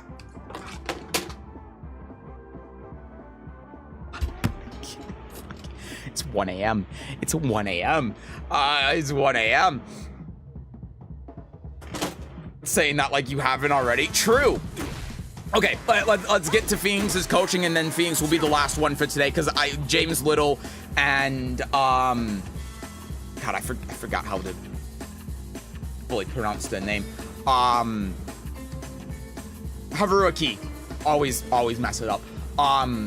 Both don't seem like they're here, so this will be the last one for today, and then you two, if you're like watching the VOD or whatever, or if you're still here and you're learning, whatever the case is, I will record a video for you guys tomorrow and I will upload it unlisted to YouTube, and I will link it to you in the thread. So that way you'll still get something tomorrow. It's gonna be late because I need to edit Guess the Rank first, but that'll be the plan. Seth, I think you need a bit of sleep. You don't say! I love you, Seth. Never changed. Thank you. You know how to fix me. Say something nice and I just lose it. Oh man. Okay. Thank you. I appreciate that. That's very nice of you to say. All right. Let's look at this. So we do that into the 3. Makes sense. Down forward 4. Okay, so here's something that I personally do after the heat engager, right? So down forward 4, the problem with this is that it's minus 14 on block. So the Jin can just do 1+2 heat engager and then shift this around. What you can do instead is forward 1+2. Check this out. Oh God, why isn't that working? Oh yeah, because of that. Look at that. Then we go here, and then we go here, and then like this, and then we just like look at everything that we have. Everything. We get so much out of that. And the best part about this, if I can actually set this up for the Jin to block this here, maybe I can. It's +6 on block. +6. So if we do that and then something like this, then we just we just get all of that. If the Jin's back to the wall and we hit that forward 1+2, the world is our oyster because on hit that 2 there is guaranteed. Yeah, for the wall splat, it's just guaranteed. Seth losing his mind each second that passes. This is nothing new. Yeah. Muppet, get on with coaching so you can sleep. I'm still going to give him the same level of coaching as everyone else. Oh God, those emotes. Oh, that's what goes on in my head when I'm watching yellow rank game of Guess the Rank. God help us, especially the clown. Yeah. So here's another thing that you can do. So after this hits, here's the run up. Oh God, I'm controlling the right character. My bad. After this hits run up for Oki, we can do something like that, right? Down 4-1, down forward 1-2. Trying to show off like the punishment. So if he does something that's punishable, we can do that for the wall splat, right? So a lot of things that we can do here. I think what you were actually going for was you were going for like the from crouch down forward 2 or something. So what you do here for that, you have to run up in before you do it. But it's the right idea because like if you hit that, look at all of that you're getting. And then he dies because he didn't kip up. So I think that was the idea, but if we do it from here, that actually whiffs. See? That actually whiffs. So we have to dash up before we do that. And there's not a lot of risk to us doing this. Now, that said, if we run up and do this, we're risking getting hit by spring kick, which can be a problem. So that's why like run up down 3 is going to be a good option as well because it has longer range. It's faster for us to do because we don't have to do it from crouch. We can also just run up down back 2. That's an option. Both of these would be good options to be able to beat spring kick. But yeah, like the idea for using the low is good. It's a good idea. Yeah, down forward 3 is very good too. That's true as well. Yeah. And you know what? I think if we do this, yeah, that actually hits from here. It doesn't quite hit from there, but again, if we do a small dash into it, then that works. Wow. Jun's back 3 can sidestep 4, or back 3 can sidestep 4. Yeah. Yep. So I think the heat dash is completely reasonable here. So another thing as well is after we do this with Jun, assuming that the Jin is going to continue playing passively, we can kind of do the same thing here. See? Like that. But if we don't do that, we're +5. So we can do like, back 2-1. And then the 2. And then he's dead. Right? If we do that too. And if he's not going to attack into that. And again, this is a frame trap, right? Because he's +5. So if he does anything besides like parry, then this is just going to work. So we can go here and then go to a low and then try something here. Maybe not while rising 4. I forget that I'm playing Jun. But like here's an idea. We can do this, and then this from crouch low, that's guaranteed. Down 1+2 is guaranteed when you hit from crouch down forward 3, and then he has to deal with an Oki situation. So that's a really good option you can do is this after the heat dash if you want to. Now you have to be careful because the second hit's a high. So if you get to higher ranks and you're doing that a lot, then people are gonna start ducking it. But you can do 2-2, and this is a safe mid, and it's natural at 20, and it leaves you +3. So this is gonna give you opportunities again to Raina to dominate me. Can you let me fucking talk? Anyway, excuse me. Anyway, what was I saying? Oh yeah, it's gonna give you opportunities to be able to continue your pressure there. And then like what was said before, you know, down forward 3. This can be interrupted with a jab. But this is also just going the wall splat and it's safe. So you have a couple of options here that you can utilize that are all really good. I mean, even like sidestep 4 here if you're feeling really cheeky, and then just 1-2, down 4-1. A lot of really fast buttons are going to pay out a lot. A lot of things to think about. Is back to unduckable? Yes, it is. But the mid is -9. It's safe. This one. And it's also natural. But that is duckable, yes. But yeah, like that's a lot of information to take in, and I don't expect you, because like, you know, you're combatant. I don't expect you to, well, combatant with June, I mean. I don't expect you to remember all of that, but it's just to give you some ideas on the moves that you can use in that situation, right? Because I want to give you all of the possible options so that you can experiment with them. That's the idea. So, yeah, and then of course also don't be afraid to just do a low, right? That's another thing that you can do. You could just do heat dash here and then do like this. Sweep the leg. That's another thing you can do if they're being really defensive. That's perfectly valid. Yeah, and then let's take a look at this situation too. So if we, not control, right? If we do this, and then after the grab we block, that's a 10 frame punish and he's dead. Up forward 1. Really good move. Really strong move. Great punish. -14 though, so you don't want to throw it out in neutral, but as a punish, really good. Yeah, can. I mean, makes sense. Okay, well, we gotta, hold on, we gotta go back.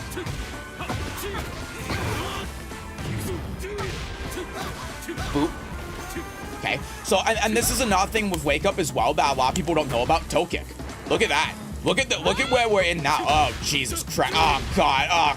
Oh, Christ. But toe kick gets us out of that situation. It's a nice option to be able to deal with that. The can, like, and the can here, I don't hate. It's a good way to keep the Jin out from attacking, and if Jin wasn't, like, perfect, like, there, then he gets hit. So here's a combo that you can do off of can. Let's look at the can here. So really simple thing that you can do. 4-3-2 into stance 1-1. That's as simple as it gets. Really easy. And then go into stance manually with 4-3+4, and then do 3-2. That's your very basic combo. Really easy to remember. Now the other thing about this is though you have to dash to go into the stance, so you can also do this and then forward 2-2.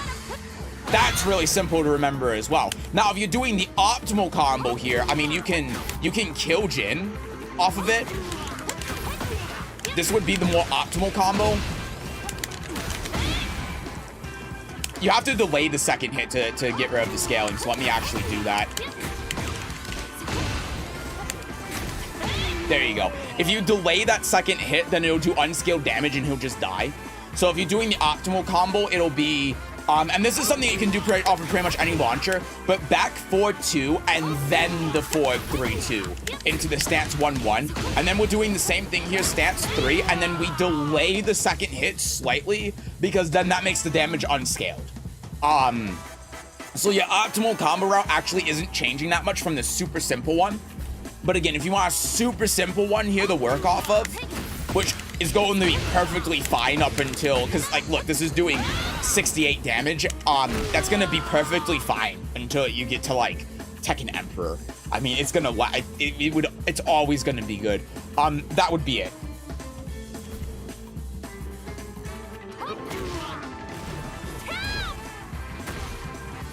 See how else this goes. So here's something that you can think about as well. So when this hits, so let's take that. So that was counter hit, right? Run up and hit him while he's down. Right? Jun has a lot of options to be able to do that. Down 1+2 in particular, look at the range. I mean, that just hits him. And the reason why that hits him, this is actually guaranteed. There are some moves in this game that will give you a guaranteed follow-up if the opponent doesn't hold back. This is one of them. So I'll take control of the Jin, and I'll hold back, and you can see how I roll backwards. And now I'm back here because I'm holding back. If Jin doesn't do that, then that down 1+2 where she goes like, whoop, is guaranteed. And then that kills Jin. So the way that you know if you're doing a move that does that is when their feet are in the air like that and they're like going backwards. So you see that momentum, but it's kind of like they crashed into a brick wall. Even though there's no brick wall there. And they're like, oh no, my neck, it hit the wall. And then they're like going up like that. There's a canned animation that tells you if a move is like that, and this is that animation. So that's how you know.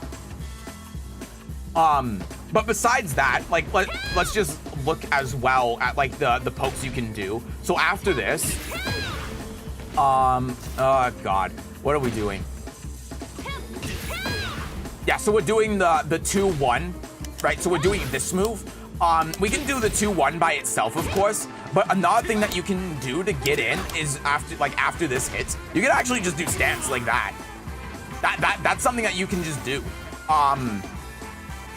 And then besides that, just like running in down 3, after this hits, like running can, like you see how that hit as well? Running can, boop, boop, and then he's dead. Those are some approach tools that you can try as well. On top of like, you know, like what we talked about before, because it's just such a good move. Running and then back 2-1.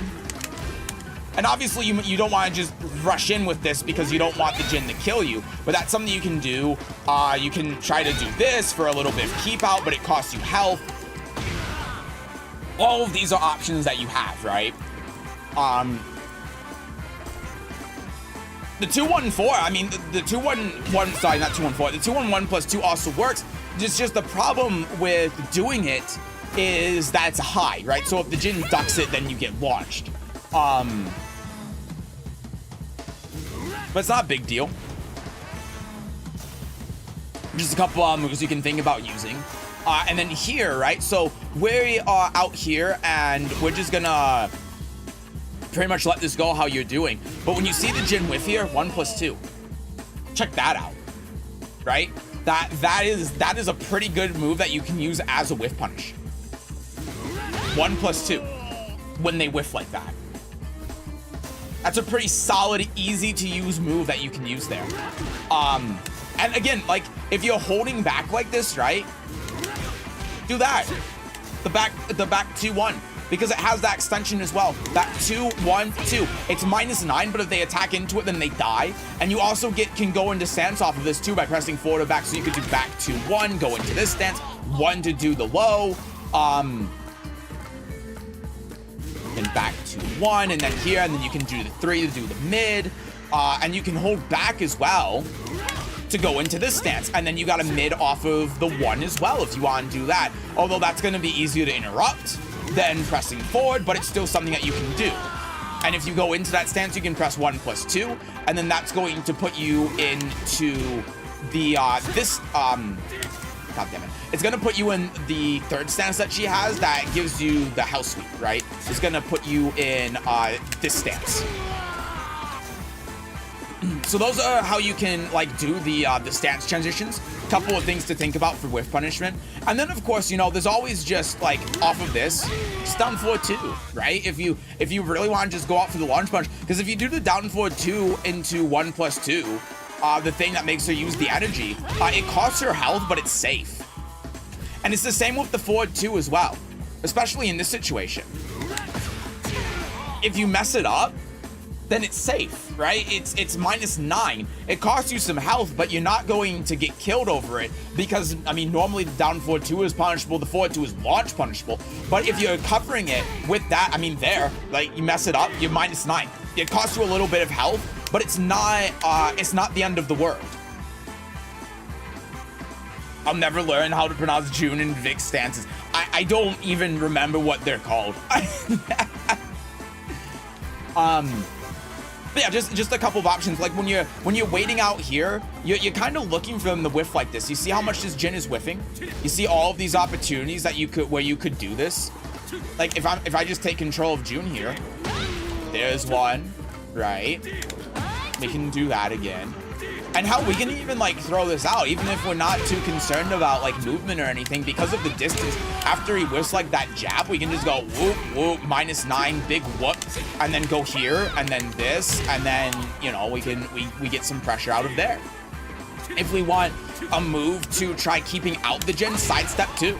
Sidestep 2 is actually a great move for that, because it recovers very fast on whiff. Oh my god.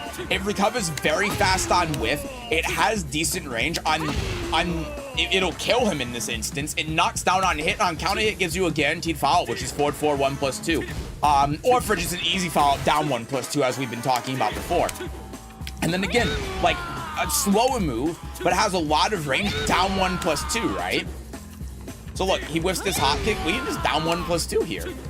We have quite a few options to be able to use against this Jin. And if we want to keep it simple and we want to keep it really short, instead of doing all of the launchers and the 4-2s and all these moves that June has, no, just keep it simple. If that's really overwhelming and it's a lot of moves to remember and it's a lot of things to remember for one specific situation, just 1-2. 1-2 is a universal thing. Every character does this. It's great for every character. This move gets me the Tekken King with like every character in the game. I can get to Tekken King with every character in the game by just doing this. So if all of that specific stuff is overwhelming, and you know, like the point of this, the reason why I'm saying all of this all at once is even though it's a lot to remember, you can refer back to it, right? That's why I want to give you all of these options, so that if you think, what can I do again in this situation? You can come back here and you can look at this and you can go, oh, I can try doing that. That's something I forgot about. But to keep it really simple, just 1-2. That's all you need to do. 1-2 and down 4-1. That is the key to victory in Tekken. 1-2, down forward 1, and down forward 1-2. That's it. You can use this as a whiff punish, you can use this as a poke tool, you can use this to interrupt pressure, like that. Really great. And here's the best part as well. On counter hit, all 3 of these are guaranteed. So if we, I can't really stop a counter hit situation here, but like there, if you see that the Jin is going to hit a button and you do the whole thing, then the whole string is guaranteed, and he just dies. I don't know why he's not doing the hot kick angle. There he goes. But you look when he does that, you're looking for that little red spot. It's really hard to do, but it's something that you can do in the future. But I mean, look at that. Even though we floated him out of hot kick, you see how 1-2-2 is just universal, right? Because we can do like what we were showing before in the combo, since this puts us into the same stance as the forward 3-2, and I'm trying to time this so we get the float again. But we can do hold on. Oh my god. This is like a just frame, by the way, so this is gonna take a second. Oh my god. Oh my god. But we can do the 1-1, and then that's gonna give us our screw, and then we can get the float. So that, like, 1-2 is universal, right? It's always going to be really good. Other things that you can do with June as well. 1-2 in the sidestep. 1-2 in the sidestep is a thing that she can do, and we get her sidestep moves. And how good are her sidestep moves? Well, I mean, sidestep 4 is a plus on block heat engager. It's a mid. It's really strong and does a ton of damage. We talked about sidestep 2. Again, good way to keep the opponent away from you. Gives a guaranteed follow-up on counter hit. Knocks down a normal hit. In this case, it kills Jin. Really, really good defensive keep-out tool. Fast whiff recovery as well. And then we also have like sidestep 1+2, which is a homing move that does a lot of damage and is safe. So we have a lot of options when we do that as well. Right, so we can do something like that. We can do something like this. Again, we can do something like this. And again, because this is counter hitting, the whole thing's guaranteed. That's another thing. And we can even just do this, right? We can even if we don't do any of that, we can just do 1, 2, 1, 2, 1, 2, 1, down 4, 1, 1, 1. Simple.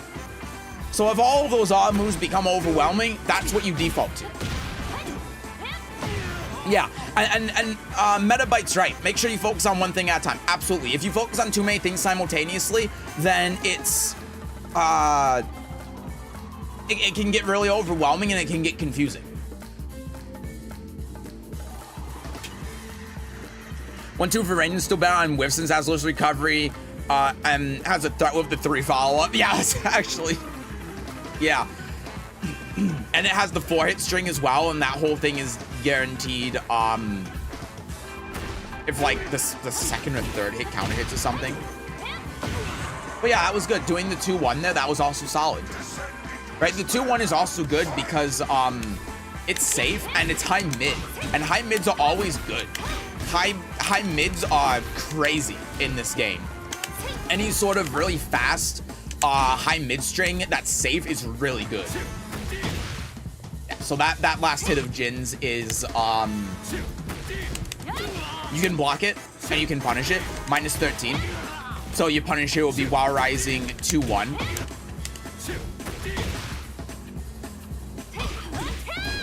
Yeah, and you might be able to see here as well what we were talking about before, where we're like trying to keep him out, you know, sidestep 2. Sidestep 2, right? We get hit a little bit, that's fine. We can jab, right? We can do a little bit of that thing I was talking about before where we just jab if it's not working. Heat engager, forward, 1+2. Stuff like that, right? Sidestep 4 as well is also something we can do, but it has a little bit more recovery. Stuff like that. Down forward 3, as was said before, is a really good tool for that as well. And even outside of that, like again, if we just go back to like the basics, back to 1. Right, back to 1, because look at the range that this has on it as well, and the fact that it's a 2-hit string. And if you don't want to deal with the second high, back to 2. Look at that.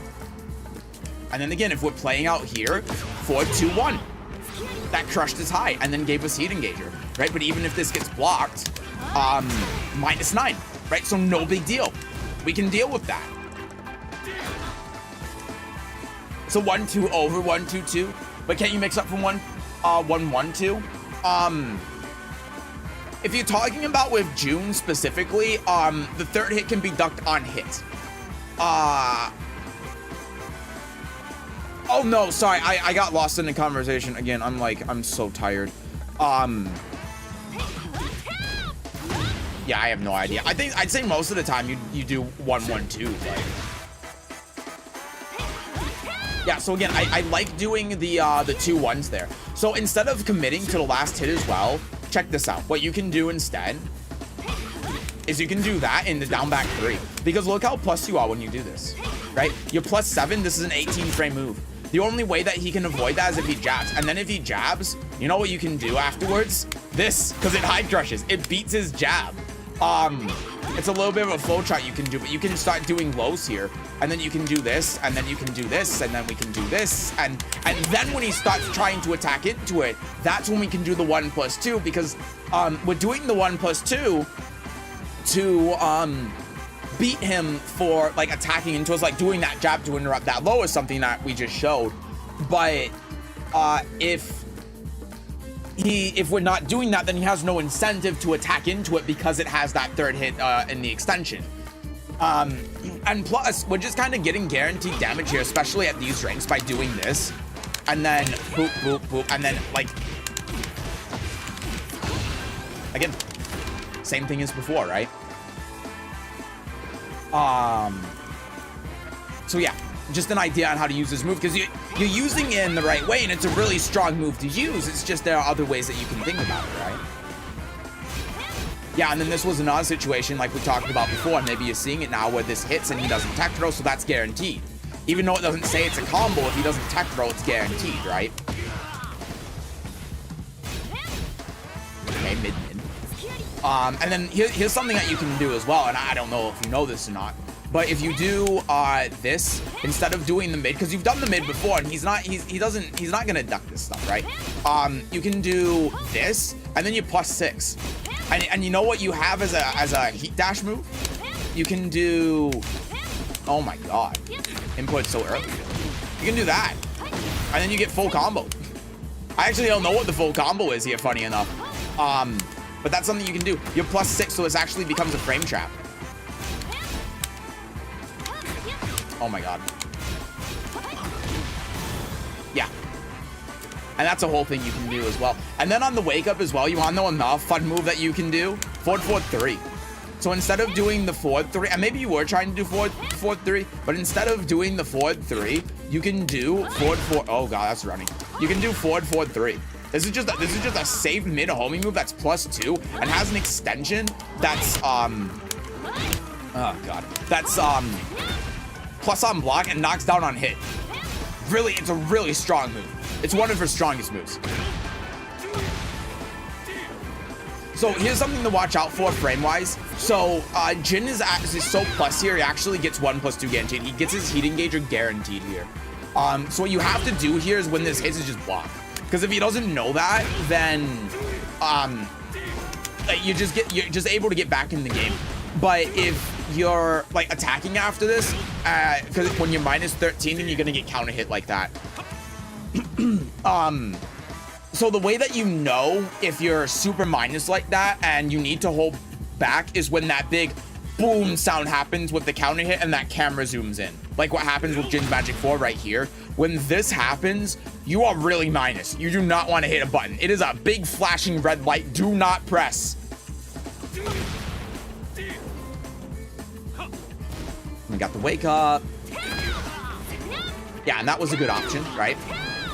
Just doing a little move to get in. And then we can do the same combo as before, right? So we're doing, we have to delay it a little bit actually because of how high this goes up, but we get the same thing there. So here's something that you can do as well as an idea. So June's Heat Smash is a missile. So when we're out here, we can do this. Oh, God. He's doing the thing now. Oh! My Heat Smash. But when we're out here, we can... My Heat Smash! What the hell? When we're out here, Jesus Christ, we can do Heat Smash.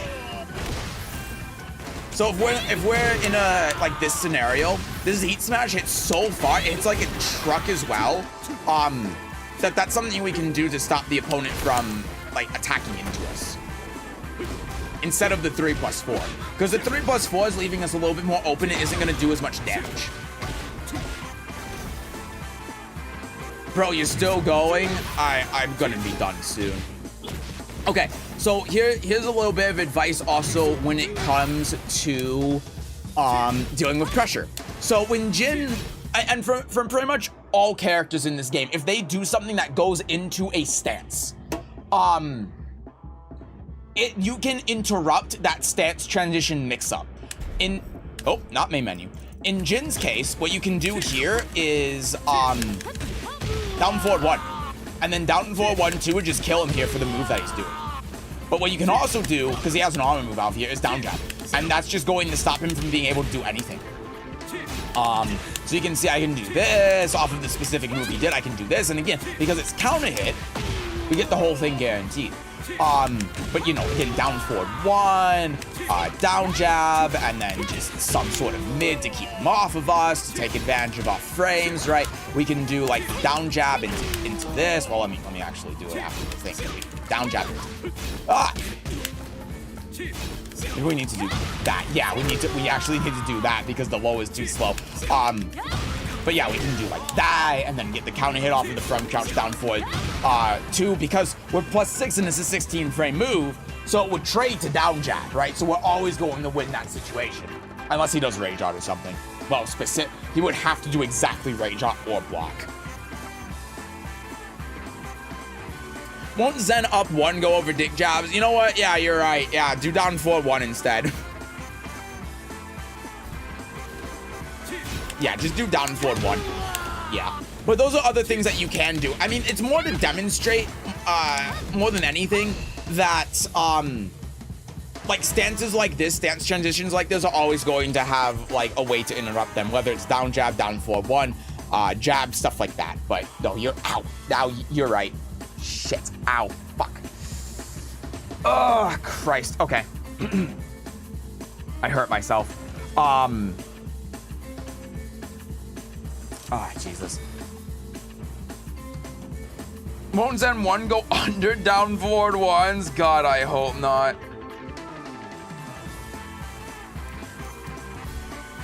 And wait, back to the replay.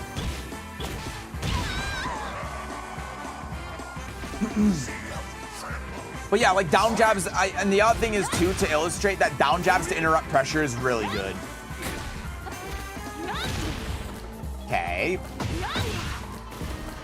Makes sense. Yeah, and so we got hit with the unfortunate hop kick. It happens.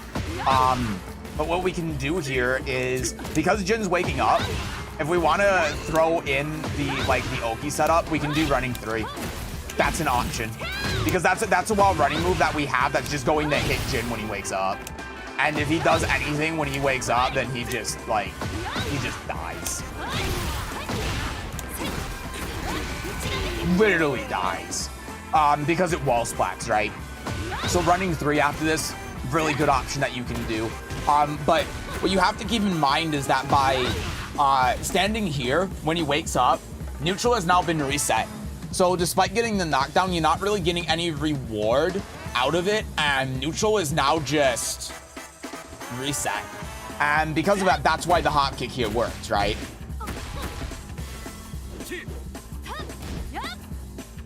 What's this domestic violence I'm witnessing? Don't worry about it.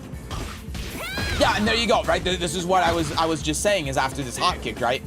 Back to 1, even though it was a little bit late, it still hits. And then we ended up doing the high, which works out really well.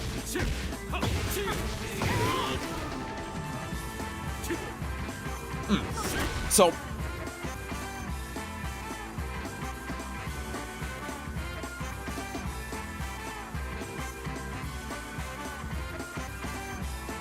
I thought I was gonna sneeze for a second all of a sudden. Jesus Christ.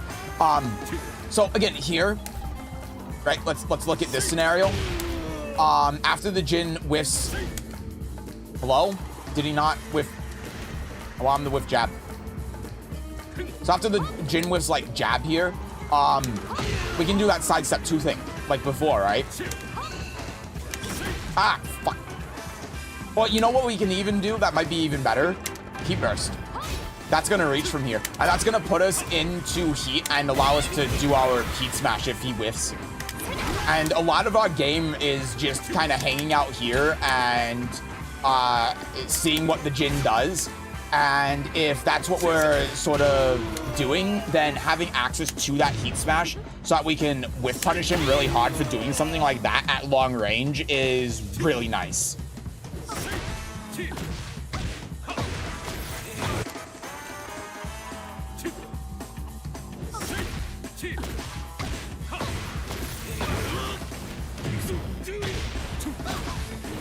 Unfortunate with the can, and then Rage isn't gonna hit here. The reason why is just because of the recovery. So what you could have done instead is while rising 4, that would have been a punish, and that's why it's important to pay attention to the health as well, because when you pay attention to the health here, like if Jin had a monumental amount of health, then yeah, Rage Out would make sense. But here, while rising 4 does the exact same thing as Rage Out. So just commit to the while rising 4, kill him that way.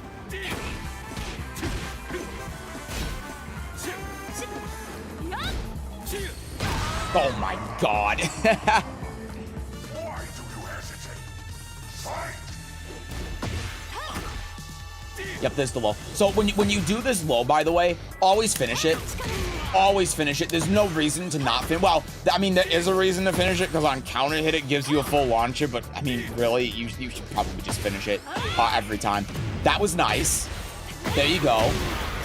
Burst into heat smash. So, and again, let's look at this combo again, right? So even if we do heat smash or heat burst here, boop, boop, and then hop kick at the wall into the 2. Simple.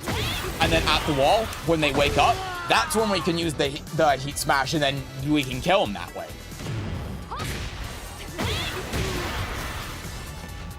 And then here's another thing that we can do as well, just to sort of look at these scenarios to understand like when you can do these things. You can run up and actually hit Jin from here. You get a follow-up here. And if you're fast enough, you can probably even get a tornado to finish the combo. Electric.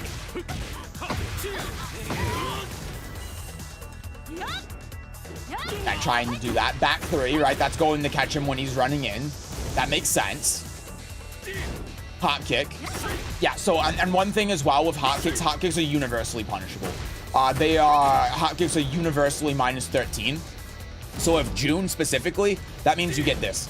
Oh God, Jesus Christ. Yeah, you actually get nothing. You get this. That's a punish. But again, if you want to just keep it simple, a really good punish for June every time, up forward 1. Really nice.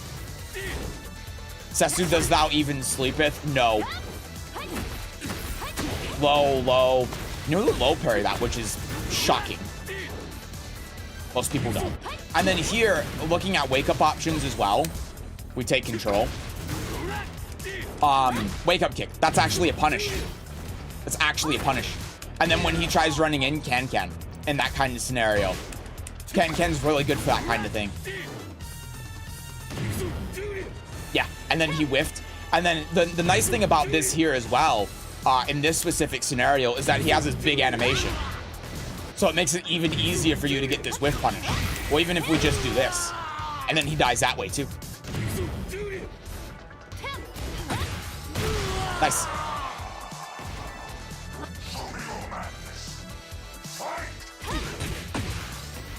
Yeah, and then this is what we were talking about at the beginning, right? You do this, and then you do this, and then you do the extension here, which would be this, and then that. Super simple. Or if we don't want to do that, then we can do forward 2 into the... And then we got that, right? So that would be how you convert off of the float, or the float. Yeah, and then we're again looking at this scenario where we're kind of standing still and waiting for Jin to come in. So what we can do to try like getting him to do something is I just reacted to to try getting him to do something is to like run in, right? And then we can do something like this if he's not like doing anything, because we can just run in. And like I said, like 1-2s, jabs, and down 4-1s are universal, right? That's sort of what we're looking at. So that's something that we can do to keep us safe from getting like hot kicked again like we did before, but also be a little bit more proactive so that we're not like getting hit by all of this stuff, you know? Yeah, and then this is another thing where we're minus 13. And also, this is another thing, right? The Jin hasn't really ducked. He got hit by this once, but did he really duck when he got hit by this? I don't think so. I don't think that he ducked when he got hit by that. And again, if we hit the house sweep, then if we're just doing the 1 and 2 and down forward 1, he just kind of keels over at that point. But yeah, that's minus 13, so you can't hit a button after that. Then whiff jab, and then I like the idea there. And then ray drawing there too. So here's why you do the 2 over the 1. The reason why is because the 1 is actually punishable. It's minus 13, but the 2 is safe. It costs a little bit of your health, but it's safe and it's faster. So it'll catch more people off guard. And on hit, they basically do the same thing. Yeah, so that's something that you would consider as well. Because if the Jin punished this correctly and didn't get hit with Rage Art, that's what we're dealing with, right? And that's not very good.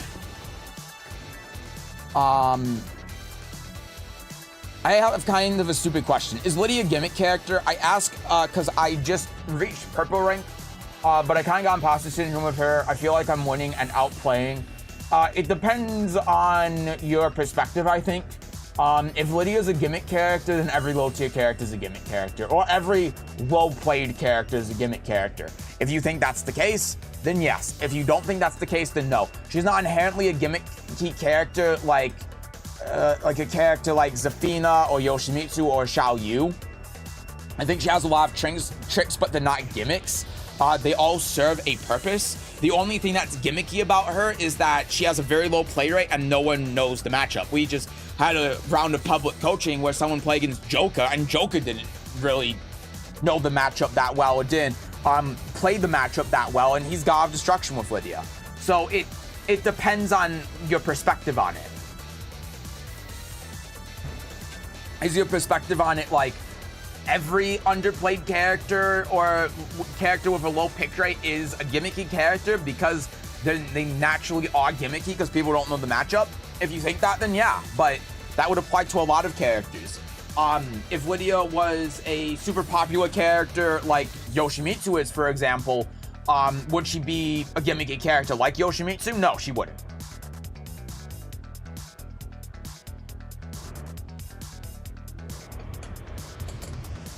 Not gonna lie, I didn't even think there was green and early blue ranks. It's been around. At launch, I bet people wouldn't know as much as they do now. Yeah, and they yeah.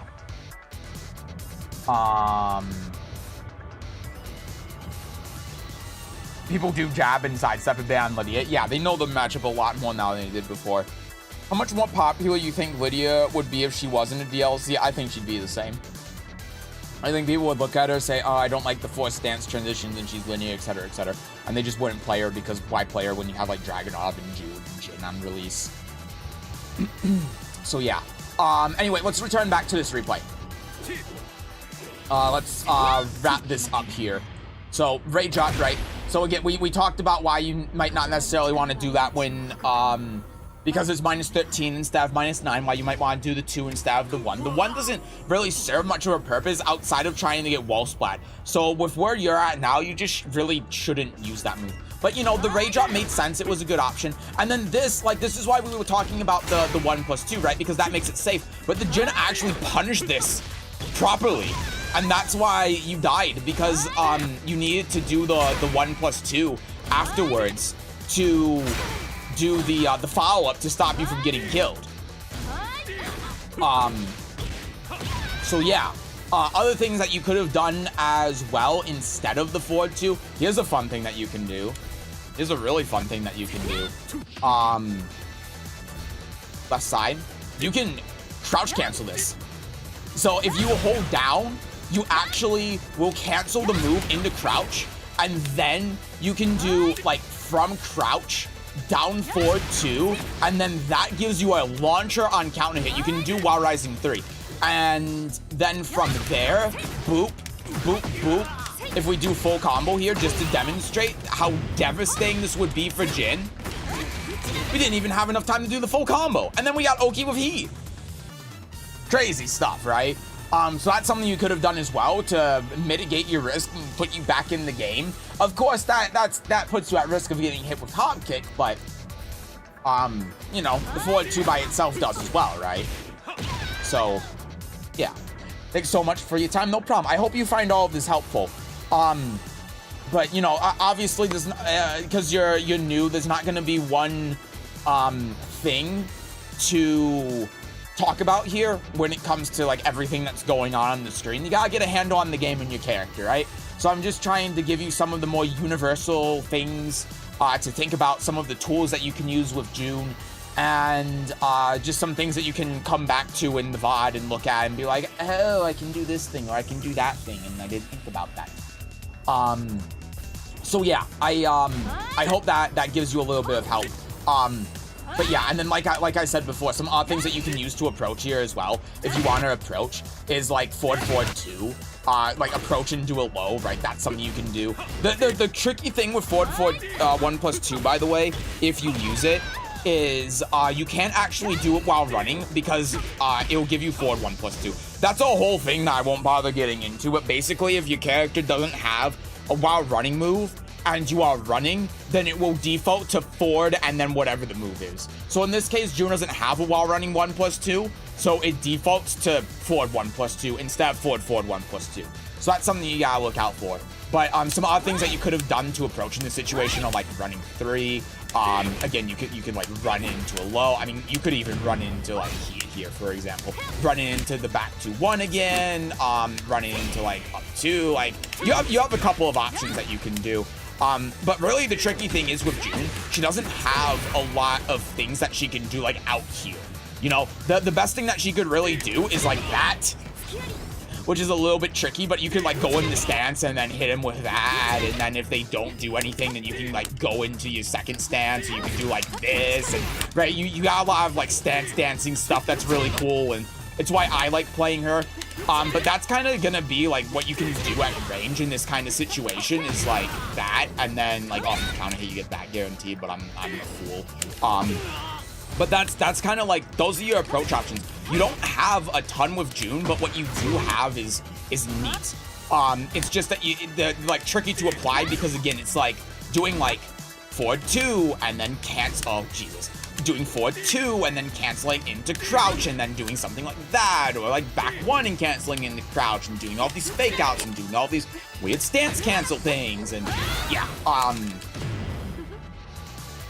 So your approach with June is weird and not like other characters, but those are the tools that you have. So I hope that that gives you some ideas on what you can do to play your June in those situations. All right, I'm done. I've been here for 10 hours, and I started an hour late as well. Because I was feeling like shit. So I've really been here for like 11 hours and I still feel like shit. I feel fucking terrible. I was planning on blitzing through these and then just like ending stream early, and this is the longest session of public coaching I've done, and you can tell how shitty I feel. I think I feel fucking awful. God. Have a good night. Thank you for the bit. I appreciate it. I'm sorry that the alert is broken, but I appreciate the bit. Thank you, Megabyte. Damn, change your name to Megabit. Oh, sorry. I'm so sorry, Angle. I didn't read what you said. I read the first thing and then I just lost it. I'm being a bad streamer. I can't keep track of everything. This is my first second, so I was wondering how she's viewed. I love playing her though. Oh, if you're wondering how she's viewed, I don't know if I'd say that she's viewed as a gimmicky character. I wouldn't view her as a gimmicky character. But again, it depends on the perspective.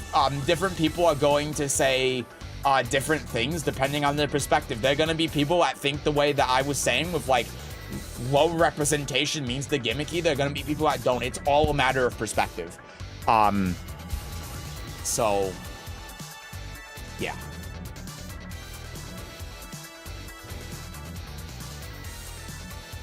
Go to sleep right now and eat too. I do need to eat. I really need to eat. I know how pissed you guys get at me when I do this to myself, so I promise you, I'm gonna hit the end stream button. I'm gonna turn my light off. I'm gonna take my green screen down. I'm not gonna record the videos I was planning on recording today. I'm not editing guest rank. I'm just gonna eat and I'm gonna lie down. And I'm gonna have a great day off tomorrow. Well, I'm gonna have to edit guest rank and record 3 videos. God help us. What the hell, you did neat heat but no attack? Oh yeah, if you do heat burst, here, I'll show you this. I'll show you this because you asked. If you do heat burst and tap back, then you won't attack. And the reason why you do this is because of the forward momentum. So the recovery on it is about the same whether you cancel or don't cancel. But like, if we just go to like this part of the stage at the edge of this like circle, here's where I am. If I cancel it, I'm at the exact same spot. If I don't cancel it, then look where I am. I got kicked in the fucking nose. Yeah, so that's why you want to cancel it. It's to prevent yourself from getting whiff punished and to make it easier so that you can just manually go in the heat if you need to at range. It's something that's a little bit more advanced, and generally it's not going to come up if you're new, but it's something you can do and you can keep in mind. What the fuck, Seth? You promised you will do my match. Motherfucker. Lily, Lily, I swear to God, where are you in here? Where's your name?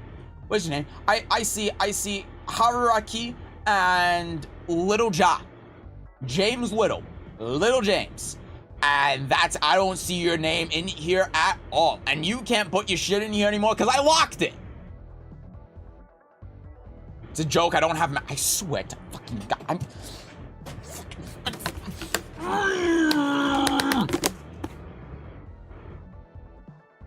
Anyway, sorry, let me catch up on the YouTube chat real quick. I'm sorry. I've been I think I've been neglecting the YouTube chat as well. How much more sorry, I already read that. I was cut off in the YouTube chat apparently. She's not Daddy Heihachi. Okay. It's time to take it is time to take a rest. Thanks for taking your time. Get some rest. I will. Yeah, it's 1 a.m. It's actually almost 2 a.m. I will curse you to fight nothing but Mishimas if you don't rest. I'm not joking either. I have a friend who constantly curses me because I joked about giving him that curse and he fights them 8 out of 10 times. Seth ignores us.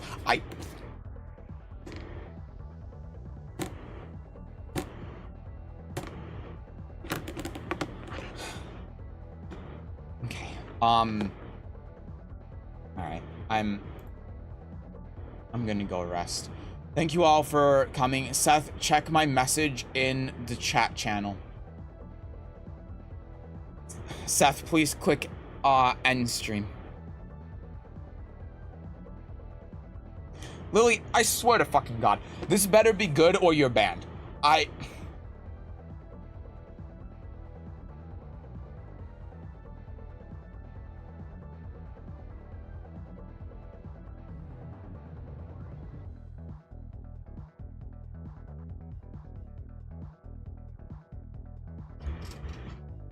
Thank you all for coming by tonight.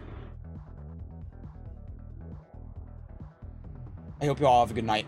I hope that this round of public coaching has been helpful to you. To the 2 of you that I wasn't able to get to today. Keep in mind, this is a 10-hour stream and I wasn't able to get to 2 people.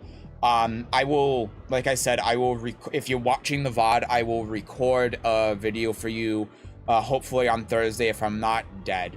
And I will, throw it to you. I feel so bad for James Little, who submitted his stuff at 9:10 p.m. and is currently 2 a.m.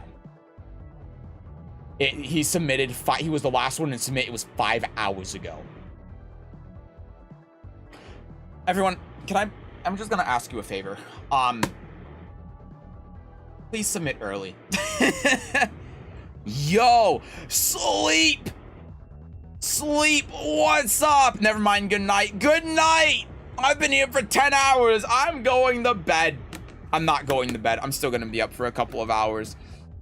I'm just hitting myself with these scissors now. Seth, you aren't allowed to die. I'm not doing myself any favors. It's almost 4 a.m. here. Good night. All right, I'm going to bed. I'm sorry, sleep. I gotta sleep. Make a cutoff time. That actually is what I feel bad leaving people out and not letting them participate. But this is ridiculous. I can't do this to myself again. I'm going to set a cutoff time in the future. The cutoff time is going to be 3 hours after the stream starts, and that's just gonna be it. That couple hours, that's it. Mishima curse. Okay, I'm going to bed. You look like a League player now. Eat and go sleep. Okay, I'm hitting the button. Have a good night, I really... That's gonna get me banned. All right, have a good night, everyone. Again, thank you all for stopping by. I hope you enjoyed the stream. I hope you learned something from this. As long as that's the case, then it was worth it. It was all worth it, even though I feel like absolute fucking garbage.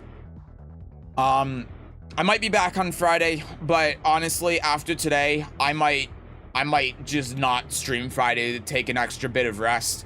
And I might come back, the next time I might come back is Saturday for viewer games. I'll let you guys know on Discord.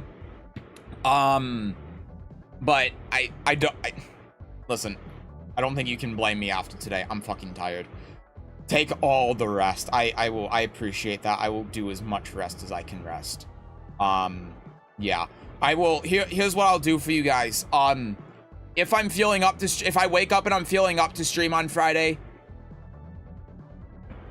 I'll stream Friday. Otherwise, I'm not streaming Friday. It's that fucking hell ended. I'm hitting the button. Okay, you know why this started? This started because Lily told me to look at the damn chat, and then I looked at the chat.